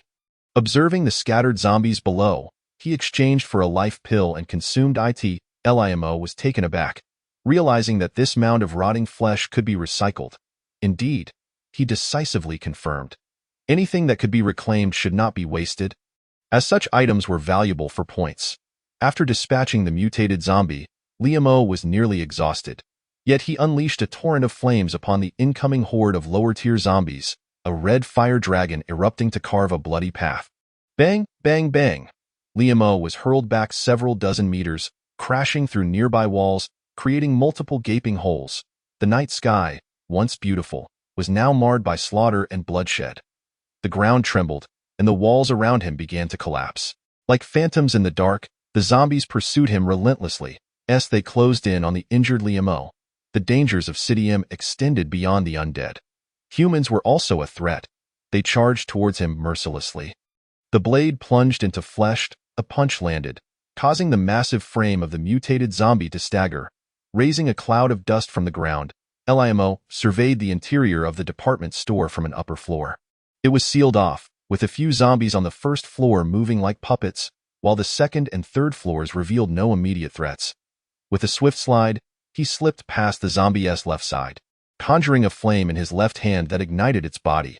The sound of a crack echoed as its head flew off, leaving a gaping scar the size of a bowl at its neck. The blade shattered bones. Bang! 2 tentacles struck Limo, sending him flying. The wound on the zombie's left leg was instantly seared, robbing it of its self-repair capabilities. Even after decapitation, it remained animated, detecting recoverable items.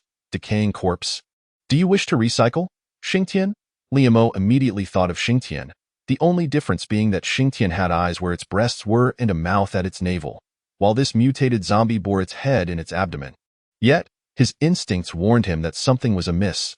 The surroundings were eerily silent. Even the zombies refrained from howling or roaring. The nearly 4-meter-tall zombie slowly turned around. It was still alive, in an unprecedented frenzy within his dual orbs. Liu forcefully drew forth the Tang Hung knife, casting his gaze upon the bustling mutated zombies before him, and with a decisive strike, he brought the blade down.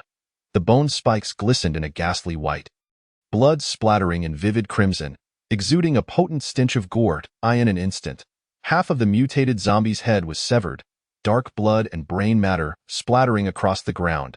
Liu was oblivious to the number of survivors that lay fallen here. Yet he understood that those who had managed to endure thus far were no ordinary individuals. With a cautious tilt of his head, he activated his mental prowess, probing the towering edifice before him. The Tang Hung knife descended like a deity's wrath, unstoppable and fierce, slicing cleanly through the left leg of the mutated zombie. To prevent the leg from regenerating as the prior arm had, Liu ignited a flame upon it. Congratulations, host, for slaying the mutated zombie. Corpse, earning points. 12. After navigating through a series of alleyways and circumventing several buildings, Liu finally paused, surveying his surroundings before gently seating himself. He struck once more. The severed head from the abdomen gazed mockingly at Liu, emitting derisive sounds as a bone spike began to sprout from the body above in a sudden burst of energy. Liu sprang to his feet, the Tang Hung knife plunging into the back of the mutated zombie. The flames enveloping it finally extinguished, but at the cost of its own decapitation. Nevertheless, it was a moment too late.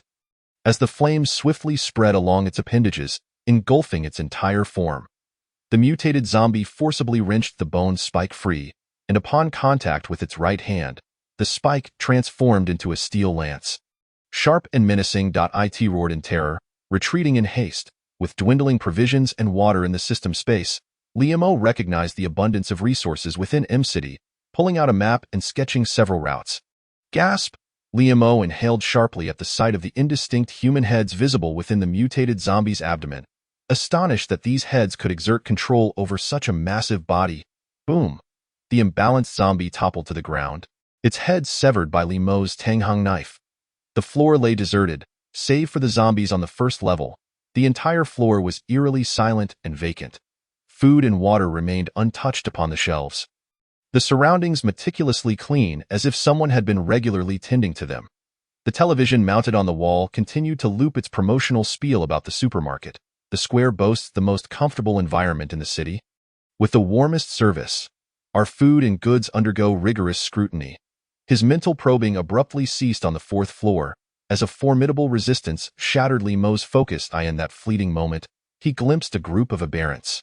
Indeed, a gathering of aberrants. This revelation elucidated why the building remained so pristine amidst the apocalypse. It was clearly a den of aberrants. Chapter 67. Duration of combat detection. Liu, what troubles you? A female aberrant in the department store inquired, observing the man before her. Someone is prying into our minds with mental force, Liu replied coldly, his gaze like ice. This Liu was none other than the former leader of the International Tianxia Hotel. His lips were darkened, his visage twisted, with bone spikes sprouting from his arms, and his crimson eyes brimming with a thirst for blood. Half of his body had begun to undergo aberration. Aberrants would transform upon reaching a certain threshold, typically requiring a minimum strength of 3rd tier or above to qualify. Yet, Hu was an exception, for he was an evolved one. The combination of an aberrant and an evolved one endowed him with a considerable advantage.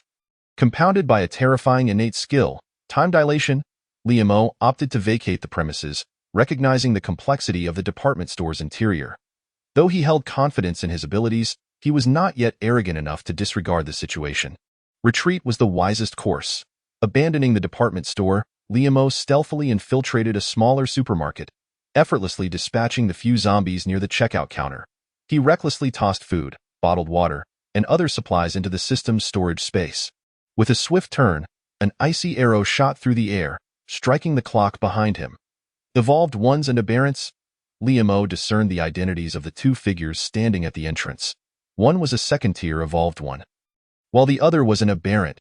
He could not believe such an odd pairing existed, and while he internally scoffed, he did not waver in his offensive. The two advanced, flanking him from either side. In a fluid motion, Li-Mo performed a spinning jump, sending the evolved one crashing aside. The Tang Hung knife swiftly materialized in his grasp, descending with lethal intent. Creak, creak. Li-Mo seized the neck of an approaching zombie. Meanwhile, the cracks on the aberrant's head widened, blood and brain matter seeping from the fissures. With a sudden snap, both met their demise. The evolved one chose not vengeance, but to end his own life. Cradling the lifeless aberrant in his arms, through a nearby mirror, Li-Mo observed the evolved one's face reflecting a sense of relief, as though death was the sanctuary he yearned for. After hastily gathering supplies, Li-Mo set forth once more. His purpose in M-City was to hone his skills, not to indulge in comfort. Whoosh! An arrow sliced through the air, and Li-Mo used the body of the evolved one as a shield. Blocking the next attack, a spurt of dark blood erupted as the mutated zombie's limbs, head, and body began to fissure, the cracks growing wider until it split completely in half and collapsed. He unsheathed a small knife, unhesitatingly slicing into his own flesh, feeding it to the female aberrant. He continued this gruesome act, disregarding whether she could chew, until his thigh bled profusely. With a crack, the bough shattered, taking her head with it. Leaving a long trail of blood in its wake, boom! A conflagration ignited, consuming the two corpses. The Tang Hung knife reappeared, and Li-Mo cleaved the zombie in two, its decaying innards spilling onto the ground. The sight of their kin's demise drove the surrounding zombies into a frenzy, encircling Li-Mo in a maddened rush. Pfft! The injured evolved one lunged at Li-Mo like a zombie, while the aberrant drew her bow to strike. Another blow fell, and yet more zombies collapsed in an unbelievable display of speed. The evolved one blocked Li-Mo's attack, the knife piercing through his shoulder, blood dripping ominously from the blade. The aberrant, seemingly inexperienced, clumsily raised her bow to deflect the Tang Hung knife. Behind her, a zombie crept closer, its sharp claws nearly grazing Li-Mo's neck. In a flash, he pivoted and slashed downward. The arrow pierced through the evolved one's body, the razor-sharp tip dripping with crimson liquid. Crack! After 2 grueling hours of combat, Li-Mo leaned against the wall, gasping for breath, surrounded by a mountain of corpses. The walls and trees were stained a deep black. The evolved one rushed towards the injured aberrant, oblivious to the blood gushing from his own wounds. Li-Mo crushed the zombie's trachea, simultaneously shattering the cervical vertebrae behind it. The zombies detected Li-Mo's presence, their claws outstretched as they charged at him. A manic glint flashed in Li-Mo's eyes as he surveyed the encroaching horde. With a decisive stroke, the heads of several zombies soared into the air, crashing down with a splatter of dark blood and grayish matter. Upon exiting the supermarket, Li-Mo encountered a throng of low-tier zombies, their rotting limbs adorned with decaying human organs, the foul stench wafting from their half-rotted bodies overwhelming. Their faces were gaunt, like walking corpses, eyes bloodshot and nearly bursting. Gripping the Tang Hung knife tightly, he raised it high, black blood erupting like a fountain, drenching his attire.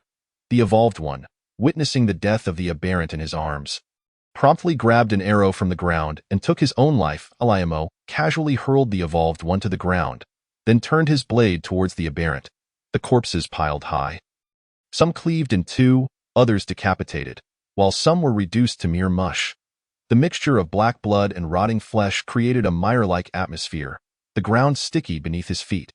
The Tang Hung knife in Li-Mo's hand gleamed with a pristine light, devoid of any bloodstains, slicing through flesh and bone with precision. After a brief moment of contemplation, Li-Mo surmised that he could sustain combat for at least 3 hours. Beyond that, his stamina would struggle to keep pace with his exertion, a self-imposed experiment. 3 hours was the optimal combat duration. Exceeding it would lead to a rapid depletion of his overall strength, making it impossible to use mental probing effectively. After a moment of recovery, he swiftly assessed his situation. Gurgle! Li-Mo retrieved a bottle of water, drinking deeply before making his exit. Chapter 68. Mechas, a price that makes one want to spit blood. Boom, boom, boom. A tank boldly traversed the street, while Li-Mo crouched atop a rooftop, observing the marching figures below. This was an evolved squad, with nearly every member boasting second-tier abilities. They were well-equipped, their expressions impassive, marching forward with rifles held at the ready. Ahead of them, 4 or 5 tanks cleared the path, flanked by armored vehicles, while the rear was anchored by a massive mecha as the grand finale. The towering mech stood at approximately 3 to 4 meters tall, its sleek lines exuding a polished metallic sheen. With sharp angles and a formidable presence, its dual arms were equipped with heavy machine guns, their elongated ammunition belts draping in a semicircle beneath them. The exterior was a sight to behold. A dazzling array of colors that Li Mo had never before witnessed. Under the sunlight, it radiated an enchanting allure, with 2 cold gun barrels aimed menacingly ahead. Behind it lay a semi-invisible propulsion system, while 2 cannon barrels at its legs slightly converged out well-equipped. This was Li Mo's immediate impression, yet the individuals clad in this mechanized armor emanated an aura of coldness and carnage. Rather than being human, they seemed more akin to robots. Suddenly, the tank ahead came to an abrupt halt, causing the entire troop to instantly freeze in their tracks, their expressions and movements strikingly horrific. In rapid succession, 3 shells were fired, detonating a nearby building with a deafening roar. Clouds of dust surged skyward, accompanied by a deluge of flesh, corpses, and debris raining down like a torrential downpour.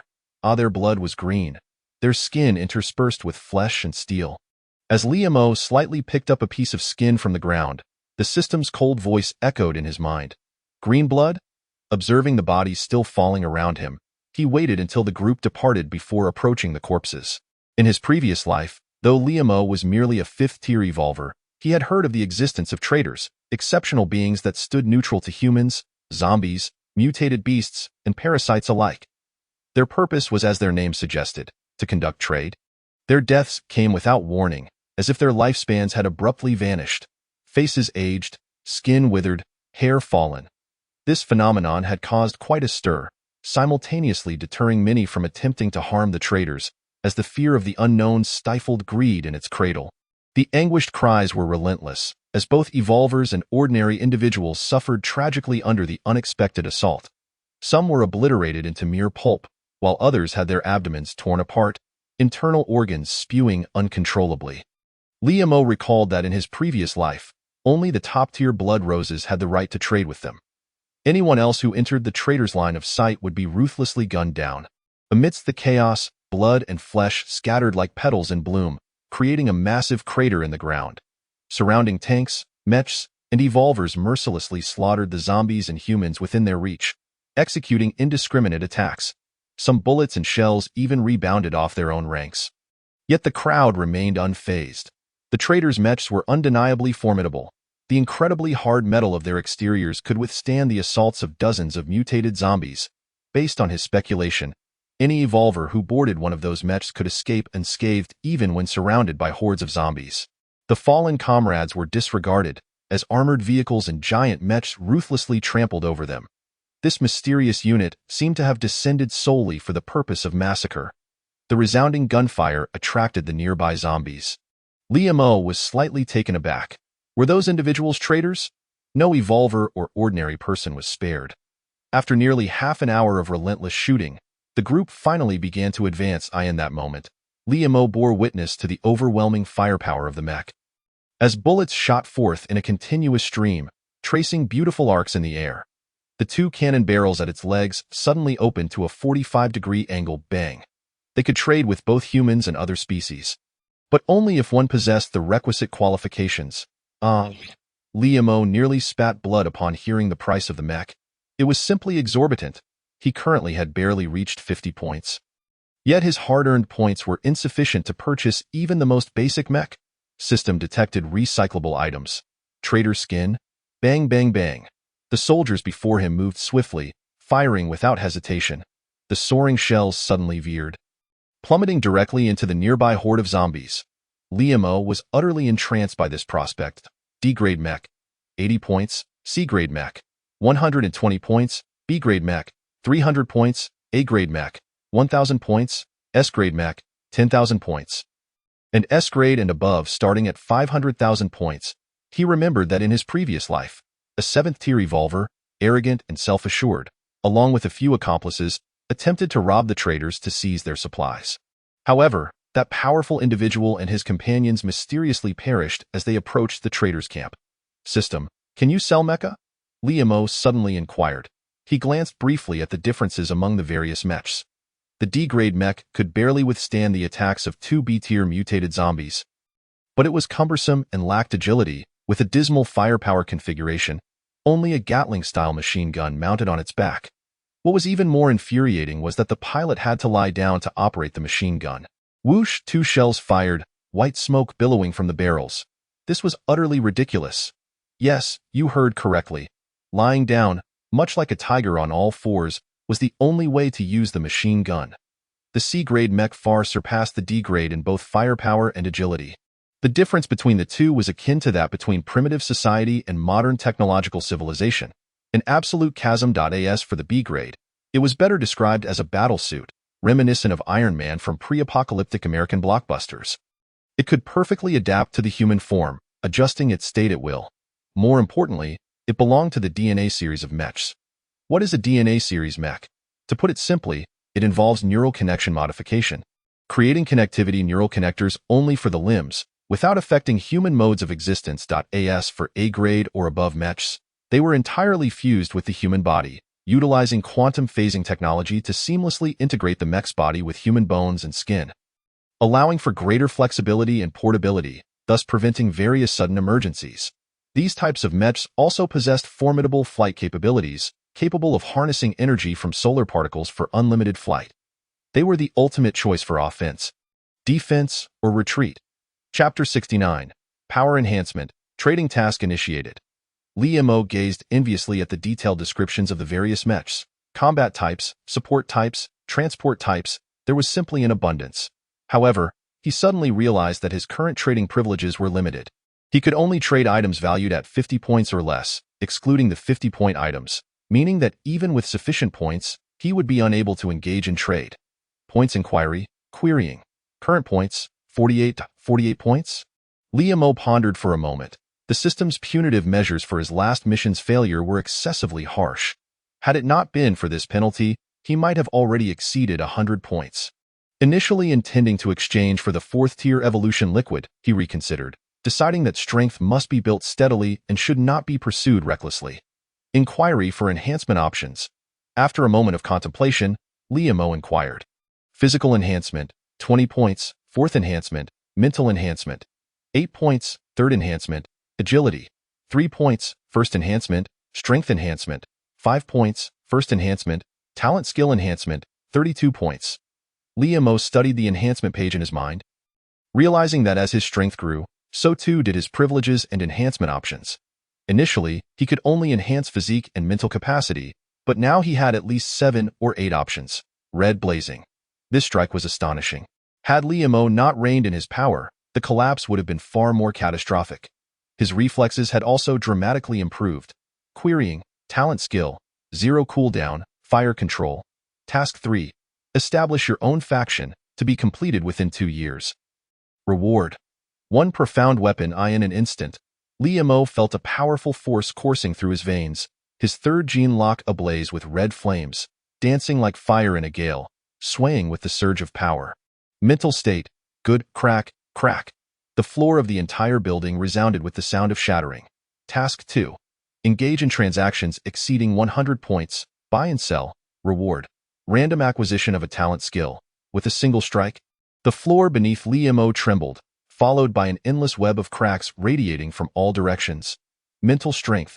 2.5. Cells within him began to divide rapidly, neural pathways firing at high speed, while blood, fibers, and cells surged throughout his body.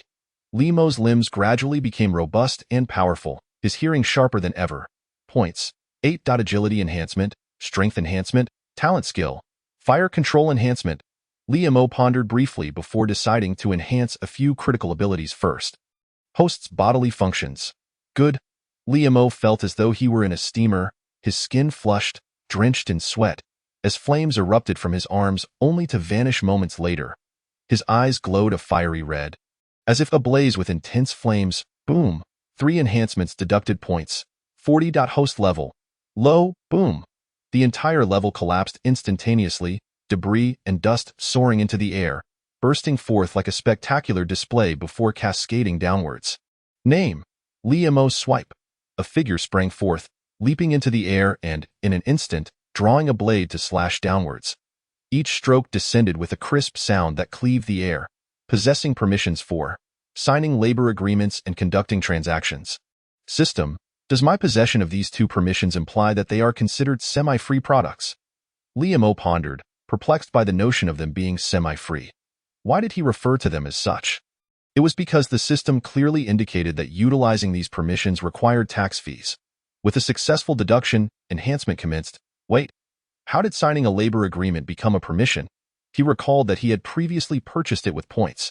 Enhancement categories included physical enhancement 3 times, mental fortitude enhancement twice, agility enhancement once, strength enhancement once, and talent skill, fire control enhancement once. However, Li Mo felt that fire control itself was an exceptionally lethal talent skill. The inherent power of flames was sufficient to instill fear in all directions. If combined with explosions, it would become a devastating weapon. More importantly, it could silently implant embers within others, attaching to their genetic locks. And with precise manipulation, could instantaneously cause an enemy to explode. First, there was agility, which enhanced one's reflexes, enabling swift reactions in emergencies. Next was strength enhancement, an essential asset in a post-apocalyptic world. This strength enhancement was not mere brute force, but a comprehensive application and mobilization of power, capable of erupting explosively with a mere touch. As for the enhancement of fire control, Li Mo had given it considerable thought. He currently possessed only 2 talent skills, zero cooldown and fire control. The zero cooldown skill was akin to a bug-level talent and could not be enhanced further, whereas fire control was different in his previous life. Many possessed this talent skill, yet they could not apply it in real combat, relegating it to a supportive role in the next moment. A pure white genetic lock burst forth with a flicker of flame, gradually expanding until it enveloped the entire lock. The flames contained an unprecedented ferocity. Both volatile and gentle, impetuous yet serene. Physical value: 4.5, level, Tier 3 Evolver. The flames on the 3rd internal genetic lock suddenly vanished, followed by the immediate manifestation of the pristine genetic lock. As the ground crumbled beneath him, Li Mo gently leaped, traversing walls and stone pillars to reach solid ground. Task 1. Hunt 50 B-class zombies. Reward: to be determined. Query personal attributes. This meant that each time he utilized his skills, he needed to pay a corresponding fee. The signing of the labor agreement was currently in a free state, while conducting transactions would incur a percentage deduction of points, determined by the nature of the goods traded. The system's cold response clarified this. After hearing the system's explanation, Li Mo nodded slowly. Evidently, the use of permissions was contingent upon one's own strength. As his power increased, so too would the permissions he could wield. Li Mo scrutinized his tasks, deep in thought, before beginning to sketch on the map. The most feasible task at present was the second one. To achieve a transaction exceeding 100 points, he briefly checked the navigation and then expended 3 points to exchange for a detailed map of M City from the system. He needed to devise a series of plans and considerations for this locale. Ultimately, Li Mo set his sights on a large supermarket, which, despite its somewhat remote location, had boasted excellent transportation before the apocalypse. Coupled with an abundance of stored food and water resources, making it an ideal refuge for humanity. Chapter 70. Transactions. Could talent skills of evolvers be used for trade? Li Mo mused, for the items held by those evolvers were of no use to him. Lacking practicality, system, can talent skills be treated as trade goods? Li Mo inquired. The counterpart confirmed that one could utilize talent skills for trading. Once a party opted to trade using a talent skill, the system would automatically replicate the evolver's talent skill. Note: each talent skill can be traded a maximum of 3 times, and the price diminishes with each successive transaction. The pricing of talent skills is directly linked to their classification. The host may also spend points to acquire the talent skills already replicated by the system. The system's cold voice resonated in Li Mo's ears. Not only could talent skills be traded, but he could also purchase and utilize those very skills. This revelation utterly upended Li Mo's worldview. In his previous life, the maximum number of talent skills a human could possess was 5. While the average individual had 3 to 4, with those boasting 5 being akin to legendary figures such as Blood Rose. Isn't the human body only capable of bearing 5 talent skills? Liam questioned, recalling that a mad scientist in his previous life had sought to acquire more talent skills by capturing numerous evolvers for experimentation, yet none succeeded, and that very scientist perished when attempting to forcibly accommodate a 5th skill.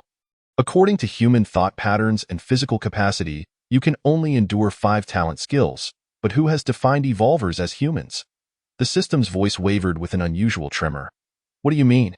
Evolvers do not belong to the human category? Liam queried, his heart racing at the implications of the system's unsettling words. If evolvers were not human, then what were they? The system fell into a profound silence. Leaving Liam to deduce that this was a matter of permissions, he surmised that with sufficient permissions, the system could potentially answer any inquiry, including the nature of this divine game. Alas, his current permissions were insufficient. Nevertheless, he gleaned from the system's utterances that evolvers were likely capable of accommodating more than just 5 talent skills. The challenge lay in how to assimilate and accept those abilities. Stealthily, Liam departed. Moving away from the throngs of traders, wishing to avoid unnecessary interactions with them for the time being. The supermarket was fortified, resembling a bastion. Surrounding vehicles had been dismantled by survivors, their steel plates and iron sheets repurposed to encircle the supermarket. Inside, lookout posts were situated in all cardinal directions. Through the gaps in the steel plates, he could discern sandbags piled behind them, with several individuals seemingly on guard. Cameras flanked Liam, tracking his movements. Suddenly, a red dot appeared on his brow, indicating that a distant sniper had him in their sights. Suspicious target identified. Should we engage? A man lay prone on a high platform, consulting his earpiece. Engagement authorized. Came a crisp, albeit cold, voice from the earpiece. Over. The sniper received confirmation, yet upon glancing through the scope, his target had inexplicably vanished. Target lost, target lost. All units be advised. The sniper exclaimed urgently over the public channel. Frantically scanning the area with his rifle in an attempt to spot Liam, but to no avail. At that moment, he felt a pressure against the back of his head, a sensation reminiscent of a handgun. I hear you're looking for me, Liam remarked coolly, a subtle smile gracing his lips as he regarded the sniper, who lay frozen in fear. He could easily eliminate this sniper, but he decided against it. He was here to negotiate, not to kill. Take me down. Liam swiftly returned the handgun to his waist and calmly addressed the man on the ground. Bang! The man whirled around, drawing a pistol from his sleeve and fired. Liam tilted his neck, the bullet grazing past eye in an instant. He lunged forward, seizing the man by the throat before leaping off the high building. Thud! Liam landed in a crouch, one hand still gripping the man's throat. Calmly surveying the encircling crowd, I am here to discuss cooperation with you, Liam stated, maintaining his composure as he held the man aloft. Oh, by the way, a friendly reminder. I absolutely detest it when others point guns at me. With that, Liam stepped forward, an aura of formidable dominance radiating from him, as he surveyed the onlookers with the disdainful gaze of a conqueror. The chill emanating from him compelled those gathered to instinctively retreat a few steps. They gazed in awe at the youth before them, who appeared to be in his early 20s, yet bore an intense air of lethal intent. His seemingly tranquil eyes sparkled with an icy menace that sent shivers down their spines. Though young and slight, he concealed a ferocity akin to a tiger, rendering them hesitant to meet his gaze. Some, without realizing it, began to lower their weapons, stepping aside to grant passage to the young man. A burly figure, under significant pressure, approached Liam, feeling as though a thorn pricked his back, beads of cold sweat forming in his palms. What brings you to our base, esteemed guest? The strong man inquired, inhaling deeply to suppress his trepidation. The atmosphere was tense, not merely uncomfortable, but overwhelmingly oppressive, as Liam's presence dwarfed them all. Esteemed guest? Liam mused with a slight smile, finding the title amusing. As I mentioned, I am here for trade. His lips curled into a subtle smile as he tossed the man he had captured before the burly figure, displaying an air of calm indifference, as though the surrounding crowd held no significance for him at all. Having reached a physical prowess comparable to that of a 4th-tier evolved being, he could easily dismiss firearms and similar weapons. Aside from heavy artillery, it would indeed be quite challenging for ordinary light weaponry to inflict harm upon him. Moreover, Even if he were to be injured, he could likely evade the bullets before they made contact with his skin. The burly man waved his hand, signaling the others to lower their weapons. His instincts told him that these individuals were insignificant in the presence of this young man. Rather than engage in a standoff, it would be wiser to display some humility. Furthermore, despite the cold and ruthless demeanor of this individual, he bore no intent to kill, suggesting he was not a villain. "What kind of transaction are we discussing?" the burly man asked, a hint of relief washing over him as he smiled slightly. "A transaction that can alter your so-called base." This calm declaration struck like thunder, exploding in the burly man's mind. Initially, he regarded Liamo with derision, but upon witnessing the serious expression on the young man's face, he felt a jolt of realization. This youth possessed formidable strength. If he intended to plunder resources, there would be no need for such lengthy dialogue. Could it be that he was speaking the truth? "Follow me." After a moment of contemplation, the burly man looked up at Liamo, as if having made a resolute decision. He led Liamo into a conference room, where 7 individuals were seated. At the forefront, a woman was outlining the next steps for the base on a screen, while the others contributed their opinions. Suddenly, the door swung open, halting the woman mid-sentence, as all eyes turned toward the entrance. "Wang Long, what is the meaning of this? Did we not agree to refrain from disturbances during the meeting?" Liu exclaimed. Rising abruptly, he glared at the burly man at the door. "And why have you brought an irrelevant person with you?" "He claims he is here to negotiate a transaction with us," Wang Long replied slowly, regarding Liu. "The transaction? With just a mere youth?" Liu's face darkened with displeasure as he scrutinized the young man beside Wang Long, who appeared utterly unremarkable and difficult to distinguish in the crowd. What could he possibly offer in a transaction? What a ridiculous notion! Liu's dissatisfaction grew. It was supposed to be his watch. Yet he had left his post to bring along this inconsequential individual. He began to question whether Wang Long was worth his investment. Meanwhile, Liamo, through the system, had completely concealed his presence, appearing no different from an ordinary person. Making it entirely reasonable for Liu to underestimate him, he surveyed the room, taking in the surroundings. There were 7 individuals present, with Liu and the others being second-tier evolved beings, while the woman at the front had already unlocked her 3rd gene lock. Creak! Creak! Liamo's foot slammed against the table, causing his chair to slide back abruptly, the legs screeching against the floor. The group snapped out of their greedy reverie, their expressions shifting to one of fear as they beheld the youthful man before them. Surrounded by an aura of threatening flames that seemed poised to consume them, Liu opened his mouth to speak again, but the sight of the woman's furrowed brow compelled him to take a seat. His expression one of discontent as he glared at Liamo. "What kind of transaction are we discussing?"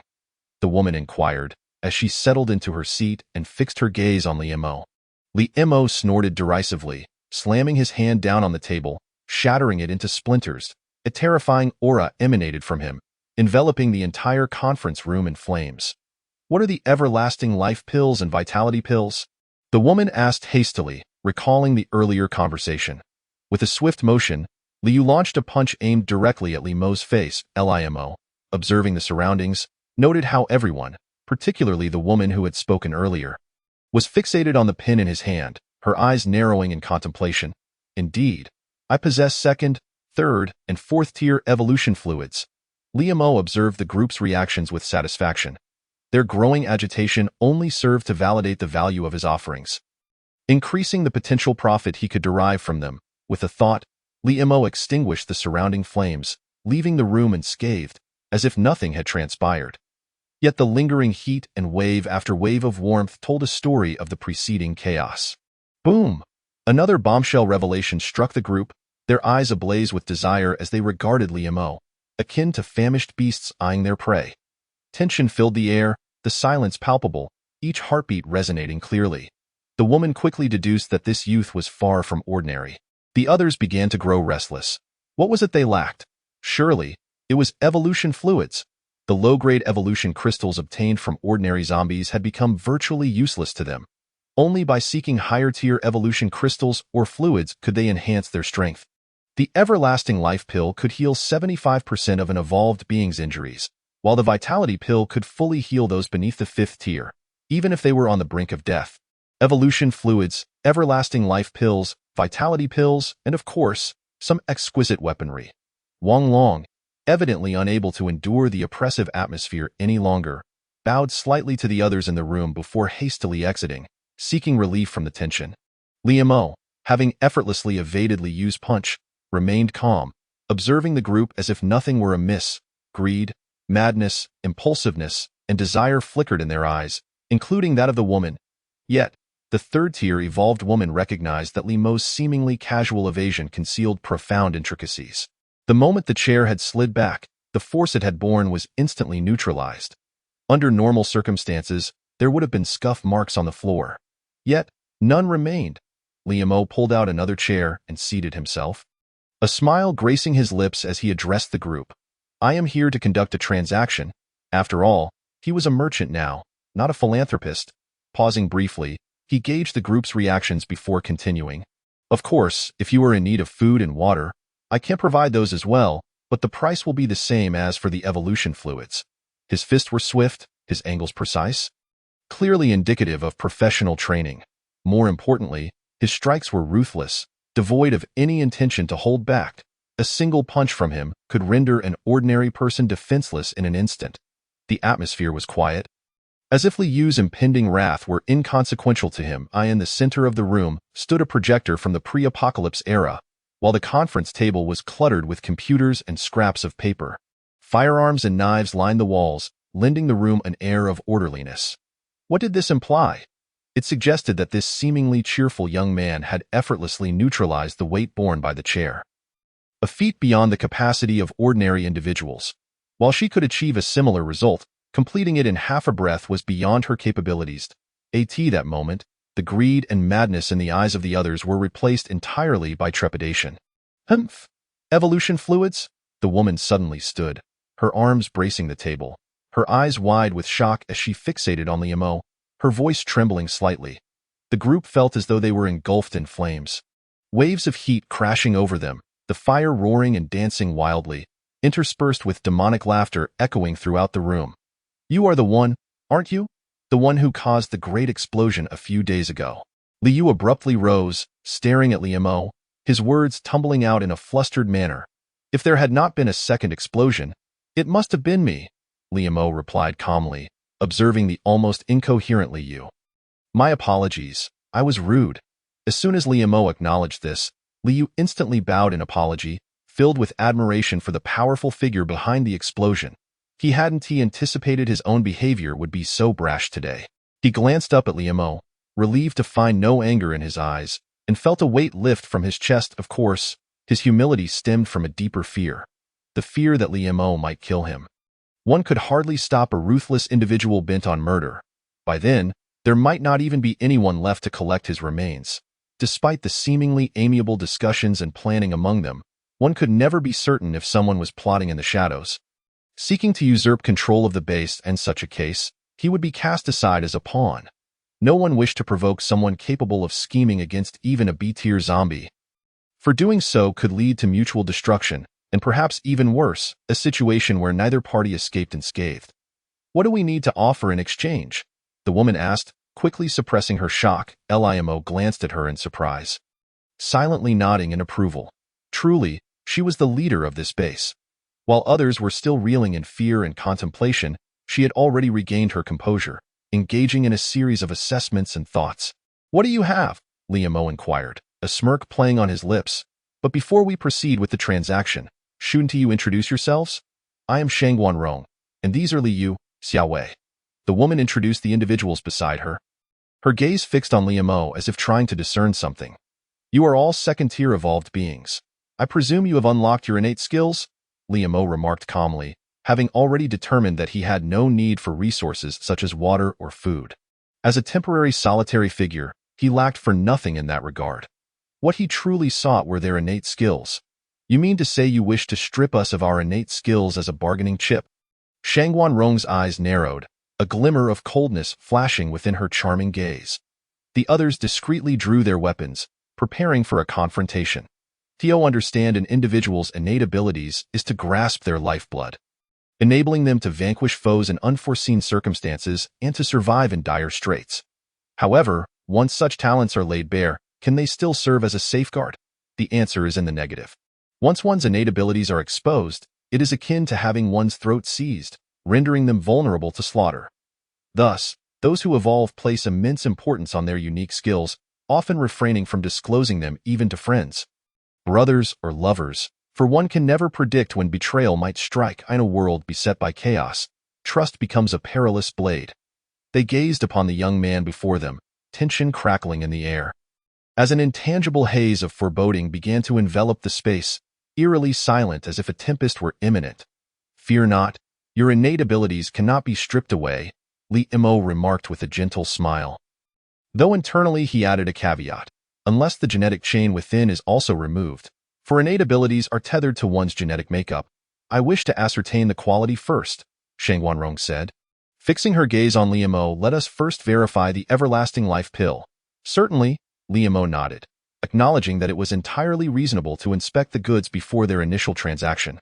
"Come in," Shang Wanrong called towards the door.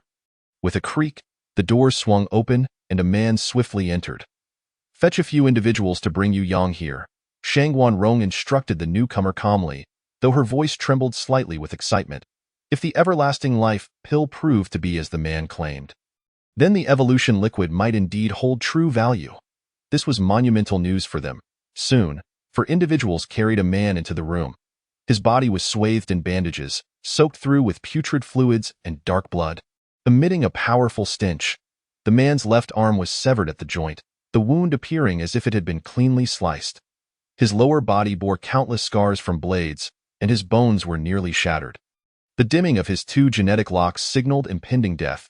For once the genetic locks of an evolved being completely faded, demise was inevitable. His current state was sustained solely by the formidable power of his genetic locks. The bandages showed little sign of treatment, indicating that he had likely been abandoned by Shang Wanrong and her companions. Apart from a rudimentary binding of his wounds, no further care had been administered. In a world where medicine was as precious as gold, they had deemed it unwise to waste resources on a man destined to perish. Yet, he had not been discarded. In this apocalyptic age, those beyond healing were burdens, often left to perish in the wilderness, for they had lost their worth. Survival hinged upon one's value. Limo observed the man on the ground, then glanced at the others. A faint smile gracing his lips as he signaled to Shang Wanrong. She swiftly comprehended his intent and gestured for the guards to exit. Once they departed, Limo slightly opened his palm, revealing a jade-green glass vial. As he gently uncapped it, a rich aroma wafted forth, invigorating everyone present, even dispelling their fatigue.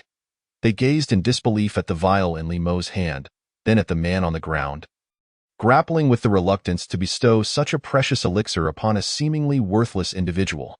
Yet, upon reflection, administering it to him could yield valuable insights into the pill's efficacy, mitigating potential risks.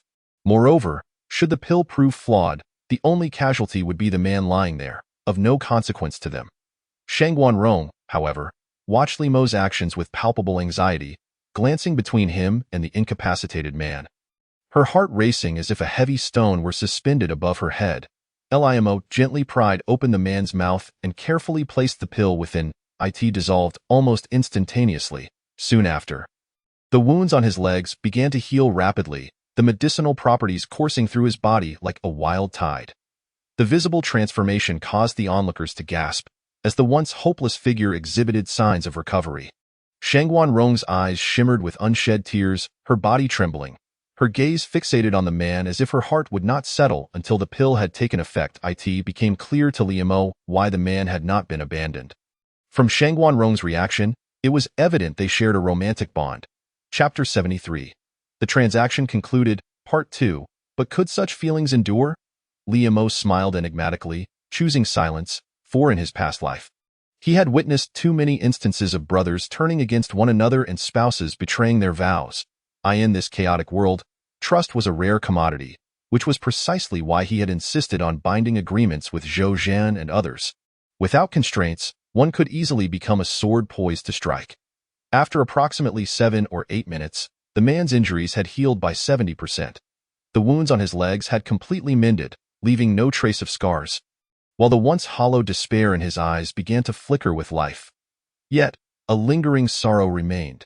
He would never regain his left arm, for the everlasting life pill could heal injuries but not regenerate limbs. Unless he unlocked a special genetic lock later on. Otherwise, he would be condemned to a life with one ARM. Limo placed a hand on the man's shoulder and addressed the system in his mind. Detect his innate abilities. Scanning. Innate ability. Frostfall. Type. Semi-attack. Semi-support skill. Meets transaction criteria.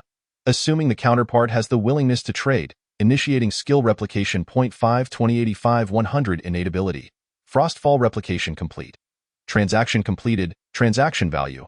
1.2 points. Limo nearly spat blood in disbelief. What madness was this? 1.2 points? The everlasting life pill, originally valued at 12 points, had been traded for a mere 1.2. His mind was filled with dark clouds, feeling utterly swindled. A product worth 12 points reduced to just 1.2 was utterly absurd. What is wrong? Is there an issue? Shang Wanrong inquired, her eyes widening with concern as she perceived the shift in Limo's expression. No, nothing at all, Limo replied, his inner turmoil akin to a stampede of wild horses as he attempted to regain his composure before the anxious woman. He is fine now, Limo announced, gesturing towards the man who had risen to his feet. Upon hearing this, Shang Wanrong rushed forward, disregarding the stench emanating from him, embracing him tightly as tears streamed down her cheeks. The two became engrossed in their reunion, oblivious to the presence of others around them, their gazes locked as if the world around them had vanished. Ahem. Limo cleared his throat softly, interrupting their affectionate moment. He was there for business, not to witness their romantic display. Shall we discuss the transaction now? He calmly pulled out a chair, fixing his gaze on the group. What transaction? The healed man responded, confusion etched across his face as he turned to Limo. Limo regarded him coolly without uttering a word, the atmosphere growing increasingly tense. 0.7 second-tier evolved beings, along with 1/3 tier evolved being, formed a circular formation, nearly sealing off Limo's escape routes. Shang Wanrong briefly explained Limo's intentions to the man, who narrowed his eyes as he scrutinized Limo, weighing the pros and cons in his mind. Should they seize him and claim his resources? Or would it be wiser to engage in honest trade? With 8 individuals present, could they muster the entire base's strength to subdue him? The group looked to the man, seemingly awaiting his decision. Limo found their peculiar dynamics amusing. Previously indifferent, they now rallied around the man as he regained strength, their attitudes shifting dramatically. He understood well the thoughts racing through the man's mind, weighing whether to take lethal action or not. Suddenly, a powerful wave of heat swept through the room, accompanied by an overwhelming mental pressure. Limo clapped his hands and rose, his gaze locking onto the man, and the oppressive aura shifted in tandem with his movements. The man felt as though he were pricked by 1,000 needles, a tidal wave of pressure crashing upon him, rendering his legs heavy as lead and quickening his breath. The pressure dissipated as Limo resumed his seat, observing the group's reactions with an icy demeanor. This is your 3rd offense against me. They say 3rd time is a charm. I hope this is the last. Otherwise, his voice trailed off ominously as he surveyed the room before continuing. Otherwise, you and this base shall vanish. The calmest voice uttered the most terrifying of threats. They regarded the composed youth before them with trepidation. The earlier wave of pressure compelling them to believe that this seemingly youthful individual possessed the means to eliminate them without a trace. In the face of absolute power, the strategy of numbers became futile. Serving only to create unwarranted sacrifices, I will not disclose your innate abilities. You can rest assured on that front, nor will I strip them away. All I require is the name of your innate ability, he stated, redirecting the conversation. However, due to your prior foolish actions, you will need to sign an additional agreement. A labor contract, of course, you may choose to refuse, but the consequences will be yours to bear. The final 4 words shifted the tone, instilling a chilling sense of dread. Subsequently, the crowd became markedly more honest, each individual revealing to Limo the names of their innate skills. In turn, Limo compensated them with various items, tailored to the nature of their respective abilities. What astonished Limo the most was that Shang Wanrong's talent was the ability to deprive others of their skills, allowing her to strip another evolver of their innate abilities for a limited time.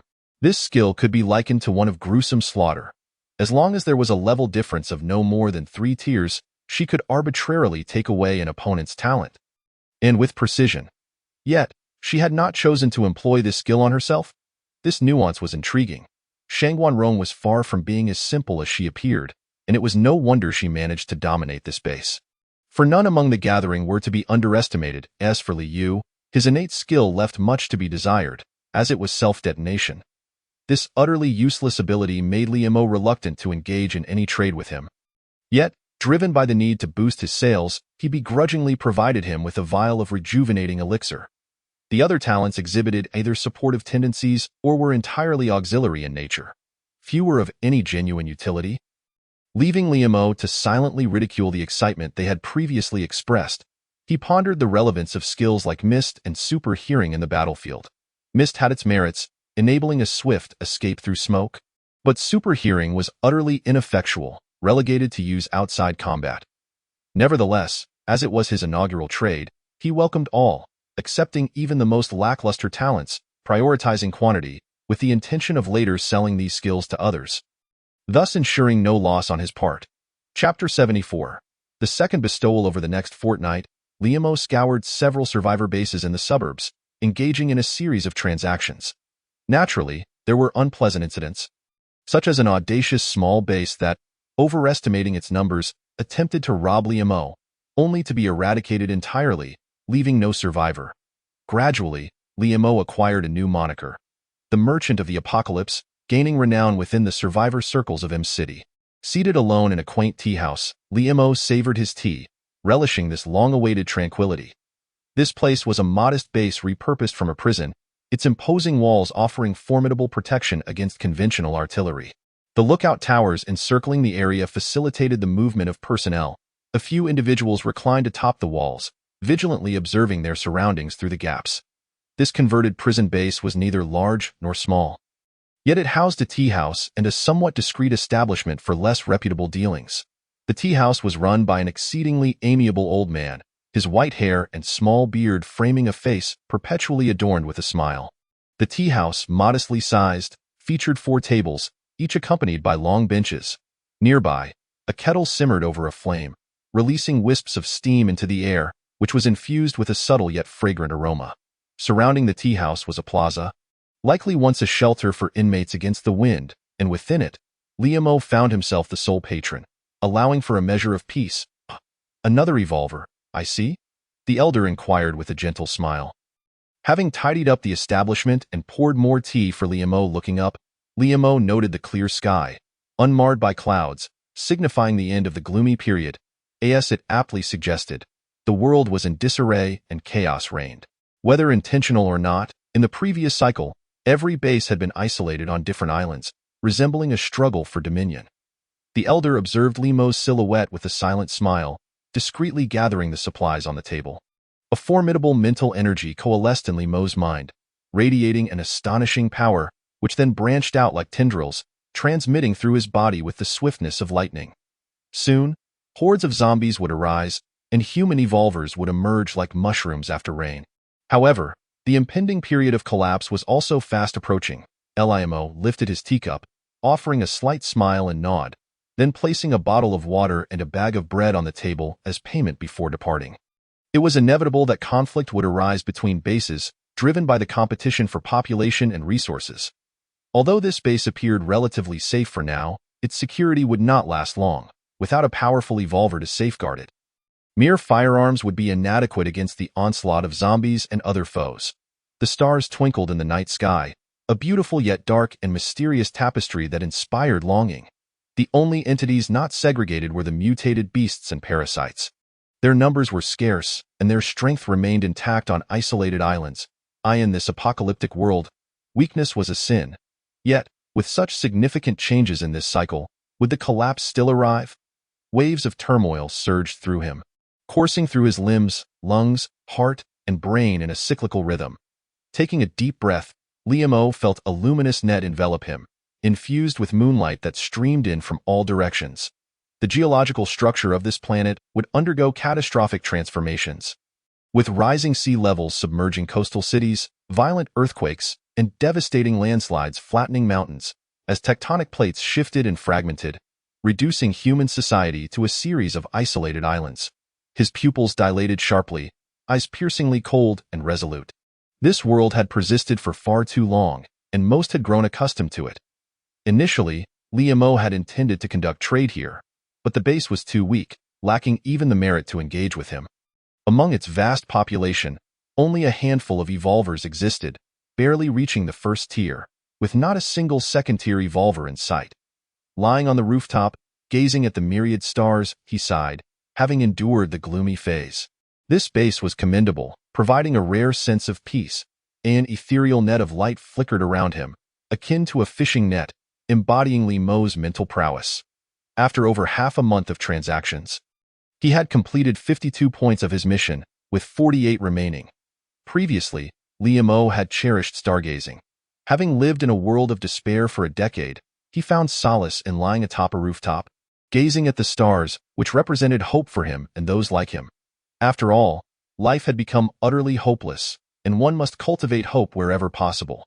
Suddenly, Liamo sprang to attention, his gaze fixating on the silvery moon above. His demeanor shifting to one of seriousness, he seated himself cross-legged, rapidly summoning the energy within him, which surged with tremendous force, transforming him into a volcano poised to erupt. Looking skyward, the endless blue was unobstructed, though the sunlight felt cold and devoid of warmth. With a wave of his hand, Liamo bid farewell to the elder, traversing a narrow alley as he departed the base. Unbeknownst to him, should the collapse arrive, he would need to establish his own base. At that juncture, humanity would engage in conflict against itself, as well as against the zombies, for solitary endeavors could never rival collective strength. With a flash, moonlight cascaded down upon him, forming a cylindrical glow that enveloped Liamo. A torrent of potent energy poured from the moonlight, rapidly entering his body through his skin's pores.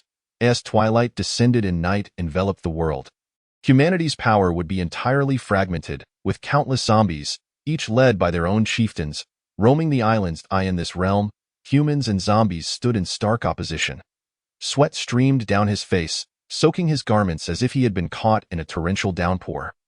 Droplets cascading from his collar and cuffs.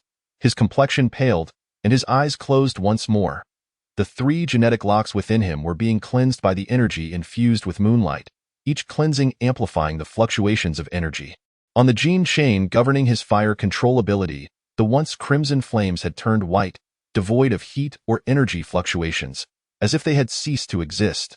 Yet, upon closer inspection, each flicker of flame harbored an unfathomable energy, brimming with explosive and aggressive potential.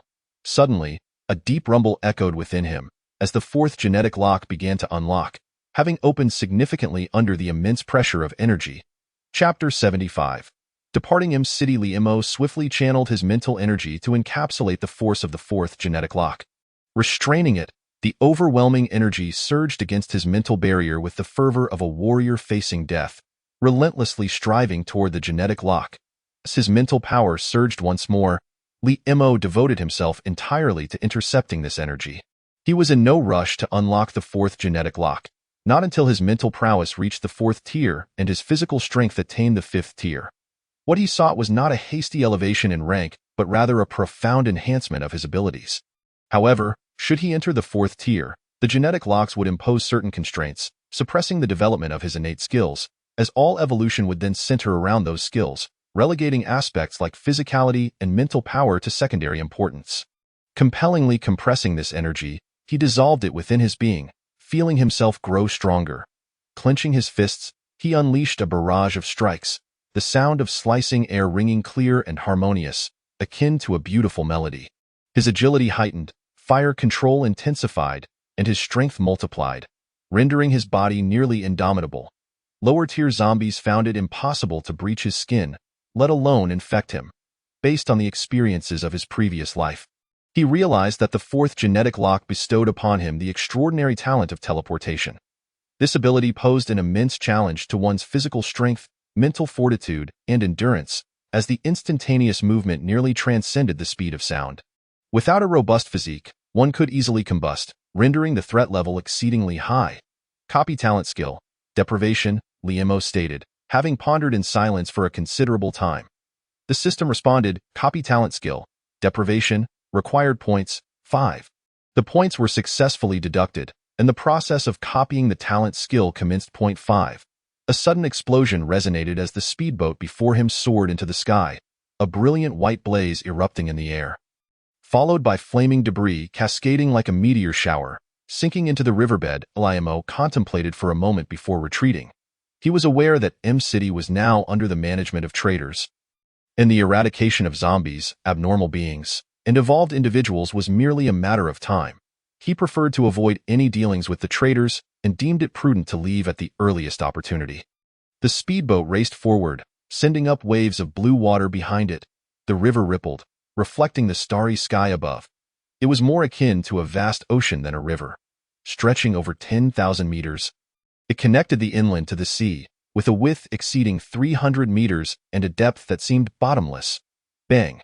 A cruise ship erupted in flames, limbs and river water soaring into the sky, accompanied by fiery sparks that illuminated the air, dazzling like fireworks during the spring festival. As the speedboat roared to life, towering waves surged behind it, a breathtaking sight as the tumultuous sea swelled and then receded in a magnificent display. The engine hummed with power, shattering the tranquility of the water's surface. After several minutes of navigation, Limo brought the speedboat to a halt, slowly disembarking while observing the burning river. With a flick of his wrist, a sphere of flame erupted from his hand. The mutated fish and zombies ignited instantly, thrashing and roaring in the river's depths, but the oil that had long since contaminated them sealed their fates, rendering their struggles futile. Surrounded by bloated zombies and mutated fish, Limo surveyed the scene, unleashing another burst of flame. 85.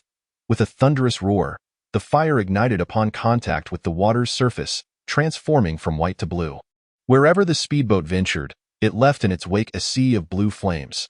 The first genetic chain surged with formidable energy, continuously absorbing and depriving the remaining energy under the moonlight, its aggressiveness surpassing even the fire control technique of the third genetic chain.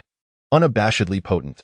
Not far from the water's surface, grounded cruise ships and passenger vessels were scattered about, amidst the debris of oil, ship fragments, and the grotesque remains of bloated zombies.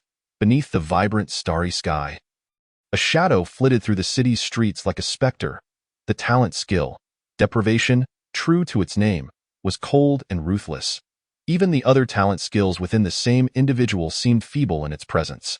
It could selectively strip away other talent skills, including its own. A gentle reminder. The points consumed for copying talent skills increase exponentially at rates of 2x, 4x, 6x, 8x, with no upper limit. After a lengthy 2-hour journey, Limo finally managed to exit the confines of M-City.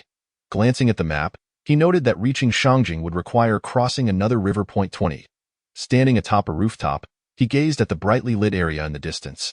The traitor stronghold and the only location within M-City daring enough to establish a base in the city center. Several massive mechanized suits patrolled the vicinity, with tanks and armored vehicles parked nearby. Buzz, successful copy. Limo spotted a double-decker enclosed speedboat docked not far away. Upon inspection, he admired its streamlined contours, a harmonious blend of sharp lines and gentle curves in its design. The V-shaped hull utilized self-navigating stabilizers to ensure a smooth operation, enhancing both safety and comfort.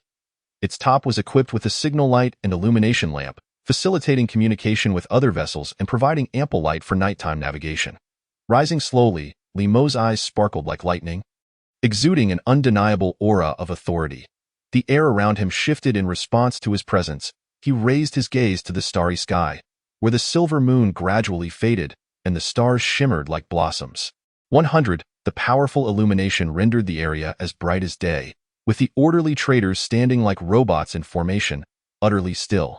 Suspended from several cranes were the lifeless bodies of evolved individuals, and upon closer inspection, one could discern the presence of third-tier evolved beings among them. Not long after, Limo arrived at a dock, surrounded by neatly stacked containers in red and green hues. Nearby, a crane dangled a container filled with goods, prompting Limo to sidestep forward. The surroundings were desolate, littered with discarded paper and weeds. Beside a cargo container lay two bodies entwined in an embrace. As Limo approached, he noticed a large and a small figure locked in a final hug. A father who had killed his mutated son, his own demise intertwined with that of his child, a steel rod piercing through their throats, with the adult's hand still clutching the rod in death. The dark blood had long since congealed, and a pungent stench of decay emanated from the two corpses. As he walked, he observed the scattered bodies around him, some barely recognizable, reduced to mere skeletal remains, while others had been gnawed upon to the point of disfigurement. The incessant buzzing of flies filled the air, accompanied by distant cawing of crows. Chapter 76. Survival. Abandoned cars littered the streets, their surfaces stained with dried blood. Once thriving thoroughfares now lay shrouded in despair, enveloped in silence, devoid even of the zombies' growls. Casually shattering the window of a relatively intact car, he climbed inside and began to navigate the deserted city. On a closed bridge, the exits were blocked by large trucks, with zombies aimlessly wandering about, their bloodied forms and matted hair presenting a ghastly sight. They clawed at the glass, their bloodshot eyes fixated on the receding vehicle. The city at night was eerily tranquil, the car gliding smoothly under the moonlight, casting a long shadow at the other end of the city. Several evolved individuals stood on a rooftop, observing the quietude that had fallen over the urban landscape. Habitually gripping their firearms, they leaned against one another on the ground. "Sister, do you think we can survive?" A girl, no more than 17 or 18, asked the woman behind her, her gaze calm as she stared at the night sky. The stars resembling glimmers of hope. The woman remained silent, and no one responded to the question. Such a simple wish to survive, yet at that moment, no one dared to promise anything lightly. In a city teeming with zombies, survival felt like a luxury. Having attempted to charge out of the city over a dozen times, they had always retreated at a heavy cost, their numbers dwindling from over 100 to just 4. "Is it that pack of wolves?"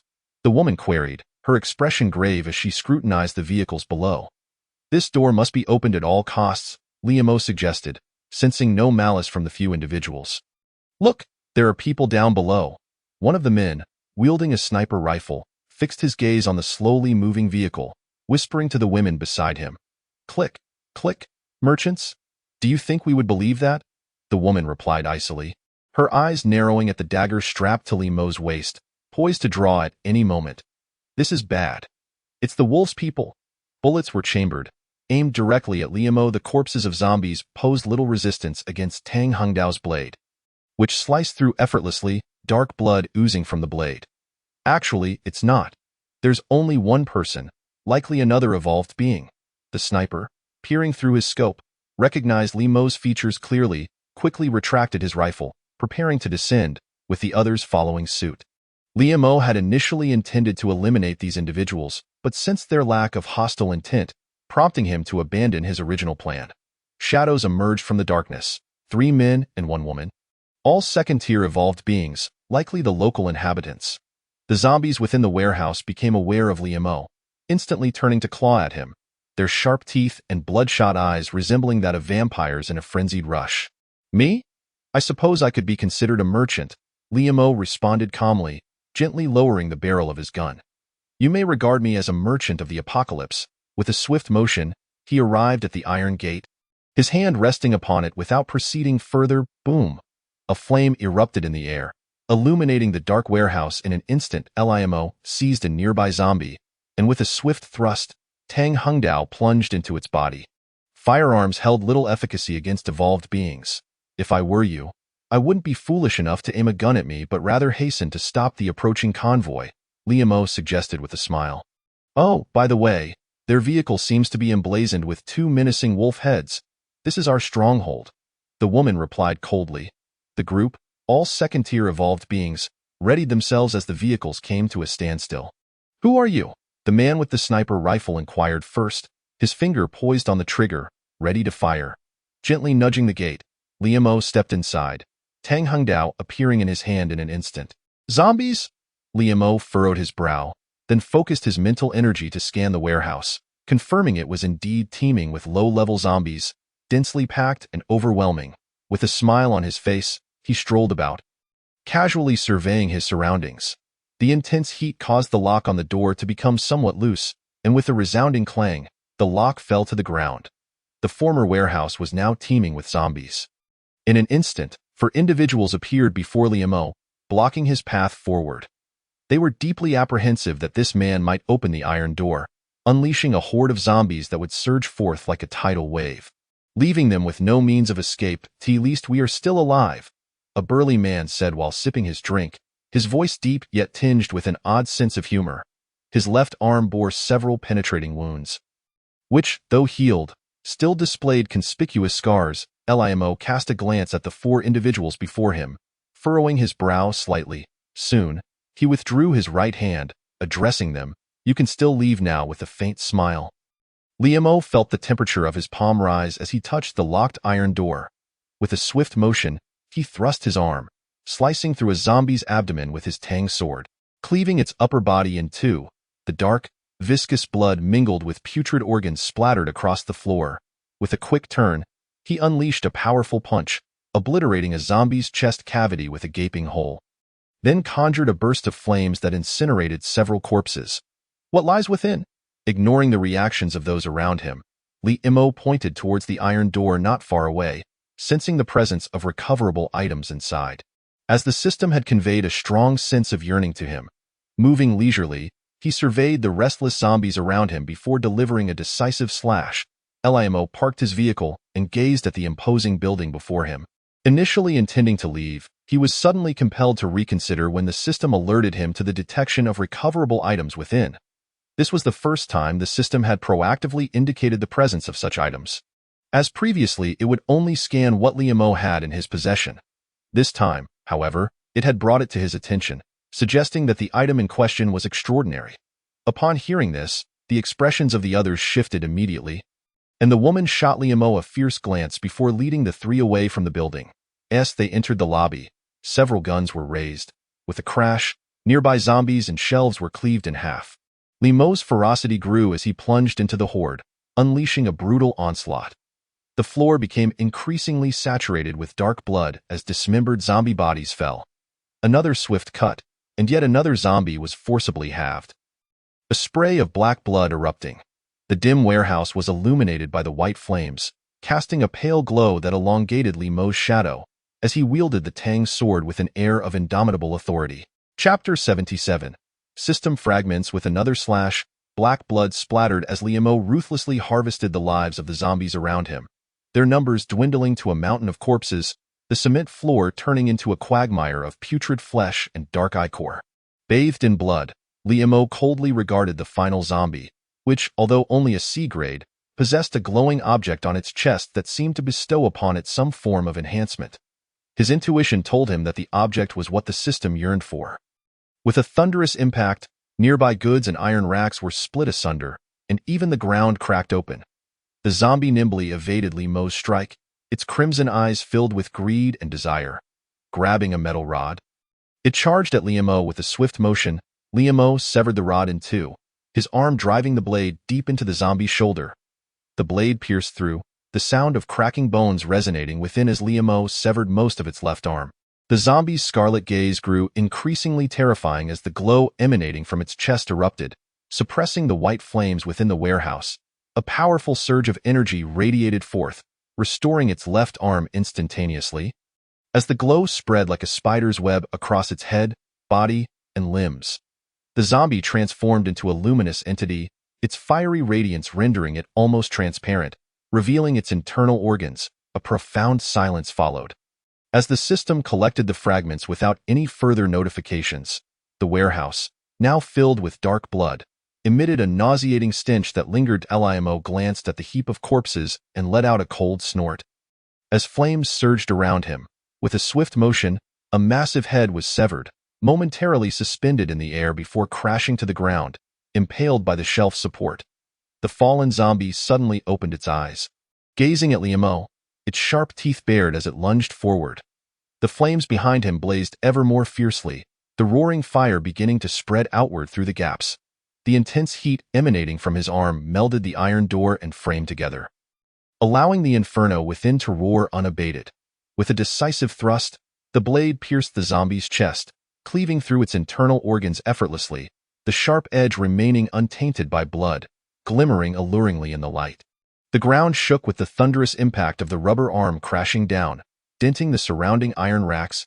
A deafening roar erupted as the zombie lunged at Limo, its left arm morphing into a steel-like rod aimed directly at Limo's chest, while its right arm moved with the fluidity of rubber, poised to strike. "Captain, look, the place is on fire. Do you think the treasure has been lost?" A shifty-eyed man humbly inquired of a man dressed in a yellow military uniform. Detection of recoverable items. System fragments. Mandatory retrieval initiated. They began to dematerialize, losing their support from the zombies. The rubber arms gradually became transparent, their fiery red glow engulfed by the white flames in a violent conflagration. In an explosive burst, the white fire soared skyward, consuming the warehouse, the howling sounds within akin to the release of a wretched demon. Waves of flames swept into the air outside the warehouse as Liam calmly observed the inferno. Leisurely closing the iron door, outside, pools of blood and countless bullet holes marred the scene. The walls scorched and battered. Limo unsheathed his dagger and slowly slashed open the zombie's chest, a wave of putrid stench assailing him.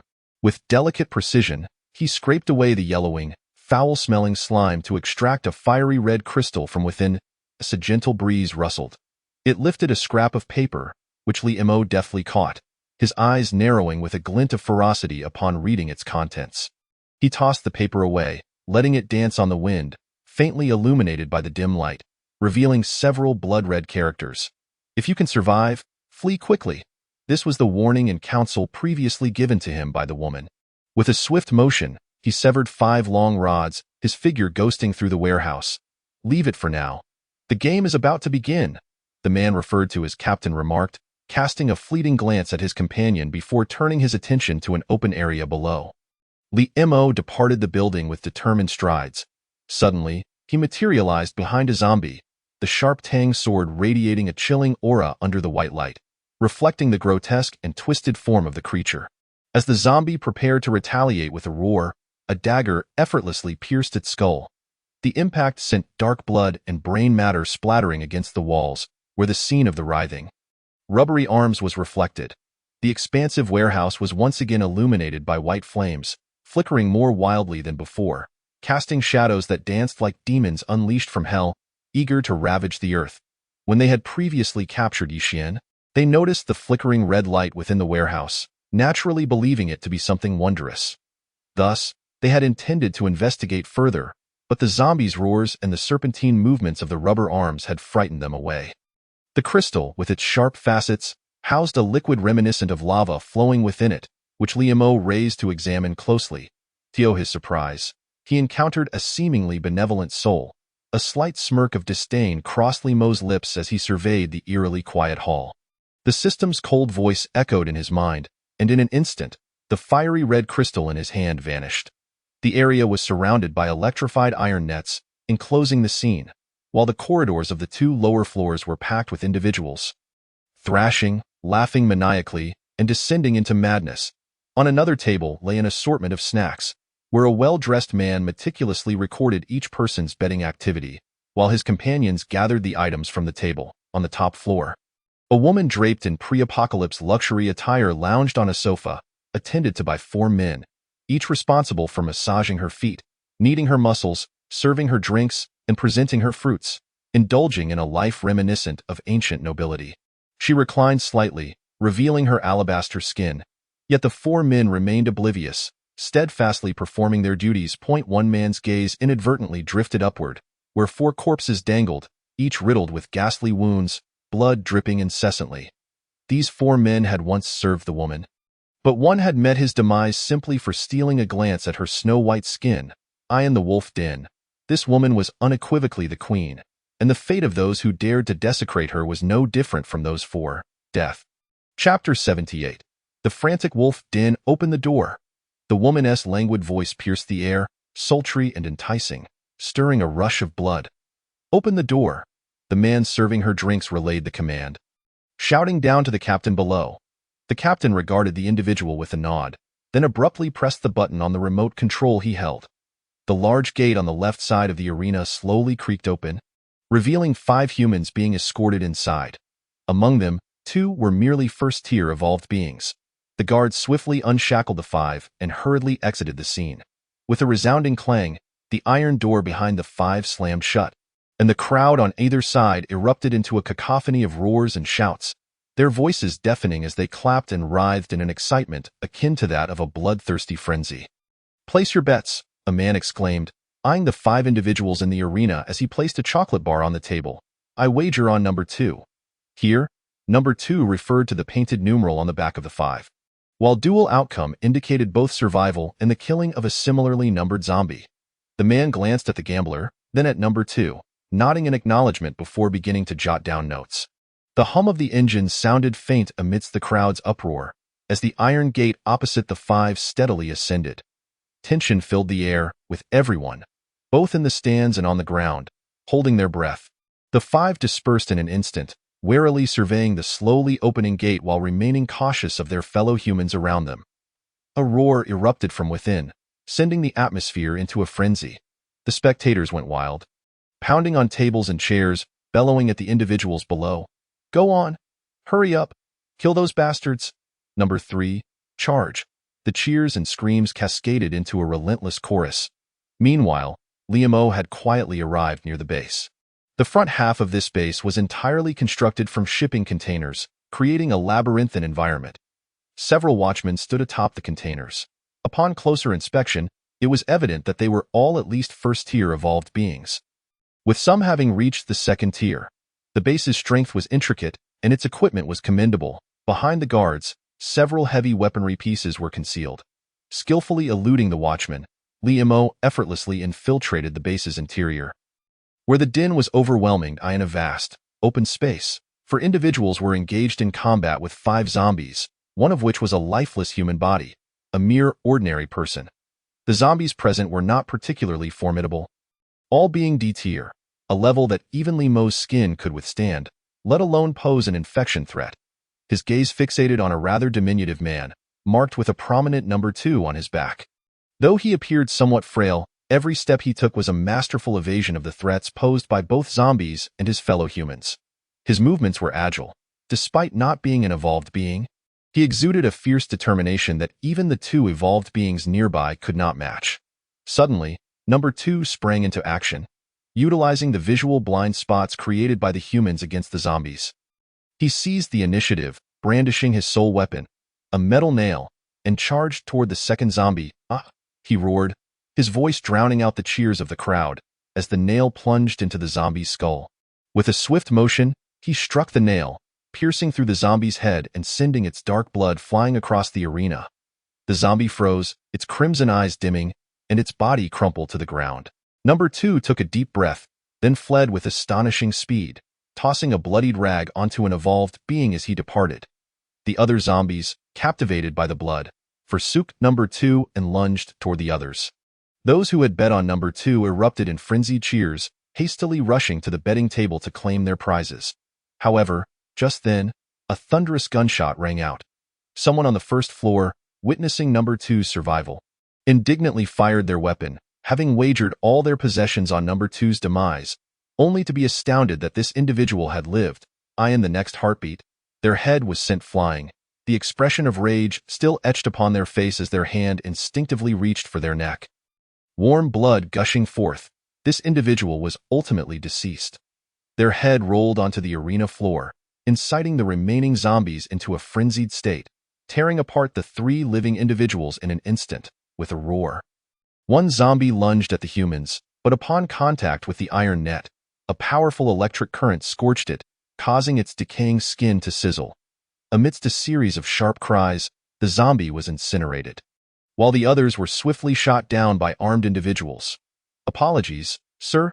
It is evident that number 2 did not survive," remarked a suited man, observing the twitching figure of the man who had fired the gun with a slight smile, before rising with the smile abruptly fading. "Eliminate all of that man's relatives. I do not wish to see them in the base tomorrow," the suited man directed a black-clad individual beside him, his peach blossom eyes flashing with murderous intent. "Rule breakers must perish. Have a few individuals clean up the arena. Tomorrow, let Yi Xian and her companions take their turn." The suited man's expression darkened as he surveyed the arena for a long moment. "Understood. Which fool fired the shot just now? Damn it, one person ruined our enjoyment. I'll make sure to devour his friends and family." With his bet seemingly secured, the disruption had turned many into losers. Some even stripped of their very underwear, let alone food. They gazed at the headless corpse on the ground, flames of fury igniting in their eyes. "I say that Wu Xiong," one man exclaimed, recognizing the identity from the attire on the corpse. Look at that serpentine tattoo on his arm. No one else here possesses such a mark. Indeed, it truly is Wu Xiong. Brothers, let us go seek reparations from that bastardess family. Right? If they can't provide compensation. That little wife of his isn't too shabby either. Quite fetching. The crowd dispersed in a frenzy, each seeking out Wu Xiong's relatives. The individuals tasked with cleaning the arena glanced at number 2's corpse, deliberating for a moment before tossing it onto the trash heap, choosing not to concern themselves with burying a person of no worth, especially with the blood and flesh that required cleaning up. Chapter 79. System S Auxiliary Task. Labor Agreement. Upgrade. Number 2's body was carelessly discarded in the rubbish heap, as Liamo silently approached the corpse and spoke. If you truly wish to die, I can assist you with that. With a sudden jolt, the body sprang to life as if resurrected. The blood that had flowed from its chest now completely healed. Limo gazed at the resurrected man with a cold, piercing stare. Sign this. Without hesitation, Liamo presented a labor agreement, an upgraded version signed by Zhou Jian and others, designed to exert better control over individuals to maximize benefits. Although this man was not an evolved being, his keen intellect and decisive ruthlessness were qualities Liamo deemed worthy of cultivation. He needed a legion of his own, one capable of fighting for and plundering from other bases. The impending collapse epoch approached, and he required the establishment of his own strength. The system mockingly interjected.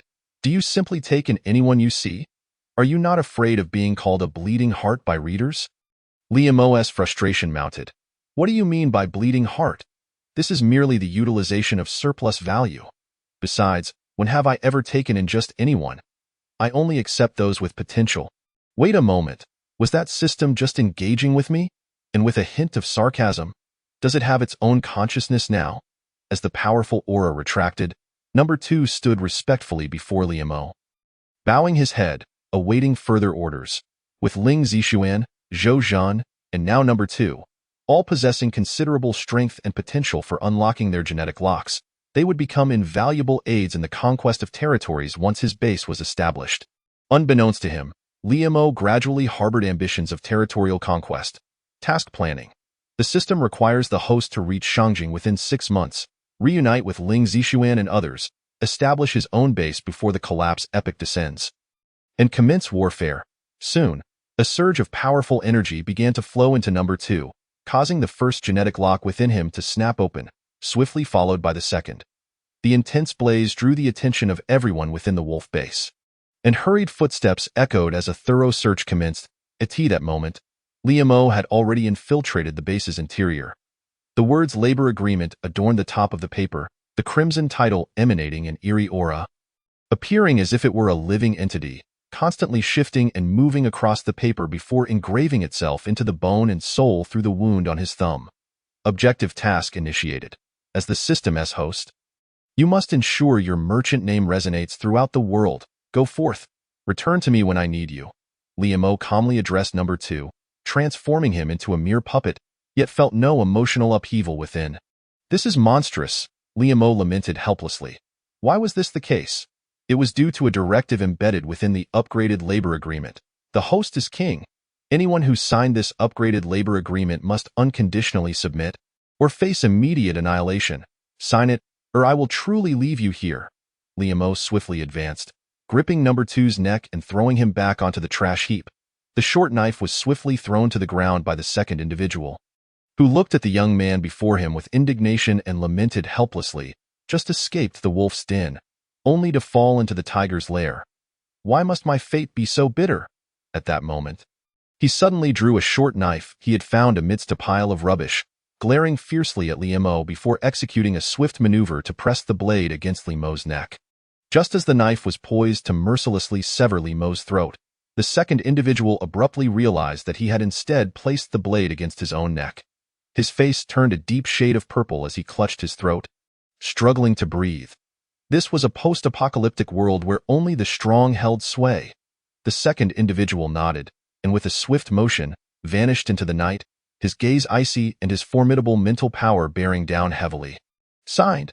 Liamo immediately muted the system's voice, then turned to the second individual and spoke. In that instant, he felt a sharp sting and looked down to find that his thumb had been cut by a piece of paper. Bright red blood instantly seeping into it, causing crimson characters to emerge in rows upon the blank sheet. Who exactly are you? He gazed at Li Mo with a hint of panic, retreating and trembling. He wished to voice further complaints, but upon meeting Li Mo's cold and unfeeling gaze, he swallowed the words back down, weakly accepting the piece of paper from Li Mo's hand. Clang. This was the fusion of Li Mo's mental power with the effects of the illusion flower, capable of ensnaring enemies silently into a delusion, leading them to turn upon one another. Boom. A powerful wave of heat surged skyward as he activated his innate skill. Fire control. Flames leapt into the sky, illuminating the surroundings and casting the darkened heavens in hues of red. A bold number 1 manifested upon his forehead, only to vanish in an instant, his black hair igniting into fiery red. Hiding a volcanic strength within his frail frame, ready to erupt, suddenly, he turned and ran.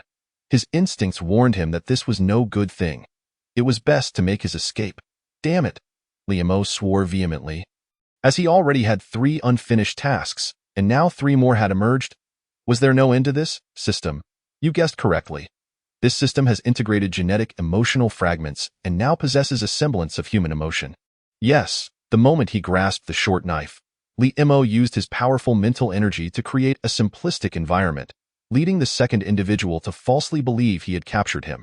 Had he been a bit more ruthless and killed the illusion of Li Mo in that delusion, he would have already taken his own life by now. Watching the retreating figure of the second individual, a faint smile crept upon Li Mo's lips as he grew increasingly eager for the impending collapse. Before him, the man observed Li Mo, his eyes subtly shifting, feigning a reach for the agreement in Li Mo's hand. Submission activated.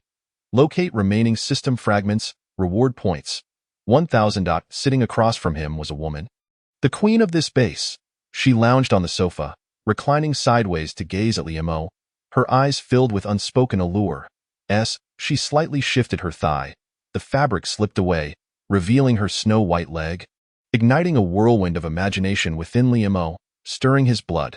You stand to gain from this transaction? Li Mo took a deep breath, calming his racing heart as he spoke. However, I believe my benefits would be maximized if you stayed. The woman smiled softly at Li Mo, her eyes shimmering with affection. Then why not come with me? Chapter 80. The deal. Negotiations break down. Ha ha ha ha. The woman covered her face with her hand, yet her laughter carried a hint of wild abandon.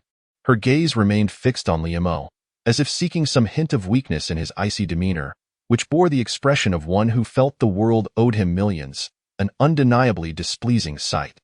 Since you entered, you've rambled on about a slew of inconsequential goods, but what do I stand to gain?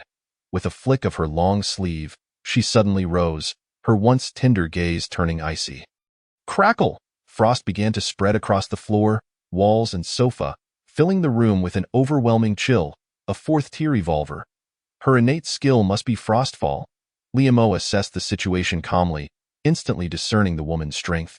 The Dark Age had ended, and human evolvers had received the final boon from the gods, greatly enhancing their abilities. Some 3rd-tier evolvers had unlocked their 4th genetic lock, catapulting them into 4th-tier power.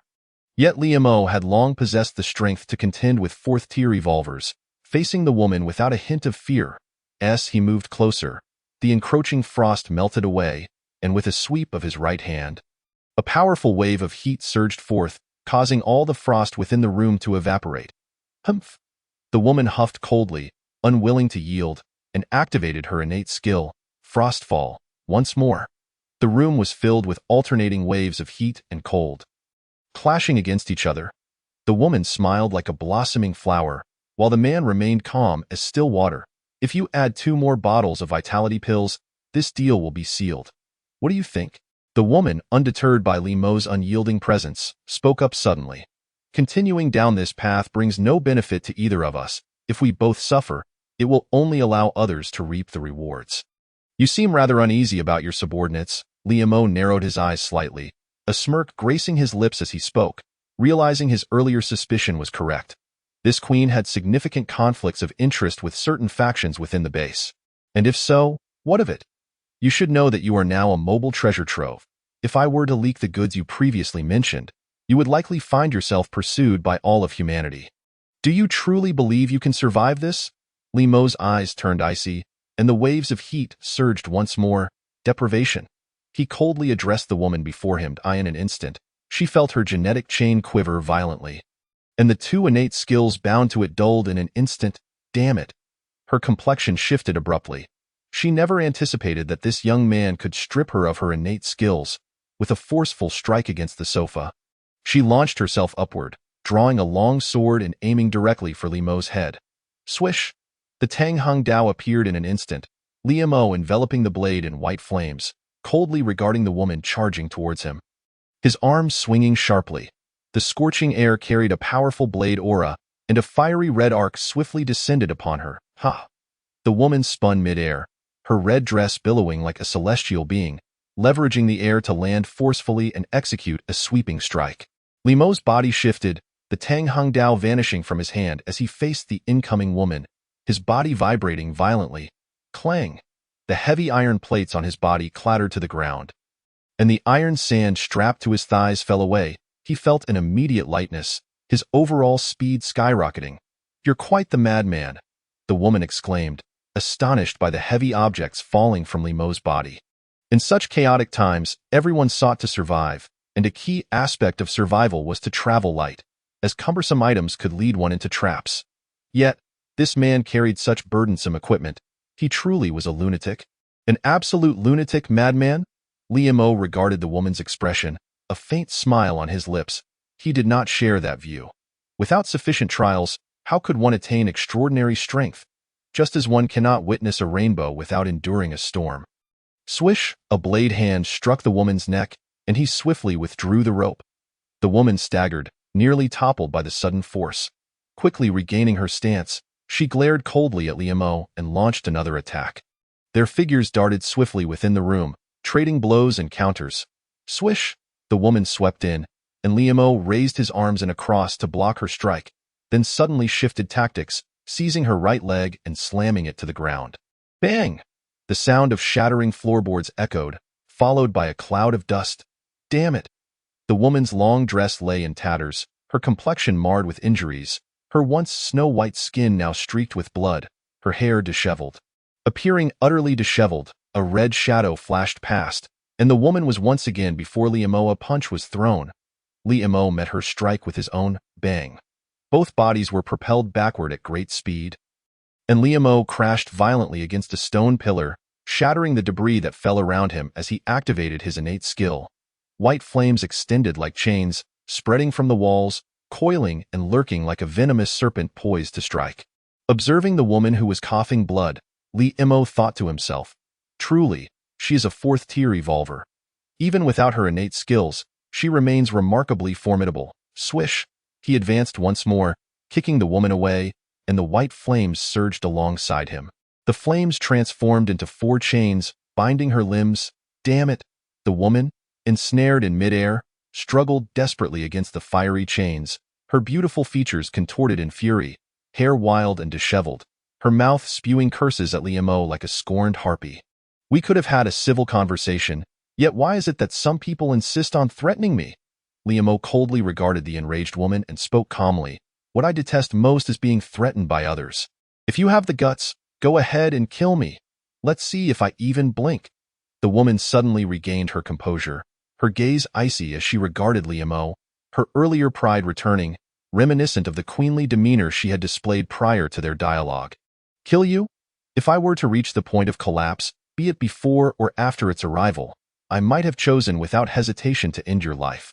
However, I have changed my mind."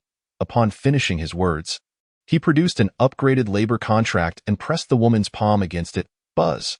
The contract suddenly trembled, emitting a low humming sound, followed by a visible crimson surge that flowed from the contract into the woman's body. Her previously contorted visage began to soften, her writhing form gradually calming down. She gazed at Li Mo with a complex expression, one that held admiration, anger, and respect. With a wave of her right hand, the surrounding white flames vanished in an instant. Li Mo observed the woman who had collapsed to the ground, her expression still cold as ice. Chapter 81. The task for Lin Shui. "What is your name?" Li Mo asked coldly, as he watched the woman rise slowly. "Lin Shui," she replied after a long silence. Even though she had signed the labor contract and felt an inexplicable sense of admiration towards this man, Her words remained frosty, as if this coldness were an intrinsic part of her being. Lin Shui? Li Mo muttered the name softly, feeling an odd familiarity with it, as though he had heard it before. Never mind, I can't be bothered to think about it. I have a task for you now. Here are 10 labor contracts. Find suitable individuals and have them sign. I will contact you after some time. Li Mo spoke to Lin Shui with a measured tone. At that moment, a knock echoed from outside, followed by the sound of hurried footsteps. Boss, are you all right? A female voice called from outside, laced with hesitation and concern. I am fine. You may withdraw, Lin Shui answered without the slightest hesitation. Is that so? The voice outside was clearly uncertain. The earlier tumultuous sounds of battle had indicated that something had transpired within. Yet, Lin Shui claimed everything was fine, raising suspicion. Withdraw. She looked dazedly at the man before her, then glanced at the sword on the ground before slowly moving away. If you can lift it, I'll take you with me. If not, then save yourself, understood. But Li Mo knew that this was not due to a lack of navigation or maps. The map in his hand was merely a reduced version of a larger area, and it was normal for such small places to be overlooked. The absence of this location on the navigation system only proved that it had become unusable. A sharp command escaped Lin Shui's lips, her eyes glinting with frost, displeased with the disobedience of those outside. This was a small town, but Li Mo was unaware of its name, as neither the map nor the navigation system contained any information about this place. As if it did not exist at all, she was scarcely dressed. Her body bore evident signs of abuse and violence. Her cheeks were swollen and purple, her eyes vacant and devoid of life. Clearly a victim of inhumane treatment, Limo did not kill the men before burning their bodies. He stood before a door leading to an inner room. Upon hearing this, Li Mo's lips twitched slightly. Frustration washing over him, he truly wondered if retrieving fragments for this system was the right decision. Why did it feel as though he were lifting a stone only to drop it on his own foot? System, but you have no choice. This is a mandatory task. What vexed Li Mo was that the girl seemed to possess a tracking ability, following him closely every time he paused to rest. The vehicle glided smoothly, weaving through the bustling streets. Give up. You cannot lift it, Li Mo said softly, observing the girl whose hands were bloodied. Sweat and blood rolled down her face, and her arms oozed crimson. As dawn broke, the sun gradually illuminated half the sky. Forget it. I won't bother quarreling with a non-living entity. Limo pocketed the navigation device and continued to move forward slowly. The bruises on his arm were visible as she exerted every ounce of strength to wield the sword. Sweat rolled down her face, mingling with the blood from her wounds, and the scars on her arms split open once more. Taking a deep breath, Limo steadied his emotions before turning to leave. As the people outside withdrew, he briefly instructed Lin Shui on certain matters, including the release of the 4 individuals they had previously captured. With a swift motion, Limo severed the ropes binding the girl, then retrieved a few garments from the system's storage space to drape over her shoulders before departing. The scattered zombies around them were mercilessly crushed beneath the wheels, blood and flesh splattering everywhere. Tang Hong effortlessly cleaved a C-rank zombie in half. Its hardened body crumbled before Limo as if it were made of mere tofu. Dispatching it required no effort at all. Limo felt as though he had received 1,000 critical hits. Could the system truly comprehend his thoughts? It was utterly absurd. Throughout the journey, he encountered no danger. Neither zombies nor extraordinary beings nor that so-called boss made an appearance. System. At this rate, your readers might turn against you. Limo's voice was frigid, chilling enough to make the girl shudder involuntarily. With a vroom, Limo sped down the highway in a car. Can you lift it? Limo asked, placing a long sword before the girl. His gaze fixed coldly upon her, who trailed him like a shadow. The satellites overhead had long been unmaintained, facing a series of issues due to aging equipment. They could no longer provide any navigation information. System, aren't you afraid the readers will accuse you of being a saint? Saving even a little girl? What a burden. I am a human. Limo inhaled deeply, asserting, I remain a human. Hunger had already driven them to abandon ethics and morality. When survival itself becomes a question, what room is there for discussions of ethics? Had it not been for the occasional sobs escaping his lips, Limo might have believed the girl was dead. Within a nearby dwelling, several men were gnawing on fresh, crimson flesh, while on the blood-soaked ground lay a frail child, his abdomen hollowed out, arms covered in bite marks, and his face a grotesque mash of torn flesh. Inside, a girl was trapped on a bed, her arms and legs bound tightly with ropes, the restraints cutting into her skin until it turned red and purple, flesh torn and blood flowing freely. Some muffled sobs could be heard from within, and after a moment's hesitation, Liamo opened the door. The system mercilessly mocked him. Clad in oversized garments that obscured her form, she rolled her sleeves up high. Her gaze fixed intently on Liamo, fear evident as she dreaded the prospect of him abandoning her. He cast a glance at the battered girl following closely behind and quickened his pace to leave. He regarded the girl, covered in wounds, with a mix of exasperation. She was like an unyielding adhesive. No. This was the first time the girl spoke, her voice hoarse, imbued with a profound sense of hardship. Her battered face set in determination. Clang! As the long sword was raised slightly, the girl's face broke into a smile for the first time, but the weight of the sword in her hands soon became unbearable, crashing down onto the ground. Her palms were pinned beneath the sword's blade, crimson blood gushing forth with the sound of cracking bones. Liamo glanced over, noting that the girl's hands were nearly ruined. The bones had been shattered under the sudden pressure, exposed flesh and blood spilling into the air. Determination shone through her features as she bit her lip, the excruciating pain overwhelming her. Yet she did not emit a single scream despite the torment. Chapter 82. From now on, you shall be Lin. Liamo was moved by the girl's resilience. The pain she endured was something even an adult might struggle to withstand. Yet this young girl bore it silently. "What is your name?" Liamo inquired, watching the girl stubbornly attempting to lift the long sword from the ground. The girl shook her head, remaining silent, as though she had no inclination to speak, leading Liamo to wonder if she had a speech impediment. "No name?" Liamo frowned, incredulous as he gazed at the little girl. She nodded subtly, continuing her futile struggle to lift the sword. "Well then, from now on, your name shall be Li," Liamo declared, swiftly retrieving the long sword and pulling out a vitality pill for the girl. The vitality pill dissolved in her mouth.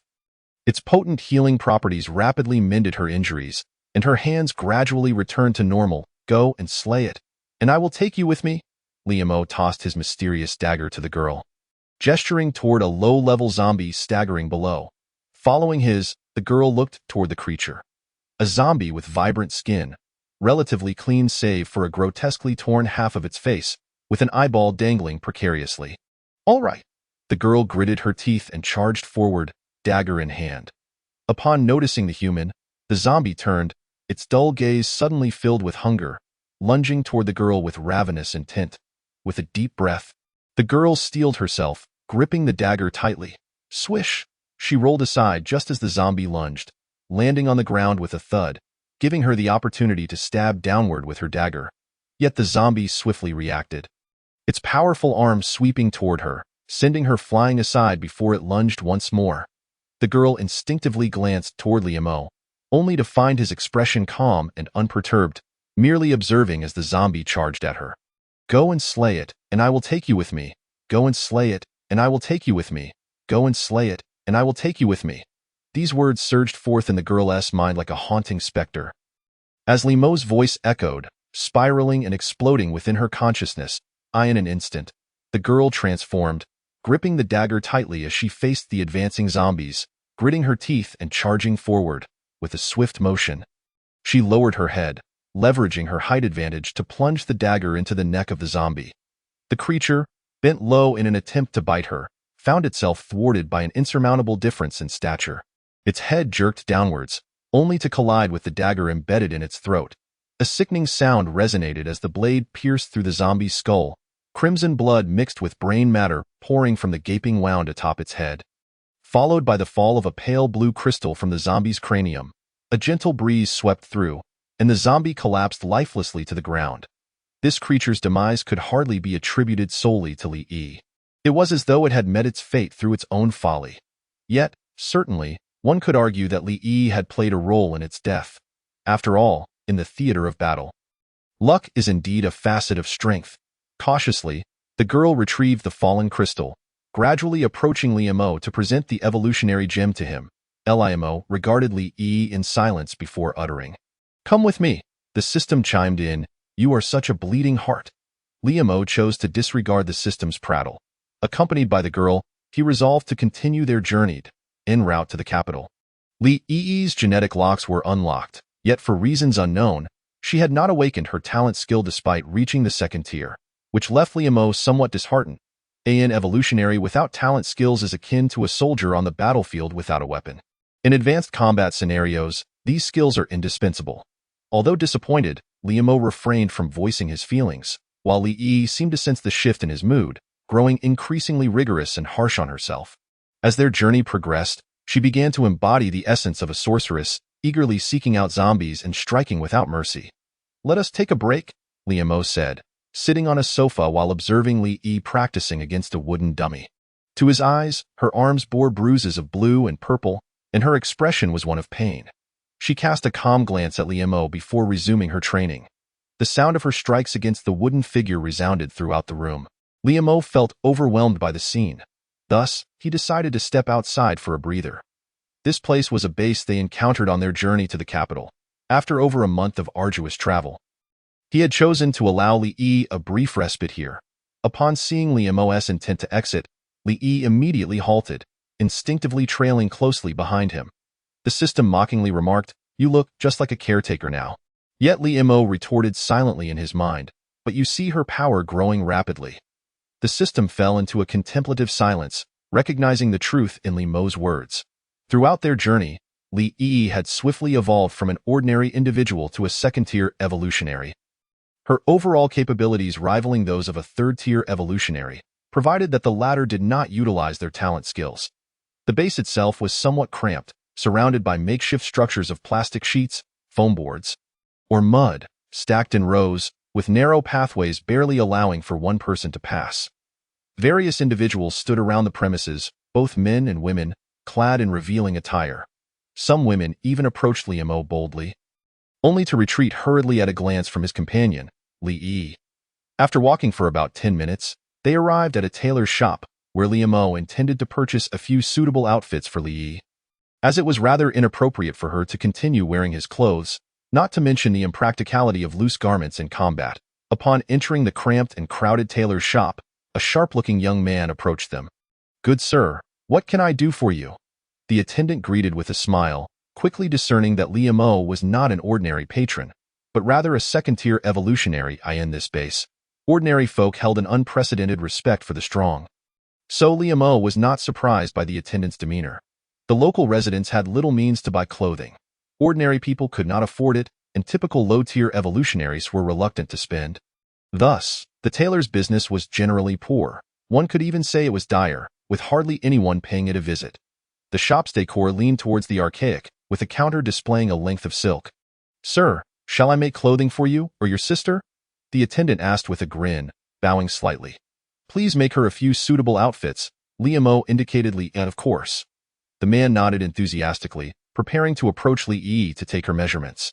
But suddenly, an unexpected turn of events unfolded in a flash. Li drew the dagger that Liam had gifted her, sweeping it across to trip the attendant, knocking him to the ground, and swiftly positioning the blade against his throat. The sharp edge glinted menacingly in the sunlight, slicing through the skin of his neck and drawing forth crimson droplets. The young man went pale, beads of cold sweat forming on his forehead.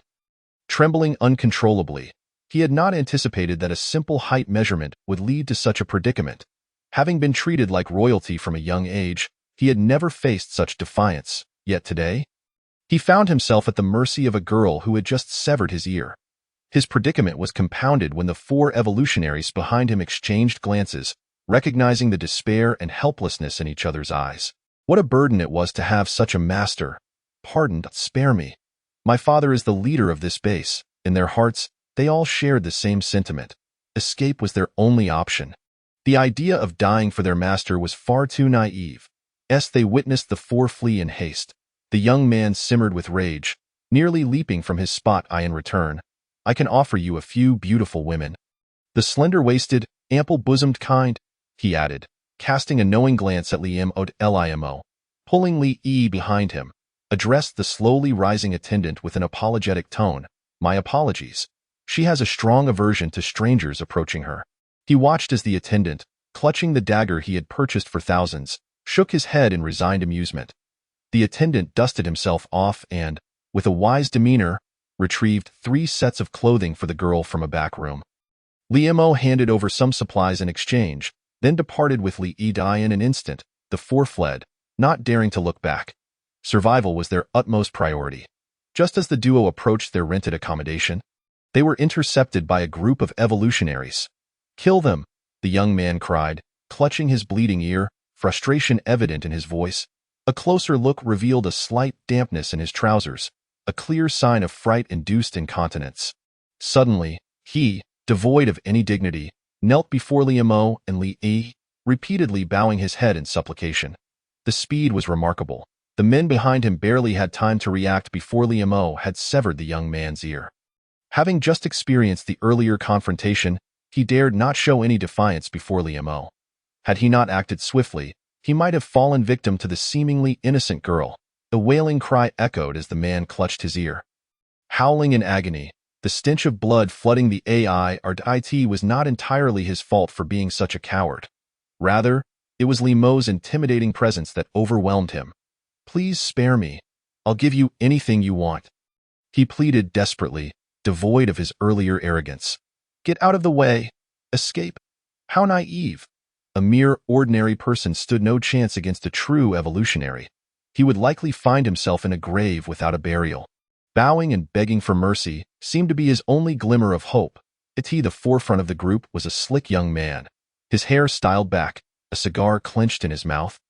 Appraising Li Yi with an unsettling gaze, Liamo, confronting the roadblock, spoke coldly. He had no patience for those who bullied others under the guise of power. Behind him stood 4 burly men in black, all exuding the aura of second-tier evolutionaries. Surprisingly, the young man was an ordinary person, likely a relative of some influential figure in the city. Stand down," Liamo commanded sharply, recalling the girl's previous experiences. Aside from himself, everyone else had fallen victim to her wrath. "Listen to me. Release her," he insisted, gradually prying the dagger from her grip. "Want to leave? Fine, but leave that little girl behind." The young man smirked at Liamo. From their earlier encounter, they recognized that Liamo was not someone they could contend with. He was at least a 3rd-tier evolutionary, and likely even a 4th-tier evolutionary, one that even their leader had yet to attain. How could they possibly resist? The coldness in Liamo's eyes resembled the chilling depths of hell. His voice, elongated and menacing under the moonlight, sent shivers down their spines. "Get lost," Liamo cursed the system once more, silencing its voice yet again. On their return, Li Yi remained silent, trailing behind Liamo, subconsciously reaching for her waist, only to realize that her dagger had been taken from her by Liamo. "Take it." Observing the discontent on Li Yi's face, Liamo gently returned the dagger to her. He was just as perplexed about the dagger's origin as she was. He had inquired with the system, only to receive the unsatisfactory response.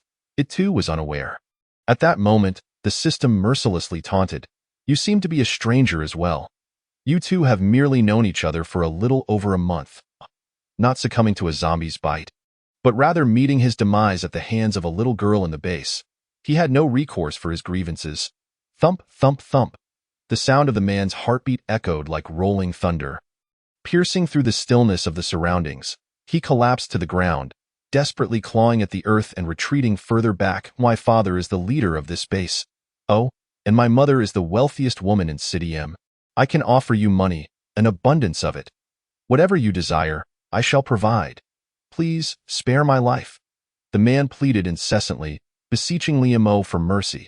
He had already resolved that if Liamo let him go, he would immediately seek out his father and ensure Liamo's utter destruction. "Sir, times have changed," Liamo calmly remarked, gazing at the terrified man. With a flash, a brilliant light erupted, followed by a massive, severed head soaring into the sky. Its expression frozen in unending terror, eyes reflecting the radiant glimmer of Tang Heng's blade. Chapter 84. Trouble? I don't mind this base acquiring a new master. The following day, chaos erupted throughout the base. The leader's son had been murdered on the streets, his head impaled upon a wooden stake. The base leader, consumed with rage, ordered an all-out hunt for the perpetrator, promising that whoever brought him the killer's head would be appointed as the new deputy leader. In an instant, the base was flooded with people scouring for the culprit. some even turning the area of the man's demise upside down, inciting the common residents' ire. After half a day of searching, the assailant remained elusive, while our protagonist Liamo leisurely sipped tea upstairs. I seem to have caused you some trouble. Li sat obediently beside him, her head lowered as she fiddled with the dagger. Her tone somewhat glum. Trouble? Liamo scoffed with a smirk, addressing Li. The term trouble is reserved for the weak, system. Can you not have a shred of dignity? Besides, you're hardly a strong one yourself. You're probably just marginally more capable than the people in this base. If you're so bold, why not take on a few raiders single-handedly? The system seized the opportunity to mock its host, and as soon as Liamo spoke, it engaged him in a verbal sparring match. You said it yourself, I am stronger than them, and that is sufficient, Liamo retorted decisively. System. This left the system momentarily speechless. With no sign of the murderer, some clever individuals began to consider alternative strategies, such as capturing a few of the leader's bodyguards. A slender figure darted swiftly through the flames, wielding a dagger, severing the heads of the surrounding evolved beings with precision. Even if your strength is formidable, you shouldn't act so arrogantly. After all, there are over 100 evolved beings here. The base leader finally made his presence known, his cold gaze fixated on Liamo, a glint of murderous intent flickering in his eyes. As fate would have it, one of the four had remained within the base, likely clinging to the hope of evading capture, for no one wished to wander in the zombie-infested world beyond the base. Should he eliminate Liamo, then the deputy position would rightfully be his, and he would enjoy an abundance of food, drink, and pleasure. The crowd fervently gazed at the small building before them, as if happiness were on the brink of arrival. You incited these people merely to test my strength. If my prowess exceeds your expectations, you will continue to provoke them to attack, thereby exhausting me, allowing you to reap the benefits. Could it be him? The crowd suddenly felt a chill as they beheld Liamo's lips curve into a slight smile, as if he were the very embodiment of a devil's summons. He clutched his throat and writhed in agony on the ground. One step forward, and they retreated a step back. Crack! Am I being excessive? Liamo observed the cacophony of screams below and the figure weaving through the crowd, a faint smile gracing his lips as he remarked, "What right do you have to accuse me?" A flicker of displeasure crossed the faces of the crowd, their dissatisfaction evident at Liamo's disdainful demeanor. The one who urged everyone to attack is also one of your covert arrangements. Isn't it? I suspect you aim to embolden a few to incite the masses, thereby maximizing the depletion of my strength, stamina, and innate abilities. This was an assertion of dominance. They felt the overwhelming aura of killing intent emanating from him. The gates slowly creaked open as Liamo calmly surveyed the throng. Two simple words, though light, reverberated with earth-shattering power in the minds of the crowd. Stand aside, deprivation, innate skill, electrocution. The resolve of the masses crumbled in an instant. A being capable of effortlessly stripping away everyone's innate abilities. How could they possibly resist? How could they fight back? They were simply not on the same level. What is happening? The second-tier evolved beings present sensed the dire situation. Their innate abilities seemed to vanish into thin air. Someone in the crowd shouted, and the throng was instantly galvanized. They were numerous, and Liamo was but one. What was there to fear? Even if he was strong, a single pair of fists could hardly contend with a multitude of legs. They surged forward, unleashing their various innate abilities without hesitation. Seeking death, an evolved being struck first, landing a punch squarely on Liamo's back. Crack! Everyone, charge! Yet no matter how he shouted or roared, the skills on their genetic chains remained immovable, seemingly wiped from existence. The innate skill of deprivation was unleashed in an instant, and the evolved being with electrocution watched in horror as the currents vanished from his arms. He cried out in despair, innate skill, electrocution. A deluge of innate abilities filled the air, dazzling in its display, while Liamo quietly observed the spectacle. To him, these individuals resembled monkeys in a theater, their greatest purpose being to entertain and amuse. Amidst the overwhelming heat surged flames howling, boom. They could not resist. Now it was Liamo's turn. A plume of white flames shot skyward, akin to a white dragon weaving through the throng. With a flash, crimson light materialized, a narrow gash appearing at the neck of an evolved being, widening progressively until blood gushed forth like a fountain. According to his original plan, he would not have been discovered. But alas, He had been betrayed by those closest to him and subsequently imprisoned.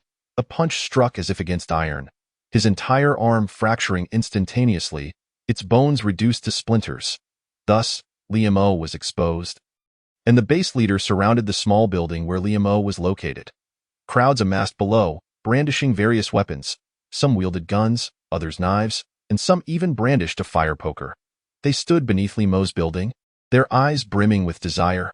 Innate skill, fog. Liam O gazed at the leader, whose countenance was dark enough to drip water, and continued, "Yet you still underestimated my strength. Spare us the pretense of seeking vengeance for your son. A man like you, exuding an aura of decay, likely has several illegitimate children. I am the leader of this base." The leader declared coldly, his words revealing the true reason behind his fury. He was the dominator of this place. His son had been murdered within his territory. Was this not a blatant affront to his authority?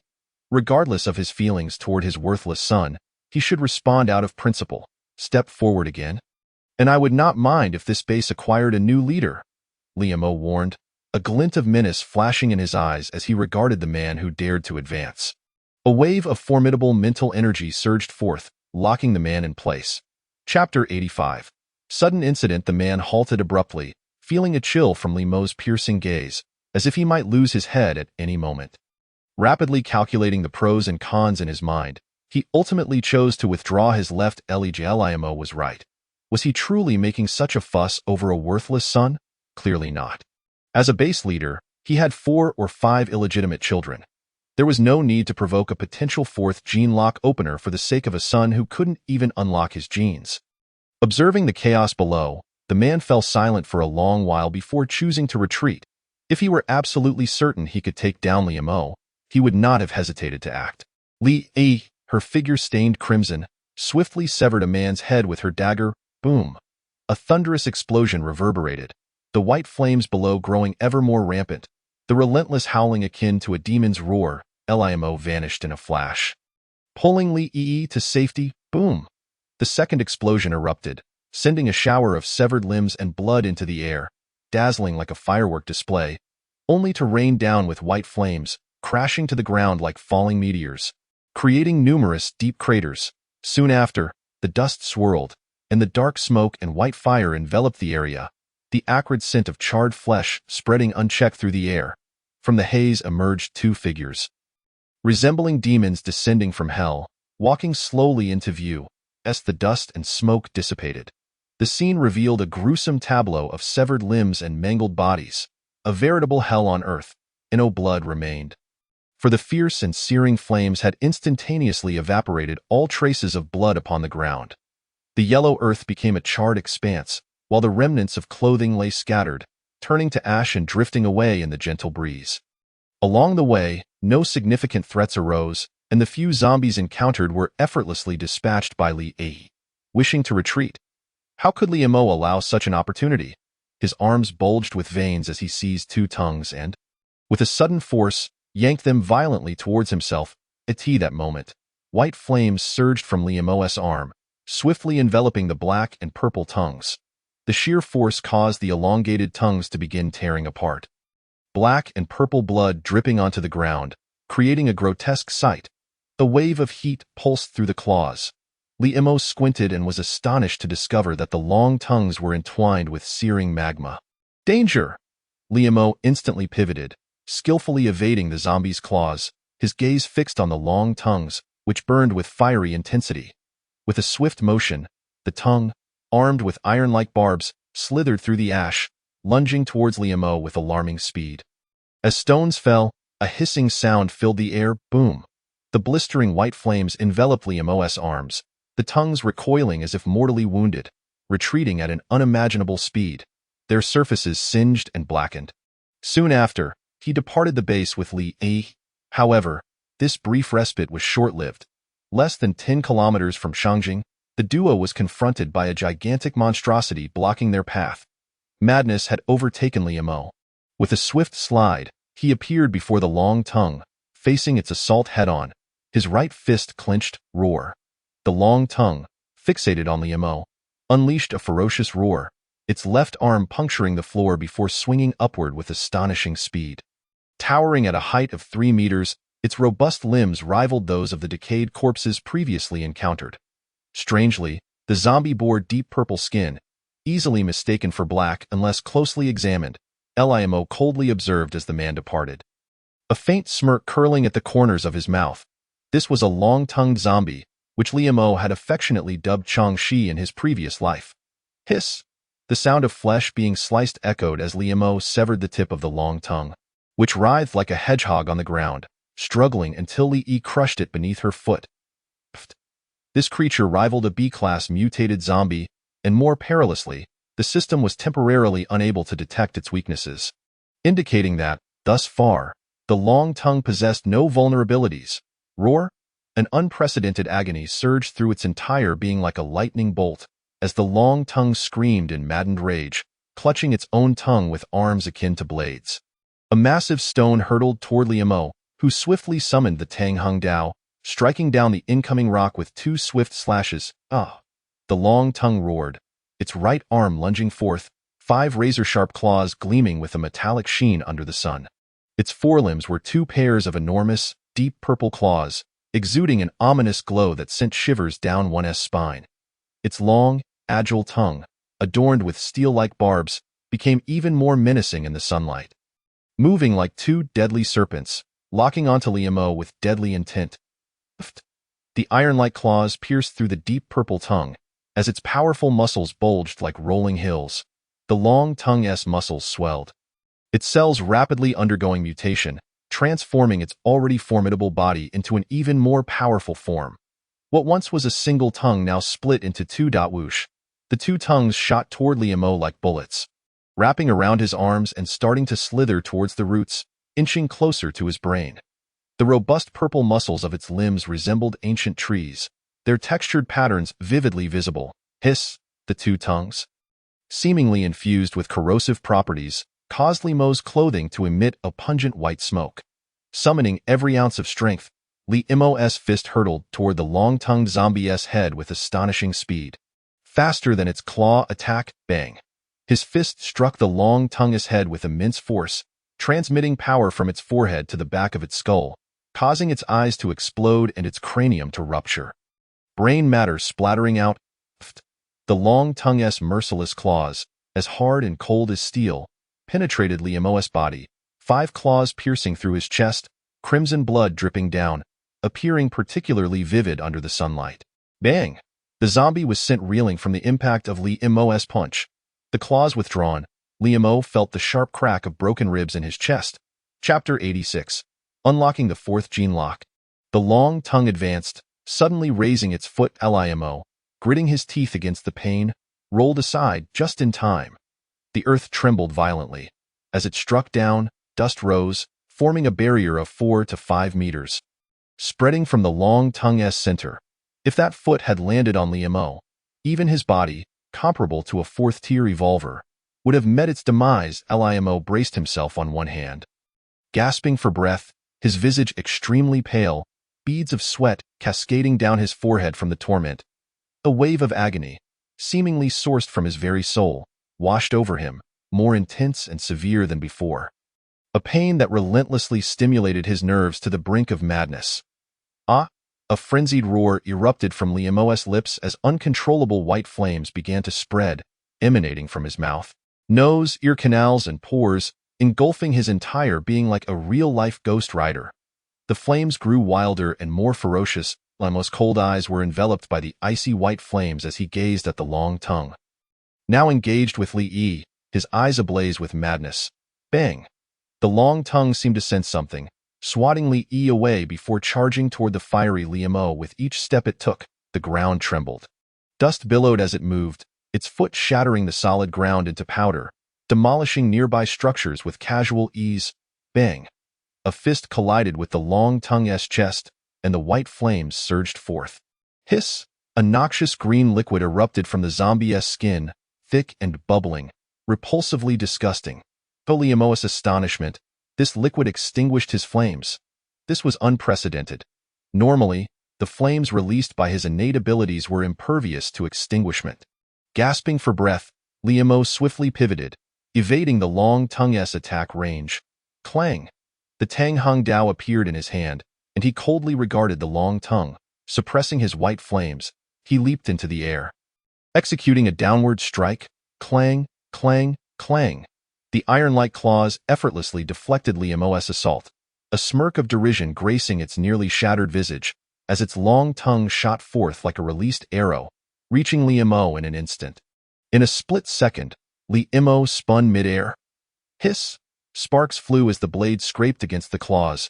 Balancing himself with one hand on the ground, he glanced at the battered Li and then back at the colossal beast before him. His mind racing, he focused his mental energy to its peak, seeking a breakthrough from within the long tongue. But at that moment, the long tongue lunged, its iron-like claws piercing through Liam's left arm and, with brutal force, tearing flesh and bone apart. Sniff, sniff. The long tongue savored the scent of its meal, regarding the blood and flesh of an evolver as the most exquisite delicacy in the world. Boom! The white flames instantly cauterized the wound. As Liamo gazed at the horrifying gap in his left arm, his eyes blazing with fury. Bang, bang, bang. Two figures darted rapidly beneath the cold sunlight. Liamo attacking the long tongue with reckless abandon. Biffed. As the claws pierced through his thigh, Liamo's Tang Hung Dao severed the long tongue's barbed appendage. An exchange of injuries. A tactic that risked self-harm for the sake of revenge, left him riddled with blood-soaked holes, a torrent of crimson gushing forth, enough to fill a basin. Liamo, pale-faced, crouched on the ground, his right hand gripping the Tang Hung Dao embedded in the earth for support. While the long tongue before him fared little better, its head neatly severed, its left arm mercilessly chopped off, its body marred with ghastly wounds. Both remained vigilant, their eyes ablaze with rage. Buzz. Suddenly, a resonating hum echoed in Liam's mind, followed by a rapid expansion of the energy cluster within his consciousness, akin to a sapling growing anew, radiating a powerful aura. Fourth-tier mental strength. This marked the breakthrough to fourth-tier mental power. Querying personal attributes. Liamo quickly commanded. In the midst of inquiry. Host's physical condition. Satisfactory. Host level. LOW. Name. Liamo level. Tier 3 Volver, capable of breakthrough to Tier 4. Mental state. Stable. Points. 35. Physical strength. 5. Mental power. 4. Talent skills. 0 cooldown. Fire control technique. Deprivation. Enhancement categories. Physical enhancement. 3 times. Mental power enhancement. Twice. Sensitivity enhancement. Once. Strength enhancement. Once. Talent skill. Fire control technique enhancement. Once. Permissions held. Labor agreement signing. Trading.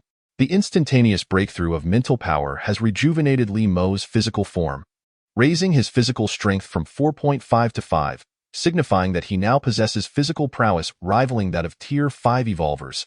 Crack! A muffled sound emanated from within him as the fourth gene lock clicked open.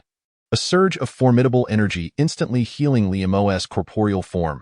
His bones, flesh, and nervous system rapidly restored. In the blink of an eye, he appeared as good as new. Were it not for the horrifying blood holes in his garments, none could fathom that such grievous injuries had mended so swiftly. The fourth gene chain was shrouded in a mysterious veil, obscuring the nature of its talent skill, leaving even Liamo somewhat perplexed. System, what talent skill have I unlocked this time? The gene chain within him exuded a powerful aura, yet the specifics of this skill remained elusive. He could only inquire of the system. Talent skill. Instant. Skill description. When activated, it elevates the user's speed tenfold while simultaneously having the speed of foes within a designated range. Duration. 5 seconds. Note. 1. This skill possesses a 7-day cooldown period, with a 0 cooldown efficacy probability of 75%. 2. This talent skill can be upgraded to Stasis, time control. Stasis. This is the second-tier upgrade of the talent skill. Instant, capable of halting time in a specific area without affecting the user. Cooldown time, 1 month, and 0 cooldown does not apply. Time control. This is the ultimate upgrade of the talent skill.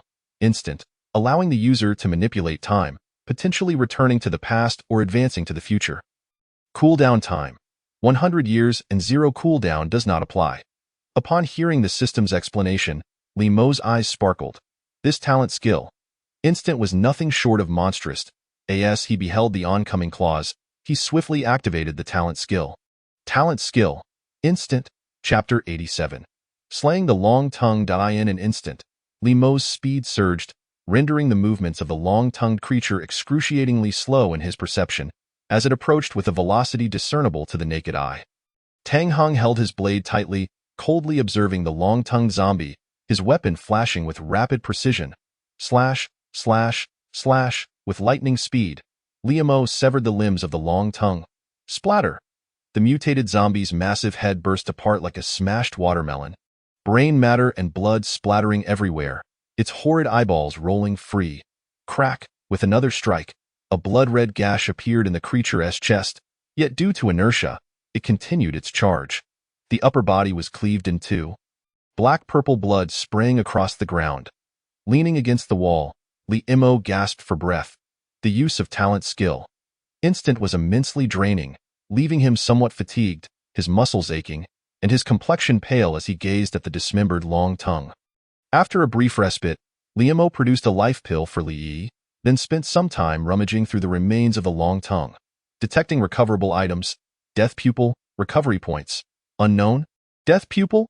Li Mo stared at the long-tongued creature's black-purple eyeball, utterly astonished.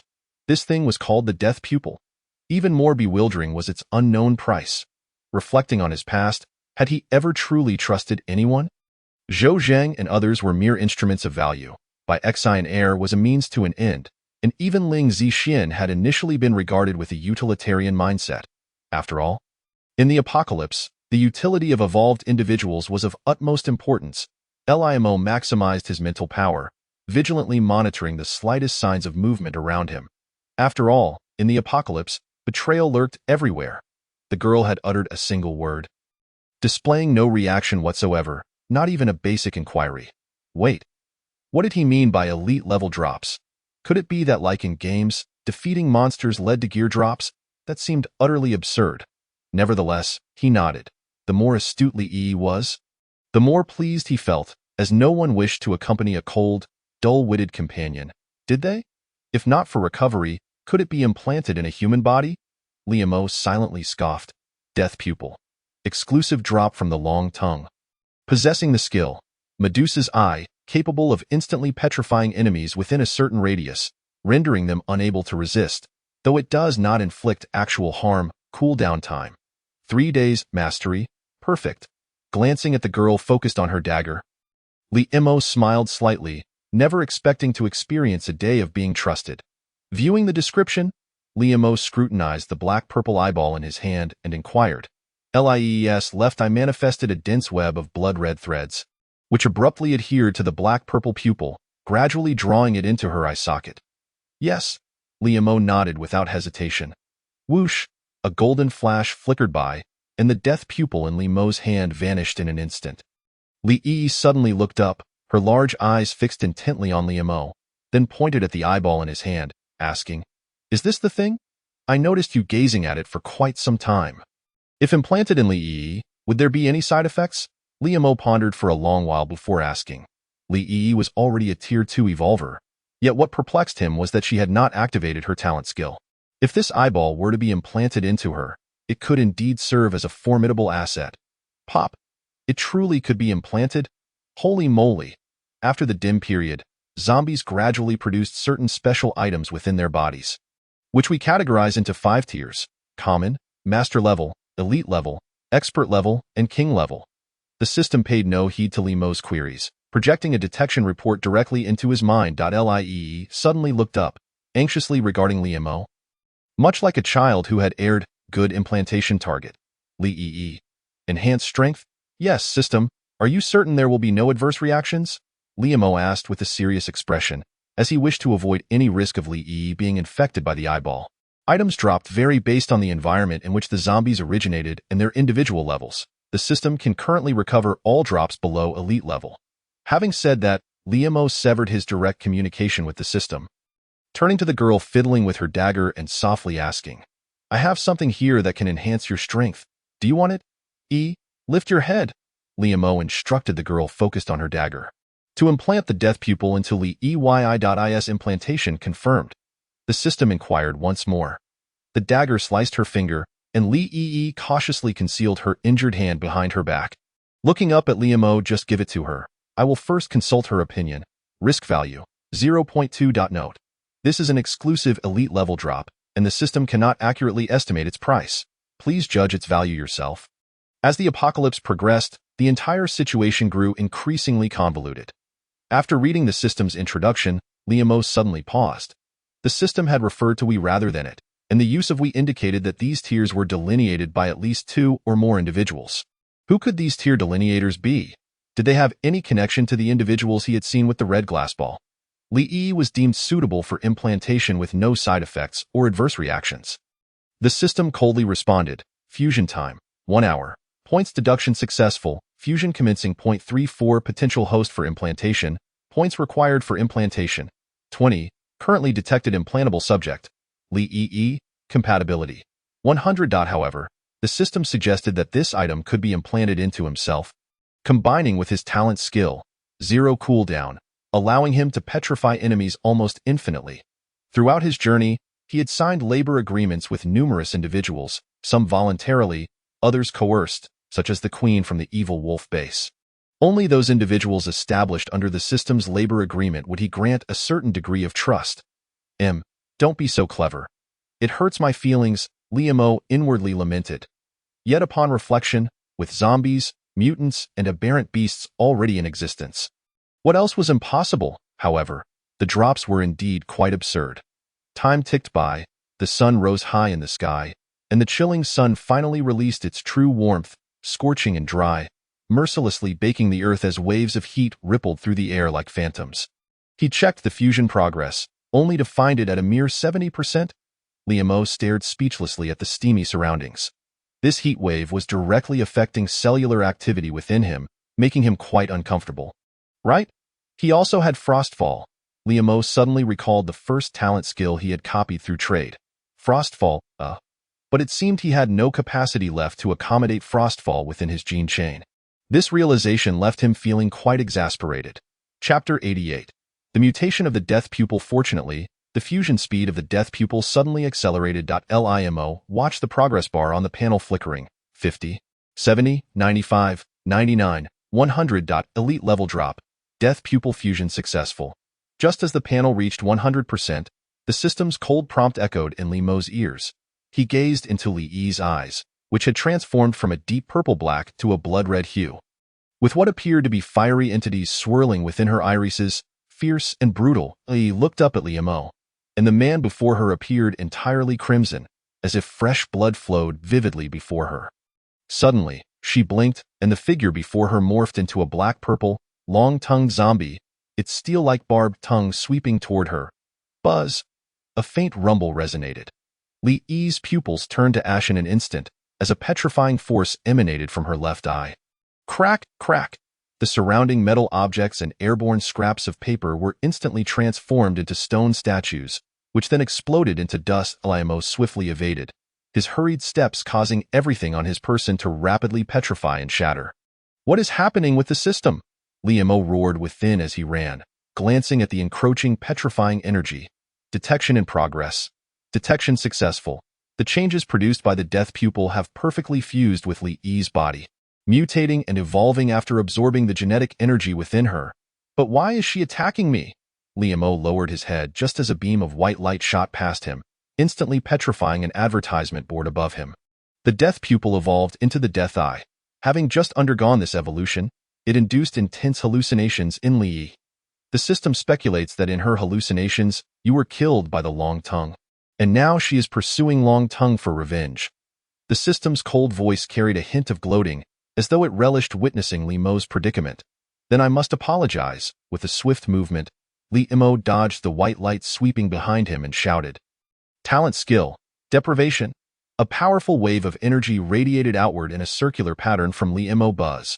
This energy penetrated Li's petite form, her pupils returning to normal as the blood-red hue receded. Revealing her black irises, the use of the talent skill also awakened Li from her hallucination. She surveyed the surroundings, where the petrified remnants had turned to dust, feeling disheartened. She recalled the recent events wherein she nearly killed the man who had pulled her from the depths of despair. Observing the melancholic Liamo smiled gently. It seemed this child would not develop in the direction he had feared, which was a most welcome outcome. Based on Li Yi's original character, Li Mo had anticipated she might lose control and become a cold-blooded killing machine. But now it appeared she would not follow that path. He offered her a simplistic reassurance in straightforward terms before they continued onward. Along the way, he reiterated to Li Yi the necessity of maintaining her humanity, lest she truly become a mere instrument of slaughter. In response, the girl remained silent, quietly watching Li Mo while fidgeting with her petite dagger. Her head bowed as she walked, a faint smile gracing her lips. To avoid unnecessary trouble, the two opted to traverse rural backroads, as most zombies were currently concentrated in urban areas, making rural paths relatively safe from their presence. On either side of the narrow path lay dense thickets of trees. Any large animal's appearance would trigger a rustling alert from the surrounding flora. This environment was ideal for Li Mo, as everything around could serve as an alarm, allowing him to temporarily relax and withdraw his mental energy. After all, prolonged exertion of mental strength was taxing, even for him. The journey remained relatively quiet. Even when a few scattered zombies appeared, Li Yi swiftly dealt with them. Together, the pair, one tall, one short, navigated the winding, wooded trail. As dusk descended, rare fiery clouds emerged in the western sky. The sun gradually sank, striving to cast its last rays upon the earth and sky. The clouds were bathed in the sun's radiant glow, transforming into a dazzling gold. The two paused, gradually becoming entranced by the beauty around them. The clouds varied in color and shape, with one resembling a roaring tiger ready to pounce, while another appeared as a venomous snake lurking in the underbrush. The fiery clouds changed hues, some silver-white, some golden, occasionally resembling a red ribbon sweeping across the horizon.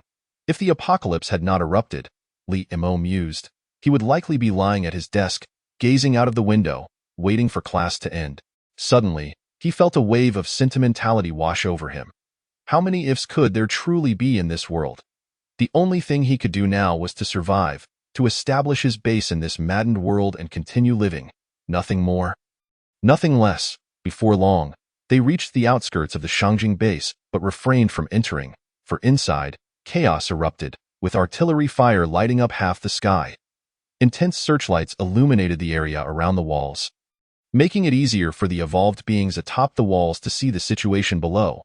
Dozens of fighter jets circled above, their massive propellers spinning wildly, as missiles continuously rained down to boom. A missile struck perfectly amidst a horde of zombies.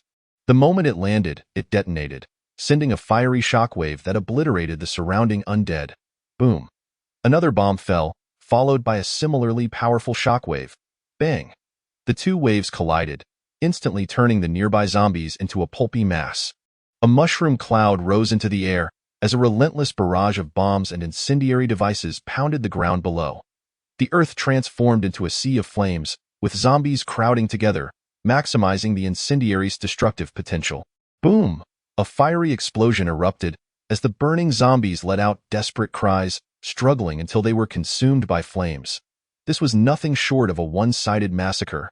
The overwhelming firepower from above rendered the zombies unable to advance even a step. The ground had long since become a blood-red quagmire, muddy and terrifying.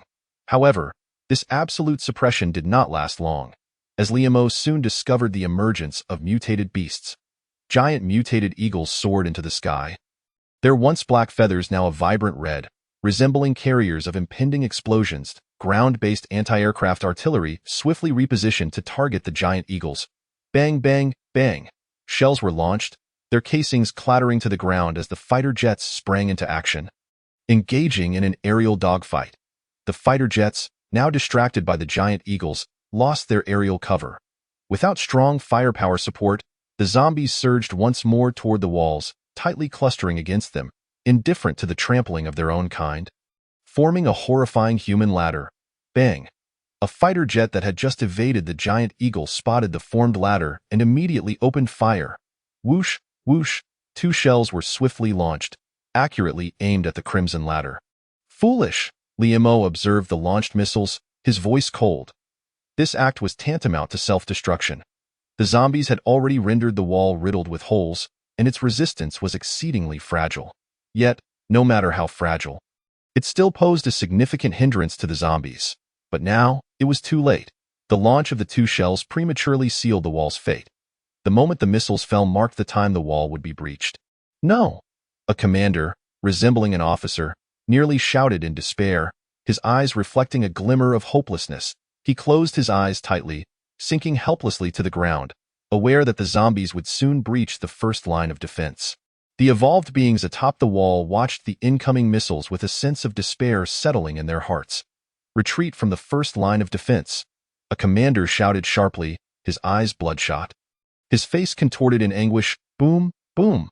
The missile detonated instantaneously, as anticipated by the fighter pilot, shattering the corpse ladder and simultaneously creating a vast black hole in the steel wall.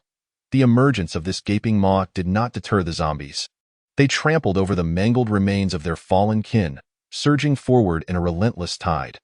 The ground beneath them became tainted with the dark, viscous blood and flesh of their brethren, and this breach in the once impenetrable wall began to crumble under the weight of the undead. It resembled glass. Once a single crack appeared, it would inevitably spread, engulfing the entire surface. The original gash quickly widened under the press of the horde, until the eastern iron wall collapsed entirely. The evolved beings and ordinary citizens stranded atop the wall were swiftly consumed by the relentless zombies. Their bodies torn asunder and devoured with voracious glee. It's still holding. Liam and his companion gazed at the fallen eastern wall, revealing rows of electrified fencing. The buzzing currents surged through the wires. Beyond the fence lay a barren expanse, littered with a multitude of landmines, and behind it stood armored vehicles and tanks, poised for action. The river separated these machines from the electrified barrier. No, it was more accurate to describe it as a sea of fire.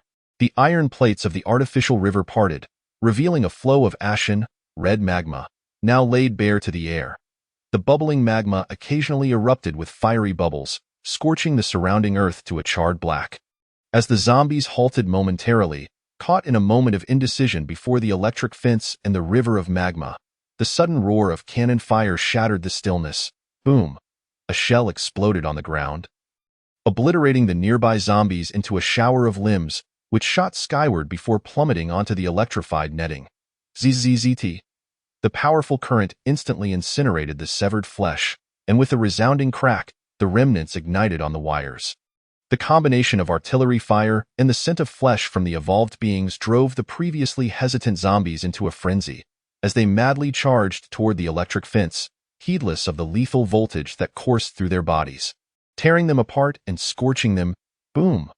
One zombie caught fire, followed by another, and soon countless zombies were ablaze, their sharp claws thrashing violently against the fence, disregarding the electric current that ravaged their insides. Oh, shit! A man poked his head out from a tank, anxiety spreading within him as he beheld the blazing electric fence. Boom, boom, boom! Shells erupted from the cannons, claiming countless lives among the zombies ahead. Whoosh! A fighter jet spiraled out of control from the sky, flames billowing from its wings, and it crashed directly into the electric fence. Bang! The violent explosion sent a plume of fire into the air, and the wreckage of the fighter jet scattered like fireworks, crashing into the horde of zombies, as well as onto the armored vehicles and tanks, causing significant deformation to their tops. Anyone observant enough to note the fighter's identification number would realize that this was the very aircraft that had previously launched missiles to breach the iron wall. Its pilot turned to mere pulp in the explosion, along with hundreds of zombies. They cannot cross. An evolved being exclaimed disdainfully as he looked at the unrestrained zombies before him, a river of magma, spanning 10 meters in width and plunging 70 to 80 meters deep, lay between them. The zombies were utterly incapable of crossing, unless they could infiltrate the control room and unveil the hidden passage beneath the earth. Wait! The man who had earlier cursed emerged fully, his gaze fixed on the searing magma, an intense unease washing over him like a tide. Chapter 90. The second defense line breached. They are not attacking. He bellowed at those around him, his face contorted in a demonic grimace. That is because they cannot cross. A white man, observing the almost frenzied state of the former, sneered, "You are just overwhelmed by pressure, causing you to be overly sensitive. Such a coward." Ha ha ha. With that, he laughed shamelessly, his eyes brimming with blatant contempt. The man, unfazed by his comrade's mockery, remained fixated on the trembling ground beneath him, the control room. He screamed in anguish. The tremors were not particularly violent, especially with the fierce aerial battle above, leaving few to notice the abnormal vibrations of the earth. Yet, his heart-wrenching cry froze the expressions of those who had mocked him. They stared intently at his ghastly visage, realizing that this was no mere paranoia but a harbinger of impending doom. They leaped from their vehicles, trembling as they felt the quaking earth, their faces paling as they recognized the signs of a passageway opening from below. Panic began to ensue as the connection of the two passages would render this defense line more fragile than a mere sheet of paper. When a group of evolved beings bolted toward the control room, the scene within left them aghast. The claw marks etched into the walls were horrifying. Deep gashes marred the once smooth surface. Blood, fresh and vivid, still clung to the floor, walls, and equipment. Drip, drip, drip. The second defense line had been predictably breached. The control room lay in ruins, the bridge behind the electric fence completely obscured by the bubbling magma below. An endless tide of zombies surged forth, their armored vehicles and tanks unable to fire in time. Their close-range attacks proving utterly ineffective. The blood-soaked zombies' pupils shifted suddenly. The once crimson hue darkened, their robust limbs mutated once more. The muscular textures starkly visible. Two great wings burst forth from their backs, and the disheveled black hair atop their heads gradually transformed into a blood-red mane, becoming a true embodiment of their primal essence. At a table, a woman lay quietly, her blood dripping from her outstretched arm onto the floor. With a metallic crunch, a sound of rupture echoed as a mutated zombie soared into the air, its arms extending to cleave a passing fighter jet in half, before landing gracefully atop a massive mutated eagle. Reminiscent of a mythical beast soaring through the skies, the tank beneath them was completely crushed, its body forcibly embedded into the ground. Roar! The wretched cries flowed forth incessantly as a mutated zombie smashed a tank with a single punch, instinctively opening the hatch to drag out the evolved being inside.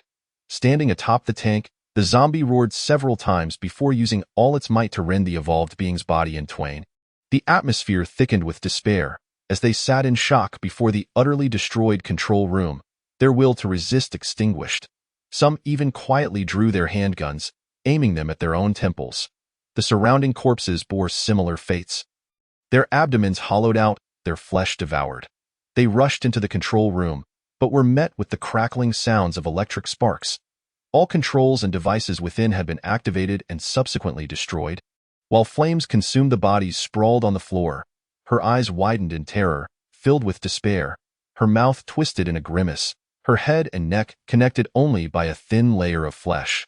The flesh of her throat and thighs had been gnawed away, her abdomen completely hollowed out, and her breasts bitten into halves, exposing two gaping, blood-soaked cavities, with her ribs starkly visible. This base is finished, Lee remarked coldly as she surveyed the base, situated nearly at the heart of the zombie tide. She felt no interest in the fate of those inside. Their lives or deaths mattered little to her. Had it not been for Liam beckoning her to look, she might never have set eyes on a base on the brink of annihilation. The zombies surged forth, swiftly consuming the corpses. Bang! A body slumped over, leaning against a chair. Bang, bang, bang. Several gunshots rang out, and the control room fell into an eerie silence as flames began to spread. In her previous life, he had not known much about this base. And due to the collapse period, the base he had resided in was far removed from the Beijing base, leaving him unaware of its fate. The mutated zombie atop the tank roared in rage. Witnessing the corpses being devoured, and the zombies below surged forward with renewed vigor, while it itself bent its legs, exerting great force. One individual cautiously approached, tapping the woman's shoulder. Yet even so, it was unlikely that the Beijing base would fall so easily. For to this day, the high-level evolved beings within had yet to make their move. Content with its prize, the zombie glanced at the torn body in its grasp, then surveyed the lowly zombies crawling around it. With a sudden sweeping motion, it discarded the flesh in its hand. The skin, muscle, and bone were as fragile as thin paper, and the crimson blood cascaded from the zombie's head, drenching its entire form. It won't be that simple, Liam gently patted Lee's head, saying, "This wave of zombies is indeed deadly, but the Beijing base is no ordinary place." "What is that?" Lee exclaimed, her pupils constricting as she gazed in astonishment at the zombie standing atop the eagle. In her worldview, zombies should not possess the capacity for upright movement. How could one grow bone wings to ride a mutated giant eagle? It is a hybrid of a mutated giant eagle and zombie flesh. I shall refer to it as a bone zombie. During their evolution, their muscles gradually transform into bone, rendering their entire form skeletal.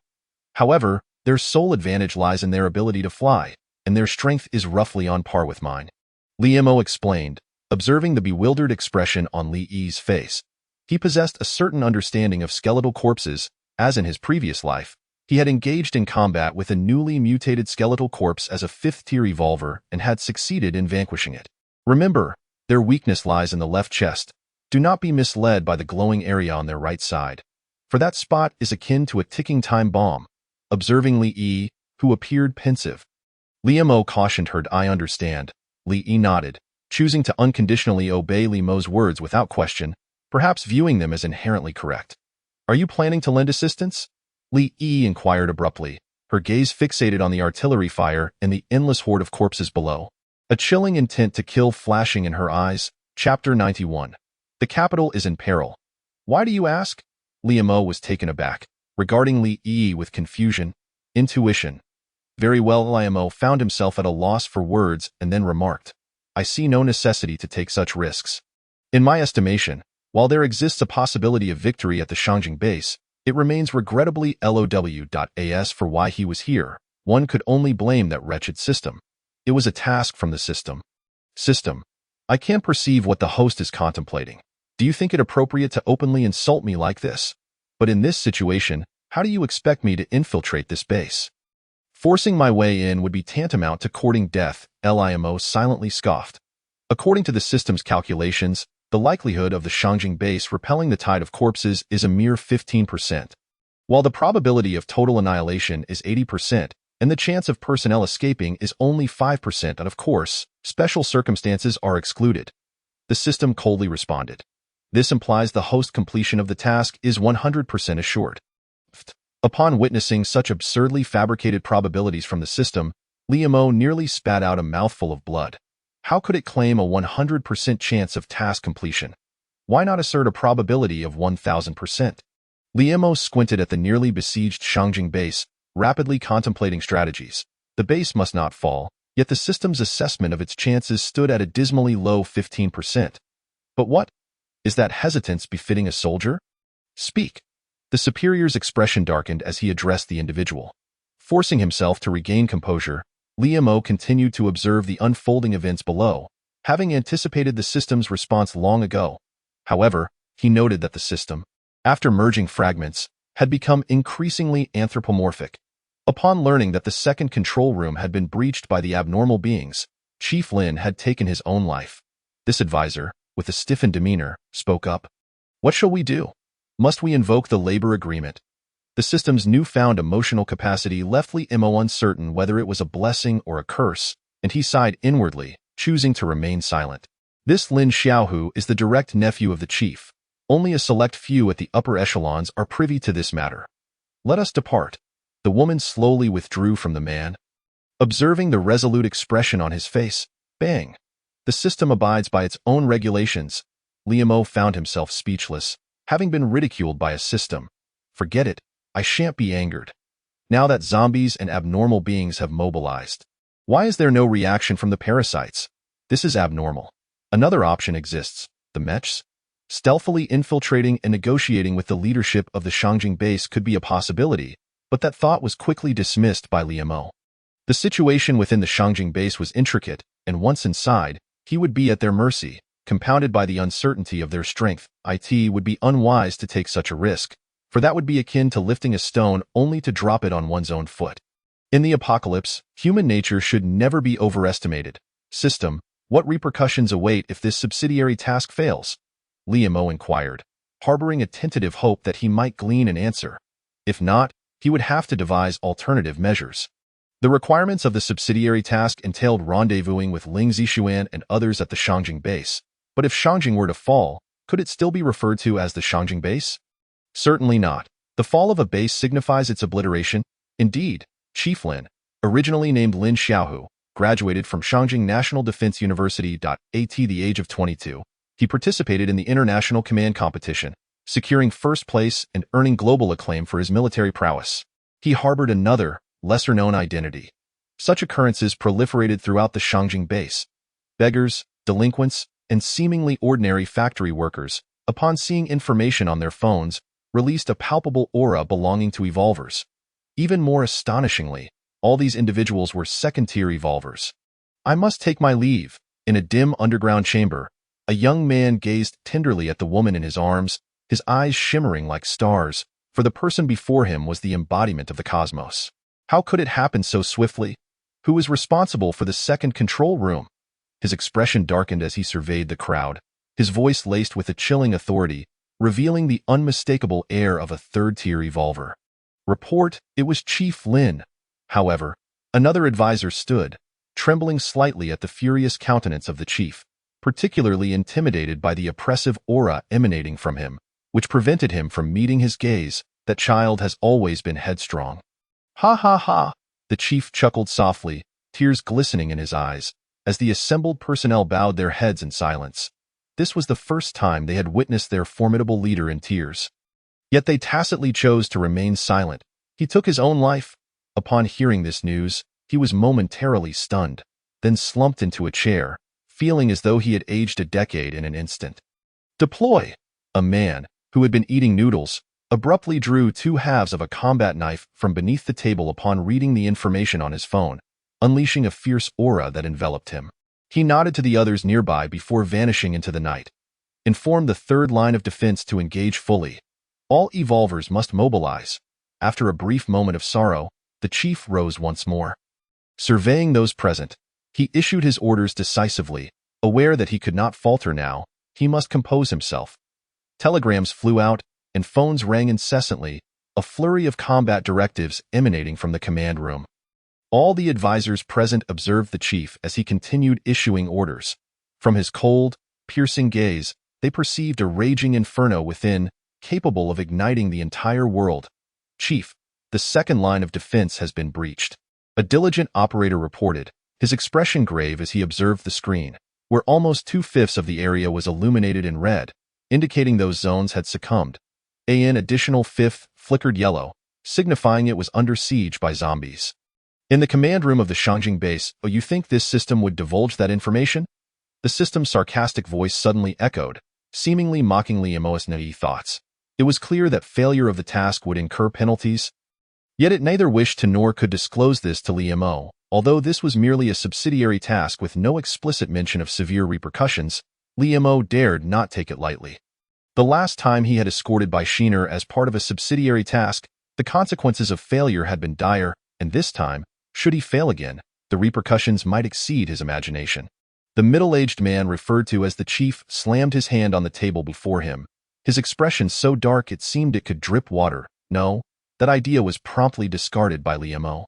The forces established under the labor agreement must remain hidden until the base was firmly established, and even thereafter, a portion of the signatories would need to bide their time in concealment.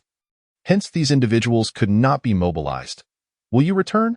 The woman suddenly burst into tears as she watched the man approach the door, having always known that he was the shadow guard of the Shangjing base. The blade of its war knife. If he could return, then let it be so. But if not, then he shall never return. With that, the man let out a long, resigned laugh, departing without looking back, his laughter infused with helplessness, reluctance, and an unwavering resolve. Chapter 92. The final defense, underground high-frequency energy fluctuations. Boom. The feathers shed by the mutated giant eagle danced in the wind, gently descending upon the ground and buildings, before erupting in a thunderous explosion. The sky was ablaze with fire, resembling a dazzling display of fireworks, as the stones hurled skyward, the flames cutting through the air like meteors, leaving crimson trails in their wake. Buzz, buzz, buzz. A fleet of fighter jets emerged from the rear of the Shangjing base, while artillery on the ground unleashed indiscriminate fire. At this moment, they could pay no heed to the survivors in the desolation zone, areas overrun by zombies. For those survivors, perishing under the fire of their own kind was vastly preferable to becoming fodder for the undead. A zombie, witnessing the tank spewing flames ahead, leaped into the air. Boom. Its body exploded midair, showering its kin in a rain of blood. Buzz, buzz, buzz. A blazing fighter jet, observing the densely packed horde of corpses below, gritted its teeth, veering sharply downward. opting not to escape despite being fully capable of jumping away at this height and distance. Instead, it chose to perish alongside the zombies. Boom! The massive aircraft crashed to the ground, its wildly spinning propeller creating a tremendous suction, drawing nearby zombies towards it, before they were mercilessly ground into pulped alizishi. With its wings shredded, the giant eagle's colossal form plummeted into the sea of zombies below. The pilot, observing the horde, suddenly dove downwards, scanning, detected energy composition. Light energy at 15%, hydrogen atom energy at 5%, blood energy at 20%. High-frequency energy fluctuations detected. The entire base was engulfed in chaos as the machine guns on the fighter jets unleashed a relentless barrage. Akin to the wrath of a vengeful reaper. Swish, swish, swish, indeed. Liam nodded upon hearing the system's response, which aligned perfectly with his suspicions. Scanning. As they neared the ground, 2 shells were released, and the aircraft ascended vertically. Boom! A fiery explosion erupted, reminiscent of a demon's descent, followed by the formation of a massive air ring that violently expanded outward. So this is the truth. Another pilot, witnessing the inferno consuming the grounded fighter, bellowed in despair, his eyes bloodshot and hands resting limply on the controls. If they had preemptively buried a multitude of bombs at their location, it would have been sufficient to raise the area surrounding the Shangjing base for hundreds of miles. Yet, how could they ensure the base's survival under such circumstances? This was the last line of defense for the Shangjing base, its most formidable barrier. Doors and windows flew open, and a throng of humans emerged. Armed and resolute, boom! The powerful shockwave from the air ring obliterated nearby buildings, derelict tanks, and zombies, creating a brief vacuum in that moment. Sacrificing a portion of the populace to ensure the survival of the entire base? Such a transaction was undoubtedly profitable. Despite the fierce battle below, to Liam, it merely served as a means to buy time, indicating that the invocation of the energy beneath the ground demanded a certain time and a corresponding price. Otherwise, why not simply activate it the moment the zombies arrived? The land of Shenzhou on the Blue and White Star has never lacked the courage to fight to the last and the bloody resolve to face death. The Shangjing base was their final and finest sanctuary, and they would rather perish than allow it to fall. The crowd and the sea of corpses intertwined, transforming the Shangjing base into a colossal meat grinder. A veritable mountain of blood and bodies. Is it possible to discern the nature of this energy? Liam inquired again, aware that embedding high-frequency energy fluctuations beneath the base was no small feat. He was particularly curious about what energy could compel the base's commander to adopt such a delaying strategy. System, can you detect the energy fluctuations beneath the Shangjing base? Suddenly, Liam had a thought and hastily asked. The world, shrouded in darkness, appeared exceedingly perilous, with the sounds of gunfire and roars incessantly emanating from the Shangjing base, while rivers of blood flowed upon the ground. Zombies and human corpses were trampled under tanks, armored vehicles, and the throng, reduced to mere flesh and mud. No. The Shangjing base must still have some trump cards left to play. Liam's gaze fixed on the evolvers in the battlefield. They seemed to be engaging the zombie horde, yet every position they occupied was meticulously calculated. If they were to be connected in a line, bang! A bullet struck the wing of a mutated giant eagle, and a hail of bullets followed suit. After a barrage of artillery, flamethrowers unleashed torrents of bullets like fire dragons, effortlessly piercing through the zombies' bodies, shattering their bones, while the flamethrowers incinerated them in an instant. A tactic of overwhelming numbers? Li pondered, gazing at the chaotic battlefield with confusion. The ground battle was unprecedentedly grand, while the aerial skirmish was equally fierce, with mutated giant eagles engaged in a relentless chase with the fighter jets. Each downed jet inevitably accompanied by a fallen giant eagle. Liam perused the data laid out by the system in his mind. He was taken aback. The blood energy percentage was shockingly as high as 20%. It constituted the largest share among all energies. Whoosh! The evolvers had also mobilized. They swiftly eliminated the infiltrators within the city before turning their attention to the surrounding zombies, their blades descending mercilessly. These evolvers were like midnight phantoms, ruthlessly reaping the lives of zombies, infiltrators, and mutated beasts. Liam's pupils constricted as he observed the positions of the evolvers. He could not help but admire the commander of the Shangjing base for such resolve. The placements of those evolvers, seemingly chaotic at first glance, were in fact strategically positioned at the base's weak points, which were also the optimal spots for detonation. Life was as fragile as straw. With human corpses falling one after another, yet they faced death with unwavering courage. Everything became clear. The energy beneath this base was complex, but aside from the blood, the rest had already been prepared. Thus, a slaughter akin to a meat grinder was necessary. Only a cataclysmic battle could lead to rebirth through fire. Could that energy withstand such tremendous impact? Li Imo muttered to himself, for the impending explosion would be capable of engulfing the entire base. Success rate of resistance, 15%. The system's cold response echoed 15%. Ha ha ha. It turns out the system had already factored in the underground energy. He glanced at Li Yi beside him, his expression turning slightly grave. He was already a 4th-tier evolver, his physique capable of rivaling that of a 5th-tier evolver. In other words, he could withstand the shockwave from the explosion, but what about Li Yi? The surging shockwave would arrive within mere seconds. Even if he stood in front of her to absorb most of the impact, a small portion would inevitably spill over, and that excess would be enough to shred a 3rd-tier evolver. Let alone Li Yi, who was merely a 2nd-tier evolver. Chapter 93, Yellow Light Screen, Shangjing's Desperate Survival. System, can Lin Yi's Death Eye petrify the shockwave? Li Imo asked, glancing at Li Yi beside him. Yes, however, the system cautions the host that the shockwave will arrive in a matter of seconds, possibly within 0.5 to 1 second, leaving little time for Li Yi to react. The system replied with a decidedly human touch. As long as she can petrify the shockwave, that will suffice, Li Imo responded, leaving the execution of her skill within such a brief moment to Li Yi herself. In the future, she would undoubtedly encounter various crises, and she must learn to resolve them independently. Otherwise, why would he bother bringing her along? Li Yi, remember to activate your Death Eye the moment the shockwave arrives. Not a second late, nor a second early. I will stand behind you and rely on you, Li Imo instructed, his words deliberate. He had initially considered standing aside, but after much contemplation, he chose to remain behind Li Yi. Should she fail to employ her Death Eye in time or miss the optimal moment, he could still attempt to rescue her. Li nodded, offering no rebuttal or inquiry.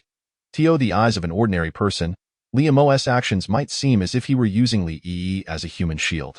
Yet, she understood that this was her only lifeline should she falter. System, I have noticed that you are increasingly acting on emotion. The host is currently oscillating between 2 extremes. Oh? What are those 2 extremes? Li Imo inquired with interest. Extreme indifference and extreme emotionality. You exhibit cold detachment towards individuals outside your circle, almost ruthlessly eliminating anyone who poses a threat, except for those of utilitarian value. Yet, towards your companions, you exhibit a pronounced emotional response. As the system's sole designated host, it is my duty to remind you. Excessive emotionality may lead to the loss of certain special abilities. After this, the system fell silent, leaving Li Imo to ponder alone. Excessive emotionality may cause the host to lose some special abilities. What does that mean? Can I truly unlock some unique latent skills? Moreover, the system's earlier statement about being the only designated host is particularly thought-provoking. The term only implies that there is but one host, namely Li Imo, but what of designated? Was it truly an automatic designation by the system? That seems unlikely. Could there be a connection between the voice he heard before the apocalypse and the images he saw within the red glass orb? There are no unprovoked acts of assistance in this world. If you receive help, it suggests that the benefactor stands to gain greater benefits from you. Or perhaps they harbor a hope. Hope. Li Imo recalled the vision from the red glass orb, pondering whether that powerful evolver prostrated on the ground was also begging for hope. Never mind. One step at a time. Li Imo shook his head, recognizing that all of this was too distant. Without sufficient strength, any speculation was but a mirage. Even if it were true, it would remain meaningless to a weakling. The evolvers within the Shangjing base had taken their positions, exchanging resolute glances. Whoosh! A beam of yellow light shot forth from beneath the Shangjing base, followed by an outpouring of countless beams, densely woven like a massive net enveloping the entire Shangjing. Gradually, the light net constricted, tightening until all the radiance settled behind the evolvers. The vast expanse of yellow light cast a somewhat desolate glow upon the earth, and the air was thick with the stench of blood. The corpses littering the ground could fill a river, yet the crimson surface bore no trace of moisture, for all the blood that touched the ground had been absorbed by the potent energy hidden beneath the surface. Boom, boom, boom. The light net formed a barrier, at which point the external evolvers unhesitatingly ignited the explosives beneath their feet, a smirk gracing their lips as they beheld the surging tide of corpses approaching like a tidal wave. Boom! The explosion erupted, turning the entire Shangjing base upside down. The immense wave carried with it a torrent of dust, debris, and remnants of bodies, sweeping in all directions, while the dust cloud, imbued with earth-shattering energy, effortlessly obliterated nearby structures and trees. A cloud resembling dust surged skyward, with smaller explosions erupting within, continuously rolling and accelerating upwards, reaching the stratosphere. The ground became shrouded in dust, and soon nearly the entire base, save for the location of the yellow light shield, was dismantled. The thunderous roar of explosions echoed incessantly, as entire blocks of buildings collapsed in an instant. Shattered steel and concrete rained down like a meteor shower, mercilessly crashing upon the horde of zombies below. Debris and bodies flew through the air, splattering against the yellow barrier behind them, cascading onto the streets where corpses lay in heaps. The city teetered on the brink of destruction. Flames surged, as if breaking through the very heavens. The yellow barrier began to display numerous cracks, spreading like a spider's web, and within mere moments, the entire luminous screen was consumed by these fissures. Now, Liamo, undistracted by the state of the screen, nearly roared as he beheld the formidable shockwave rolling towards them. Death's eye. Petrification. A peculiar energy surged forth instantly from Li's left eye, and then an extraordinary scene unfolded. The powerful wave before them transformed into a hue of ashen gray. The zombie bodies carried by the colossal wave, along with massive boulders, were suddenly rendered immobile and petrified. Whoosh! A violet beam shot forth from her left eye. The crisp sound of it slicing through the chaotic world was faint. Yet both of them heard it clearly. This enigmatic purple light instantaneously reduced the petrified shockwave and its accompanying debris to dust. The shockwave before them vanished in an instant, and pressure surged from both sides. Liamo swiftly stepped forward, cradling Li in his arms before crouching down. Bang! A chunk of steel crashed down along the shockwave, rebounding off him as his back remained as unyielding as rock, while relentless waves of force continued to batter him. Talent skill. Instant talent skill. Fire manipulation. The two innate abilities were unleashed in an instant, as Liamo, holding Li, flickered like a shadow, and then his black pupils erupted with two streams of white flames. Bang!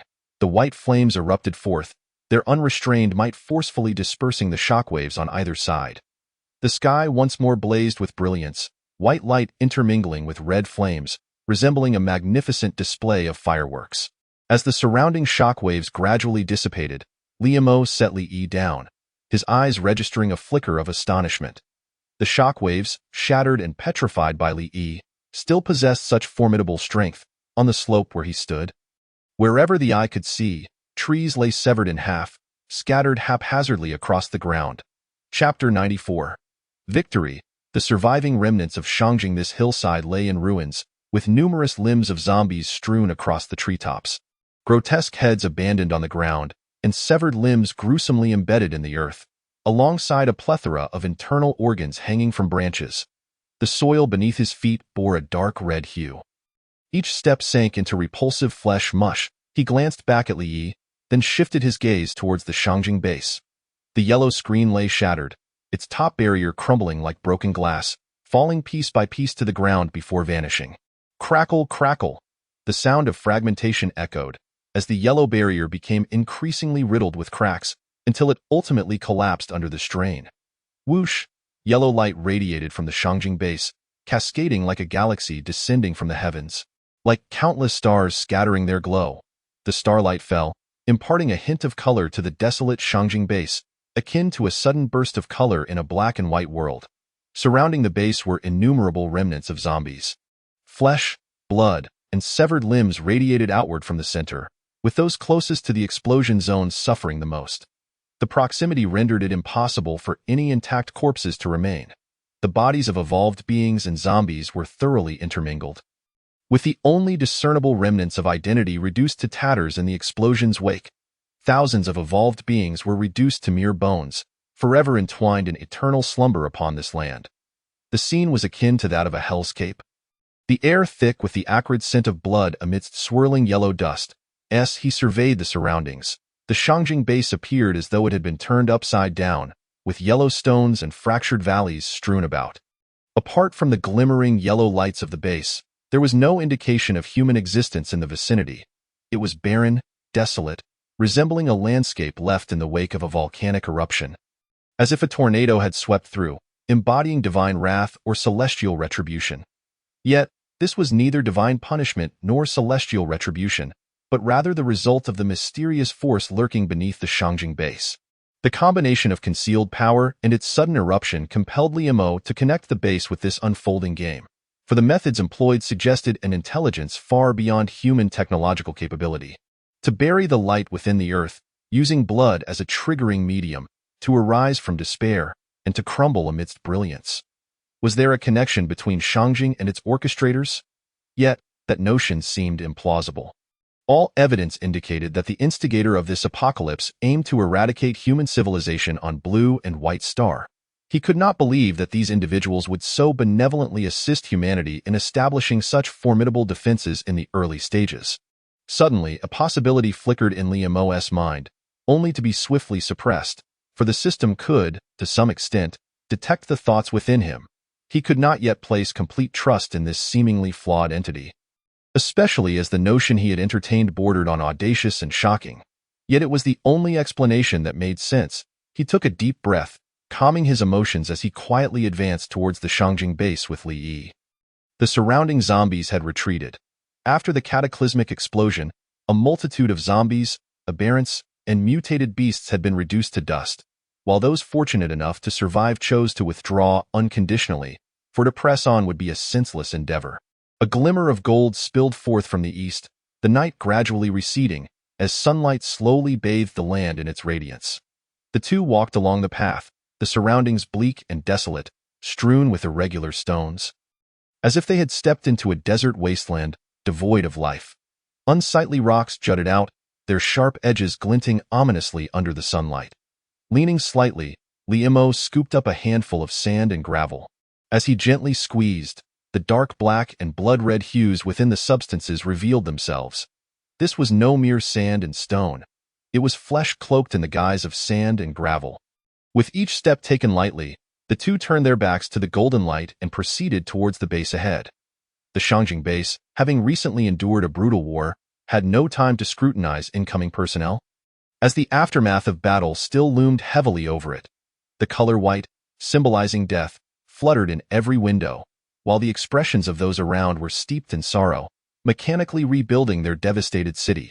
A massive convoy passed before Liu and Li Yi, led by a heavily armored vehicle, its tough steel shell resilient even against a B-rank zombie's might.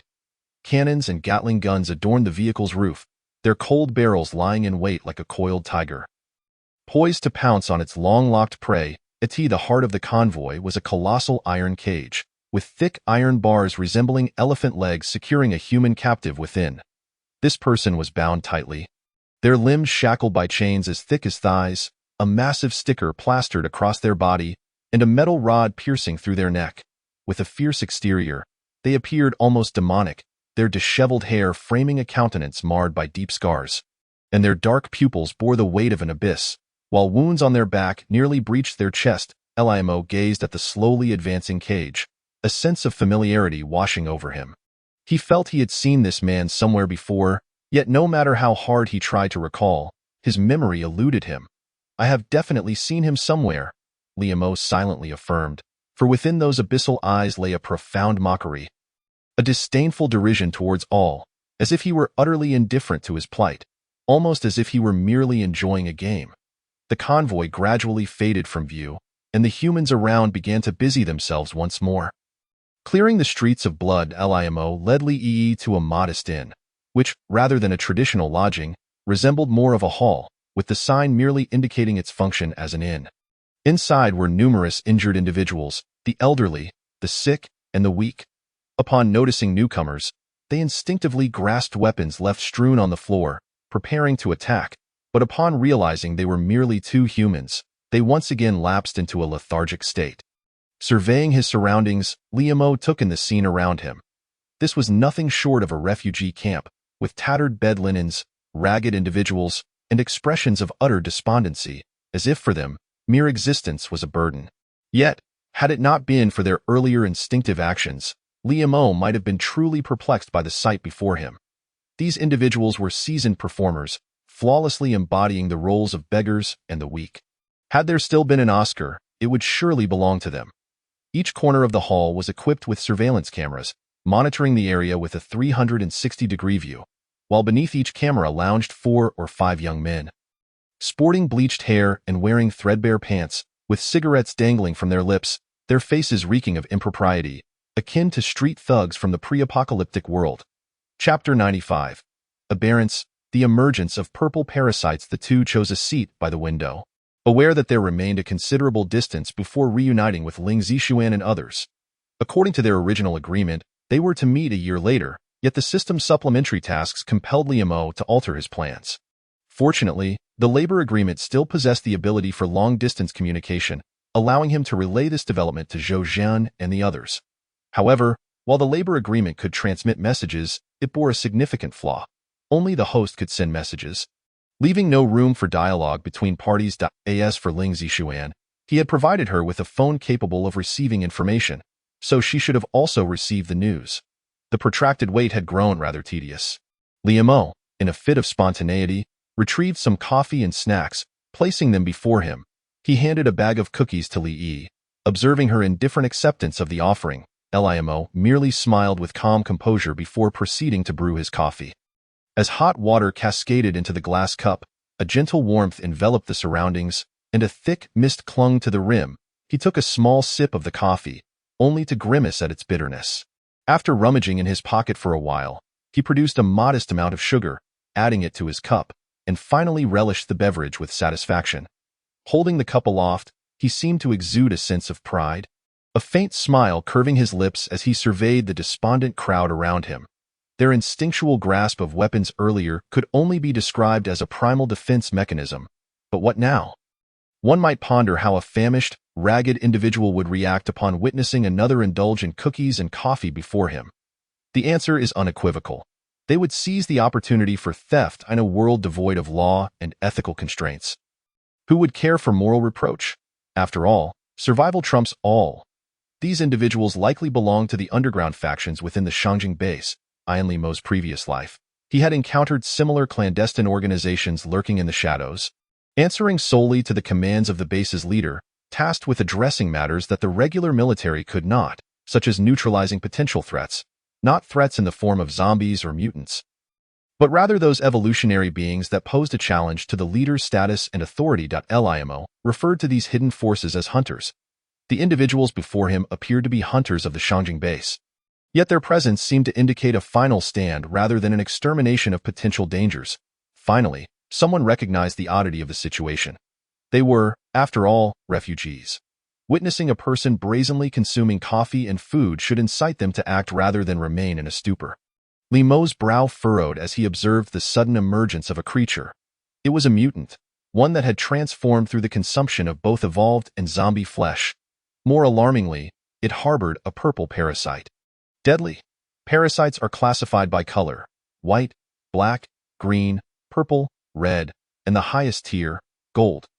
The blood and flesh of evolved beings augment its physical prowess, while the flesh of zombies incites a ferocious mutation, granting it an upper hand among its peers.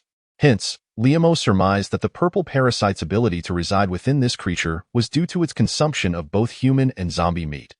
However, this mutant was only at the 3rd tier. Akin to a mutated C-class zombie, under normal circumstances, a parasite of such a high grade would not deign to inhabit such a lowly host. Yet this was no ordinary case. The mutant had not only consumed human flesh but had also indulged in the flesh of zombies. Just then, a figure collapsed less than half a meter away from Li Yi, blood gushing from its neck like a fountain, eyes wide with terror, its face as pale as a specter, a combination of parasite and mutant. Their gazes instantly glinted with predatory ferocity, embodying avarice and cruelty in its purest form. Typically, white parasites can conceal themselves within C-tier zombies or mutants. Black ones can inhabit aerial C-tier zombies, and green ones can perfectly integrate with B-tier zombies without any rejection.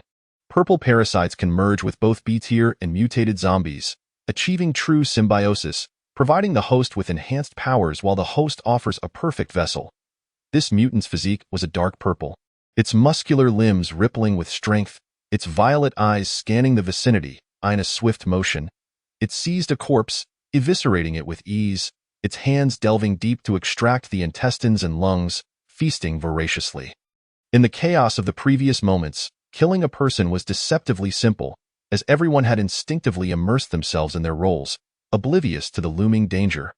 Blood flowed freely, pooling on the ground as the mutant casually discarded the corpse. Searching for its next victim, the crowd erupted into horrified screams, scattering like startled birds, their panic palpable. They encircled Liam and Lee, their faces etched with terror. "I didn't do it," Lee exclaimed. Glancing at the fallen body, "Did I know?" Liam replied nonchalantly, nodding as he observed the varied expressions of the crowd, continuing to sip his coffee. He had already taken note of the killer's method. A nearly invisible wire had been employed with tremendous force and speed to dispatch the unfortunate soul. Suddenly, a head exploded, and the crowd turned to see a mutant with tendrils sprouting from its back standing amidst them. Relishing the taste of human brains, its appendages flinging anyone who approached away with ease. The hunters silently grasped their weapons, poised to act, when an individual abruptly entered from outside, a strikingly handsome young man. Appearing to be in his mid-20s, strolled in leisurely, dressed in casual attire, a blade of grass dangling from his lips. Lin Chi? Liam instantly recognized the newcomer. Lin Chi, his staunch ally in his previous life.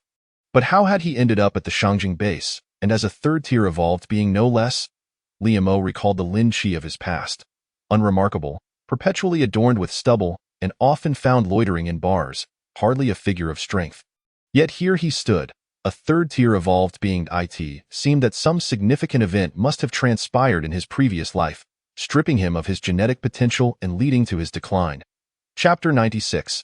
Lin Chi's anomaly strolling in with an air of nonchalance. He regarded the mutant before him with an earnest demeanor yet exuding an aura of casual indifference. The tranquility in his eyes was astonishing, as if the mutant posed no threat whatsoever. The faint ripple of his evolved presence seemed to herald the demise of the creature before him. He did not take a step forward, and the mutant took a step back. Fear, trepidation, and wariness flickered simultaneously in the mutant's gaze as it assessed Lin Chi and then the crowd. Ultimately fixing its gaze upon Liam among everyone present, only Liam's aura was notably faint, reminiscent of a young man who had just unlocked his genetic potential. In the mutant's eyes, Liam became the ideal hostage. For even the little girl beside him seemed more dangerous. "Choose me," Liam grinned, surprised that the mutant had singled him out. His current aura was akin to that of a first-tier evolved being, a result of his system concealing his true strength. Initially, he had hoped to avoid unnecessary conflict, especially after the Shangjing base had recently endured a brutal ordeal. The emergence of a powerful evolved being would not bode well and could easily attract hostility. Yet, ironically, this very concealment had made him a target for the mutant. In an instant, the mutant lunged forward, transforming into a shadow of dark purple, arriving directly before Liam, its sharp arms resembling hardened steel.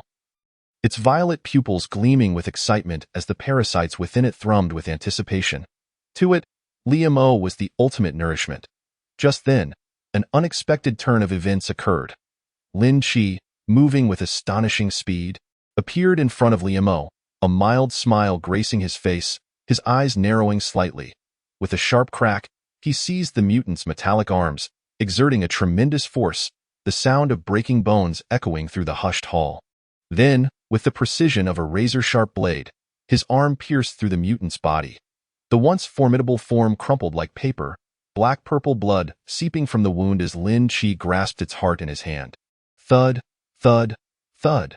The severed heart continued to throb vigorously, its vitality undimmed despite its removal from the mutant's body. With a swift motion, Lin Chi withdrew his arms, gazing calmly at the mutant's anguished visage. Observing the pulsating heart in his hand, he smiled faintly before consuming it. Indeed, Lin Chi devoured the mutant's heart before the astonished crowd, the sound of his chewing echoing loudly, Yet the onlookers remained eerily composed, as though they had witnessed nothing out of the ordinary. As he consumed the black-purple heart, Lin Chi frowned slightly at the blood staining his body, seemingly contemplating something as he watched the retreating mutant. At that moment, Limo's focus remained fixed on Lin Chi, who had just consumed a mutant's heart with such nonchalance. This revelation struck Limo profoundly. He had never imagined that his comrade from his previous life could embody such a being. System, analyze Lin Chi for me, Limo commanded in his mind. Analyzing. Data processing. Name. Lin Chi identity. Half mutant, half zombie, half human tier. Third tier evolved being. C tier mutated zombie detectable innate skill. Annihilation mental fluctuations. Abnormal physical condition. Abnormal what? How is this possible? Limo found it nearly impossible to believe the data panel that materialized in his mind. Before him stood Lin Chi, an amalgamation of three distinct entities, a mutant, a zombie, and a human. Each of these identities, in isolation, fundamentally precluded the possibility of coexistence. The mutant was a deviation of humanity, and the zombie was likewise, yet once transformed, one could no longer be classified as human. He had inadvertently learned from the system that evolved beings no longer belonged to the human race. But how had Lin Chi managed to embody all three identities simultaneously? Was it through experimentation? Suddenly, a thought struck Limo in his previous life. There had been an exceedingly clever yet deranged scientist who captured numerous evolved beings for experimentation, attempting to amplify his innate skills indefinitely, but ultimately met with a catastrophic demise. Lin Chi possessed the innate skills of evolved beings, the heightened sensory perception of mutants, along with the formidable physique of zombies, yet he had not undergone mutation himself. It seemed that something within him maintained a delicate equilibrium among these transformative factors. Otherwise, merely consuming this heart would be fatal. Observing the reactions of those around him, there was a palpable indifference, as if nothing had transpired. Was this truly a case of acting as though nothing had occurred? Or had they simply grown accustomed to such events? Judging by the expressions around him, it seemed overwhelmingly probable that they had indeed become desensitized. Thus, it was conceivable that Lin Chi had engaged in some clandestine collaboration with that mad scientist, the allure of which was potent enough to surmount any fear of mutation. What could possess such an irresistible charm? A flicker of doubt crossed Limo's eyes as he regarded Lin Chi. Although he appeared somewhat different from the memory he had of him in his previous life, he resolved to delve deeper, to uncover the motives behind Lin Chi's willingness to risk mutation for the sake of strength. The anomalies of his psyche and physique suggested that the equilibrium within him could be shattered at any moment, at which point he would irrevocably succumb to becoming a fusion of zombie and mutant. A wholly new race. Updating detection data, mental fluctuations, normal physical condition, normal. Could it be? Limo gazed at the hollow chest of the mutant. Previously, Lin Chi's various metrics had been markedly abnormal, yet now they had suddenly normalized. Could this imply that his consumption of the mutant's heart was intended to balance the various mutated genes within himself? It was entirely plausible, yet perhaps this alone was insufficient. Indeed, Lin Chi swiftly approached, seizing the retreating mutant and plunging his hands within its body. Intestines, heart, lungs, and flesh were strewn across the ground. The mutant's heart-wrenching screams and desperate struggles contorted its visage, filled with agony as it gazed at the man before it, who appeared demonic, terror etched in its eyes. Lin Chi ruthlessly extracted the purple parasite from within. The writhing, serpentine creature struggled violently in his grasp, resembling a liquid yet possessing a metallic sheen akin to mercury. Though Lin Chi held it tightly, it relentlessly sought to escape towards the mutant, perceiving its body as far more secure and comfortable than that of the hybrid before it. More importantly, it sensed a glimmer of insatiable greed and desire in Lin Chi's gaze, akin to a ravenous tiger eyeing its prey. Chapter 97. The Doctor, the Enchantress, Lin Chi indeed. It had not miscalculated. Lin Chi's intent in capturing it was to consume it. Only by maintaining a balance of the mixed genes within himself could he evolve once more and continuously enhance his power. A sudden gust of wind swept through, and the struggling mutant's countenance froze, disintegrating into dust amid the breeze. A living mutant was annihilated before Lin Chi's very eyes. He regarded the wriggling parasite in his hand and casually consumed it. Greetings, my name is Lin Chi. After concluding his business, Lin Chi turned. a knowing smile playing on his lips as he casually introduced himself to Liu Mo. I am Liu Mo. You convey a rather unique impression. Lin Chi regarded Liu Mo with mild surprise before glancing at Li Yi, standing beside him. Oh? How so? Liu Mo inquired, raising an eyebrow. Why, intuition tells me you are exceptionally formidable. So much so that even the collective might of those around us pales in comparison. His voice was neither too loud nor too soft, yet it resonated sharply within the hall, causing the expressions of those nearby to shift momentarily before they returned to their own affairs. Seemingly acquiescing to Lin Chi's words, Limo cast a bemused glance at Lin Chi but remained silent. For him, the name Lin Chi embodied trust, a trust born from his previous life. Your companion? This young girl is quite adorable, he remarked, reaching out to pat Li Yi's head. However, at that moment, Li Yi reacted like a cat startled by a sudden noise, swiftly drawing a dagger and adopting an expression that clearly communicated. Touch me and I shall kill you, to her. Except for Liu Mo. No one else was permitted to touch her, not even women of her own kind. Farewell, Lin Chi observed Li Yi's reaction with a faint smile. Unperturbed, and then patted Li Mo's shoulder before turning to leave. Li Mo's expression momentarily faltered as he glanced at Li Yi, then resumed sipping his coffee. The appearance of the mutant was rather peculiar. Under normal circumstances, all mutants within the Xia Shangjing base should have been purged, yet how had one infiltrated? Wait, why must it have infiltrated? Liu Mo suddenly realized he was teetering on the brink of a misconception. Mutants need not necessarily originate from the outside. From the reactions of those around him, it appeared they had been prepared for the emergence of a mutant here, and even Lin Chi seemed to have anticipated this mutation's arrival. Everything unfolded as if it were part of their grand design. Could it be? Liu Mo suddenly pondered a possibility. Could it be that the mad scientist within the Xia Shangjing base was conducting a second phase of human experimentation? Actively transforming humans into mutants to lure forth parasites. Parasites, by their very nature, served as amplifiers, enhancing the host's various power metrics, and under certain conditions, could evolve into armor, enveloping the host within, if this were the case. Then the perfect union of the mutant and the parasite could indeed be considered a success. Were they seeking to capture parasites on a grand scale for their own use, akin to the anime Tokyo Ghoul? Where humanity wielded Ghoulskagun to forge weapons against them? How Navi? If that were indeed the case, Liu Mo could only conclude that they were gravely mistaken. Parasites require hosts, but they need not be confined to them. Moreover, their parasitism represented a form of one-sided invasion, a deprivation that exacts a price from the host. Lin Chi's purpose in slaying the mutant and consuming the parasite was likely to obliterate evidence. After all, such experiments were expressly forbidden by the authorities of the Xia Shangjing base, and should they come to light, it would undoubtedly provoke an uproar. Leaning against a corner, he scrutinized the note in his hand. Midnight? Beneath the east gate. This was what Lin Chi had handed to him when he patted his shoulder. From this action, it was evident that Lin Chi was under some considerable constraint and was seeking allies. Seeking assistance. Doctor, the second experimental subject appears to have succeeded. A sultry woman languidly reclined in front of the display screen, her attire scant, exposing large swathes of alabaster skin, the profound cleft between her breasts inviting endless imagination. Her long, straight legs could rival those of any object of desire. Enlarge this video for me. A middle-aged, bald man clad in a filthy white lab coat suddenly spoke, fixated on the image of Lin Chi. The woman, upon hearing this, quickly maneuvered the mouse to enlarge the video. Stop! Upon viewing the content, the doctor exclaimed. The moving image froze, with Lin Chi's hand hovering an inch above Liu Mo's shoulder.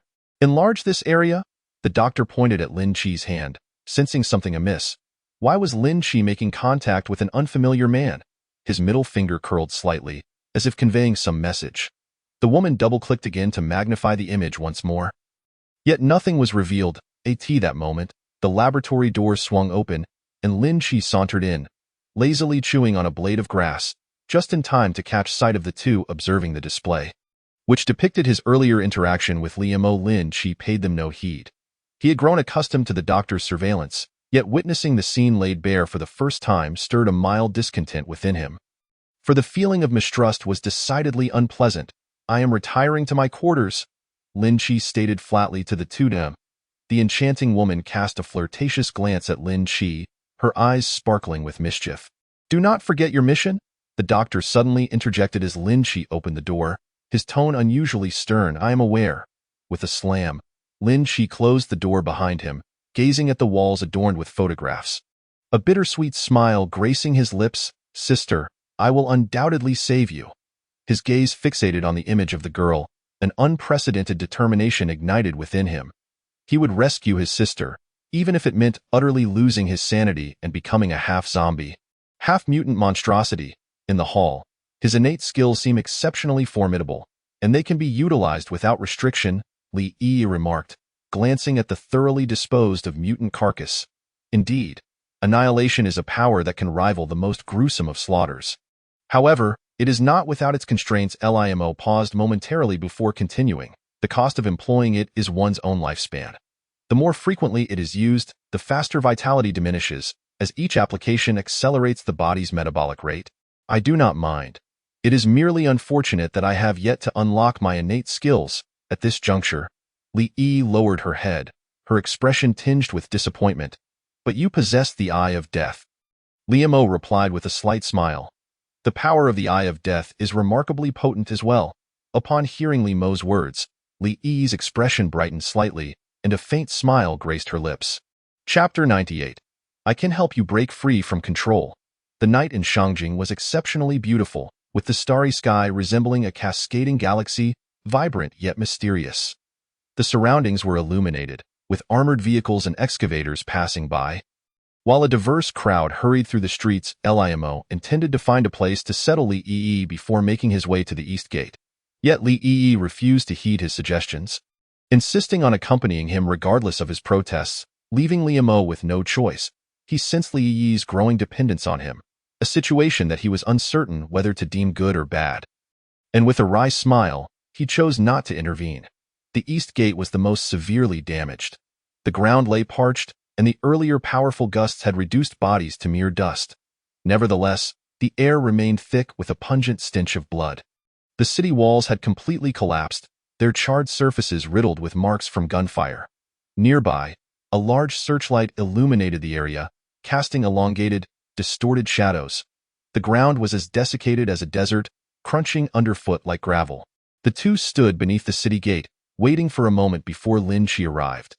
Clad in a black trench coat and carrying a long sword on his back, he bore a serious demeanor, with his icy gaze reflecting a hint of madness, a stark contrast to the person Limo had encountered earlier in the day. You've come. What is the value? Or rather, what can I gain from this? Limo replied calmly, feeling that Lin Chi's presence had become inconsequential. His own strength remained at the pinnacle of a Tier 4 evolver, and his subordinates, including the Queen of the Evil Wolves, Ling Zixuan, were formidable in their own right. Even Li Yi beside him would unleash terrifying power, and with her rapid evolution, it would not be long before she reached Tier 3. Oh? Care to elaborate? Limo inquired with a slight smirk. It seems your faction still exists, and has not crumbled with the arrival of the apocalypse, he remarked to Lin Chi, who he thought he knew well. The power of Shangjing appears rather trivial to me. I am deserving of your desire to collaborate, yet you are not. Half a month ago, it was Tier 5. I wonder what it is now. Lin Chi remarked. More importantly, it is nearly immortal. As long as its subordinates remain alive, it will not perish. Are you suggesting that Shangjing can assist me? Limo scoffed, the leader of the Shangjing base, if wise, would recognize the risks involved. Should it survive, Shangjing would have to endure its unending wrath. Thus, I do not regard it highly, which explains the recent lack of supernatural beings and raiders attempting to thwart or kill me. With that, Limo's gaze sharpened, his eyes glinting like blades, an overwhelming aura of murderous intent enveloping him, causing Lin Chi to feel an immense pressure. This symbiotic relationship was not parasitic, but rather a one-sided survival. The possessor could sever their own life force and distribute it among their subordinates. As long as the subordinates lived, the possessor would remain unscathed, and crucially, this ability bore a puppet-like quality, meaning his subordinates were essentially puppets. Indeed, the base number is substantial. Yet, the population of the Shangjing base surpasses that. Lin Chi stated emphatically. So, Europe must possess at least the power of a Tier 5 evolver. You have caught its attention, and I can help you escape it. Lin Chi pondered for a moment. You must realize that without Tier 5 strength, you would have little resistance against it. Who? Li Mo furrowed his brow. Prove your worth, and you will gain Shangjing's assistance. Lin Shi proposed, offering a condition that could drive any ordinary person to madness. The support of a base, a temptation too great for anyone to dismiss. Tier 2 or 3 evolvers? Not to mention the supernatural beings. Zombies and the king of abominations, the raiders. Yet, the base number is considerable, Li Mo replied slowly. This would mitigate betrayal and fundamentally resolve the crisis of death, Lin Shi explained. If it controls its subordinates, then the supernatural beings and raiders can still exhibit their original abilities and strength, Li Mo inquired, looking at Lin Shi. What do you mean? The leader that the raider mentioned. I have seen it. Lin Shi spoke calmly, his expression unfazed as if recounting a mundane event. Whether Shangjing base will assist you depends on you, he added with a faint smile. Limo felt a flicker of confusion. Could such operations truly exist? Its innate skill was symbiosis. It should retain about 50 to 60% of its original strength. However, since they are puppets, their mastery over their own abilities will be lacking, and effectively, they can only utilize about 20 to 30%. Their exchange was simple, akin to that of old friends reuniting after a long separation. I require your assistance, Lin Shi stated forthrightly, revealing his purpose without concealment. The power of each puppet varied according to the life they carried. But overall, they should approximate the level of Tier 2 or 3 evolvers. Upon hearing this, Limo's expression shifted. Such a level of evolver had already awakened innate skills, and if besieged by thousands of innate abilities, even one comparable to a Tier 5 evolver would struggle to withstand such an onslaught. I have heard of your exploits, the Merchant of the Apocalypse. This implies that you possess certain unique channels to acquire those items, which is also one of the costs for Shangjing's intervention, Lin Shi continued, ignoring the change in Limo's demeanor. This meant it was fundamentally unresolvable, immortal and indestructible. Yet such a terrifying skill must come with significant limitations, such as the fragmentation of its own strength and life upon division. Yes, but even so, it remains exceedingly troublesome. To my knowledge, it commands nearly 10,000 subordinates, distributed across various bases. I have come tonight because of our shared past. However, if this dialogue serves no purpose, then let us cease. You must understand that the choice to cooperate is unilateral. I choose you, not the other way around. Limo's expression remained calm, yet his words carried an unyielding authority. I am here tonight to tell you that I can help you rid yourself of that deranged scientist, but you must also pay a certain price. Limo regarded Lin Shi coolly. What? The revelation sent shockwaves through Lin Shi, and his body tensed, his eyes betraying rare emotion. Is that true? Chapter 99. The Crisis of Ling Zixuan. Lin Shi's face flushed with excitement, but he quickly regained his composure and looked at the young man before him. I do not require it, Dado. Is that so? Limo replied with a teasing smile, observing Lin Shi's reticence. The ensuing hours saw them engaged in prolonged conversation, primarily revolving around persuading Limo to collaborate with the Shangjing base or disclose the source of his goods. However, Limo categorically rejected these propositions, neither confirming nor denying anything, instead offering Lin Shi a vague response. Those items did not belong to him. Lin Shi, though skeptical, nodded and departed. Before leaving, Limo reiterated that he could assist him in escaping his current predicament. Yet Lin Shi still declined, his demeanor growing markedly serious at the mention of that scientist. Limo refrained from further discussion, for the bonds of their past had faded, and the uncertainties of the present loomed large. He could not act impulsively based on past affections.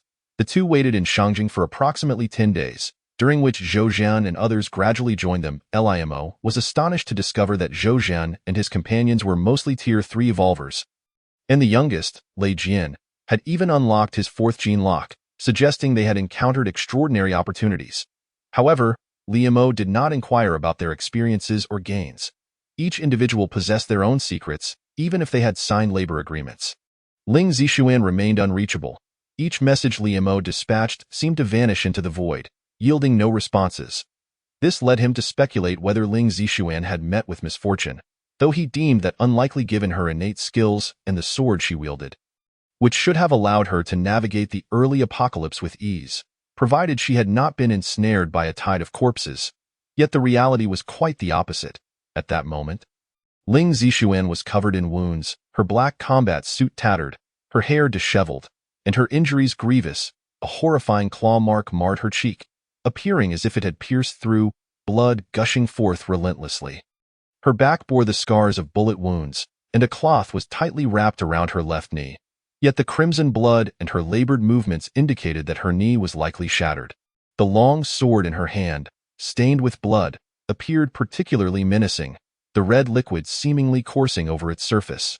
Her left arm had been severed by some monstrous entity, the wounds having scabbed over. Yet this had severely hampered her abilities. Indeed, the zombies behind her roared in succession, their senses heightened by the scent of the supernatural beings, transforming the previously quiet horde into a cacophony of howls. Driven by a primal urge incited by blood, innate skill, bloody carnage, whoosh, the long serpent surged forward with astonishing speed, akin to numerous long swords piercing the air. The sound was solemn, resonant with strength, and in his gaze lay a valor that embraced death without fear. Upon finishing his words, the man forcefully gripped the bosoms of the two women beside him, his eyes instantly turning cold and indifferent. "Surrender your resistance. You shall not lose by becoming my woman." Behind her, a flamboyant man regarded Ling Zixuan with a mocking gaze, seemingly relishing the sight of the woman succumbing to despair amidst her flight. "What a pity for your flawless form. However, after your demise, I shall transform you into a mechanical puppet. At that time, I shall see how you resist." The long serpent effortlessly pierced through the bodies of the two female aberrants, the radiant energies rampaging within them, wreaking havoc as the formidable force swiftly commandeered their vital organs. Shortly thereafter, both bodies erupted with a cataclysmic explosion. "Kill her! Bring back her corpse!" the man calmly uttered as he gazed at the two women in his embrace, a flicker of anticipation flashing in his eyes, as if he already envisioned Ling Zixuan becoming a mechanical puppet, subjected to his whims. The thought drove him into a frenzy. Spirit serpent, destruction. Ling Zixuan, with a sword held in one hand, bore the gaze of death. She fixed her eyes on the three before her, as well as the seemingly endless army of zombies behind them, gripping her long sword tightly, flanked by two scantily clad women. Their long, white legs were like jade, their prominent bosoms alluring, and their heavily made-up faces bore dark purple lips, with agile tongues teasing at the man's throat. Roar, clap, clap, clap, aberrants. These two women were indeed aberrants. Ling Zixuan glared furiously at the man before her, exclaiming, "Unless you kill me, it is impossible." Yet, the man furrowed his brow and replied coolly, "Silence, insolent one." A rain of blood fell from the heavens, with flesh, shattered bones, and intestines bursting forth, enveloping the surroundings in a miasma of blood, intensifying the stench of carnage. Subsequently, a myriad of crimson light erupted from the long sword, transforming into serpentine rays that slithered and writhed in the air. A formidable force surged forth from the sword, as vivid red beams shone forth, both dazzling and terrifying. The sound was faint, yet carried an insurmountable authority, causing the zombies behind to fall silent, suppressing their bloodlust with all their might. Instantly, the two women obeyed, their delicate forms convulsing as they charged toward Ling Zixuan. Roar. Nevertheless, indeed, she was the woman chosen by this prince. The man observed Ling Zixuan, radiating an aura akin to a deity or demon, clapping in satisfaction, his desires intensifying. For him, conquering the strong was far more intriguing than subduing the weak, and the thought ignited his bloodlust. As she activated her innate abilities, Ling Zixuan's pupils turned a blood-red hue, a faint crimson mist emanating from her, transforming her into a bloodthirsty demon. Quietly observing the two aberrants closing in, witnessing this, Ling Zixuan's pupils narrowed, her wariness toward the man deepening. Controlling so many zombies simultaneously clearly indicated he was a high-level aberrant, one possibly beyond even Li Mo's capability to handle. She gazed at the incessantly flashing screen of her phone, filled with various messages from Li Mo, her lips curling slightly upwards, a hint of happiness gracing her face. During her months away, she had unraveled her feelings. She had developed affection for Li Mo, the aloof and enigmatic man. Observing her beloved's relationships was a source of joy for her. However, the more she felt this way, the less she could respond to Li Mo's messages, as it was a perilous game that could lead to his demise. She did not wish for Li Mo to fall into danger because of her. With a sudden exertion, she crushed her phone, then raised her sword, mockingly gazing at the man before her, stating, Do you not feel even a shred of anger? Know this, I have just slain your woman.